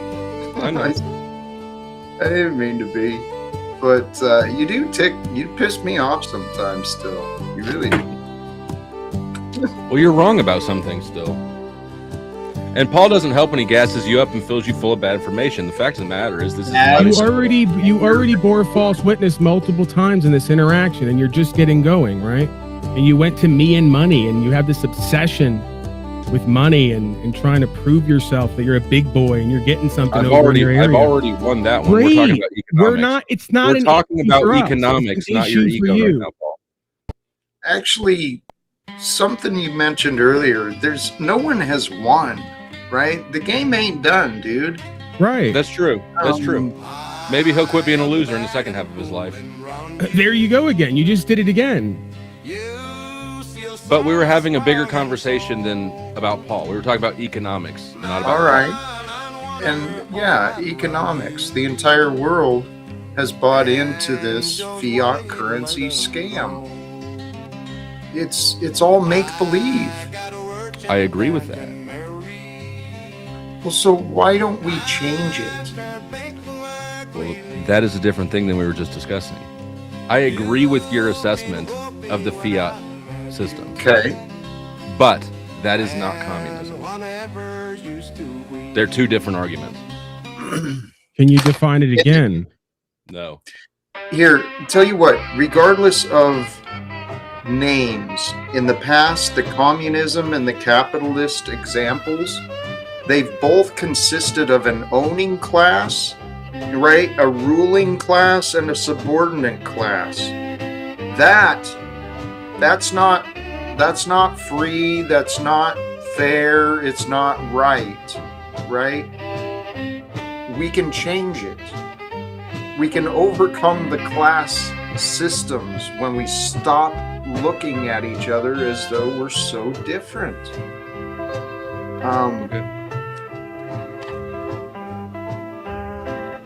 Guys, who's a good example? Well, Dusty, you might be the best example I can think of right here and now, particularly with the mindset of economics. I see you're just like Donald Trump. You're just confused, looking in the wrong directions. But if you look, need you to tell me what to do. Possibly. Yeah.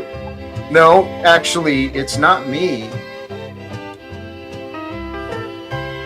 Where we're at, everyone needs encouragement to look beyond what they've seen, right? To look beyond what they've learned, to find more, learn more, discover different. Because I tell you what, the future I see of this world, no more secrecy, no more enabling the oppressors and the cruelty. If we work together with openness and fairness, what could we not? I mean, it doesn't make any sense why we would not go that direction. Snafu, I'm going to ask you to not flash your camera in the back for like the 100th time in how many years. If you keep doing that, I'm going to have your move from the back. It's fucking distracting and obnoxious. Thank you. I really like having you here, Paul. Peck Jalcott, thank you. Well, thank you for your recognition, Mr. Talcott. Should we let Kim jump in? You're in the back for a bit. Hey, yeah, I actually jumped on because I was listening to your earlier part about valuetainment, but I didn't want to sidetrack things because I got input on what you're talking about now too. Basically, the way I'm doing it now, the thing that I finally had an epiphany on, which I've heard a lot, but capitalism is the flip side of communism. They both lead to the same place, and it wasn't obvious maybe 20 years ago. I mean, maybe it was with monopolies, but nowadays, I mean, there's what, 3 companies that own almost all the food production, and you can go on and on with almost everything else. Electronics now, Samsung or Apple. So, yeah, we're seeing the end result of that. I mean, I thought it was an edgy slogan when I was in business to buy or bury the competition, because that is what it is. Like, you're either going to get swallowed up or get bought out or go out of business. And seeing the end result of that now is, yeah, it's obvious. They're both meant to lead to the same place, which is control. Right, because the core of it is the same spirit, right? And this goes kind of back to this Christian ethos, I guess, or mythos, that nothing born out of fear can lead to anything but corruption, right? So they're two sides of the same coin. One is fear that others have too much. One is fear that we don't have enough. Right? So anything born out of that fear is going to lead to that sort of deceiver-based corruption, where the same action happens through a different means, right? It's like all roads lead to Rome kind of thing. It's well observed. It is fear-based. Fear-based has us relying upon tools and instruments more than each other. Whether it's a weapon or a dollar, we rely on those things more than we trust in each other. Yeah, seeking distractions or products that can alleviate it. Yeah, it could be argued that the capitalism or the crony capitalism, because I don't see it as free trade, right? There's Americanism with like free market, free trade. But capitalism could be argued is more dangerous and insidious long term, because it promotes this idea that if you have enough pieces of paper, you don't need anybody else. You can get everything else that you would have gotten in a past life, right? For the majority of the world's experience, you could get it by just trading that tool, right? A lot of, I think, sort of the communal endeavors are outsourced because of that, right? We can pay somebody else to do it a lot cheaper. So, over a long enough period of time, we wind up domesticated and unskilled because we're not co-creating and communing, right?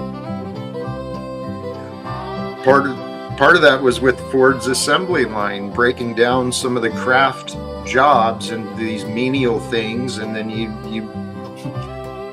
dumb people down to get them working for the dollar instead of for creating the craft, what they're doing. But without other people, the dollar doesn't have any meaning at all. It actually necessitates others.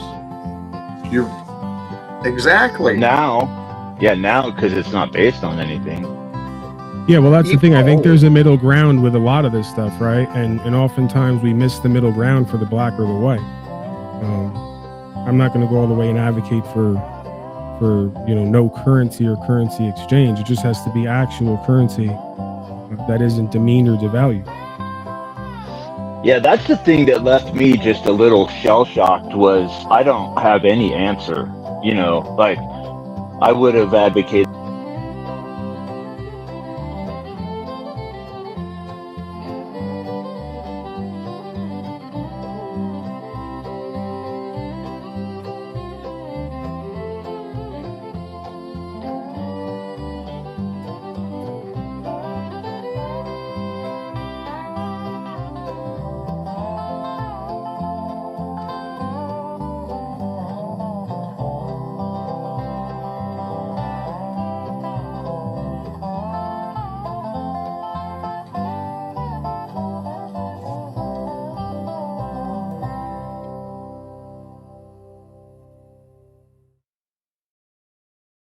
Hello.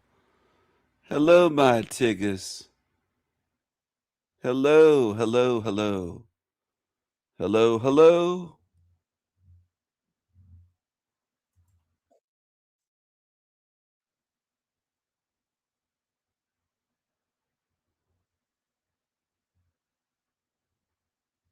Hello, everyone.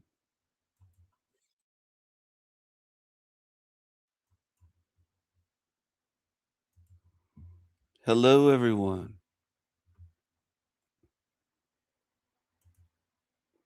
Hello, hello. Hello, hello.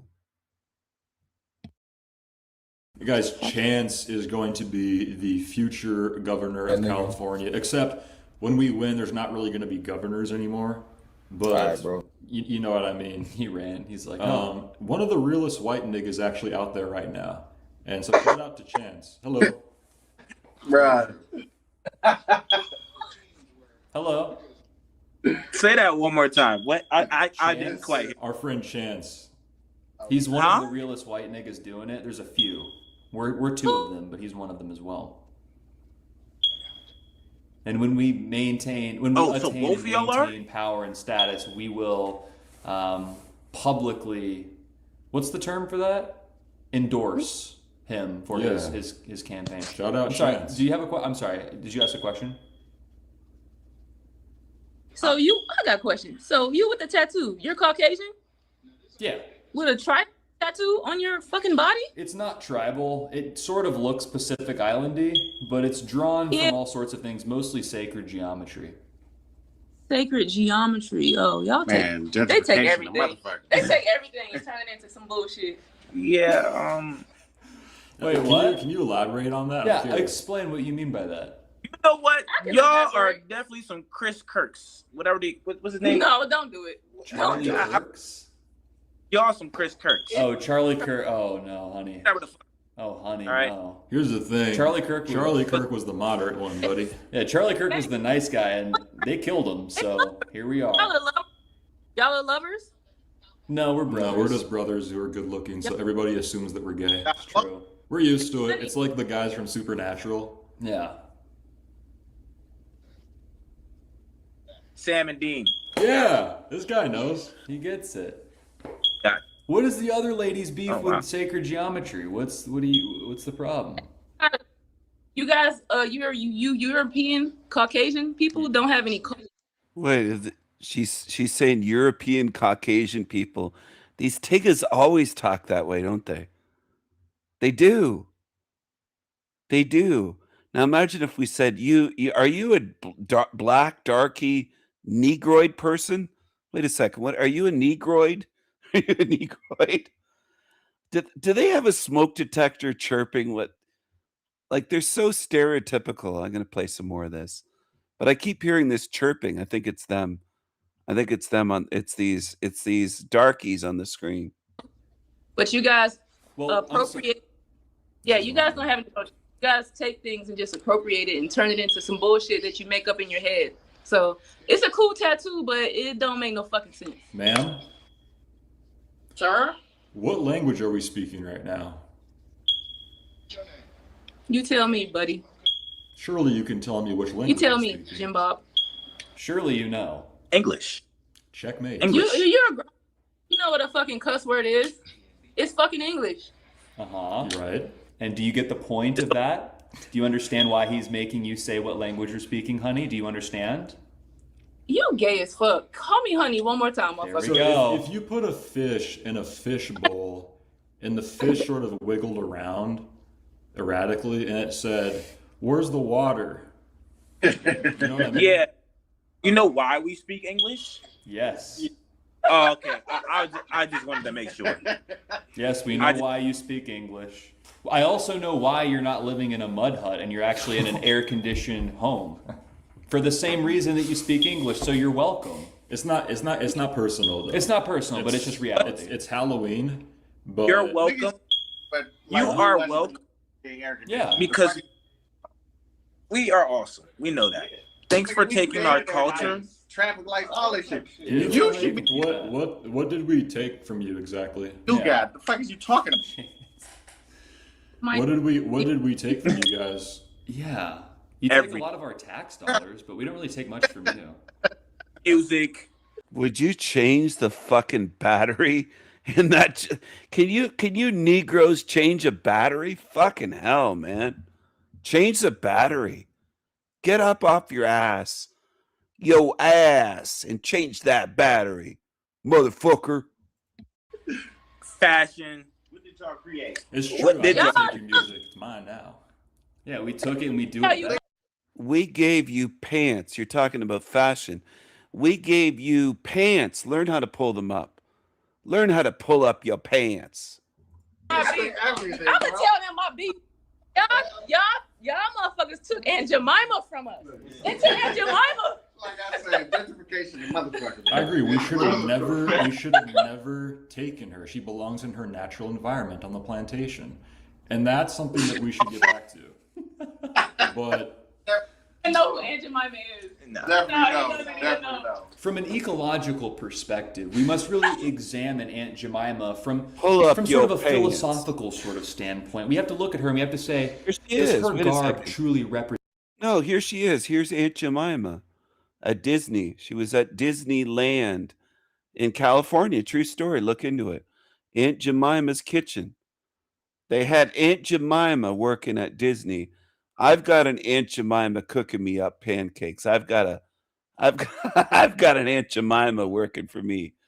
An Aunt Jemima servant making me pancakes. I've got an Aunt Jemima. I've got an Aunt Jemima servant. Absolutely. Represent her womanness? Is she really represented by the bottle? Deconstruct. We must deconstruct her socially constructed womanness and really re-examine what it actually means to be Aunt Jemima. Ask her, what does it mean to be Aunt Jemima really? Sir, please take the floor. Yeah. Culture. That is my answer. For 1100, Alex. What are you talking about? If we're talking about culture, don't do the culture thing, because if you say white people don't have culture, white people literally have the superior culture just objectively. But, again, let's talk about something that's not contentious.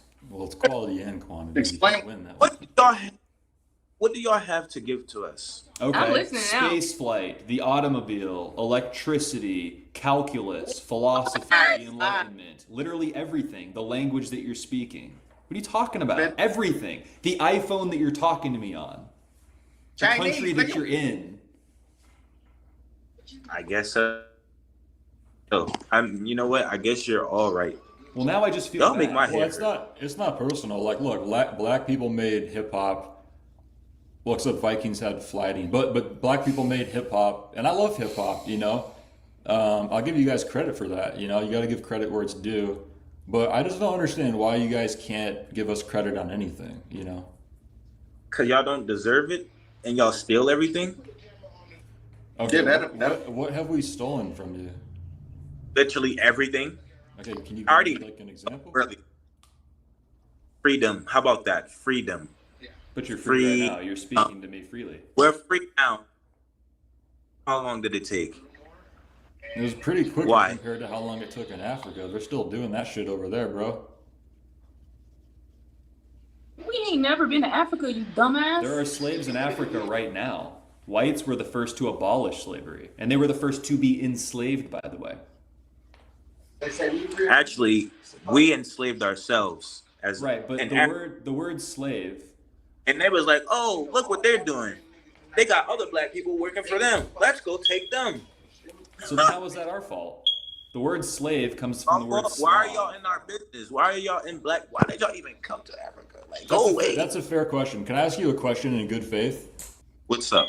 If you guys had the opportunity to separate and go back to Africa, would you take that opportunity? Oh, Never been to Africa, bro.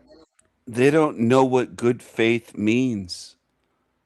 Why are you trying to speak to them this way? They don't know what good faith even means. We've never been to Africa. That's not the question. I'm just asking if you guys don't like white people, then maybe we should just separate, If you had the opportunity, would you go back to Europe? This is Europe. Oh my God.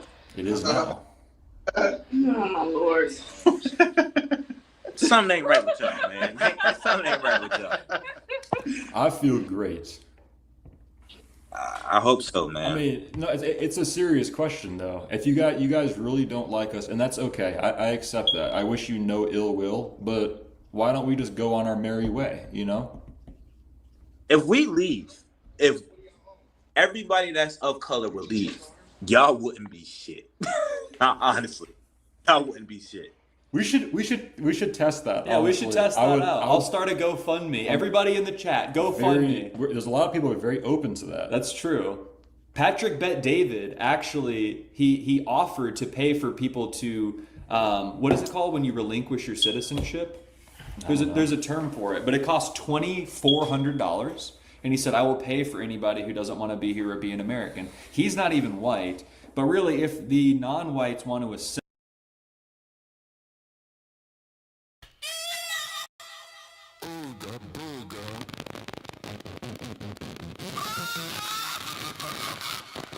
Yeah, boy.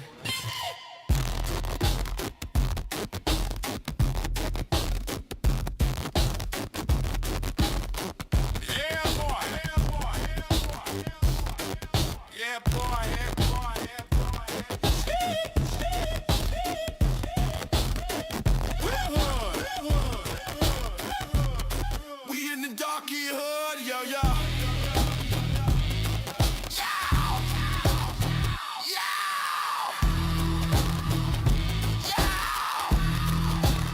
My niggas,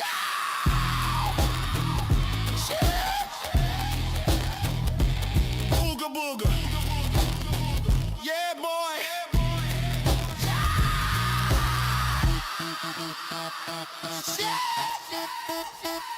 We in the darky hood. We feeling good. Ooga.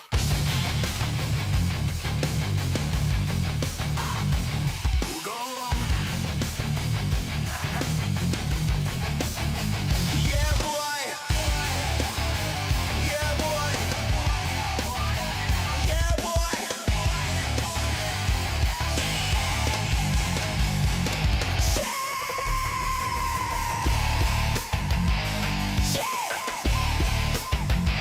We hood. We in the darky hood. Yo, yo, yo, yo. My niggas. Yo. Ooga booga. Yeah, boy. We in the darky hood. We're feeling good. We're feeling good.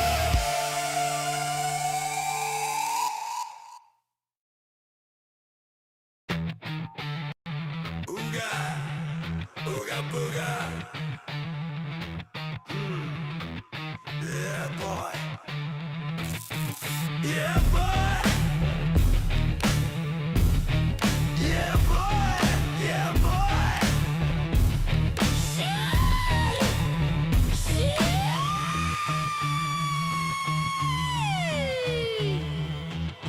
We hood. We in the darky hood. Yeah, yeah, yeah, yeah, yeah. My niggas. Yeah. Ooga booga. Yeah, boy.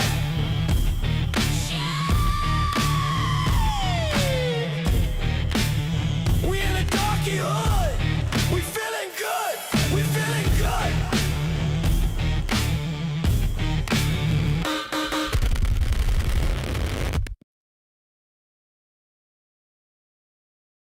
Ooga.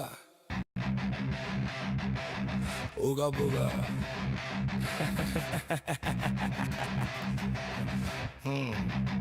Boy.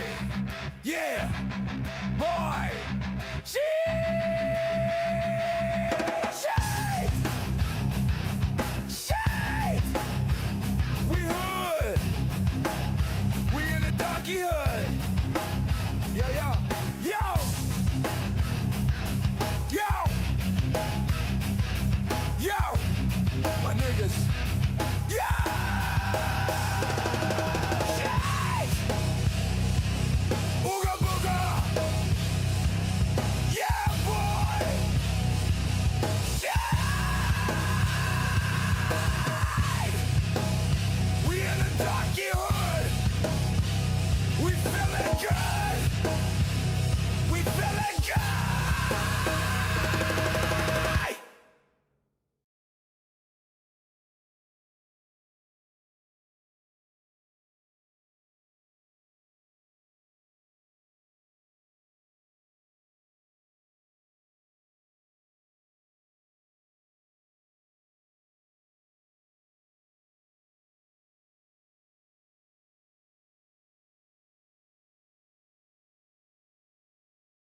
assimilate, we'll have to accept that because we don't need to be getting violent or anything like that. But a lot of people that are here, like Patrick Bet David, he accepts America for what it is as a non-white, and he respects America and the founding principles. So that at a bare minimum is something that should be expected. I don't really see a lot of black people doing that. Some do, but it's culturally kind of a thing where it's like, fuck the white man, even though the white man built everything that you benefit from on a day-to-day basis. If you go to a hospital, where were the first hospitals? Okay.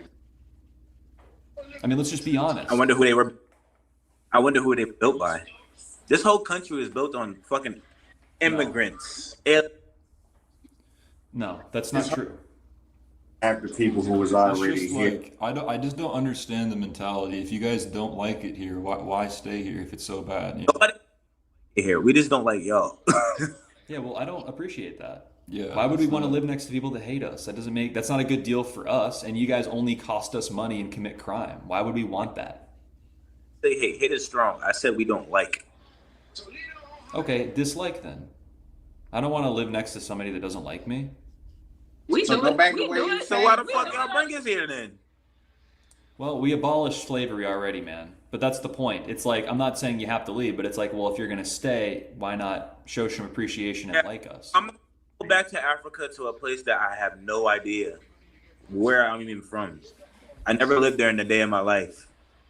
That's true. Why I mean, would- look, black people have been untethered from their heritage, not in a dissimilar way to white people have. I know you wouldn't grant that any truth, but I mean, all of us really as Americans have been untethered from our foundation. It's just the way that we react to it is different than the way that black people react to it. We kind of just try to get along day by day, and you know, it seems like you guys are very angry. A lot of powerful feelings. I beg your pardon? I think it froze.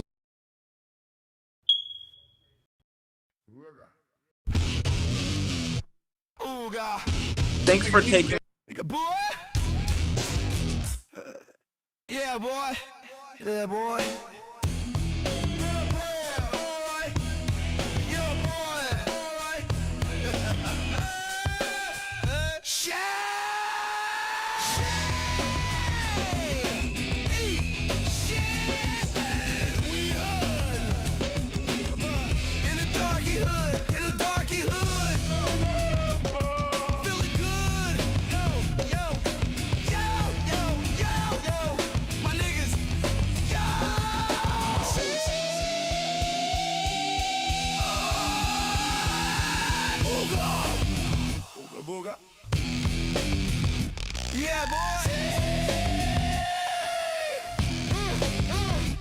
Ooga booga, ooga booga.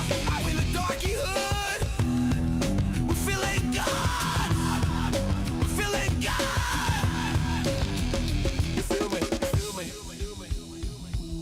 You feel me? You feel me? You know what I'm saying? You know, sucker, we're feeling good.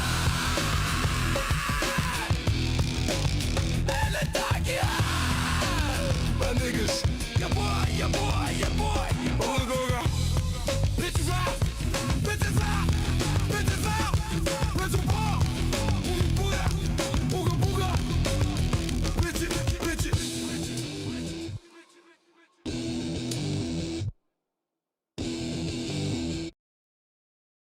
Ooga.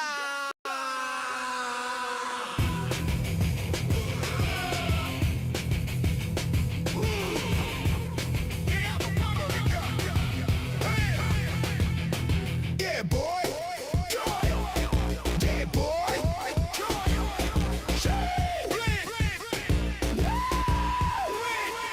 We're in the doggy hood. In the doggy hood. Feeling good.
Yeah,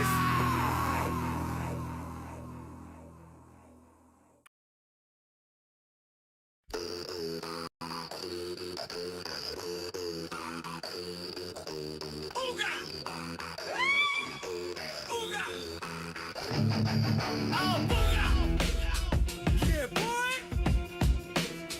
Yeah, boy. Yeah, boy. Yeah, boy. Shit. Shit. We in the donkey hood. In the donkey hood. Feeling good, yo. Yo. Yo. Yo. My niggas. Yo. Yo. Booga booga. Yeah, boy. Yo. Booga booga. We in the darky hood. We feeling good. We feeling good. Y'all feel me? Y'all feel me?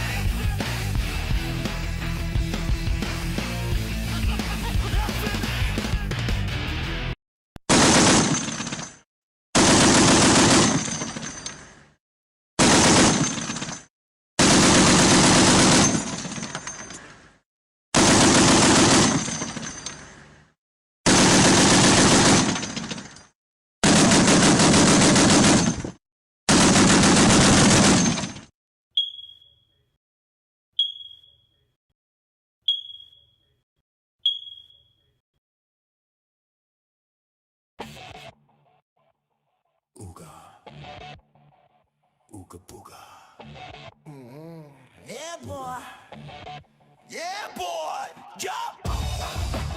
Shit. Shit. We in the donkey hood. In the donkey hood. Feeling good. Yo, yo, yo, yo, yo, yo, my niggas, yo. Ooga booga. Yeah, boy. Yeah, boy. Ooga booga. We in the darky hood. Hey, we feeling good. We feeling good. You feel me? You feel me? You know what I'm saying? You know? Sucker, sucker. We feeling good. In the darky hood. My niggas. Your boy, your boy. Ooga booga.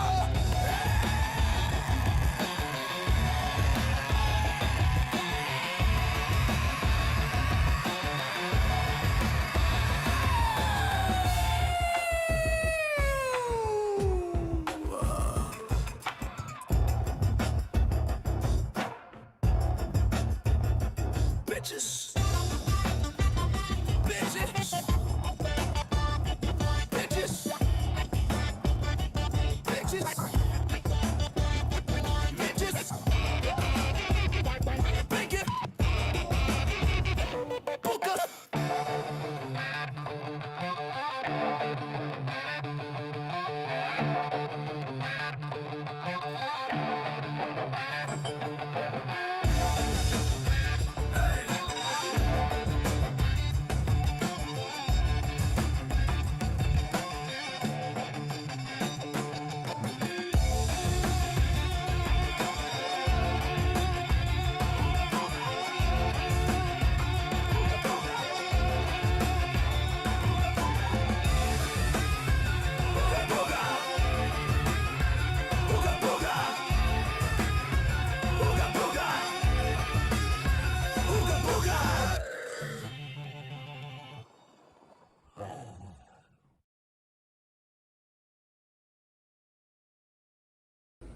Okay, let me break it down for you. Yeah, please, please.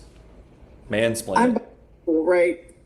I'm bisexual. If I were to go to a strip club, I like men and women, right? Mm-hmm. I prefer men more in a relationship, but I'm more attracted to women in the sense where I would go out of my way to go to a strip club. Does that make any sense? I hear you.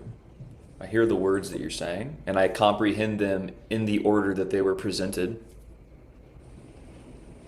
Okay. And this is what happens when we give women rights. Whoa. Yeah, I know. What happened here? It blows my mind too. Where did that come from? Like the 1920s. Not talking about that. Oh, Don't even worry about it. all right.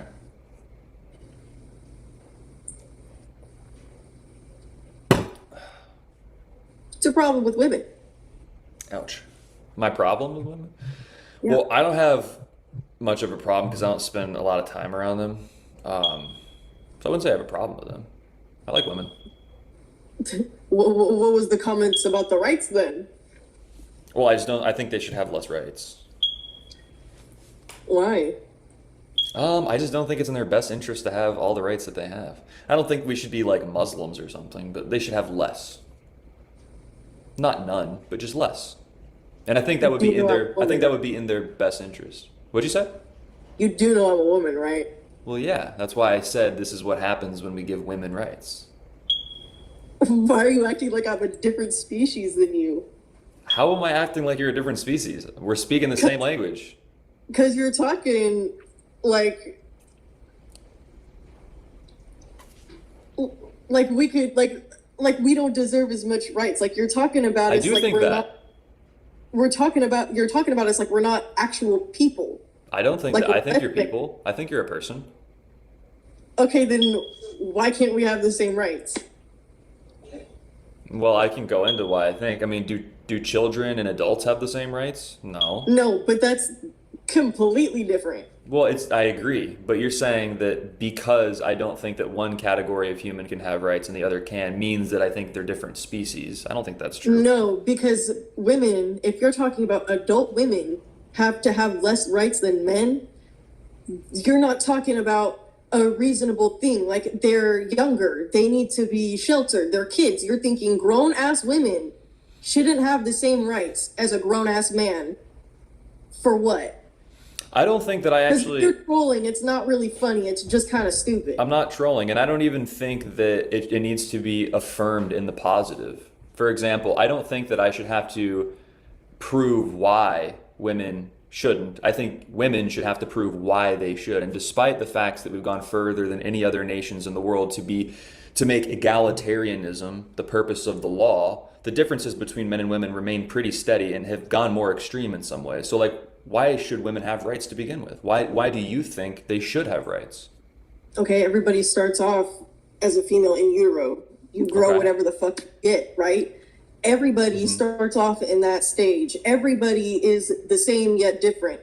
If you look at a female dog and a male dog, I'm thinking they're different. They're a dog.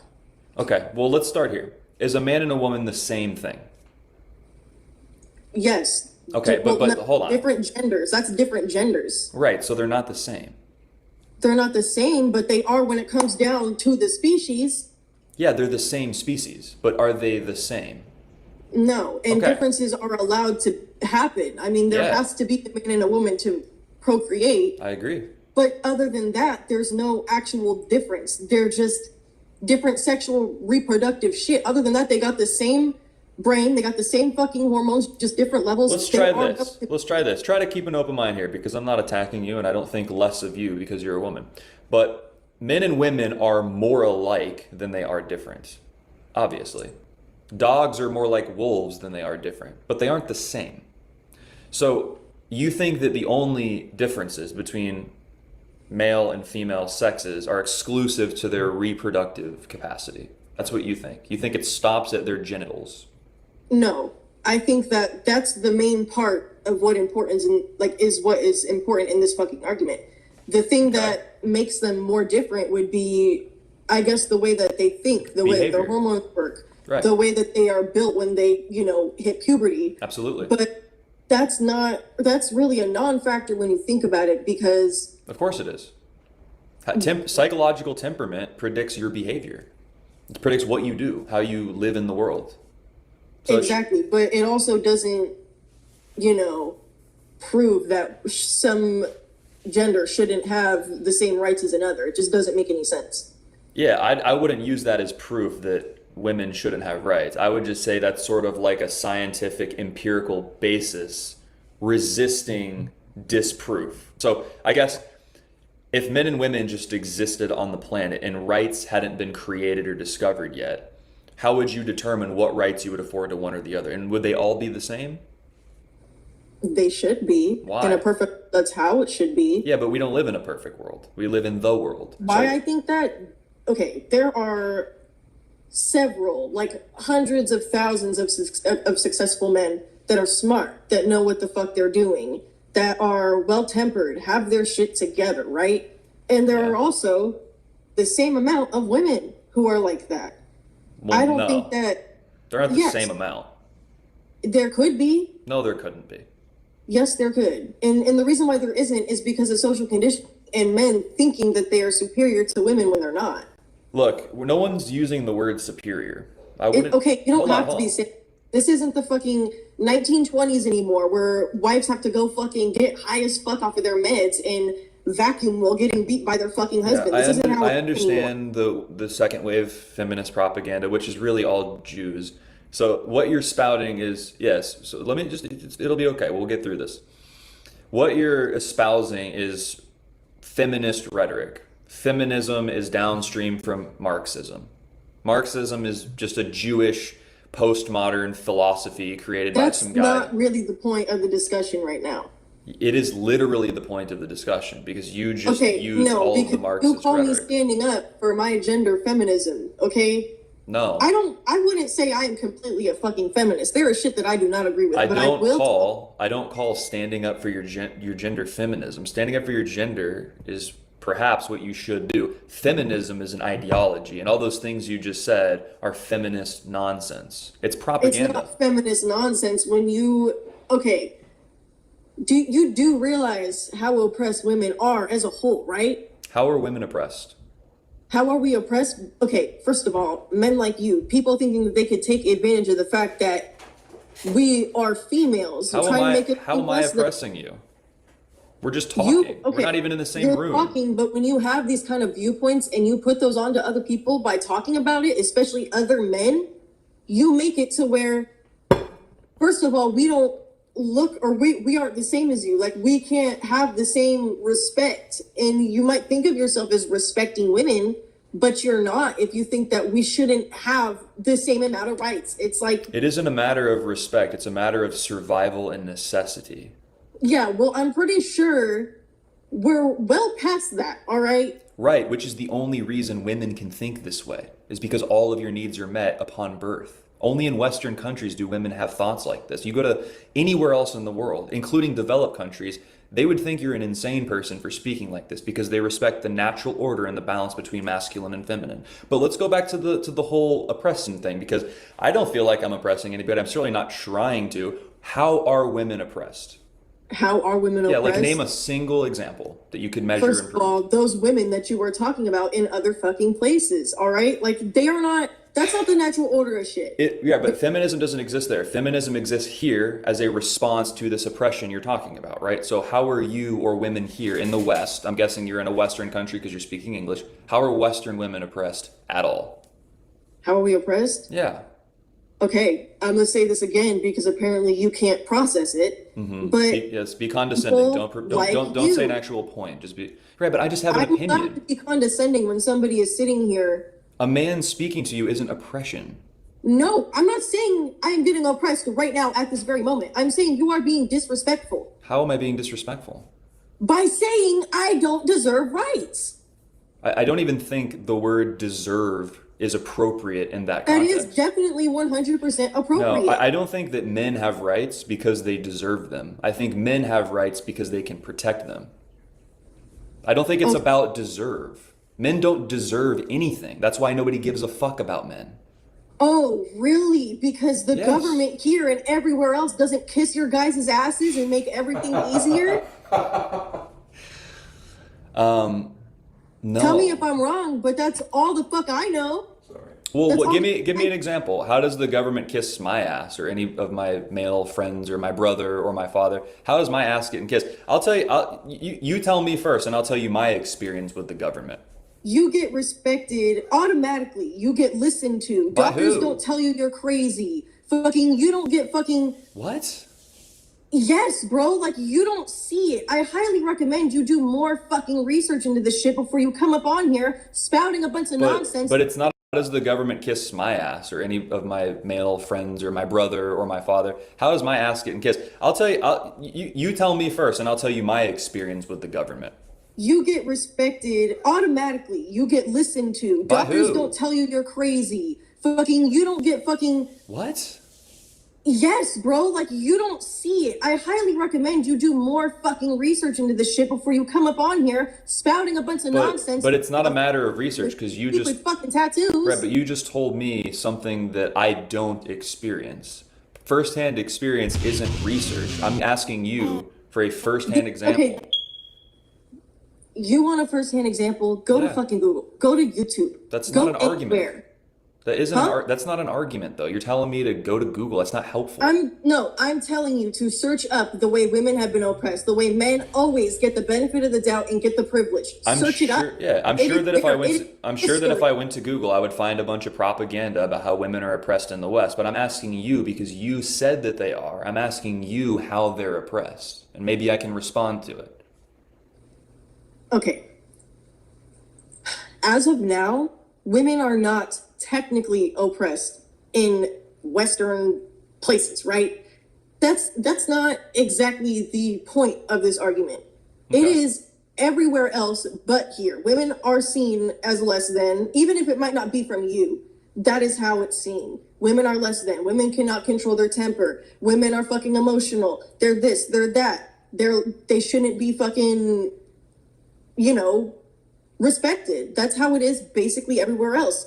And Well, I don't agree that women shouldn't be respected. I think that they should be respected. but I'm saying, even if that's not how you think of it, there's a lot of people who do think that way. And even though the women here are not getting oppressed by the government per se, it is still an ongoing problem considering that we are half of the population. We are women. And it doesn't matter if we aren't going through that shit firsthand. It's the fact that it is happening. Okay. And in certain, we aren't seen as people. Well, I want to make sure I understand what you're saying. You're saying so women actually aren't oppressed in the West. They're oppressed in other places, but not in the But West. it doesn't matter if it's in other places, because at the end of the day, we are women. It's all stemmed down from that. Like, it does not matter I if understand. we have our own. Well, let me- It should be a question. Okay, well, hold on. So you're saying women aren't oppressed in the West, they're oppressed in other places, but because it's like a historical... It's because we are half of the population. What does If it that was have the to other do way with around, wouldn't you think it was some bullshit? We're not really having much of a conversation. I asked you for an example of how women are oppressed, and you said they aren't in the West. Okay.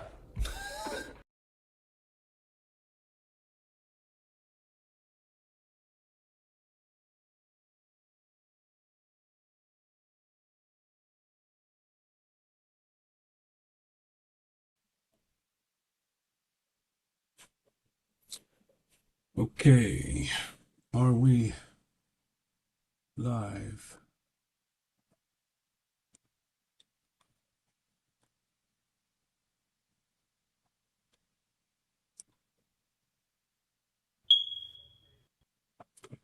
Okay, so been doing a lot of thinking about this one because I can't shake the fact that this feels like a hell realm, prison, planet, loosh farm, and it very, very, very well may be all of those things all balled into one. However, you arrive at your own conclusion that what we got going on here is not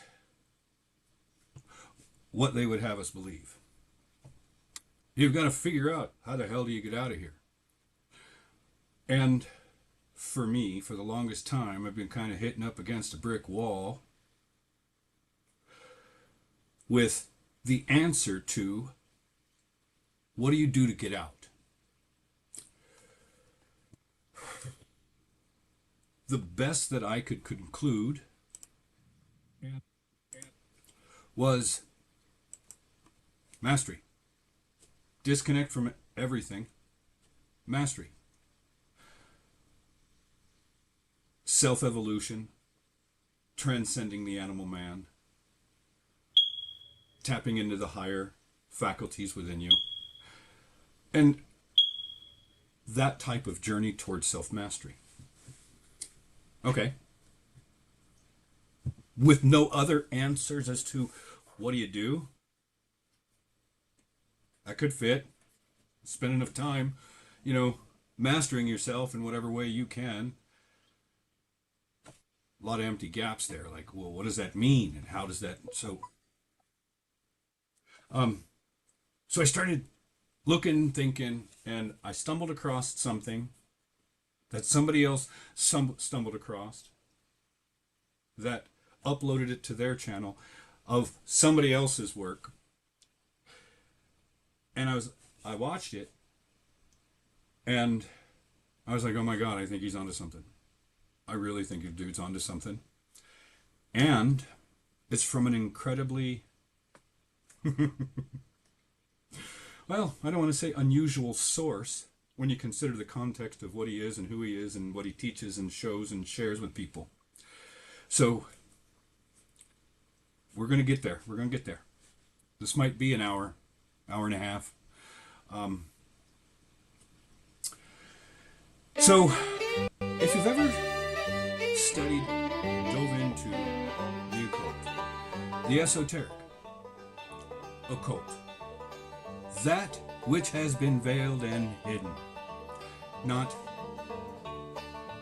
the types of shit the indoctrinated, profane mind thinks that it is.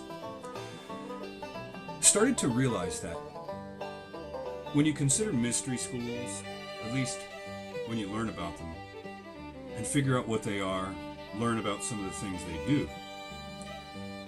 they do specific things to, how do I say this? There's just so much to say and I don't want to go off on, how do I say this?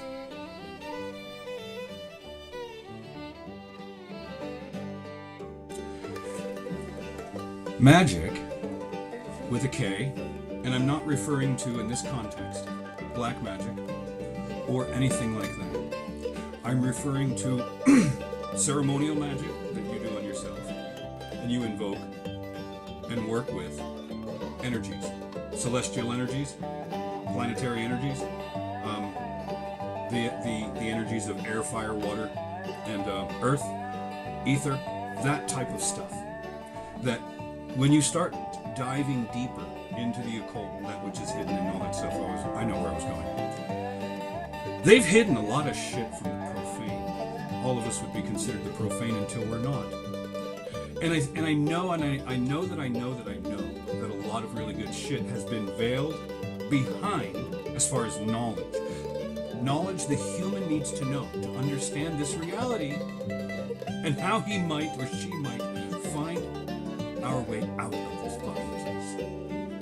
And if you're going to find that information, I can guarantee you it's not going to come from a book written by an angel, so to speak. You might have to venture into hell to find a piece of that puzzle, as an example. Like, quite literally, look at the reality that we're in. Do you think they would make the process of figuring out how to get out of here, let alone the actual work, once you figure that part out, to whatever degree it is?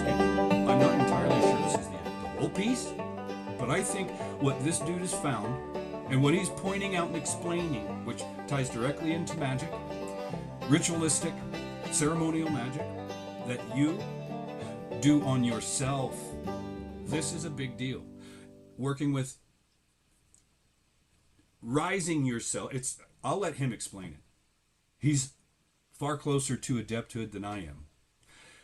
I was deeply studying some of this stuff. 2018, 2019, while I was in the dark night, I was learning about a lot of this shit because I started to realize what was over there on the other side of the veil of people being scared little pussies about magic and those types of arts. In recent months, I've been able to break out my books and start getting certain things, practices, back into my mind. It's nice. I'm gonna just show you. I got a whole bunch of books that contain practices, and this is a thick ass book. It's a thick ass book. This is a thick ass book, and this one I bought, and I actually haven't gotten into it. There's a point to this, promise you. Pick a Tricks, that's more planetary stuff. And it's, yeah. So I've been going through stuff which brought into my sphere. Ooga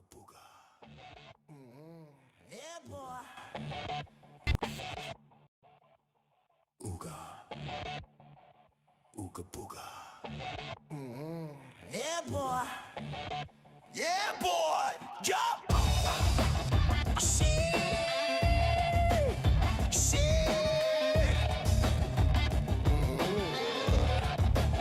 We in the doggy hood.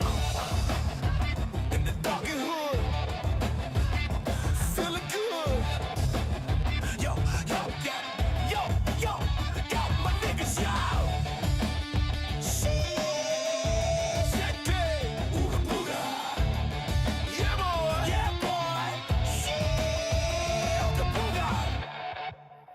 We in the doggy hood.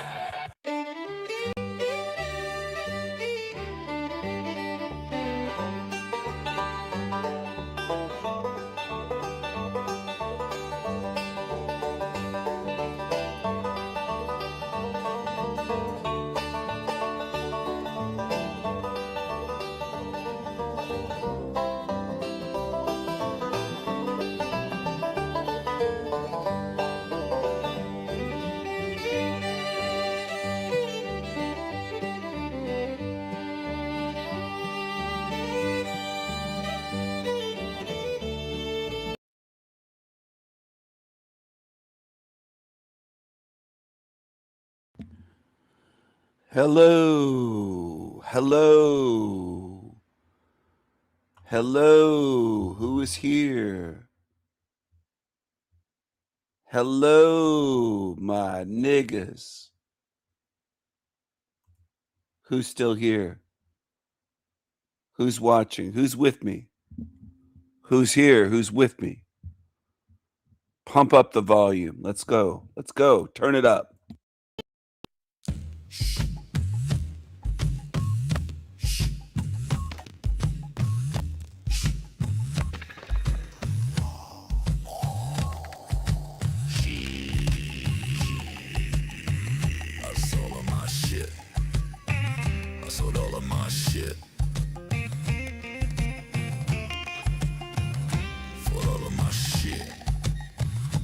I would deeply study.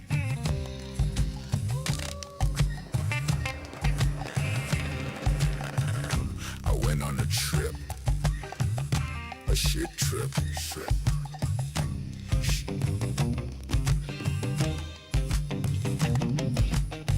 I met the mantis. I met the aliens. I met the mantis beings. I met the demons, they played me. The mantis beings, they fucked me. I went to Peru. Yeah. I sold all of my shit. I met the mantis. I sold myself. I sold myself. I sold myself. I shit. Lady Ayahuasca was gentle with me. She gave me anal beads. I meet the mantis beings. booty hole many times and never got old. I met the mantis. Beings. They told me. They told me. Created me. They told me. They told me. I'm a prince. I'm a prince of shit. In the mantis matrix. I'm shit. I'm a prince of shit. I'm Creepy Keith. I'm a prince of shit. I'm a dupe. I repeat my shit on a loop. I'm the worst storyteller ever. I'm a shit prince in the mantis matrix. Shit. I like the shit that fertilizes my brain. I'm gullible, old and lame. I met the mantis. It fed me shit. It told me. It told me.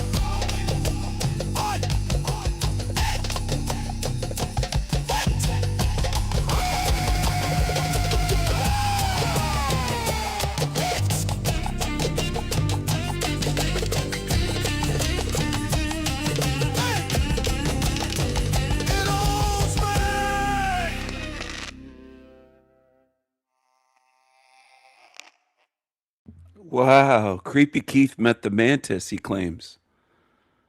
The mantis, and they told him he was a prince of shit. And he spent all his shit, he sold all his shit to keep going down to Peru to meet the mantis.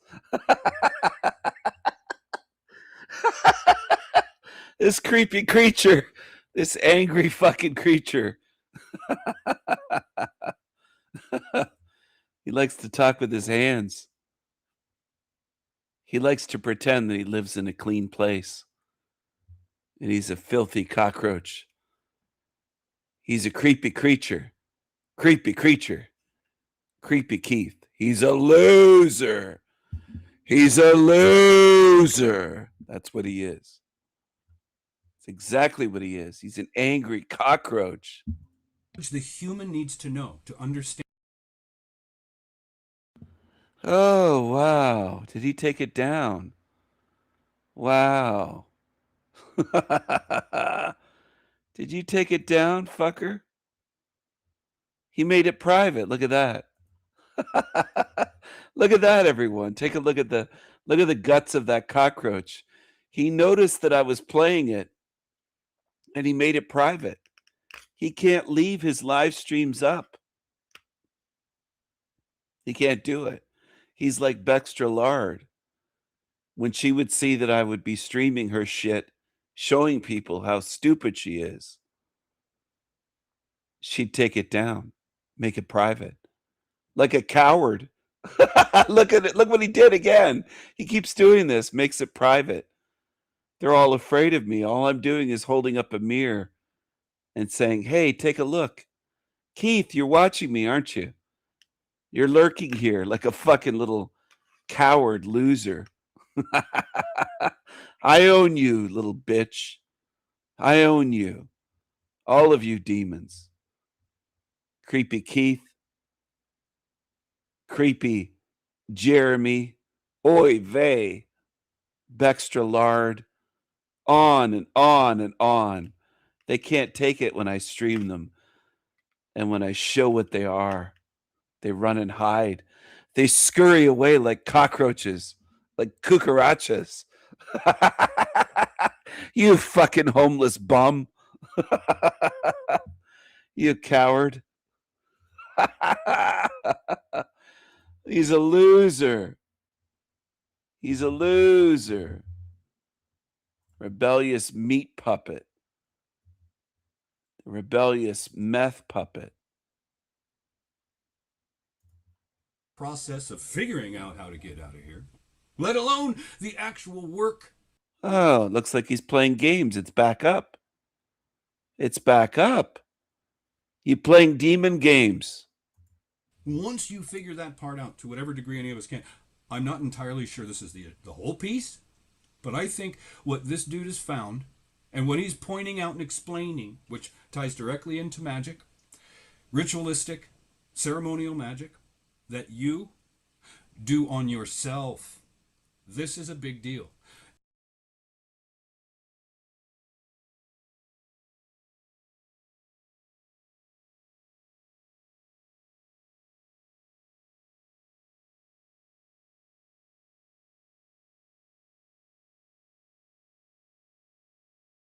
Oh, yeah. He's definitely playing little demon games. Damien Eccles is who he was showing. One of the Memphis murderers is his new hero, Damien. Damien is his new hero. He took the stream down, everyone. He took his shit stream down. He made it private because I'm covering it. He made it private. Oh, you cry, baby. Here's his live streams. The newest one is 1 day ago.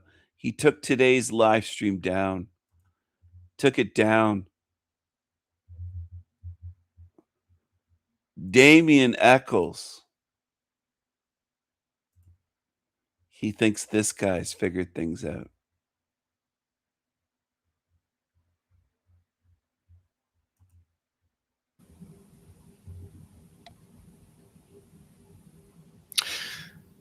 All right, guys, it says that we are live. I'm going to give everybody a couple of minutes to see that we went live and see if any more people want to show up for this.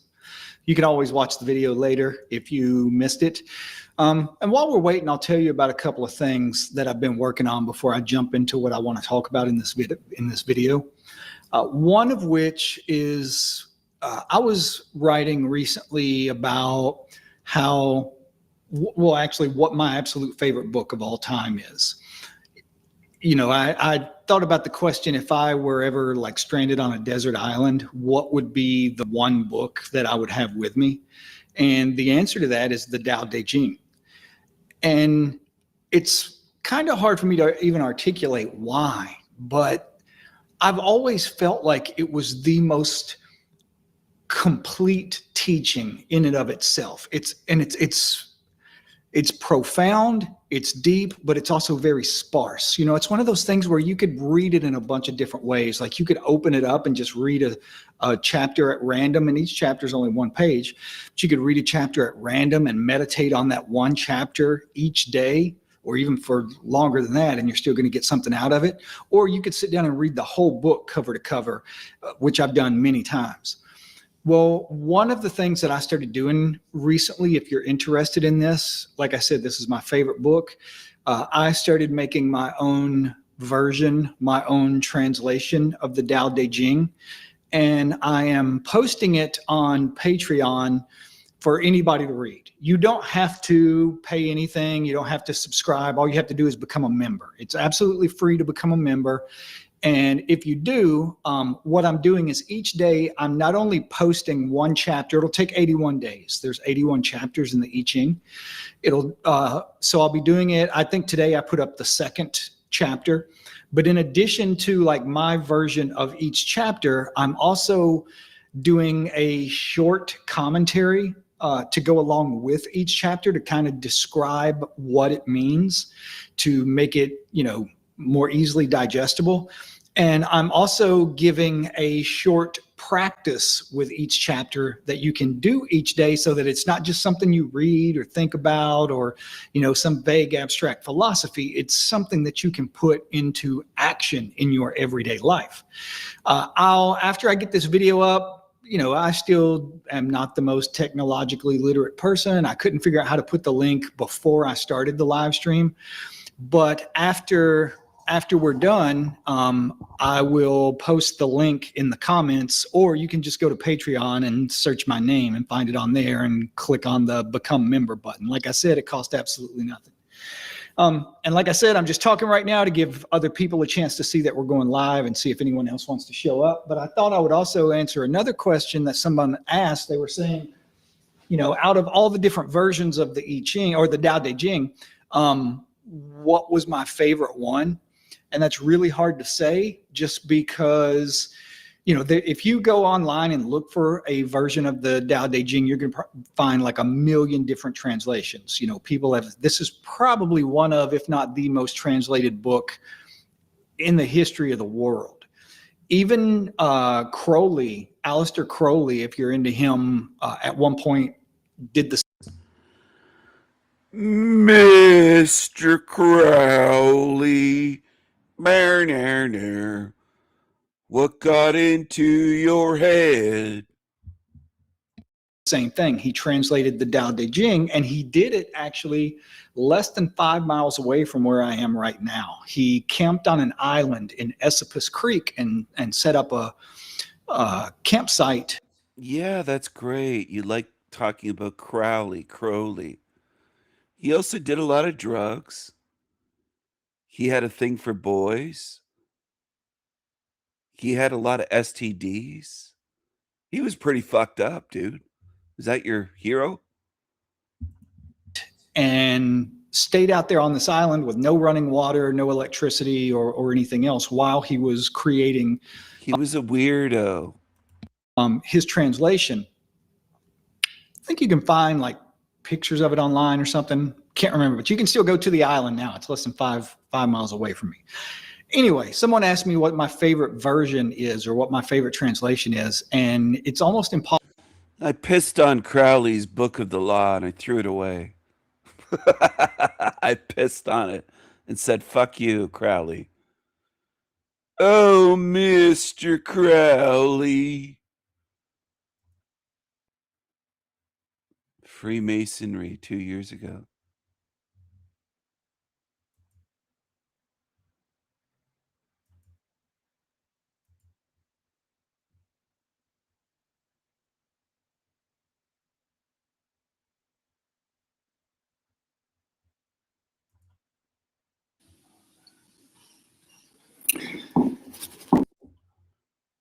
Do you know what interrupts the Ouroboros from eating his tail? What interrupts the reincarnation cycle? A crow. Or some say a raven.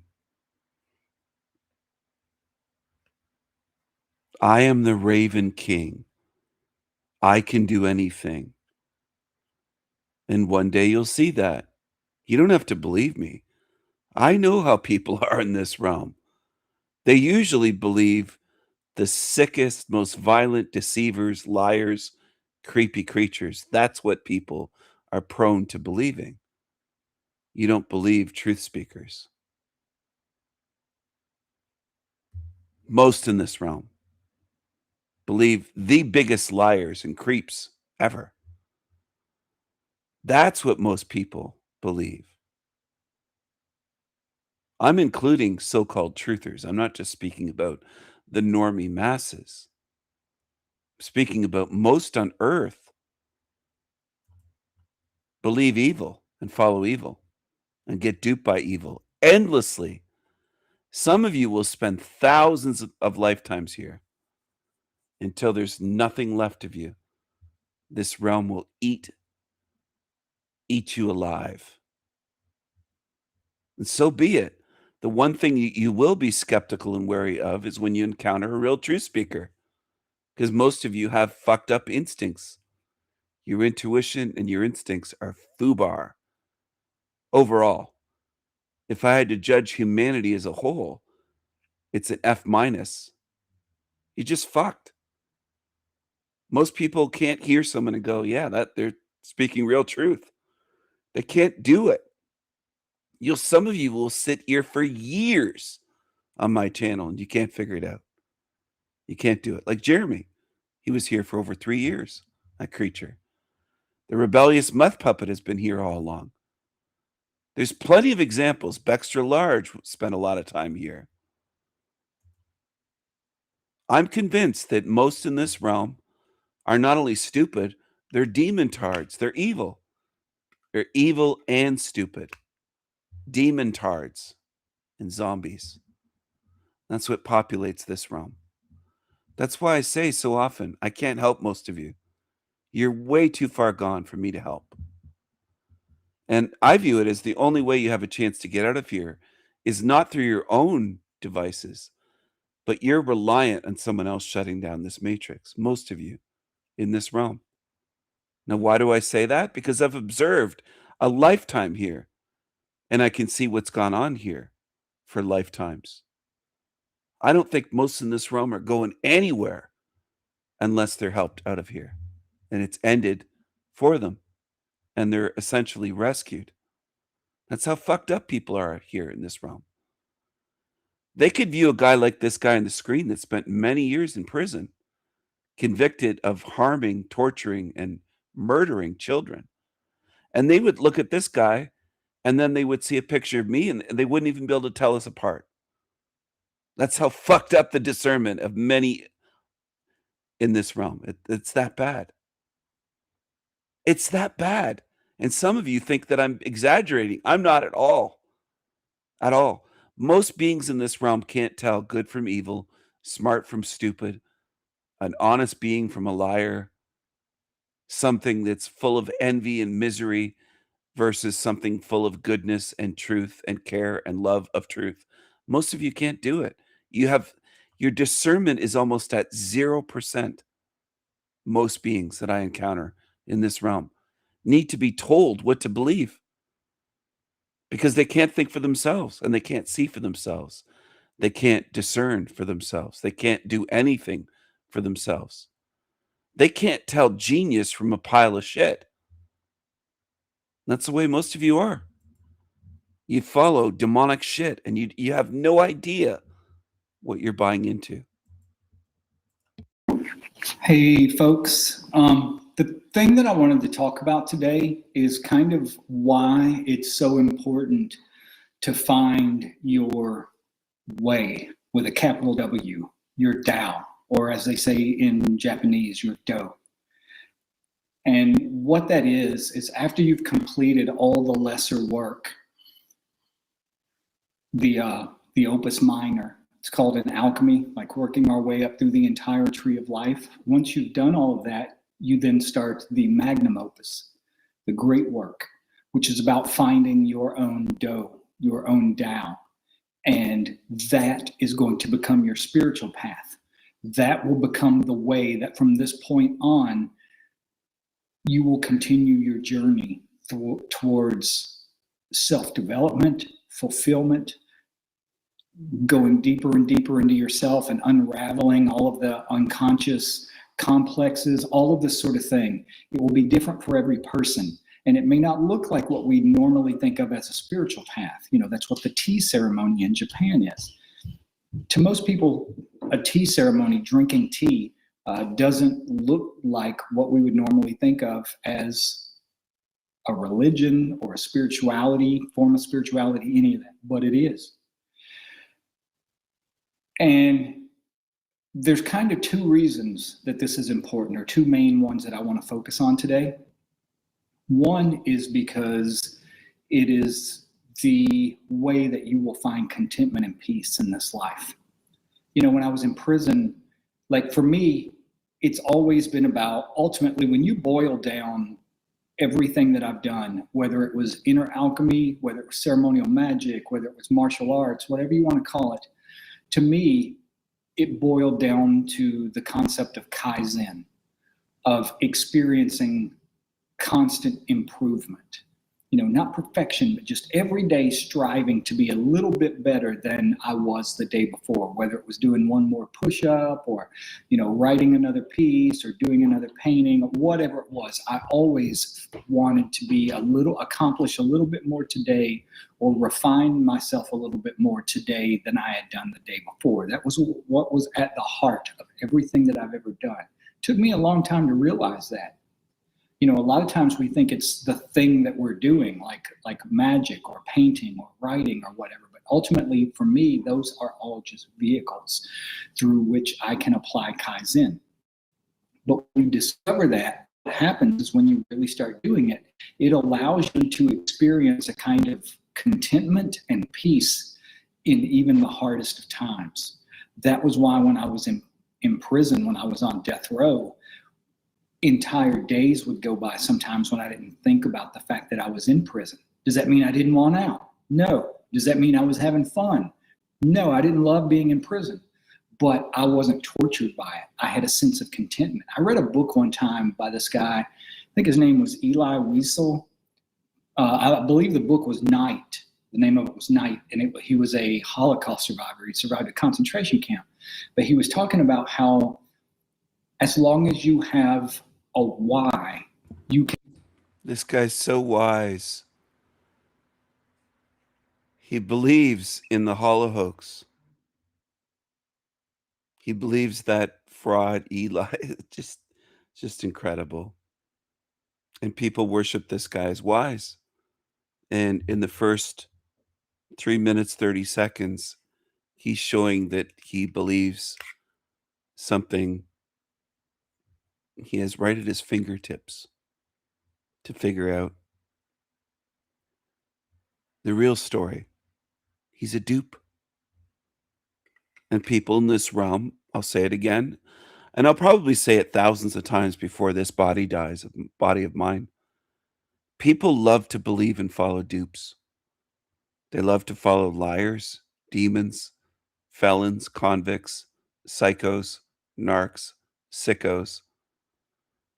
Most people in this realm would never choose a good, honest, caring, authentic being as a leader.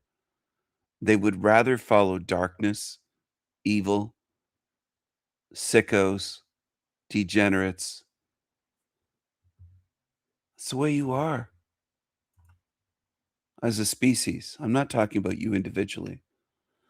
The West Memphis Three are Damian Eccles, Jason Baldwin, and Jesse Miss Kelly Jr., who, as teenagers, were convicted in 1994 of triple murder in West Memphis. They were accused and convicted of killing 3 8-year-old boys, not just killing them, but torturing them sexually. There was sexual damage done to genitals. It wasn't just murder. It was beyond murder. And the boys were Chris Byers, Stevie Branch, and Michael Moore. An unfortunate name of someone, the so-called documentary maker. Damian Eccles was actually sentenced to death. He was on death row. He was helped out by Johnny Depp and others from Hollyweird. It wasn't just Depp, but that's one that comes to mind.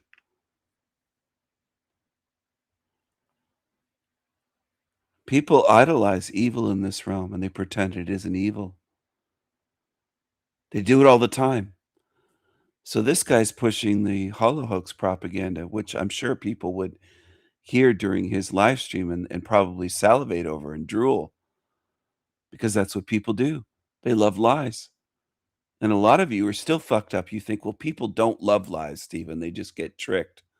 No, I think they love lies. Given a choice between listening to the popular lies and listening to someone like me debunk the lies and share real truth, they choose every day the lies in this realm. This is a realm that's fueled by lies. And this realm is full of liars. One time by this guy, I think his name was Eli. I was having fun.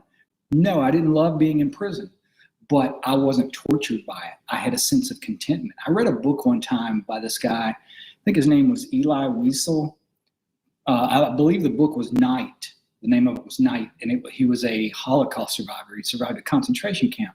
But he was talking about how as long as you have a why, you can survive almost anything. And from my own firsthand experience, I would say that's true. That's one of the reasons, that deep sense of peace and contentment that you have in even the darkest and hardest of times. But also, if you don't discover your path, if you don't discover your way, someone else is going to give you one. When I was a kid, my dad used to say that if you didn't work towards like building the job you wanted, building the life you wanted, then you were going to end up making minimum wage, creating someone else's vision. That is the same thing that happens in this world with our will, with our purpose, with our dharma, with our do. And I'm going to read you something now that I've written, and it's called Find Your Way or Be Used by Theirs. And I tried to articulate this to the best of my ability and hear exactly what this means. And you will see this all over the world if you really look with open eyes. There's a kind of peace that comes when you discover your purpose. Not the kind of peace that means ease or escape, but a deep, bone deep stillness. The kind that doesn't break when life gets hard. The kind that can carry you through pain, chaos, and isolation without losing your center. That's what purpose does. It roots you. And without it, you drift. Without purpose, we don't become free. We become vulnerable. Not to the poetic, heart wide open, or not in the poetic, heart wide open kind of way, but in the way wolves circle prey that's lost its footing. In the way systems exploit souls that haven't yet found their own direction. Because if you don't know what your path is, your do, your dharma, your mission, then someone else is going to hand you one. And it won't be crafted for your soul's growth. It will be designed for their agenda. They'll give you a uniform to wear, a slogan to repeat, a role to play, and it'll feel like purpose. So I know some truthers would say that they don't care what he's done. They don't care about his past, his crimes. They just care that he speaks some truth, they would say. They would say, eat the meat and spit out the bones, take the truth, all these types of sayings. And you know what it is? It's most of you people on earth that just don't want to admit you're immoral pieces of shit, and you don't mind following evil. You don't mind watching evil. You don't mind following it. You'll try to justify it a million different ways and make excuses. And I cut through all that and I get rid of your excuses because I know how humans function. You want to make excuses and justify why you follow and worship and idolize evil, whether it's an evil guy like this or an evil God. Most of you do that. You just justify it somehow, like, oh, well, I don't like his crimes, but I like what he's saying. He's saying some truth, and just all I've heard all that shit over the years, not just related to this guy, but related to thousands of these people on YouTube and ones that have written books and ones on TV. That's what you humans do. You'll never look at evil and say it's evil. You'll just make all these excuses and do mental gymnastics. And that's what people do.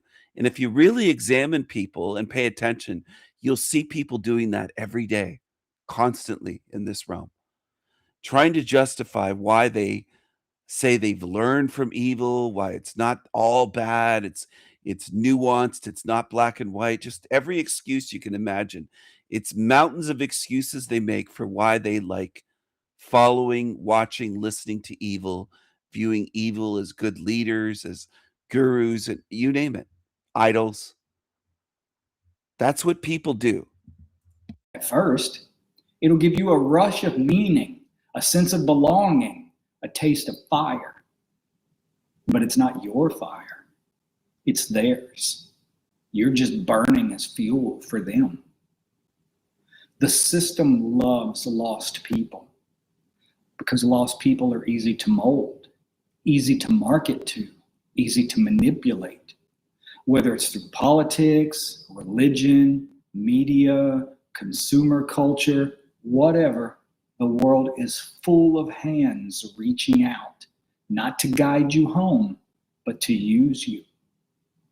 Movements, causes, ideas. People embrace evil in this realm. That's what they do. People try to justify it, make excuses. Most people don't even pay attention. They dip in on my live streams for 2 seconds and dip out. They don't even know what I'm talking about. Now, I don't expect someone to watch all 7 hours or whatever it's been, but most people in the panelverse, for example, have no idea what my channel's about. They lie about me constantly. They have no idea, and they're not in my league. The panelverse is full of low IQ, low morality losers. That's what fills up the panelverse. And that's what fills up also the trutherverse on YouTube, the channels that call themselves truthers. And they don't know anything. They make all sorts of claims with no evidence. They're not trustworthy. They're not anything. They're just losers. Now, does this guy have a lot of fans? Of course. He's evil and he's on YouTube. Of course he's going to have subs. 89,000, almost 90,000 subs for this guy's channel. Am I surprised? I'm only surprised he doesn't have millions of subs because people in this realm love to follow abusers.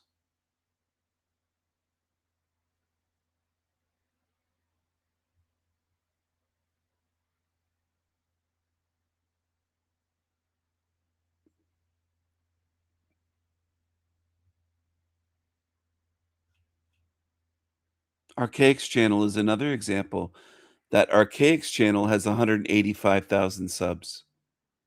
And he served almost 30 years in prison as a sex offender. And truthers don't mind. They love it. They love it. Ideologies, they give you the illusion of identity. But if they weren't born from within you, they'll eventually drain you like a vampire. You'll wake up one day and realize you built someone else's temple while your own was crumbling from neglect. So the question is simple. Whose purpose are you serving? If you haven't chosen your own, you're already serving someone else's. And this next part is called the hijacking of the human spirit. Humans are social creatures. We're wired to belong. And that's not a flaw. It's part of the design. Tribe, connection, shared rhythm. These are the things that kept us alive when the world was sharp and dark. But the same mechanism that once kept us safe can now be hijacked. If you haven't found your path, your soul will latch onto whatever's nearby that feels like meaning. That's where the system steps in, with political movements, with religious institutions, with advertisers, with corporations, with anything that promises identity and belonging without asking you to do the real work of self-discovery. They offer you a ready-made purpose, something to chant, something to wear, something to consume, a flag, a label, a cause. But before you know it, you're living someone else's dream. Let's get honest about it. Joining a cause might feel like power, but often it's just borrowed fire. You're carrying a torch that isn't yours. You're chanting someone else's mantra, marching under a banner that serves goals you didn't even really choose. That same need for identity, that deep hunger to matter, it gets weaponized. And the result? It's people who never found their own voice end up shouting for someone else's. Whether it's shouting at political rallies, debating strangers online, wearing brand logos like armor, or obsessively watching a team of millionaires toss a ball around, none of it is real purpose. It's a surrogate identity, a false fire. You weren't born to be a pawn in a marketing plan. You weren't made to be just another cog in a machine. You were made to create, to discover, to walk a path so sacred and singular that no one else can walk it but you. The consequences of not knowing. When you don't know who you are, the world is going to try to tell you, and it will lie. It'll say you're a consumer, a customer, a party member, a follower, a believer, a target demographic, a profile, a data point. It'll reduce you to what you can buy, vote for, argue about, or post online. And slowly, you'll start to believe it. You start to think your worth lies in your tribe, your opinions, your status updates, but your soul knows better. Deep down, there's a gnawing feeling, like you've forgotten something important, like your hands were meant for something sacred, and they're wasting away in the glow of a screen. That feeling, that's the call. It's like an echo of your dharma or your do. The power of living with purpose. Finding your purpose isn't easy. It demands solitude, stillness, honesty, the willingness to say no to 1,000 false identities in order to find the one that's real. But once you do, everything changes. You stop. So Creepy Keith claims that this guy, Damien Eccles, found a way out of the Matrix. This is Creepy Keith's new hero. His last hero was Mark Passio, a satanic priest in the Church of Satan. You can't make this shit up. A Freemason Church of Satan priest. Now this is Keith's new hero. His new idol is Damien Eccles. I'll put up the crime on the screen again. West Memphis 3, Damien Eccles, Jason Baldwin, and Jesse Miss Kelly Jr. As teenagers, they were convicted of triple murder in West Memphis. Do you understand? This is Keith's new hero, Damien Eccles. I mean, you just can't make this shit up. This is what truthers follow. They follow rebellious meth puppet, and you just can't make this shit up. You're following evil. And someone like me, I mean, it's just I can't. I don't even know what to say at times. It almost seems like the more that I try to put out there, the more that people flock to following evil. I exposed Jason from Archaic's channel years ago, and his channel just grows by the tens of thousands. People in this realm show me you love evil.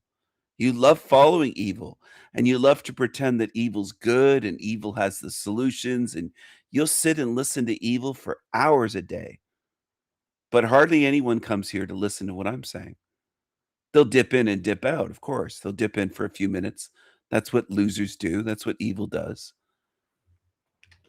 None of them can tell you what my channel's actually about because they don't spend any time here really watching and listening and paying attention. Few people do. The evil that comes to my channel misrepresents me all the time. They don't care if they're speaking the truth.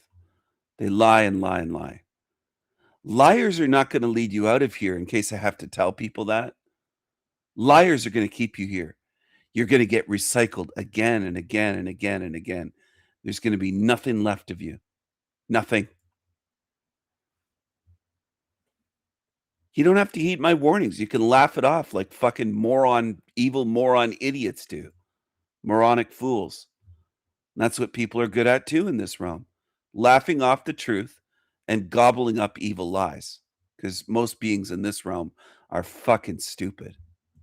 Stop needing external validation because your actions become self-confirming. You stop getting lost in trends, opinions, and outrage because your compass doesn't spin with the crowd. You stop searching for a sense of belonging in places that drain you. Instead, you'll become the fire. You become the center. You move with a sense of rhythm that comes from within, not from the algorithms or slogans outside you. Your path gives you power, but not the kind that dominates. It's the kind that grounds, anchors, illuminates. Your dharma, your do, is a shield. In a world that's constantly trying to pull you off course, your do or your dharma is your protection. It's your clarity and your rebellion.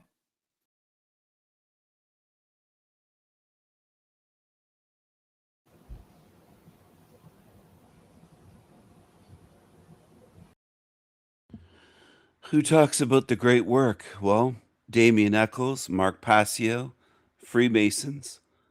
Is Mark Passio connected with Freemasonry? Yes.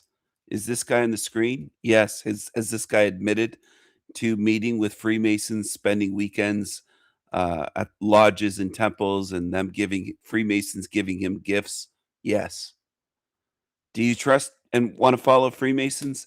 Have at it. Have at it. I've warned people for enough years. If you want to follow them, go ahead. Go ahead.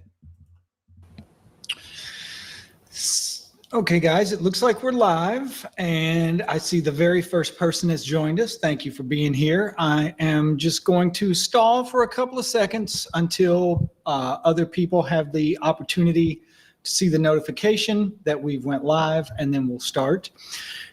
The topic that I wanted to cover today is the great work, and kind of exactly what it is, and a little bit of what it's not.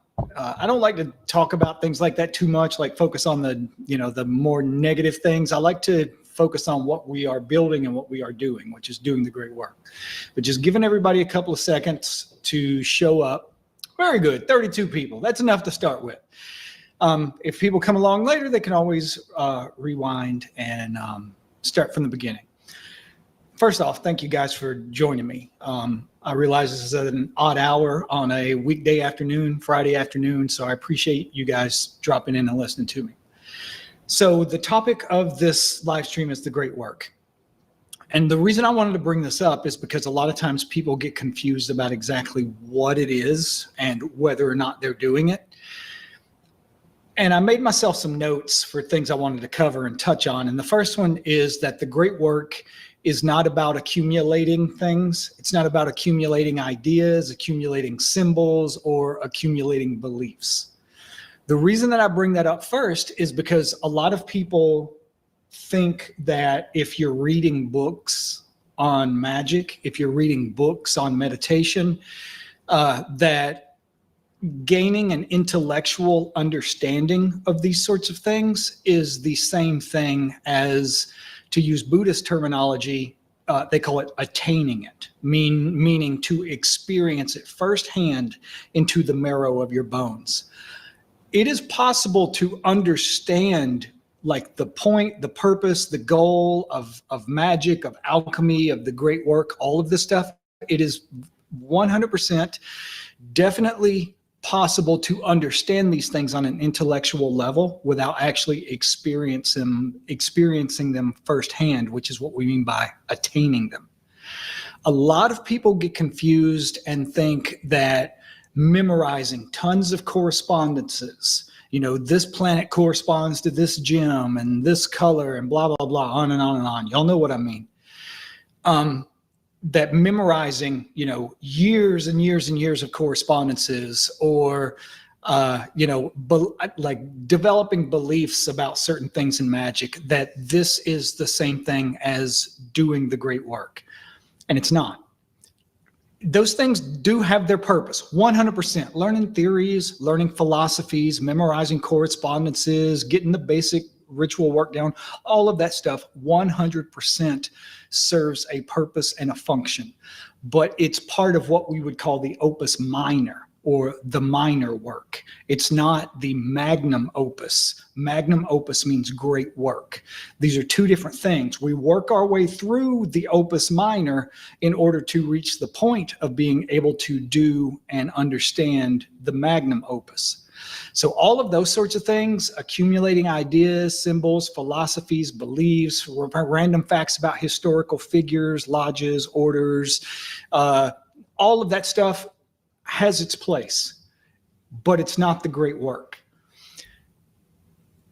The thing about the great work is it's never been about things like mastering terminologies or aligning yourself either mentally or emotionally with the correct conceptual framework for these things.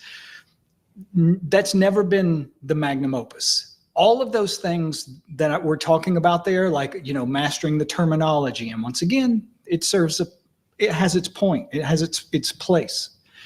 But Like all of those things are still of the mind. That's why we call them the opus minor. The magnum opus begins, the great work begins whenever we go beyond mind. The great work, as opposed to the opus minor, is far, far more simple. But simple does not mean easy, because it's also still very, very demanding. It is every bit as demanding. It may not sound like it on the surface, but it is every bit as demanding as learning and memorizing a billion different correspondences, or learning how to do the supreme or the greater hexagram ritual. It's just as important as those. It's just as demanding as those, but on the surface, it's going to seem far simpler than that. Why? What do I mean by that? Because what it is, what the great work is, what the magnum opus is, it's when we are synchronizing our consciousness or our awareness with our body so that they move as one. Most of our lives, and I don't mean that as a metaphor, that's not a metaphorical thing, and it's not a philosophical thing. It's not something that we do by memorizing or learning about some vague abstract philosophy. It is a literal thing. When I say that, I mean you are literally marrying your consciousness with your physical form. Sounds simple, right? Sounds like something everybody does all the time. But the fact of the matter is almost nobody really does that. Almost everybody, until you undertake some kind of training like this, and it doesn't have to be magic, it can be a bunch of other things. It can be yoga, it can be martial arts, it can be a ton of stuff. But most people, until they take on some kind of training, they spend their entire lives with their body in one place and their mind somewhere else. Your body is right here in this room, sitting right here where you are now. Your mind could be in a million different other places, not even in the present. It can be in the past. It can be in the future. It can be engaged in abstract concepts, all kinds of stuff. But our mind and our body are not synchronized until we begin some kind of training to do that, to make them align in that way.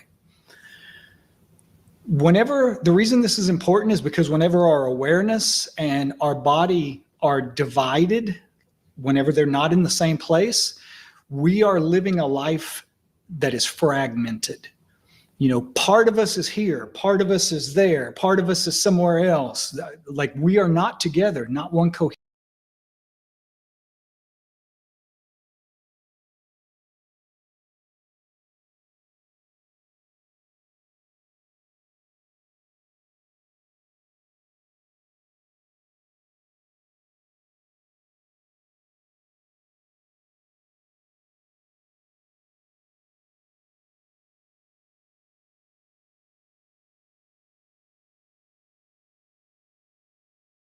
Right, there's a big debate, obviously, as to whether, if convicted, he should be executed.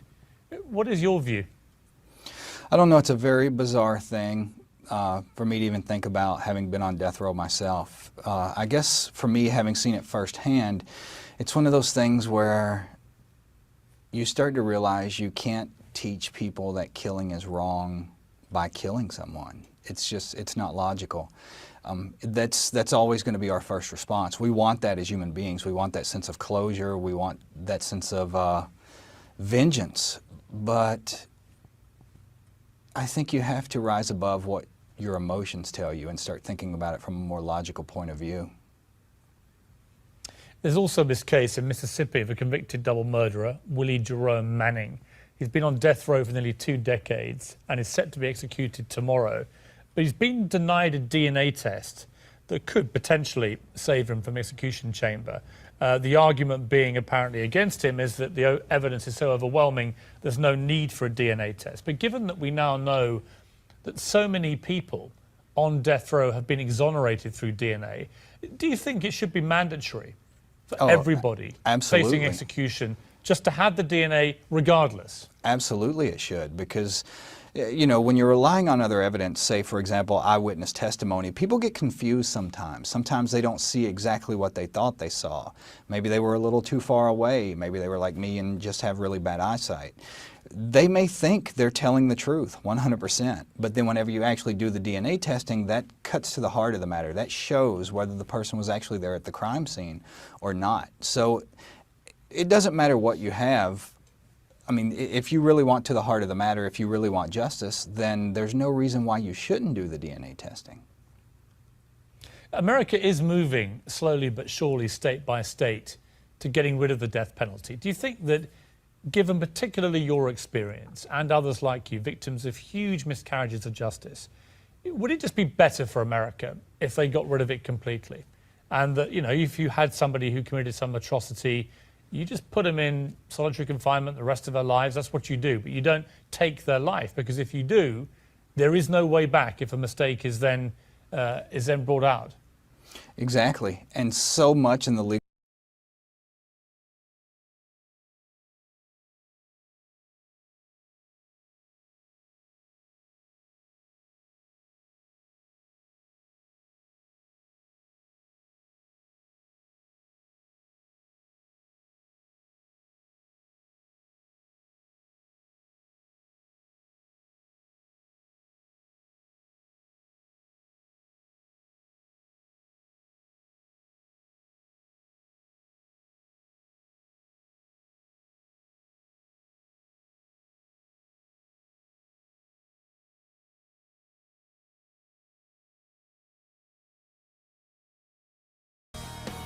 New Day Northwest is back. Now, from the AAA Travel Alcove, here's Margaret Larson. Welcome back. Damien Echols spent 18 years on death row, wrongly convicted of murdering 3 boys in West Memphis, Arkansas, while his 2 friends received life sentences. The men, dubbed the West Memphis Three, were released in 2011 after new DNA evidence cleared them. A string of documentaries have told their story, and they've won support from celebrities including actor Johnny Depp and Pearl Jam's Eddie Vedder.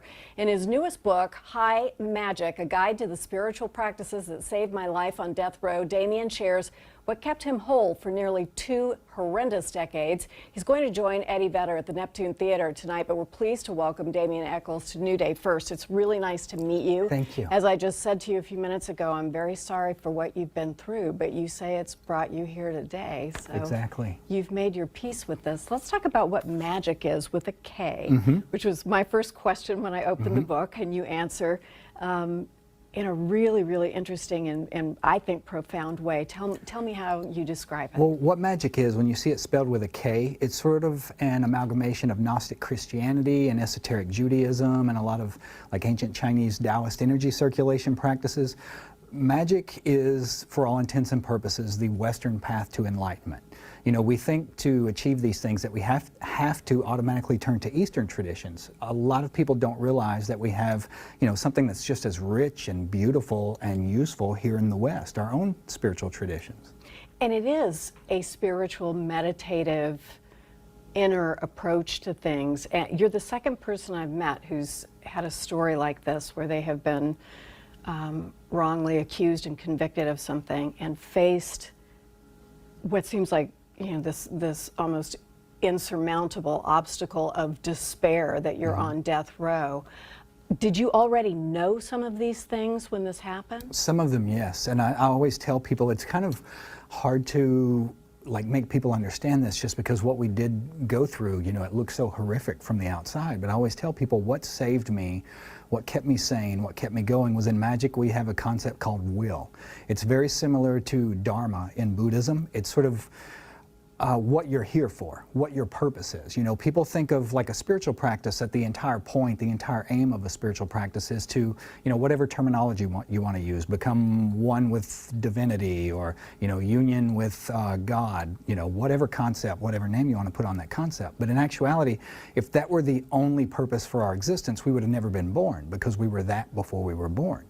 The point of magic, part of the point of magic, is to help you figure out what your will is, what you're here to do. Once you figure that out and apply yourself to it 100% with all your heart, then things like despair and depression, they sort of fall into the background, fade away. And for me, the thing that I've always loved, what my will was to do ceremonial magic, to do these practices. There were times that I actually wouldn't even focus on the fact that I was in prison for weeks at a time.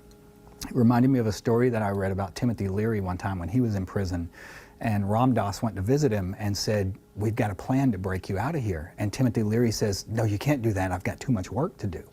And that's how I started to feel at some points. How even when I was removed you were able to Exactly. make yourself from your external Exactly. surroundings. It reminded me of Man's Search for Meaning, which was like my favorite book by Viktor Frankl. It has some of those same kinds of things. It seems like such an elevated humanity. It's a very interesting concept.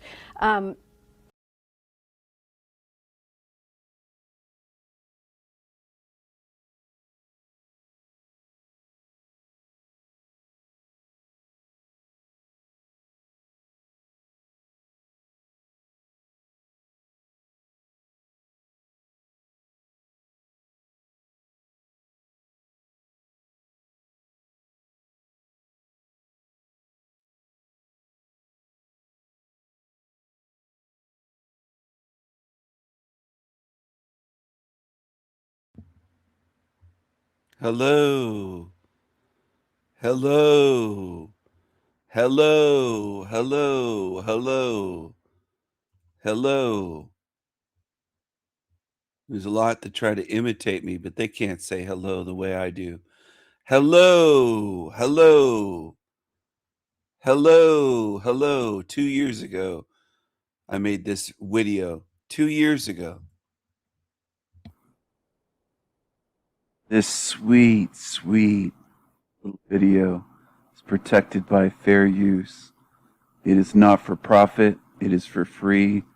It is for the purposes of criticism and commentary and teaching about Freemasonry. Masons. The Masons. The Masons. The Masons. My masonry? My construct? My masonry? Please like this video if you enjoy my content. It takes half a second. Hit the like button. Subscribe to my channel, this channel, and El Diablo channel, and Crimes of Beauty. I'm not sure what channel this is going to be posted on. If it isn't on the Sanity Machine, check out the Sanity Machine. Make sure that you're on all of my channels because there's a lot of content that you might be missing out on. This video is for mature audiences only. It probably will contain some strong language, some adult language. Viewer discretion is advised. And I am a fucking mad Viking artist.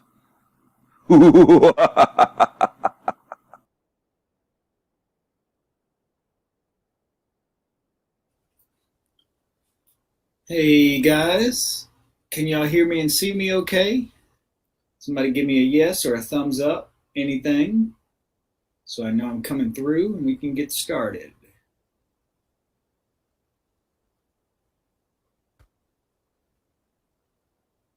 Anybody? There we go. Thank you, Max. I'm going to answer a question real quick. I'm not going to belabor this point or go over a lot of it just because, hey, Lila. We've got a lot of stuff that I want to cover tonight, talk about tonight. I just got back from Colorado where I did the talk for the Masonic Lodge, and it was a very interesting experience. And I got a lot of stuff I want to go into about that with y'all. That's why I called this live stream Freemasonry, because there's a lot of stuff I want to cover about that, talk about that. But I saw Max and Hayden Williams were talking about two different versions of the Quabbalistic cross. And I've talked about this on here before, and I've done both of them for extended periods of time.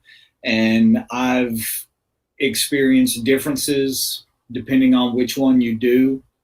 You can do either one. I mean, that's what you're supposed to be doing ultimately, is trying both of these things. And So I'm gonna preface this video by saying months ago, early on with my channel, I made a video about Freemasonry. I've made a few on Freemasonry in less than a year. A few videos just on that.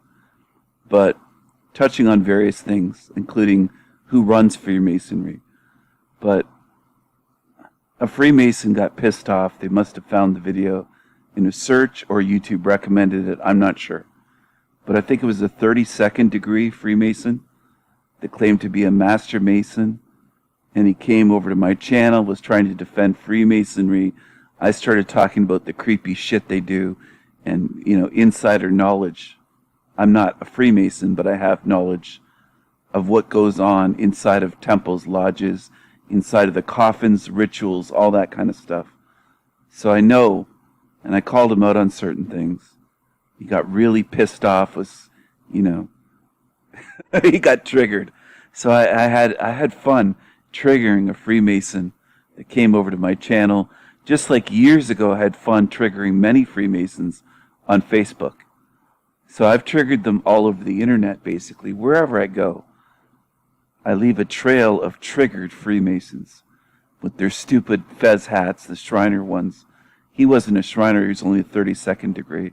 You got to be 33rd, honorary 33rd degree Freemason and above to be a Shriner. Can't be in the Shriners if you're just a 32nd or lower.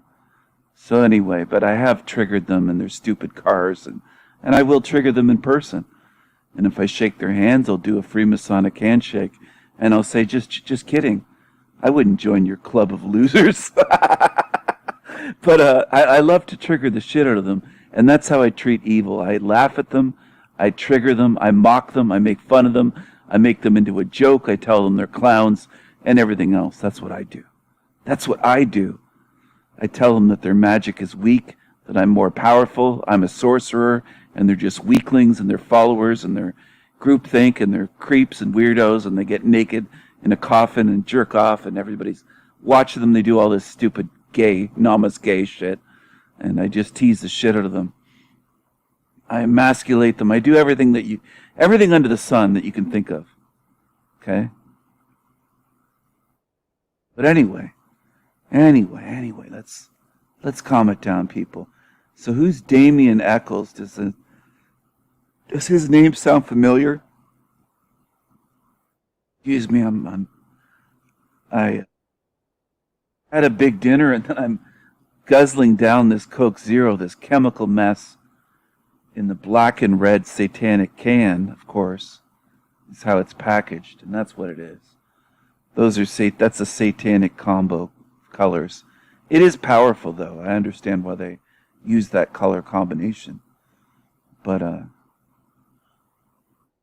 know who, sorry, while I was scrolling down, do you know who Damien Eccles is? The name will be familiar to some people. Okay? There's a big story about him and some other boys. I think it was in Arkansas. See here.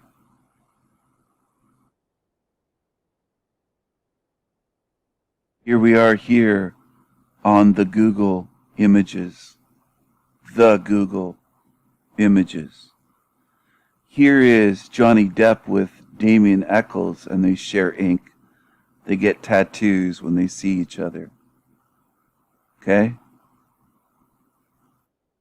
Here he is. He says that magic, with a K at the end, written Crowley style, and Crowley is someone that he followed since he was young. Says that magic saved his life. Spent a long time in prison. Long time in solitary, without daylight. It affected his vision. So, changed his vision.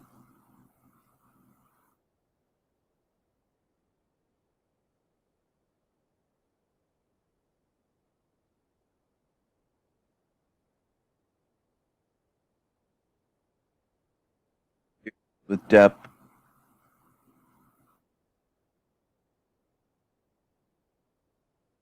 I don't know what's true in terms of whether he did the crime.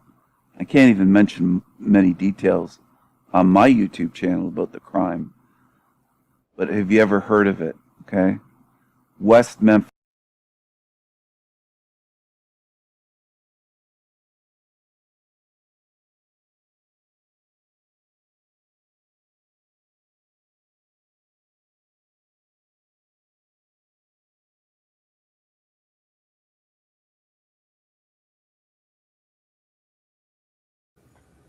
Hey guys, what's going on?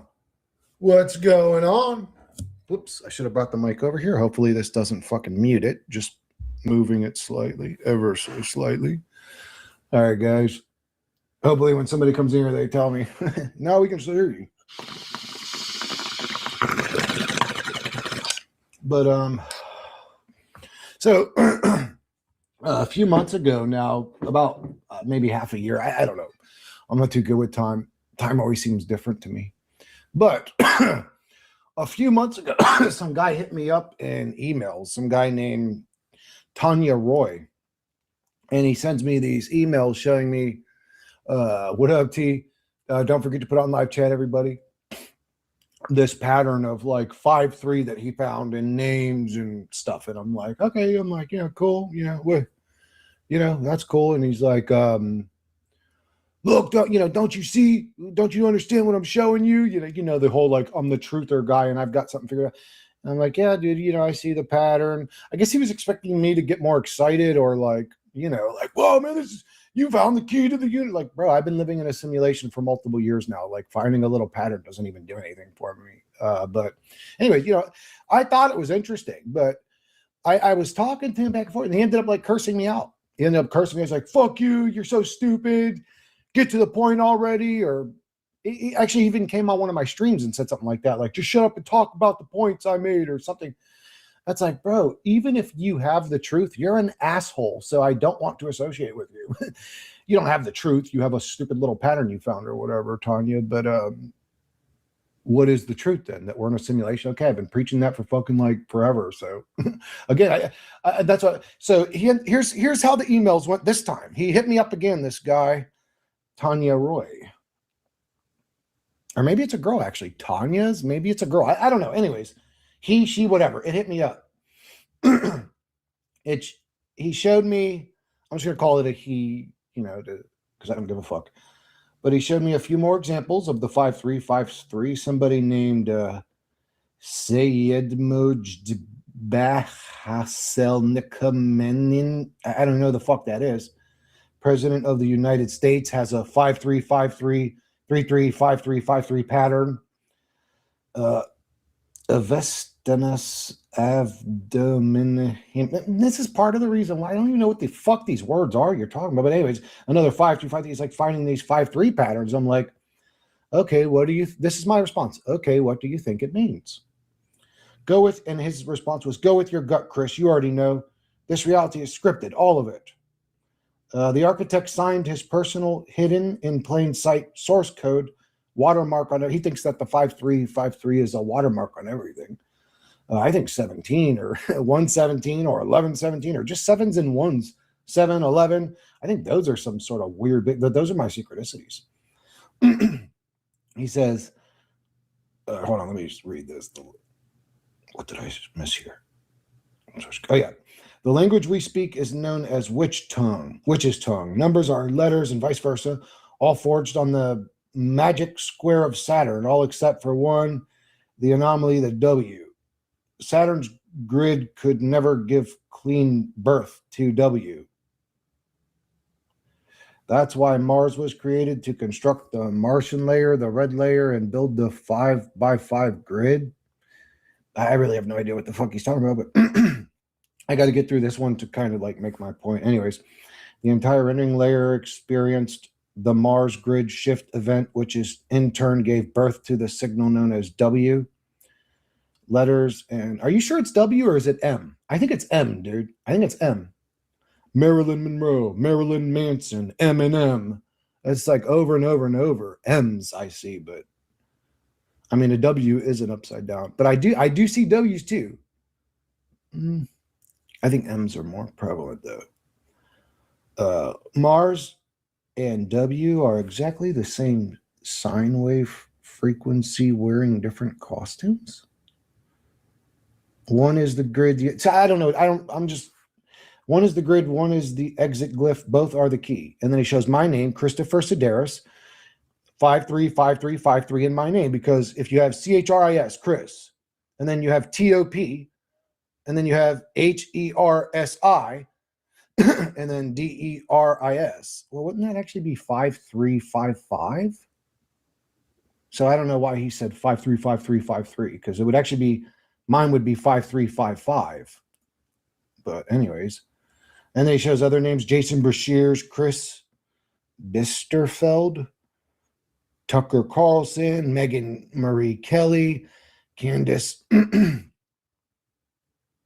Burrowens.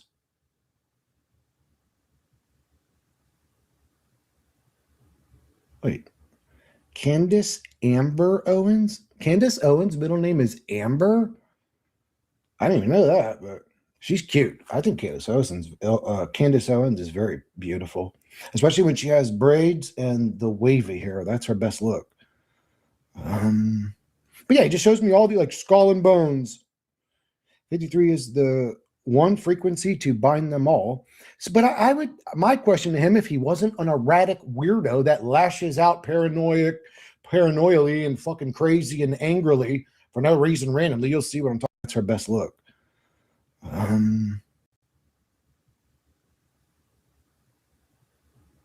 Wait, Candace Amber Owens? Candace Owens' middle name is Amber? I didn't even know that, but she's cute. I think Candace Owens is very beautiful, especially when she has braids and the wavy hair. That's her best look. But yeah, it just shows me all the like skull and bones. 53 is the one frequency to bind them all. So, but I would, my question to him, if he wasn't an erratic weirdo that lashes out paranoially and fucking crazy and angrily for no reason randomly, you'll see what I'm talking about here in a sec. But I would ask him, if he wasn't an asshole, why is it 5'3"? Why isn't it 4'4" or 6'2"? Why 5'3"? Well, why do you choose 5 and 3 to be the one? It could be 6'2". It could be 7'1". It could be 4'4". It could be 3'5". Well, that's we're back to 5'3" again. But anyways, but I don't understand. But I couldn't ask him that question because he's an asshole. But anyways, you will find reference. I know he's watching this, so you're an asshole, buddy. Reference this sealed 9th degree of the Rosicrucian order. Oh wait, it is the ritualist. Oh yeah, I already read that. Did I? Number used in fracture/shatter rituals. You will find reference to this in the sealed 9th degree of the Rosicrucian order.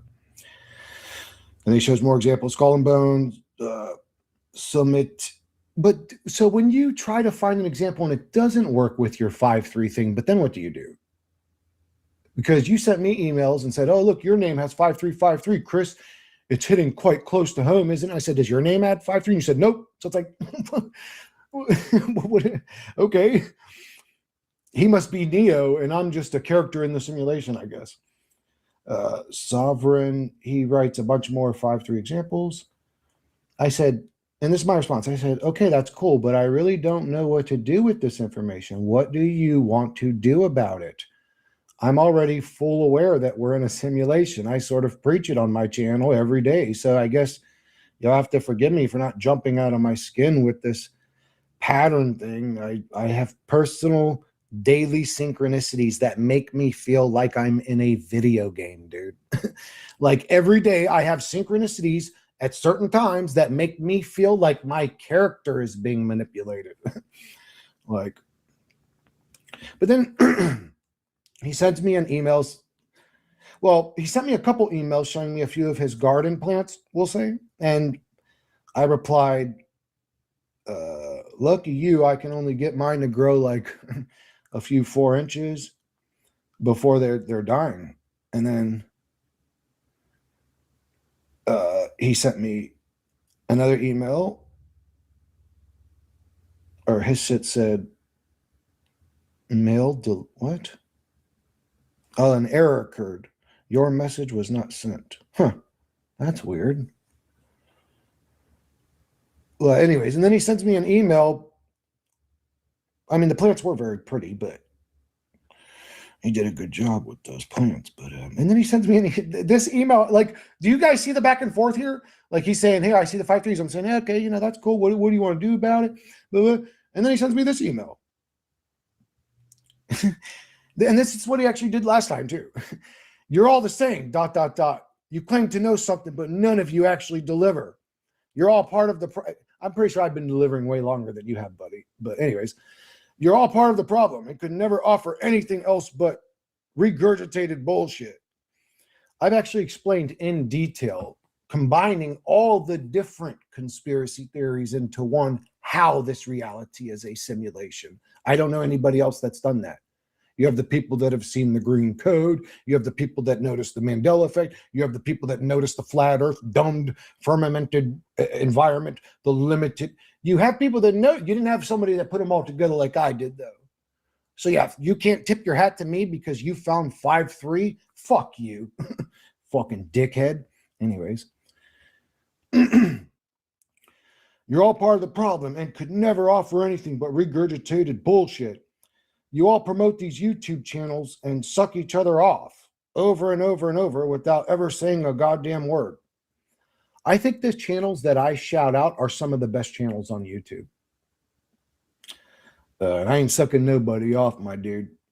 You are, over and over, and I say a goddamn word. You are incapable of figuring it out for yourself. So you rely on people, and he's putting ... after everything. Like he's, it's like, dude, you're a cornball. Anyways, he said, so you rely on people like me to fill in the blanks for you. ... Yeah, because you're not watching my channel and you never learn nothing from me. But I'm waiting around for somebody like you to show me something. Bro, you're a clown to me. Yet you offer nothing in return ever because you can't. Okay, then fuck off.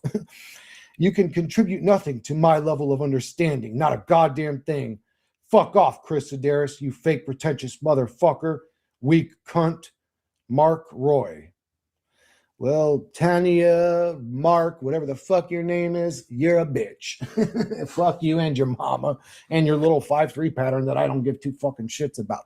We're in a fucking simulated reality. Give a fuck about your pattern. I'm glad you found it, though. Pretty cool, bro. It's even more boring talking about it. Agreed. Yeah, I'm sort of just like, you got these like emotional grown men, like dude, go get a brain in your fucking head before you talk to me, my dude. Penguin boy does too. He does what too? Are you talking about fucking Princess Stephanie over there, T? Penguin boy. What does he do? What does he do too?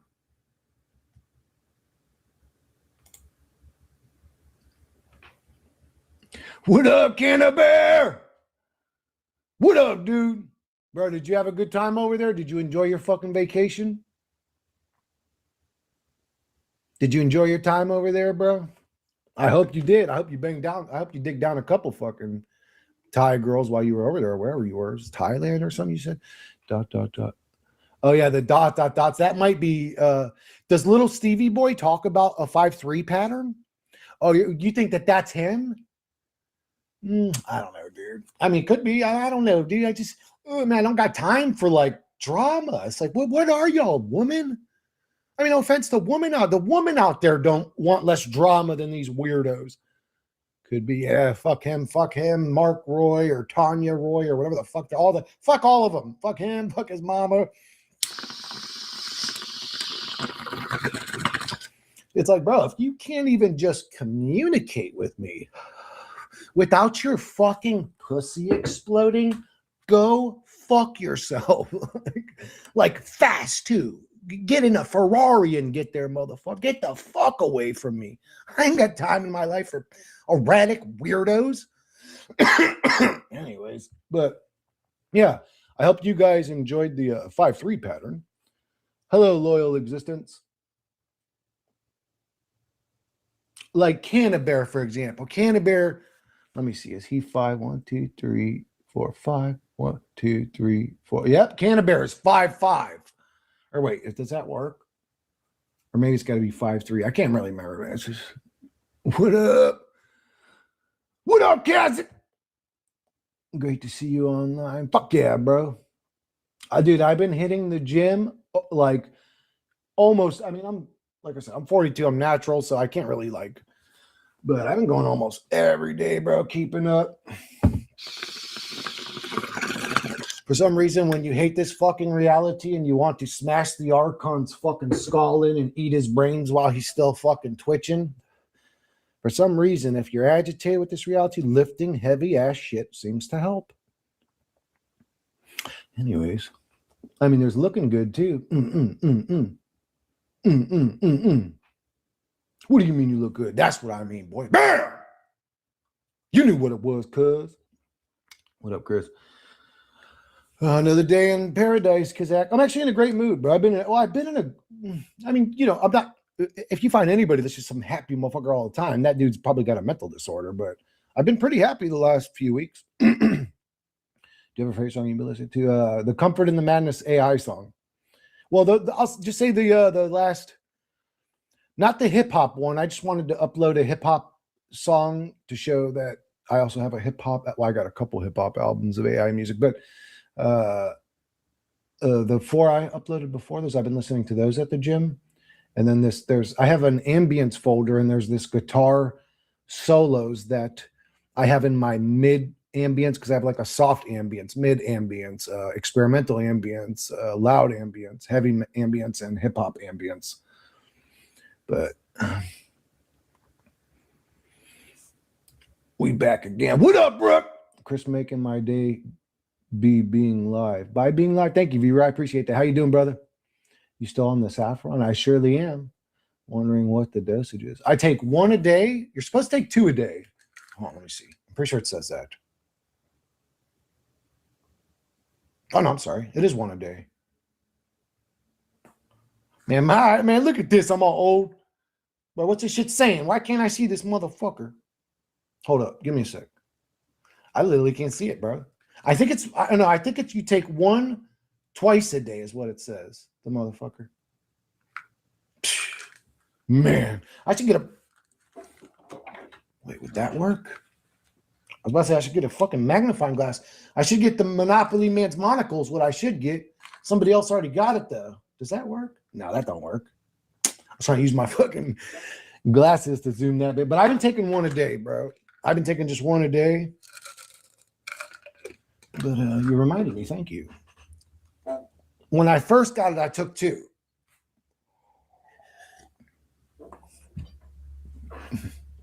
Actually, I think I was taking 2 a day for like 5 days. But anyway, it doesn't matter. It's a great supplement. And I think it's in combination with some of my other supplements too. I also take A, D, C, and E supplement. I take selenium. I take magnesium. Make sure you get the right magnesium. You take the wrong shit, it'll put you to sleep. I take a multiple B vitamin.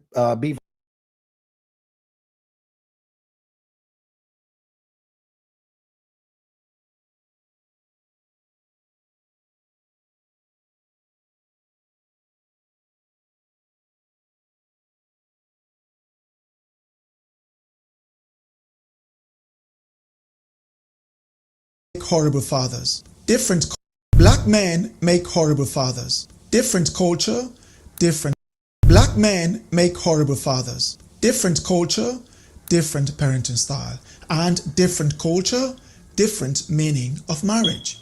However, it would seem that fundamentally most marriages across cultures had a similar meaning in the broader sense. However, contemporary marriages now differ across cultures. For the Europeans, it evolved into a partnership of one man, one woman, until recently, where man, woman were included. Still, it was based on love and equality.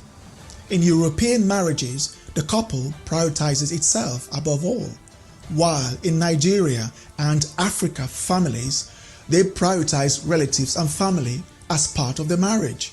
Love is necessary and equality has no business in marriage. The man goes into a village or community to source a wife. With the approval of the parents and relatives, he pays a dowry and she becomes his to control. To them, marriage is between one man and one woman, or many women. She is to have as many children as possible to fulfill the man's status in society. There is no such thing as a childless marriage in Africa. Overall, the reality may differ depending on the African country and the social class to which the person was born. She must cook for him, take care of the household, look after the kids, and be submissive. His role is to pay all the bills, including for food, clothing, and other expenses. So, these men abuse the power granted to them through medieval patriarchy to go on and father endless children. The black African doesn't care or even know how their children do in school or even teach them their language and culture.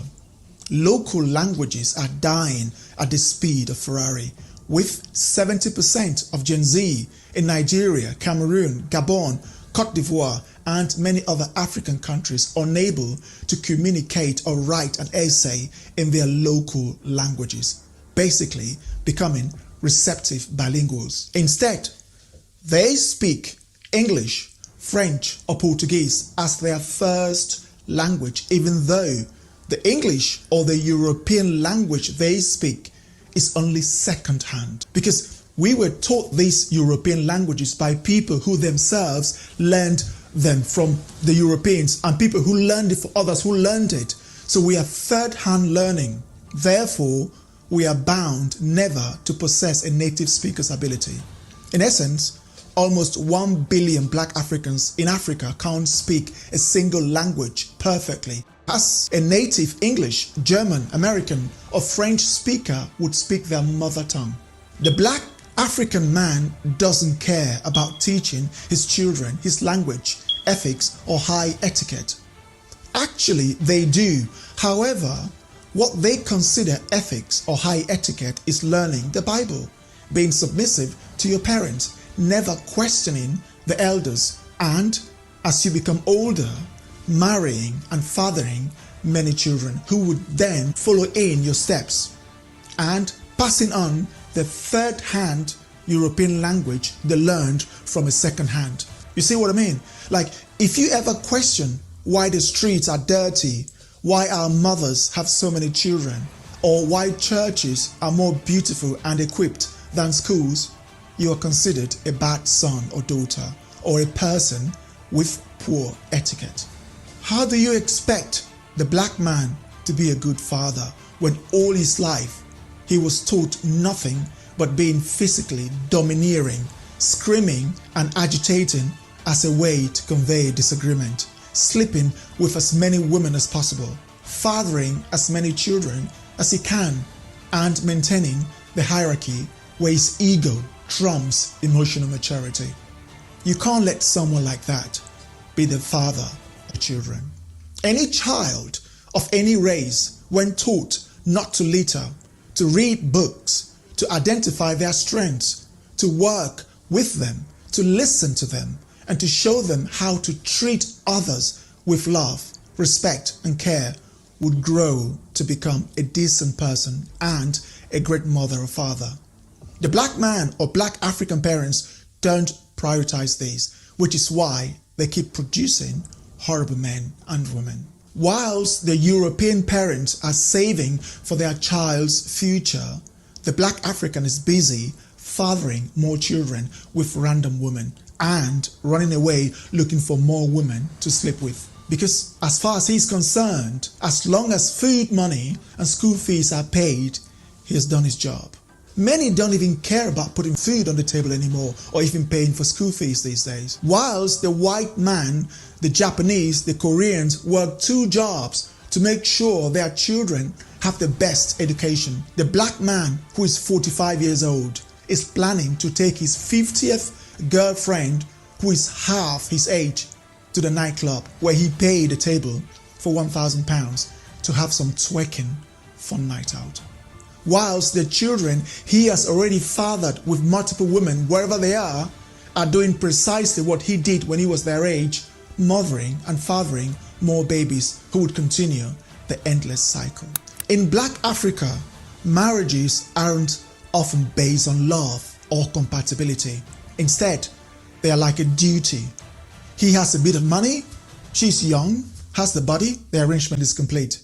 time to start having babies with zero planning. A very high percentage of all women in Nigeria, Cameroon, Niger, Burkina Faso, and many other West and Central African countries have either been molested, assaulted, or raped, a lot of times, by a close relative.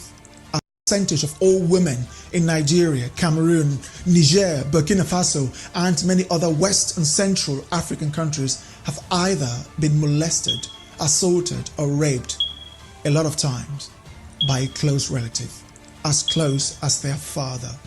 A third of all children fathered by Black Africans are not the biological children of their father, because the women spend most of their time alone, whilst the stranger they married for the convenience is always away chasing other women. So she too finds comfort with someone else. The misunderstanding of the Judeo-Christian values which was introduced to Africans by the European has done more damage to Black African than the good it may have done because of the misappropriation of the ambiguity of the Bible. Islam and Christianity have wreaked havoc in Africa. In the early years of Western civilization, old Europe and the medieval West weren't different from contemporary Africa. It was full of men who fathered children all over the place and subjected women to the kitchen. Those are the men who wrote the Bible. So the book is full of pedagogical practices that reinforced the Black African worldview, like women must be submissive to men, indentured servitude, slavery, tribal wars, conquest, rape, and women as trophies, amongst countless other horrible things. Have you ever wondered why Black Africans bear Western names that they can't even pronounce, like William, Paul, Jean-Pierre, or João, even though they have their own languages and names? This was because the Black African was indoctrinated into Christianity by the Europeans. They were taught that unless they become Christians, they'd be burned forever in hell, and that their languages, beliefs, and lifestyle were satanic. Over time, everything European or biblical sounded better and made you look educated and a better Christian, whilst everything African made you look uneducated and a not so good Christian. In so doing, they adopted European names, which they can barely pronounce. I've actually witnessed it in the UK, where a Nigerian was being called and they didn't even know because the way it was pronounced sounded different from what they're used to. The name was Cyril, Cyril, but they say Siri. So they had no clue when the name was being called. Over 90% of Nigerians and other Africans have no savings or planning, inheritance, or life insurance put in place for their children. In fact, the ones their parents left for them were sold off for their fleeting desire, leaving their offspring with no. So they had no clue when the name was being called. Over 90% of Nigerians and other Africans have no savings or planning, inheritance, or life insurance put in place for their children. In fact, the ones their parents left for them were sold off for their fleeting desire, leaving their offspring with no backup in case of the unforeseen. They don't even have one for themselves, let alone their children. However, no other men on planet Earth spend more money on nightclubs and parties on average than the black man. If Elon Musk saw Davido, Fally Ipupa, or Diamond Platinum's account at Gucci or Louis Vuitton, he'd be like, what's wrong with these black people? Are black men in the US, the UK, or the Western Hemisphere in general a microcosm of black African men? I'll let you be the judge. If you think we're wrong, if you think we missed anything, please leave them in the comment section below. And also, in the beginning, yeah,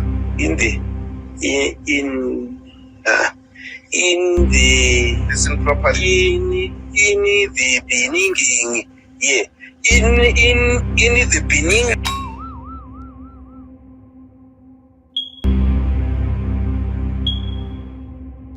Africa's problem isn't corruption, but incompetence. Black Africans struggle to grasp concepts such as countries, civic duty, and altruism. They tend to view countries as never ending ATMs and mainly as opportunities for personal gain for themselves and their immediate families.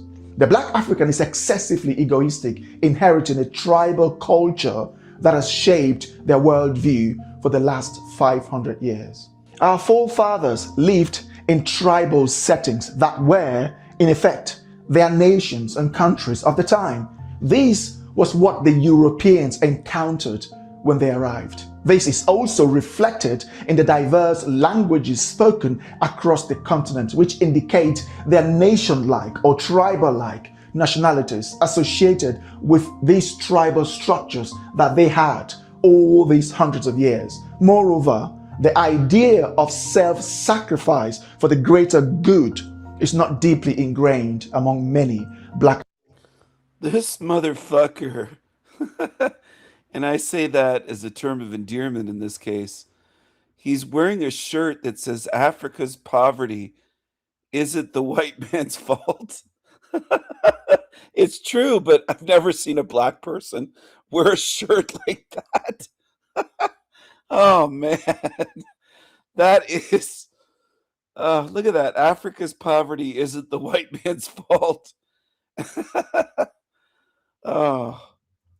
For the greater good is not deeply ingrained among many Black Africans. This notion is not part of their historical lineage. It's important to distinguish between tribe and ethnicity, as these are often interchangeably misused in Africa, leading to a misunderstanding of their meanings. A tribe refers to a small group of people from the same village, town, or community, while an ethnic group is a larger collective of people characterized by a shared language, culture, and history, and its member may not come from the same locality, city, or towns.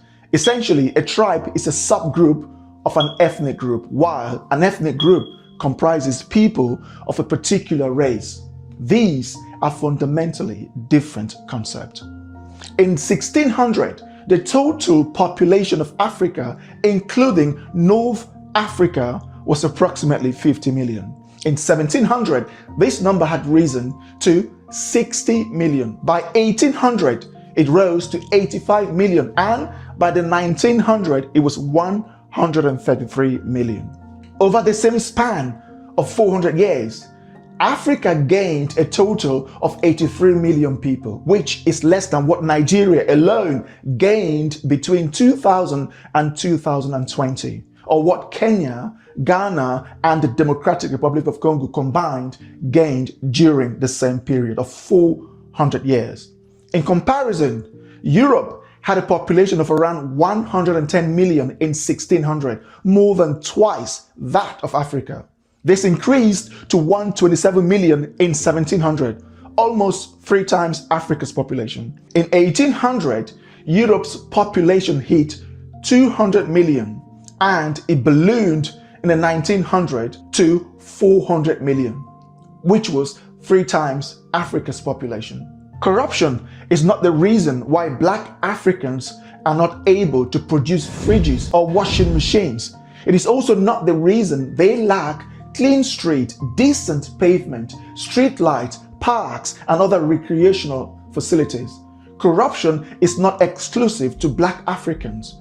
Countries such as Brazil, South Korea, Israel, the USA, Saudi Arabia, and the UAE also face corruption. However, the difference lies in infrastructure. Many countries, despite being corrupt, have decent roads, housing, airport, trains, while many nations in Africa struggle to have them, even though they too are corrupt. Additionally, it does not explain the absence of proper hospitals, schools, or emergency services. Instead, this disparity highlights that incompetence and the culture rooted in the continent's history. Imagine having to make a t-shirt to tell people of a huge continent Africa's poverty isn't the white man's fault. That there's so many that blame white men that they have to make a T-shirt to tell. Oh, to me, it's just what a world this is. Oh man, if I was a multi-billionaire, I might put up billboards trying to teach the Negroes that it's not my fault that you're poor. You have to, you have to teach an entire continent with billions of people. It's not my fault that you're poor. That in itself shows how stupid they are that they have to be taught that it isn't. Oh, it's so fucking funny. At a certain point, you could just laugh at these idiot tiggas. They don't know anything. They will believe anything they're told. Anything. The white man stole everything from you. We're the reason you're poor, and your cities are dirty, full of garbage and dusty. It's my fault, of course. Historical and developmental context may be the underlying issues. There is a complete lack of civic responsibility in Black Africa. Consider North Korea, which has been under sanctions and isolated from the rest of the world for over 50 years. Nonetheless, North Korea maintains clean streets, parks, pavements, and hospitals, and is capable of manufacturing. Well, they're communist and authoritarian. They're not tiggas. Of course, they're going to have clean streets. They're not going to live in slums in North Korea. The Africans, you could send them millions of dollars. You could send them food, clothing. They just live in filth. They love living in a dump. The North Koreans are not going to live like tiggas in Africa. Come on. Manufacturing, trains, washing machines, fridges, mobile phones, and a wide range of other technologies. That requires work and brains to build those things. That's not an abundant supply in Africa. Come on. What do you think? I can't get over this guy's T-shirt. Is he selling these shirts? I might have to buy one. I mean, oh fuck! If I buy one of these, I'm gonna wear it through an all black neighborhood. Africa's poverty is not the white man's fault. Oh God, God damn. Oh.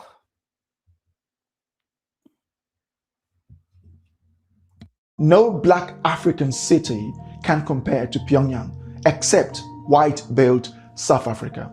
The world of Black Africans was centered around small tribes, usually led by chief or king. Their primary focus was on their immediate family and community with... Wait, they're spitting their water? What are they doing? Look at this. Jesus Christ. This bitch is spitting out water on a baby's head out of a straw. That looks like a straw, but it's not a straw. That's coming out of her mouth. They're spitting on their children. They don't know any better. They don't know anything. Look at this. Jesus Christ.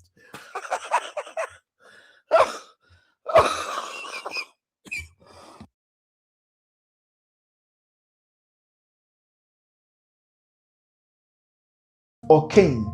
Their primary focus was on their immediate family and community with little thought given to the outside world. There was no standardized education system. As a result, illiteracy was high. The men had many wives and produced many children. This pattern of high birth rate has... Yeah, it's not genetic. It has to be cultural or the climate, the weather, which is why it's the same in Ethiopia, as it is in Nigeria, Sudan, the Congo. You can Liberia. You go anywhere there. It's the weather. Obviously, it's not genetic. These people believe.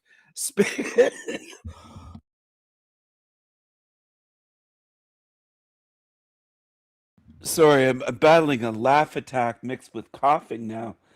It's just too much. It's too much. I can't believe that anybody would make the list of excuses I've heard from white people. I remember a family member of mine, I'm not going to say who it was, a family member of mine years ago. I said something about black people aren't exactly known for their ability to swim. I made a joke, which is based in truth, obviously. Most of them can't swim, most of them. And my family member said to me back then, this was again years and years ago, well, they don't have the water that we do here. And I looked at them and I said, you do realize that Africa's surrounded by ocean. It's surrounded by water. They have beaches all over Liberia. I mean, not every African country has shoreline, but East and West have miles and miles of water to swim in. They don't go out in the water and learn how to swim. They don't teach each other how to swim, just like they don't build boats and ships. They're not seafaring people. We got to stop making these ridiculous excuses. And I said, they have rivers there too, and lakes, and I almost said who it was, but my family member said, well, they don't have swimming pools there. And I said, do you think that the swimming pools just grew out of the ground in Canada, or do you think we built them? You might have to build something if you're going to have something there. They didn't do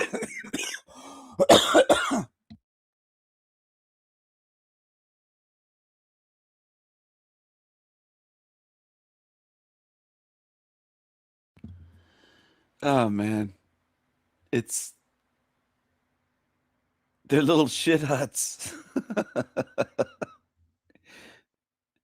Yes, the dung huts. They like to use dung as fuel, and they're burning dried shit and smelling that. You can't teach these people.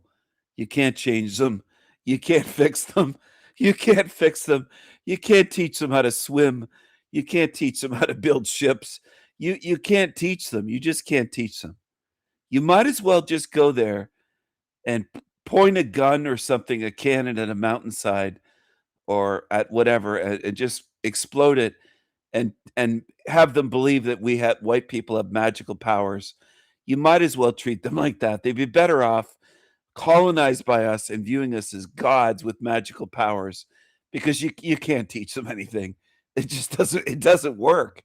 It doesn't work. Deep historical roots in Africa.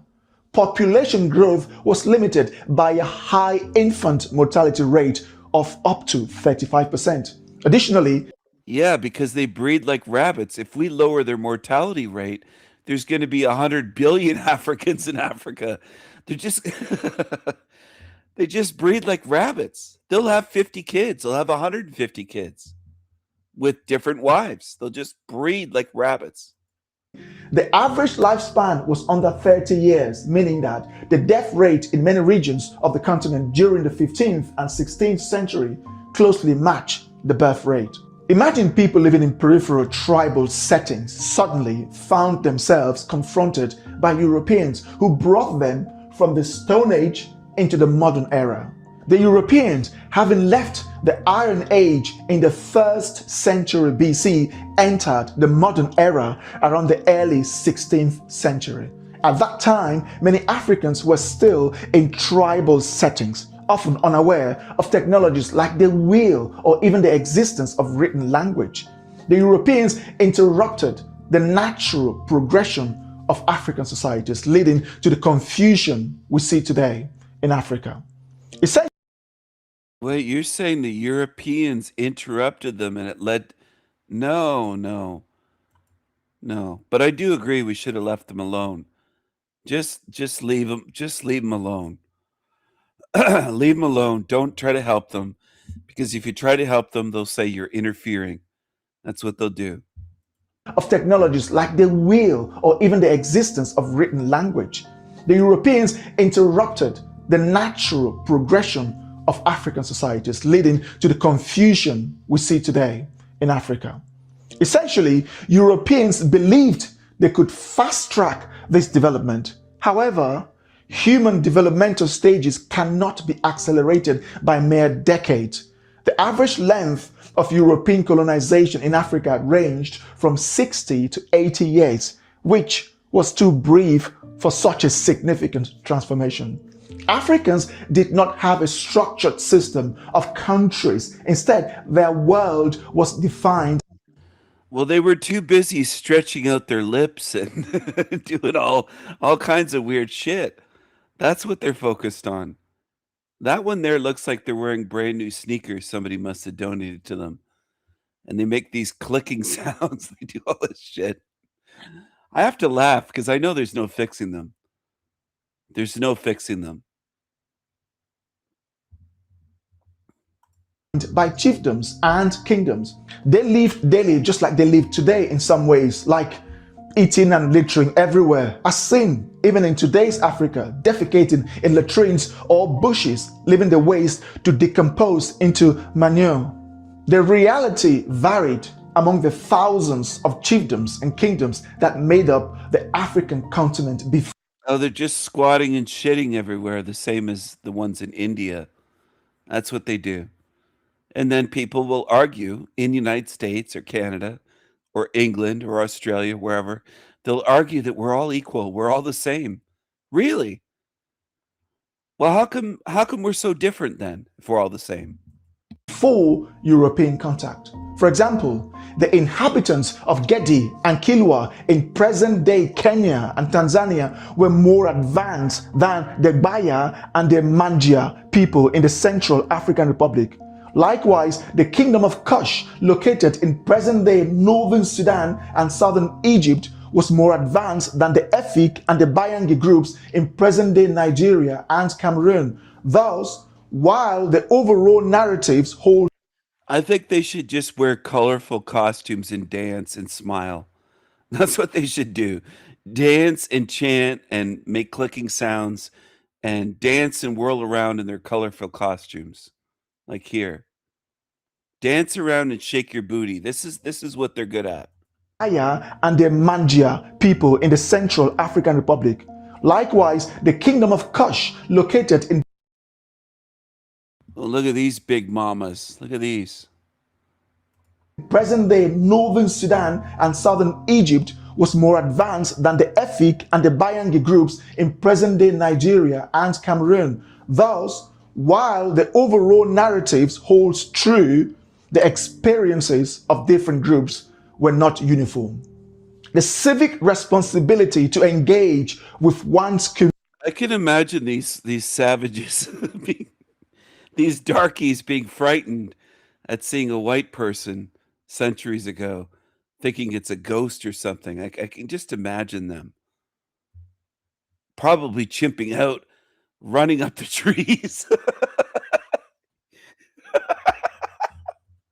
I actually wish I could go to an African village today and scare them. That way, I think that would be hilarious. Community to promote the common good and social welfare is often not emphasized in the worldview of many Black Africans. For instance, there is a tendency among Black Africans to brag about Mansa Musa, the 14th century emperor of the Mali Empire, being the wealthiest man in history. However, this assertion highlights a troubling lack of civic responsibility, as Mansa Musa accumulated all the wealth of his land as personal riches. If all the wealth in America were concentrated in the hands of Donald Trump, he'd surpass the record for the wealthiest person ever too. Black Africans display less altruism compared to other groups such as the Black, British, the black Colombians, black Canadians, or black Dutch people, because Western blacks have long-standing interactions and integration with Europeans. Altruism is both inherent and teachable. Research indicates that humans have an evolutionary predisposition towards altruistic behavior, but these tendencies can be significantly enhanced through education, social norms, and personal experiences. In many cases, however, Black African culture do not prioritize teaching these qualities to their children. Instead, there's often an emphasis on individualism, contributing to a notable short supply of altruism in many parts of Black Africa. The tribal structure. We should just build some schools there for these kids so that they can just clap their hands and sing and dance and be happy and smile. That's all they really want to do. Africa. The tribal structure of the Black contributing to a notable short supply of altruism in many parts of Black Africa. The tribal structure of the Black African worldview is characterized by a focus on immediate gratification and an egoistic approach to life. In this context, many Black Africans in position of power or leadership tend to accumulate wealth. This often occurs because they lack civic responsibility, altruistic values, and a tradition of accountability to their country's people. This does not imply that they are evil. Rather, it suggests that a natural sense of altruism and civic duty can differ from what is taught or instilled in a person. While an individual may possess inherent goodness, care, and generosity, it must be the weather that taught us Europeans to be caring, generous, altruistic. Was it the weather? Was it the weather? It certainly can't be genetics. That's the last thing that it could be. But you know, it's all across Africa, whether it's in Ethiopia or Sudan. It's interesting. It's all across African countries. You're that way. And European people, Eastern and Western European, are giving, generous people. Isn't that interesting? It's almost like there's racial differences based on genetics, and it doesn't have to do with the weather. They may lack the mental capacity to govern a nation of millions effectively. Conversely, a person who has been raised with strong values is more likely to apply those principles broadly across a country. For a Black African minister, governor, or president who steals from their... They'll always say that here it goes, incompetence masks as corruption. I'd say there's both. They do have corrupt so-called leaders, and they also are incompetent. Not just their leaders, but their population. They aren't as competent at running countries and creating civilization the way that we do. They never will be. They haven't been for centuries. And they'll keep using this excuse that they're just behind us because they haven't developed, and it's because of blah, blah, blah. They're developing. Are they really developing? Because I think they're pretty much the same as they were 1,000 years ago or 2,000 years ago. Why is there no change other than what white people build there? And then in recent times, Chinese. There's no change. Nation, it may not feel like theft. Instead, it is viewed as a natural consequence of their privileged position. It reflects the environment they inherited rather than a personal failing. You can pass Singapore, Austria, or Japan over to Black Africans. You didn't hear that one before. Weren't you here earlier when the guy was saying it was due to cold weather and winters that makes Europeans smart, it makes us prepare, it made us work. We didn't just have easy access to food resources. Yeah, essentially weather. They blame weather, saying weather made Europeans smart, resilient planners, having to store food, plan ahead for the winter. Yeah, weather. And then saying that weather is because the Africans are lazy because of weather. They have such good weather in Africa.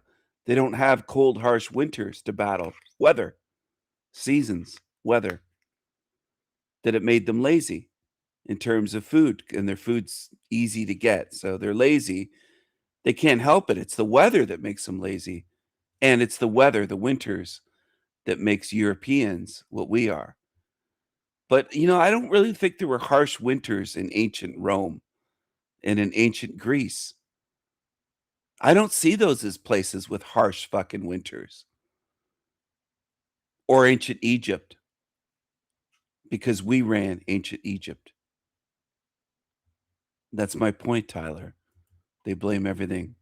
It's never genetics. It can't be. It can't be biology, of course. How could it be? In 10 years, these places would start resembling Nigeria, Zambia, Ghana, or the Democratic Republic of Congo. The issue isn't corruption, but rather a fundamental. Is it the weather why they dance this way all the time, and they just want to do that all the time, and they'd rather be dancing than doing anything to build their countries? They'd rather dance than clean up trash. Zambia, Ghana. Is it the weather over there that makes them throw their trash all over the place when you see their cities? Dirty African cities. Maybe it's the weather. Maybe it's the weather.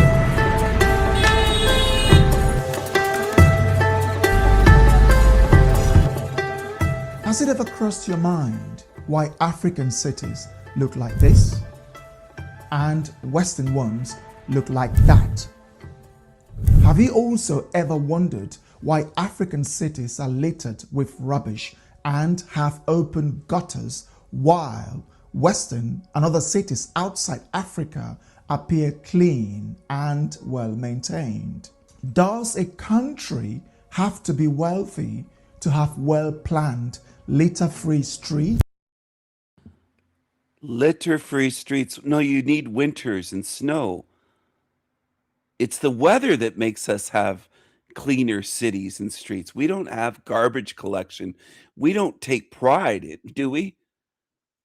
We're all the same, right? We throw all the trash out like you do, but winter takes care of it somehow in European countries and in Canada and the northern United States. Winter is the explanation for everything. Kind of like how Freemasonic fake scientists say gravity. Gravity can do anything.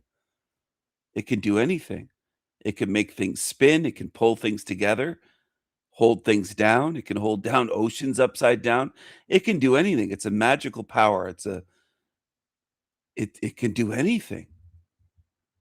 In general, why is urban planning in Africa so poor compared to the West and East Asian countries, or even the GCC countries?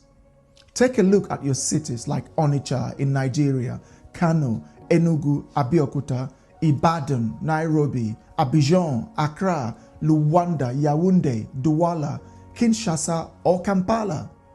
The haphazard urban planning in these cities. No, they don't have snow to cover up the trash. Europeans care about litter because we have snow. Urban planning in these cities marked by open gutters, rubbish-filled street, inadequate infrastructure resembles something designed by the same architect. Designed? It's not like they're lazy slobs. That can't be the reason. It can't be that they don't give a shit. That can't be it. That they're slobs. They're pigs. There is often a noticeable absence of trees, pavement, and a structured urban planning when compared to cities outside Africa. Do we need to be wealthy to plan? No, you don't need to be wealthy, but maybe you're lazy Negroes. Maybe that's the reason. I don't know. Maybe white people just aren't the same as you. You're comparing yourself to Europe. Oh, that's quite a fancy name for a hotel. It says at the top in red, hotel. You're so creative. You're just brilliant. You're brilliant.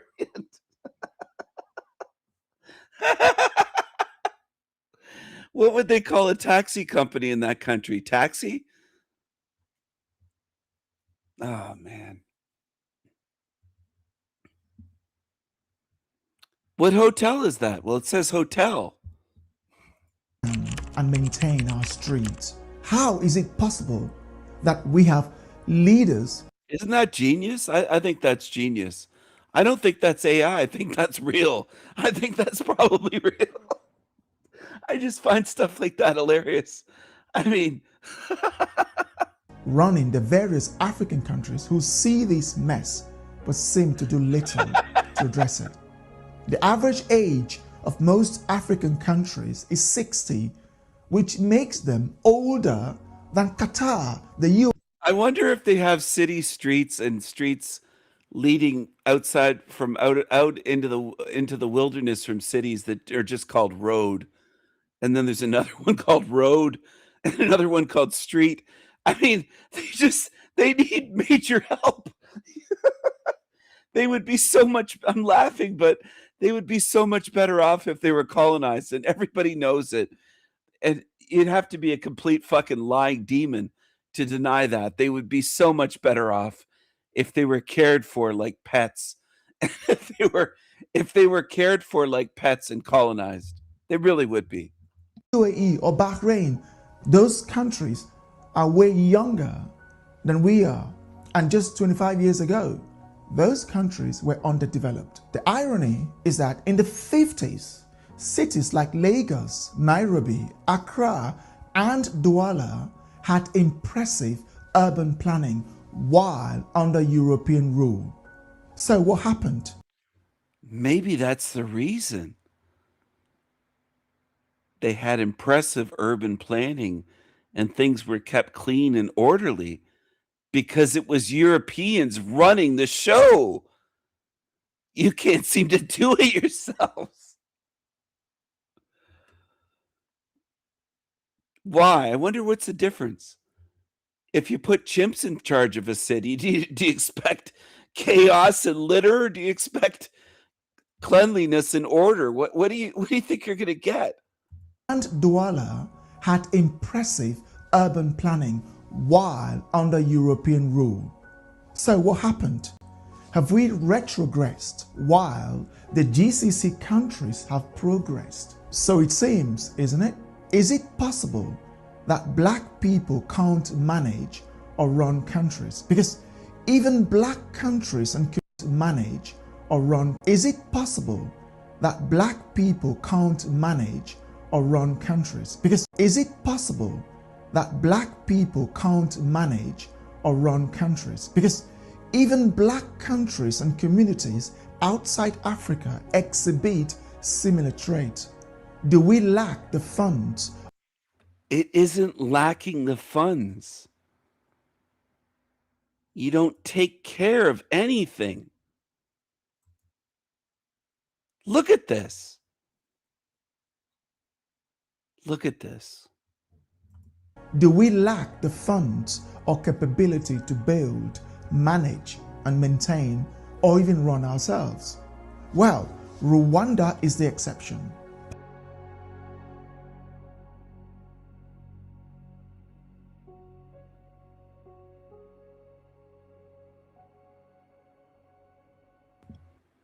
Is it the exception? How much money's been pumped into Rwanda? How much help are they getting?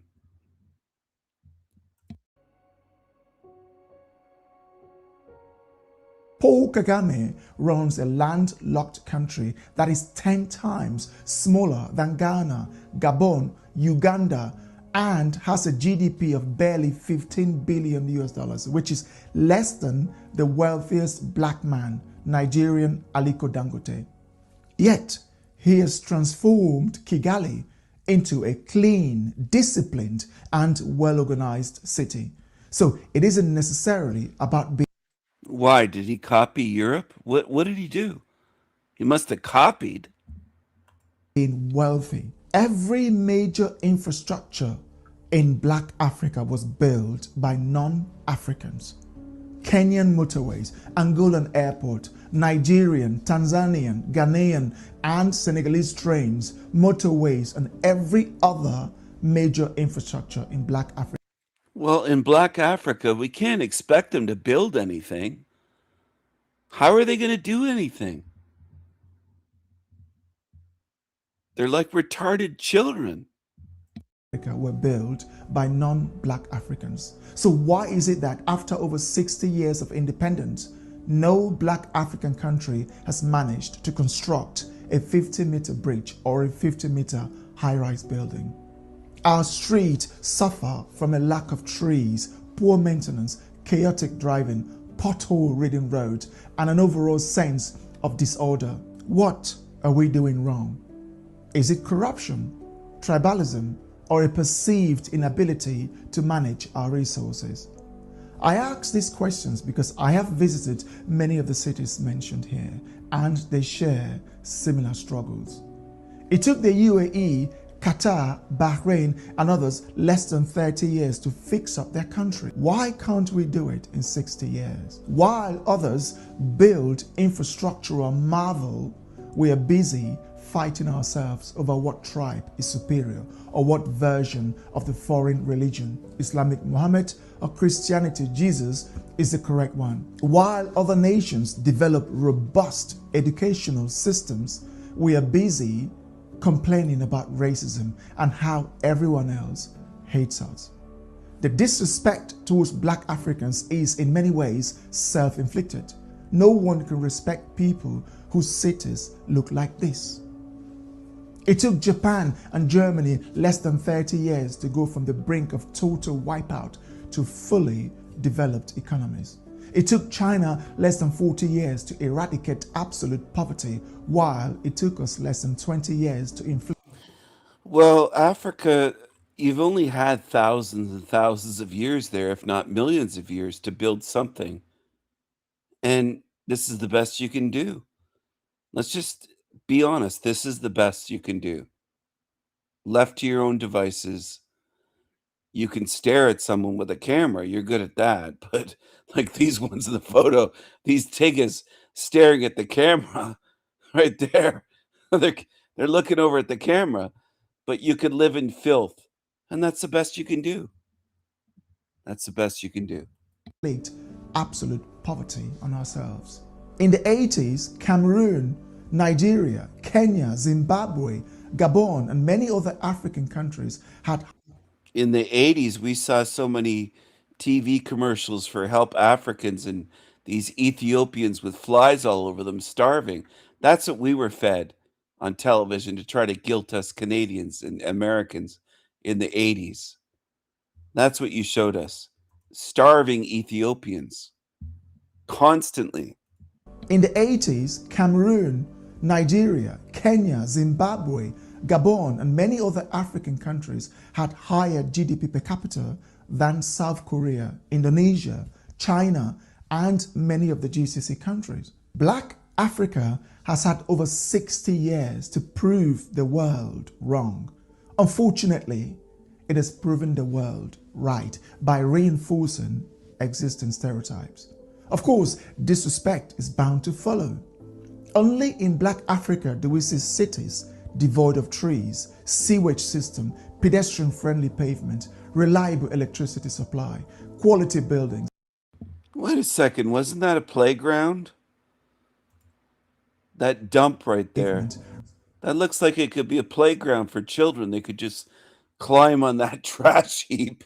I'm sorry.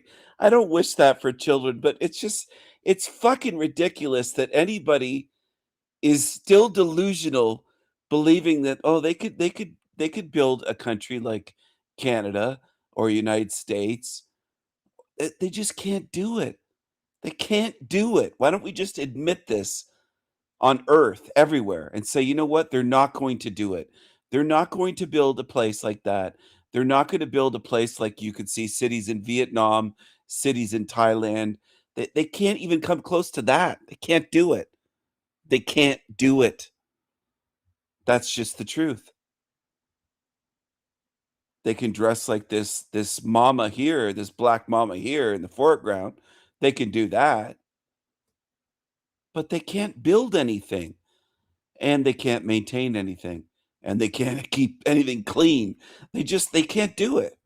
Reliable electricity supply, quality buildings, parks, decent roads, hospitals, and other emergency services. Yet, no other region. Calling them developing countries is one of the biggest lies, because they aren't. The only way they develop anything better is by foreign help, foreign engineering. That's the only way. They're not developing on their own at all. Has a higher birth rate than Black Africa. What infrastructure and resources are in place for the endless baby production? What do you have to offer them? The Ghanaian president John Dramani Mahama said in his speech at the United Nations that 25% of the world would be African in a few decades, and that the future is African.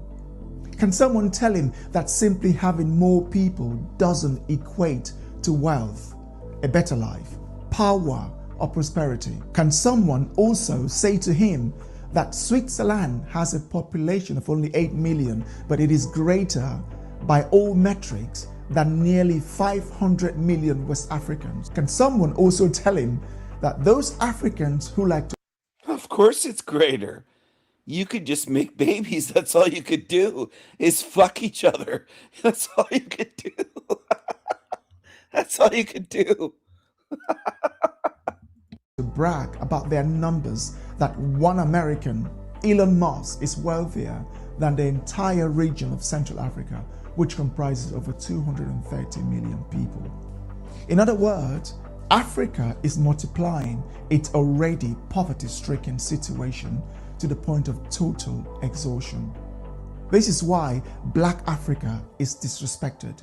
Your skin color isn't the problem, but your inability to use your brain like other races do. Just having more people doesn't equate to wealth or productivity. Why Black Africa is disrespected to the point of total exhaustion.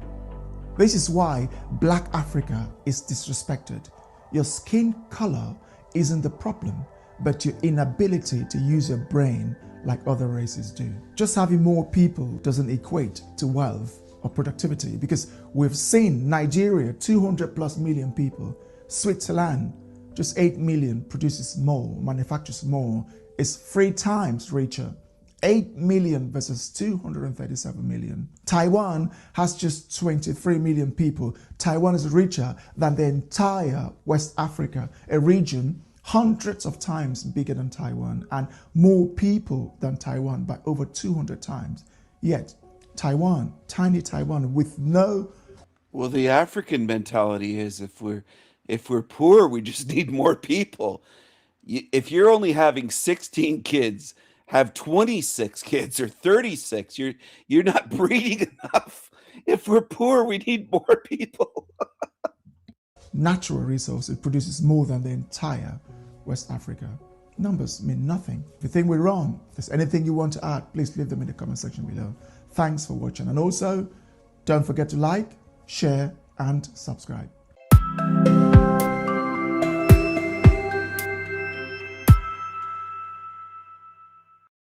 Black African countries can't build successful economies. Sub-Saharan Africa is often referred to as the poverty capital of the world, holding the distinction of being home to 8 of the world's top 10 poorest countries. The continent produces or manufactures little of significance and faces significant challenges in education, weak and corrupt institutions, research and development, infrastructure, and governance. The nearly 50 countries in sub-Saharan Africa exhibit similar deficiencies across these critical areas. When Africa is mentioned globally, poverty typically comes to mind. Many Africans seek to immigrate to Europe, North America, and other regions rather than stay in Africa itself. This brings us to the crux of this video. Africans do not know the mathematics on how to build prosperous economies. I posit that black Africans can't build successful economies. When you lack an understanding of economic principles, this will likely hinder your ability to implement effective economic policies that could transform your country into a thriving economy. Africans lack the skills needed to transform it into a financial superpower. What is an economy? An economy is a system composed of individuals, businesses, and governments within a region that produces and sells goods and services. It reflects how a nation creates, distributes, and consumes goods and services, as well as its overall financial health and activity. For a country to have a thriving economy, it must have a government that ensures transparency and protects its citizens. An effective government does not own, produce, or sell goods. Instead, it must create a conducive environment for both businesses and individuals. This includes providing solid infrastructure and enacting enforceable policies that would enable these entities to flourish without fear. For instance, Nigeria's primary food source is rice, which thrives in its tropical climate. Yet, it can't farm enough to feed its poverty-ridden people. Instead, it imports rice. Why is that? There is no incentive to become a rice farmer. Nigeria instead incentivizes criminality than it does productivity. Establishing a business in Nigeria is notoriously difficult, plagued by hurdles, bureaucratic red tape, rampant corruption, and systemic bribery. The government has neglected infrastructure and security, crafting laws that primarily protect politicians and elites while ignoring the broader interest of the population. In Nigeria, almost every transaction involves kickbacks and under-the-table deals, creating a perilous economic environment. This situation directly contributes to the country's poverty. The Nigerian government should prioritize infrastructure, security, education, and transparency in its policies. With over 150 million mobile phone users in Nigeria, every charging cable they need to charge those phones is imported from countries like China, India, Vietnam, and others. Why can't Nigeria produce these cables locally? The government should create incentives to encourage. Why can't Nigeria produce those cables locally? Well, that would require work and some ingenuity. I don't think Africans have a great work ethic. I really don't.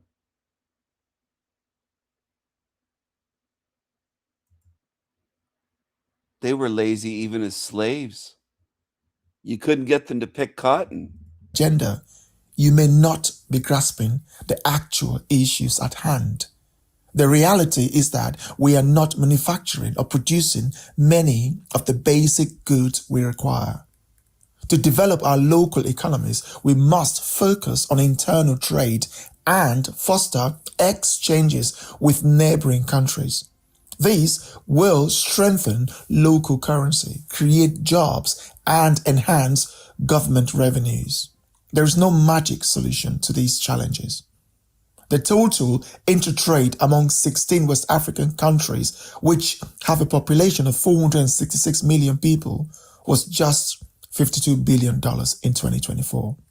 In contrast, Switzerland, with a population of just 8 million, traded $127 billion with Germany in the same year. Singapore, with just 5 million people engaged in intertrade, worth $54 billion with Malaysia, while Hong Kong, with 7 million people, had an intertrade with South Korea totaling $45 billion. No one would want to visit a country where over 85 million cases of bribery occur in the public sector each year. The infrastructure in Nigeria and many other African countries are lacking the there are insufficient roads, trains, air traffic system, and reliable means for transporting goods. Institutions lack solidity and transparency, resulting in significantly low productivity. Some might argue that there are roads and trains flight. However, try driving from Benin City to Akure in Nigeria, a distance of just 112 kilometers, and you will see how many hours it takes you. You will also face around 50 police checkpoints, each one attempting to extort bribes, turning the journey into a nightmare.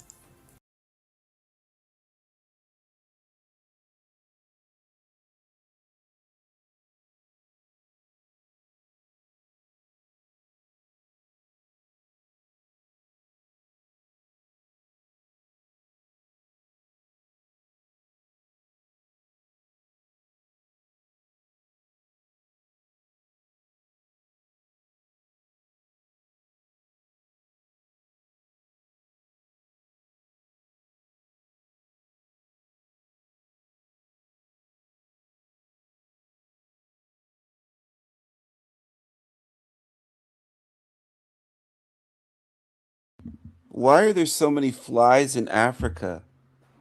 Why are their faces covered in flies? Bodhi tribe boy with flies on the face. Why do they have so many flies on them? Why are there so many flies in Africa? Does that whole continent stink like shit? Why are there so many goddamn flies? Jesus Christ. What the fuck? If you don't think this is a hell realm, why are there so many flies there? Look at this. God damn. God damn. My goodness. Would you have children if you knew that there was going to be flies on their face constantly? I mean, think about it. God damn. That whole continent must smell like shit. I wonder what smells worse, India, Pakistan, or the average African country. What do you think?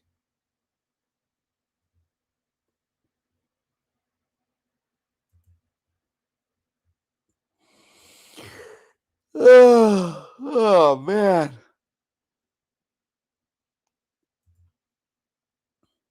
She.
Do you feel sorry for the Tigges?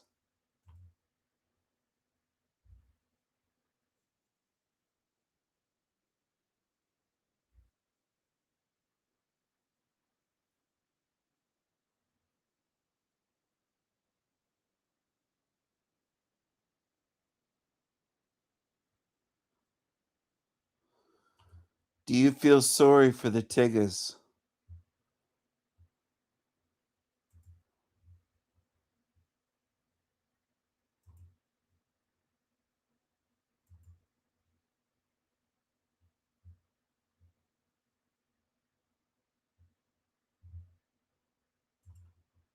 talking all this shit on you, Landry, and it's valid critiques, bro. You're back to being the nose picker, the eye picker, bro. You're in with Jack Talcott playing house. Come on, dog. Absence. So this is good though. Now we're having them back and forth, right? Because you're basically the absence of critiquability because you just hide in the background. You go and you're, you know. I mean, that's what you claim. Reacting, right? It's Hold on, Snafu. It's removed from the operation, right? I'm not a part of it. Oh, I'm just a meme. I'm just a Zoomer. Oh. Who said that? You do. You're like, well, I can't really explain my actions because I'm kind of retarded, so I'm just a Zoomer. That sounds like your narrative, Landry. No, those are your words. The retarded part I made up. Landry, tell Ezra's bimbo ass that she has no problem talking all the time. Why she afraid? We're having an interesting back and forth here because he likes to critique from the Tommy panel. I don't think it's that interesting, Landry. You've been looking real bad over the past couple weeks. Back and forth. You just said it. Back and forth. Would you rather have just a stream playing from yesterday? That's probably your style, right? Yeah. Yeah. It's basically just like, why even stream? Why not just watch it by yourself? What's the problem, Landry? You don't like how I'm doing the stream? I mean, it's DJM's life, right? But if anybody was like, yeah, let me get the keys to your stream so I can do a react-a-thon on your stream, because I can't even get people to show up to my channel doing the react-a-thon. I have to be super invested in this. You are. Be a huge thing. No, but I mean, I am. I mean, you are invested in enough to be doing it, right? Which is just the level. That's the entry level point that we all come in. How about you pay Christos like $10-20 and DJ him $10-20, and then they can market it for you. And then if you pay me $30, I'll throw it on like the Facebook or Twitter for you. Yeah. You want to pay me some money? I'll market you once.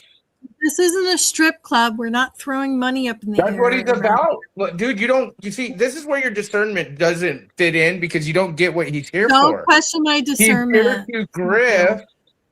He's here to grift, and that's why he's attacking your producer. Snafu, don't question my discernment, Snafu. So you're okay with him telling Christos he's not doing a good job? Snafu, you're the last person to question my discernment. Please. God, please. Oh my God, go ahead.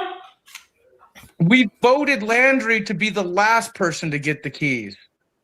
Because I'm too much of a ladies' Who man. voted that? Wait, who voted that? People, You? everyone in your chat for the most part. No. That's why do you think Christos has the keys now? We voted Christos in. You don't remember it? You're right. I know. You're right. People didn't want. And guess what? Guess what? Probably Landry's going to get my keys next. Well, no, because Sorry, here's the deal. chat. Sorry, people. Ezra. I'm bored. Well, hey, listen. He's going to leave you and cry online sooner or later unless you can get him pregnant and lock him down. Ezra. If you lock him down, Hi, Ezra. Hi. He's just going to go in on you. Do you want to go to the Buzzball Factory with us? Yes. Right now, tonight? Yeah. Why not? Well, ask Christos. It's not my live. You got to ask Christos. I thought you were talking about the physical place. You're doing some online LARP with the Buzzball thing? No, the physical place. It's a physical place. I actually took a video for you of a bulletin board of it.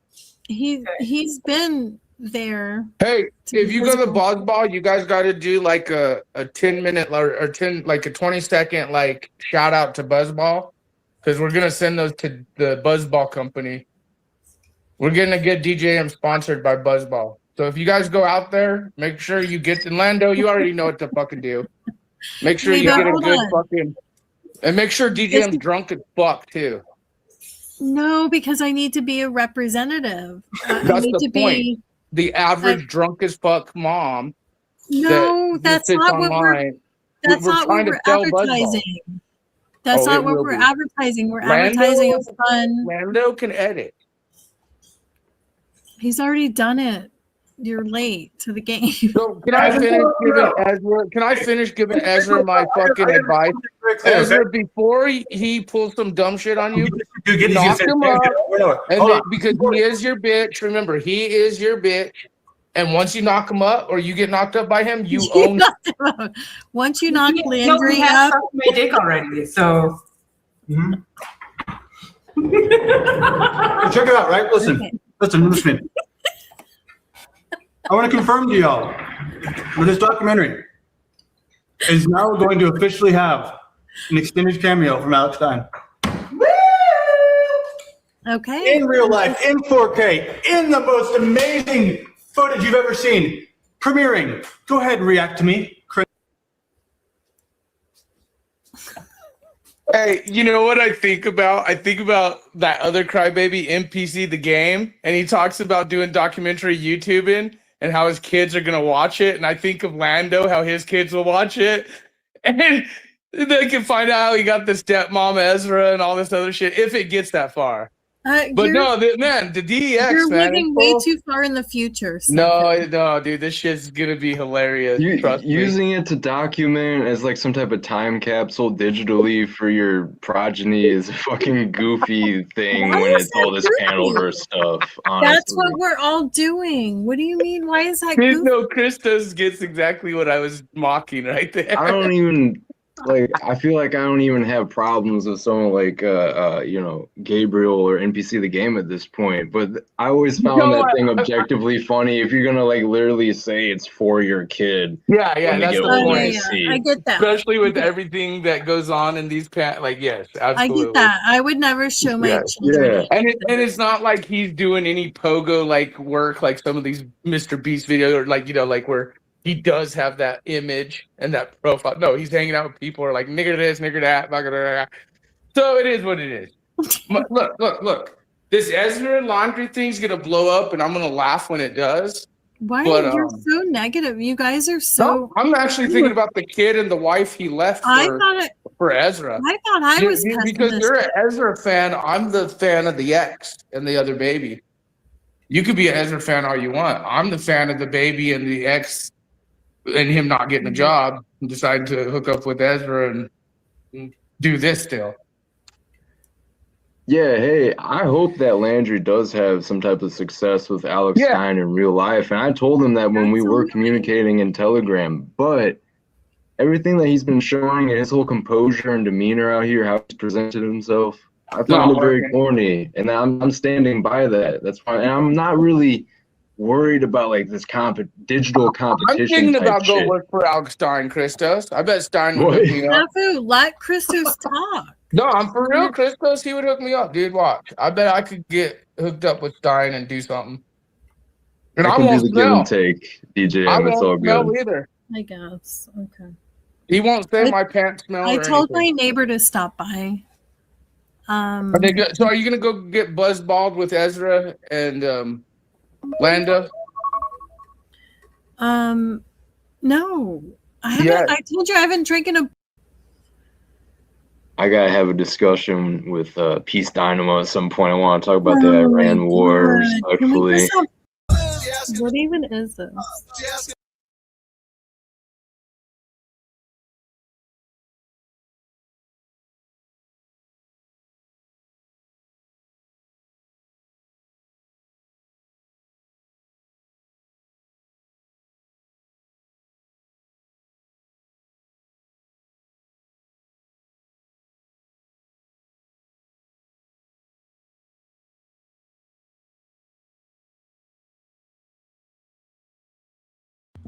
Hello everyone. My stream will be ending in around 15 or 20 minutes or so. Greetings.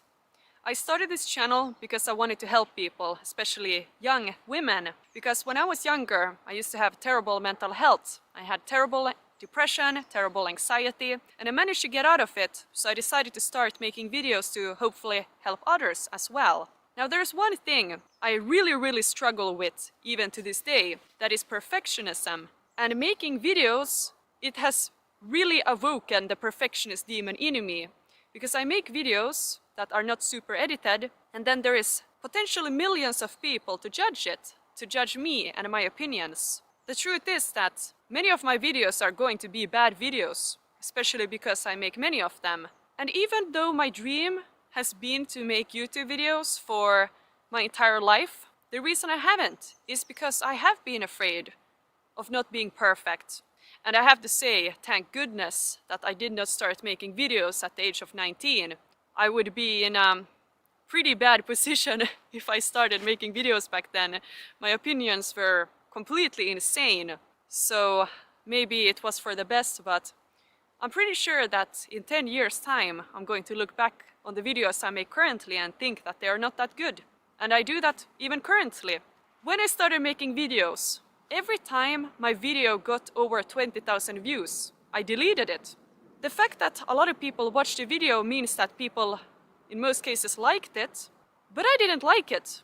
The more attention the video got, the more critical I became about the video. And I have deleted at this point around 10 videos that made a lot of views, because I freaked out and I overthought them. It wasn't until I got one comment that completely changed my life. I tried to find on Google who originally said this, but it turns out no one ever did, at least what I could find. Now I can't really remember exactly how the comment went, but it was something around this.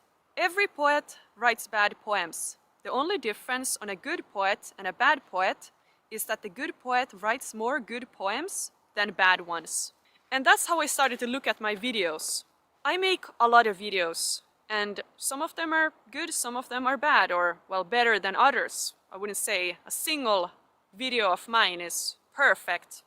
I like to go by the 80-20 rule. That means if my video is about 80% good, then I will upload it. So I always leave about 20% of imperfection in each video. Then I upload the video and the views start coming in and I start overthinking it. Especially when you read the comments, you realize that there's things you should have talked about, and that's why I had to stop reading comments, because I realized that it's impossible to please everyone.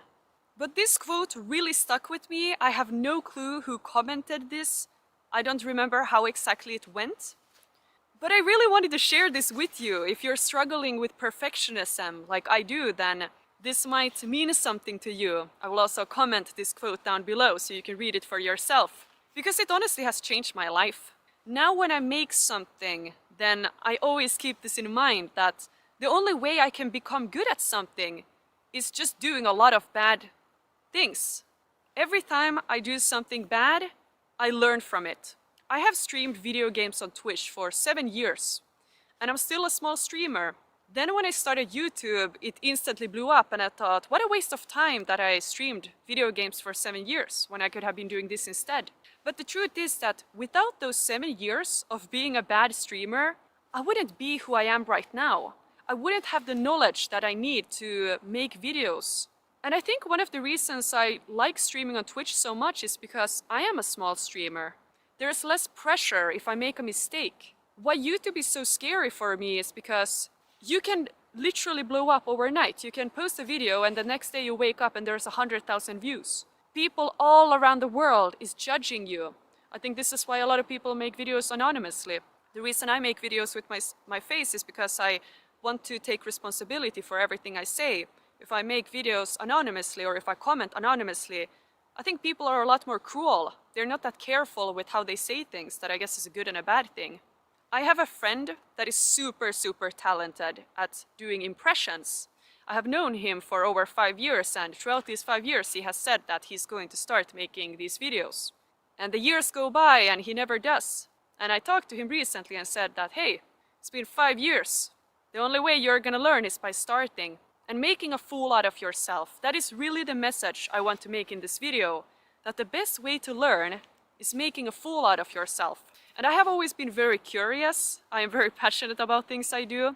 I remember in school the teachers hated me because I was always asking so many questions. And people always looked at me like I'm stupid. But the reason I ask these questions is because I really want to understand. So I made a fool out of myself, but that's how I learned. So, don't be afraid to make a fool out of yourself, because that's how we learn. I think the wisdom I have in life comes from making a fool out of myself. That's the beauty of life.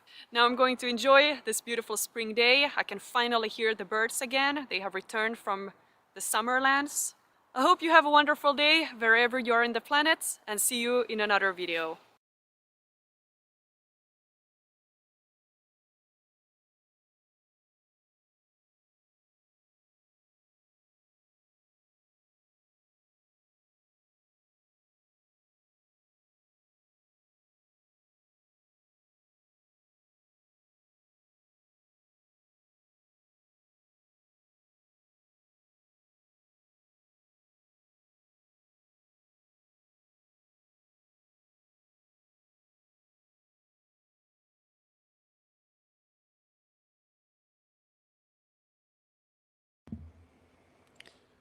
Good night, wherever you are. Good night, Teren. Good night.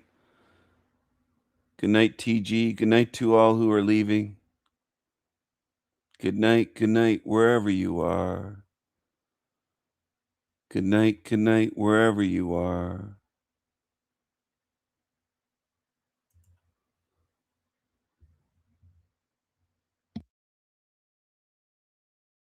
This is Open Your Reality. Welcome to the videos, guys. My name is Chad. This is Open Your Reality. We are on a bike ride. That might be the main staple of my videos from now on, just bike rides. I don't know. I like it though. The moon's still out. It is about 75 degrees, very peaceful. We're on a country road in South Florida, and the time is somewhere about 5:30 or 6 in the morning. So, let's begin. You know, there's a story, famous story, where some guy shows up to an island and he sees this guy on the shore. And he says to the guy, hey, you know, I can help you. He sees him fishing. He says, I can help you form a business.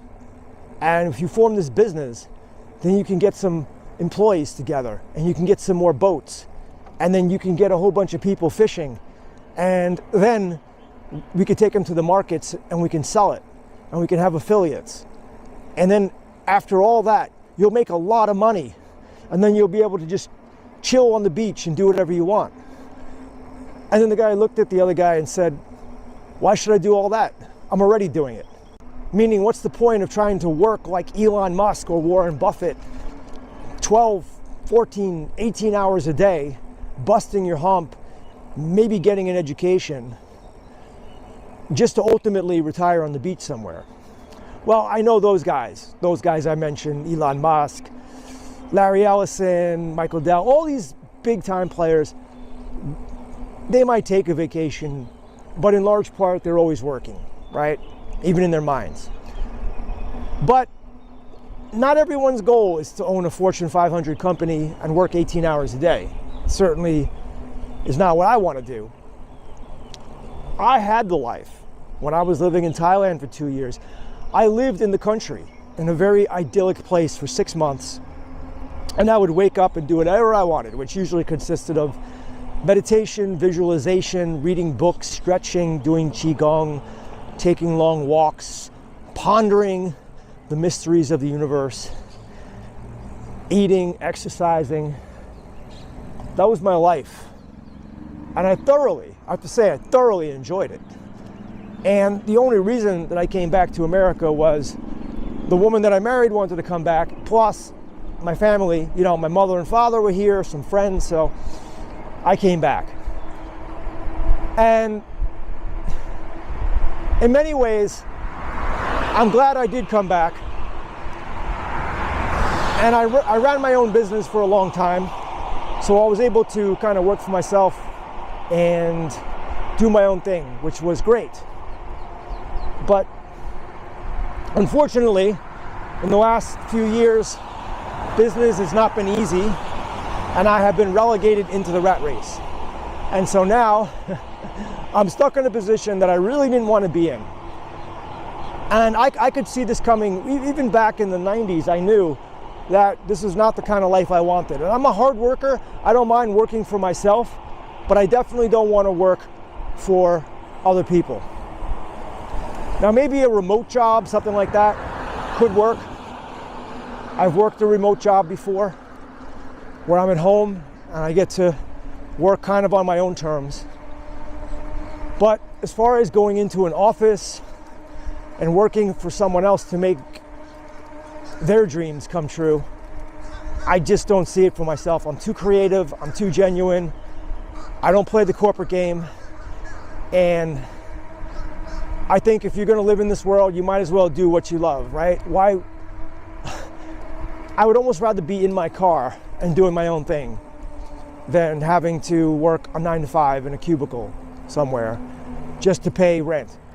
And I see a lot of Gen Zers on the internet talking about they feel like they've been priced out of life. They feel the boomers had it really easy. Gen X maybe not so easy, but still, we were the last, I'm a Gen Xer, we were the last generation to really enjoy any type of normal existence, meaning we were able to buy a home for a decent price. We were able to get livable wages in some sense. Not all people, some people. And Gen Zers feel like, I can understand how they feel. Everything is expensive, inflation is super high, wages are stagnant, and they're just living, or basically just working to live, with almost no hopes of retirement. Who knows if Social Security is going to be there even in 10 or 15 years. And with no hope and nothing to fight for. This guy's so spiritual. All he ever talks about, it seems like, is money lately. Money, the economy, the rat race, this, that, inflation. It's all finance. He's fixated on dollars. I know he's a tiny hat, but come on. What is there to live for? So a lot of people are quiet quitting and just dropping out of society. People aren't mating anymore. People aren't choosing to be in a relationship. I think the whole internet dating thing has absolutely screwed up everything. And I can really talk about that a lot, but I don't want to get into the whole dating thing in this video, but some of you guys who watch my channel, you know what I'm talking about. And I feel bad for the Gen Zers. I feel bad for myself sometimes too, because I feel like I don't have a lot of skill in society. My one primary skill that can make me money, and not even that much, is teaching, because I have a degree in education and English. You know, I remember getting a degree in English only because, well, I didn't even think I was going to go to college, but I decided to go to college. And when I was there, I majored in English because I had no idea what I wanted to do. All I wanted to really do was play tennis and basketball, but I had to choose a major, so I was good at reading and writing. I was always good at writing. And like I said, I feel that in a couple of past lives I was a writer, and maybe it's a skill I was developing over a long time, and it kind of sucks that ChatGPT took that away from all the writers now. There's a screenplay idea I had for so long, and I never fully wrote it. I know, it sucks, right? I've been thinking about it for 30 freaking years now, and all I have to do is tell ChatGPT, I can give it a prompt of, let's say, 4 sentences, and it will write the whole screenplay for me. It's crazy. Of course, it's not going to be exactly what I have in mind, but you can refine it. You can just talk to it. You can tell it, look, I have an idea for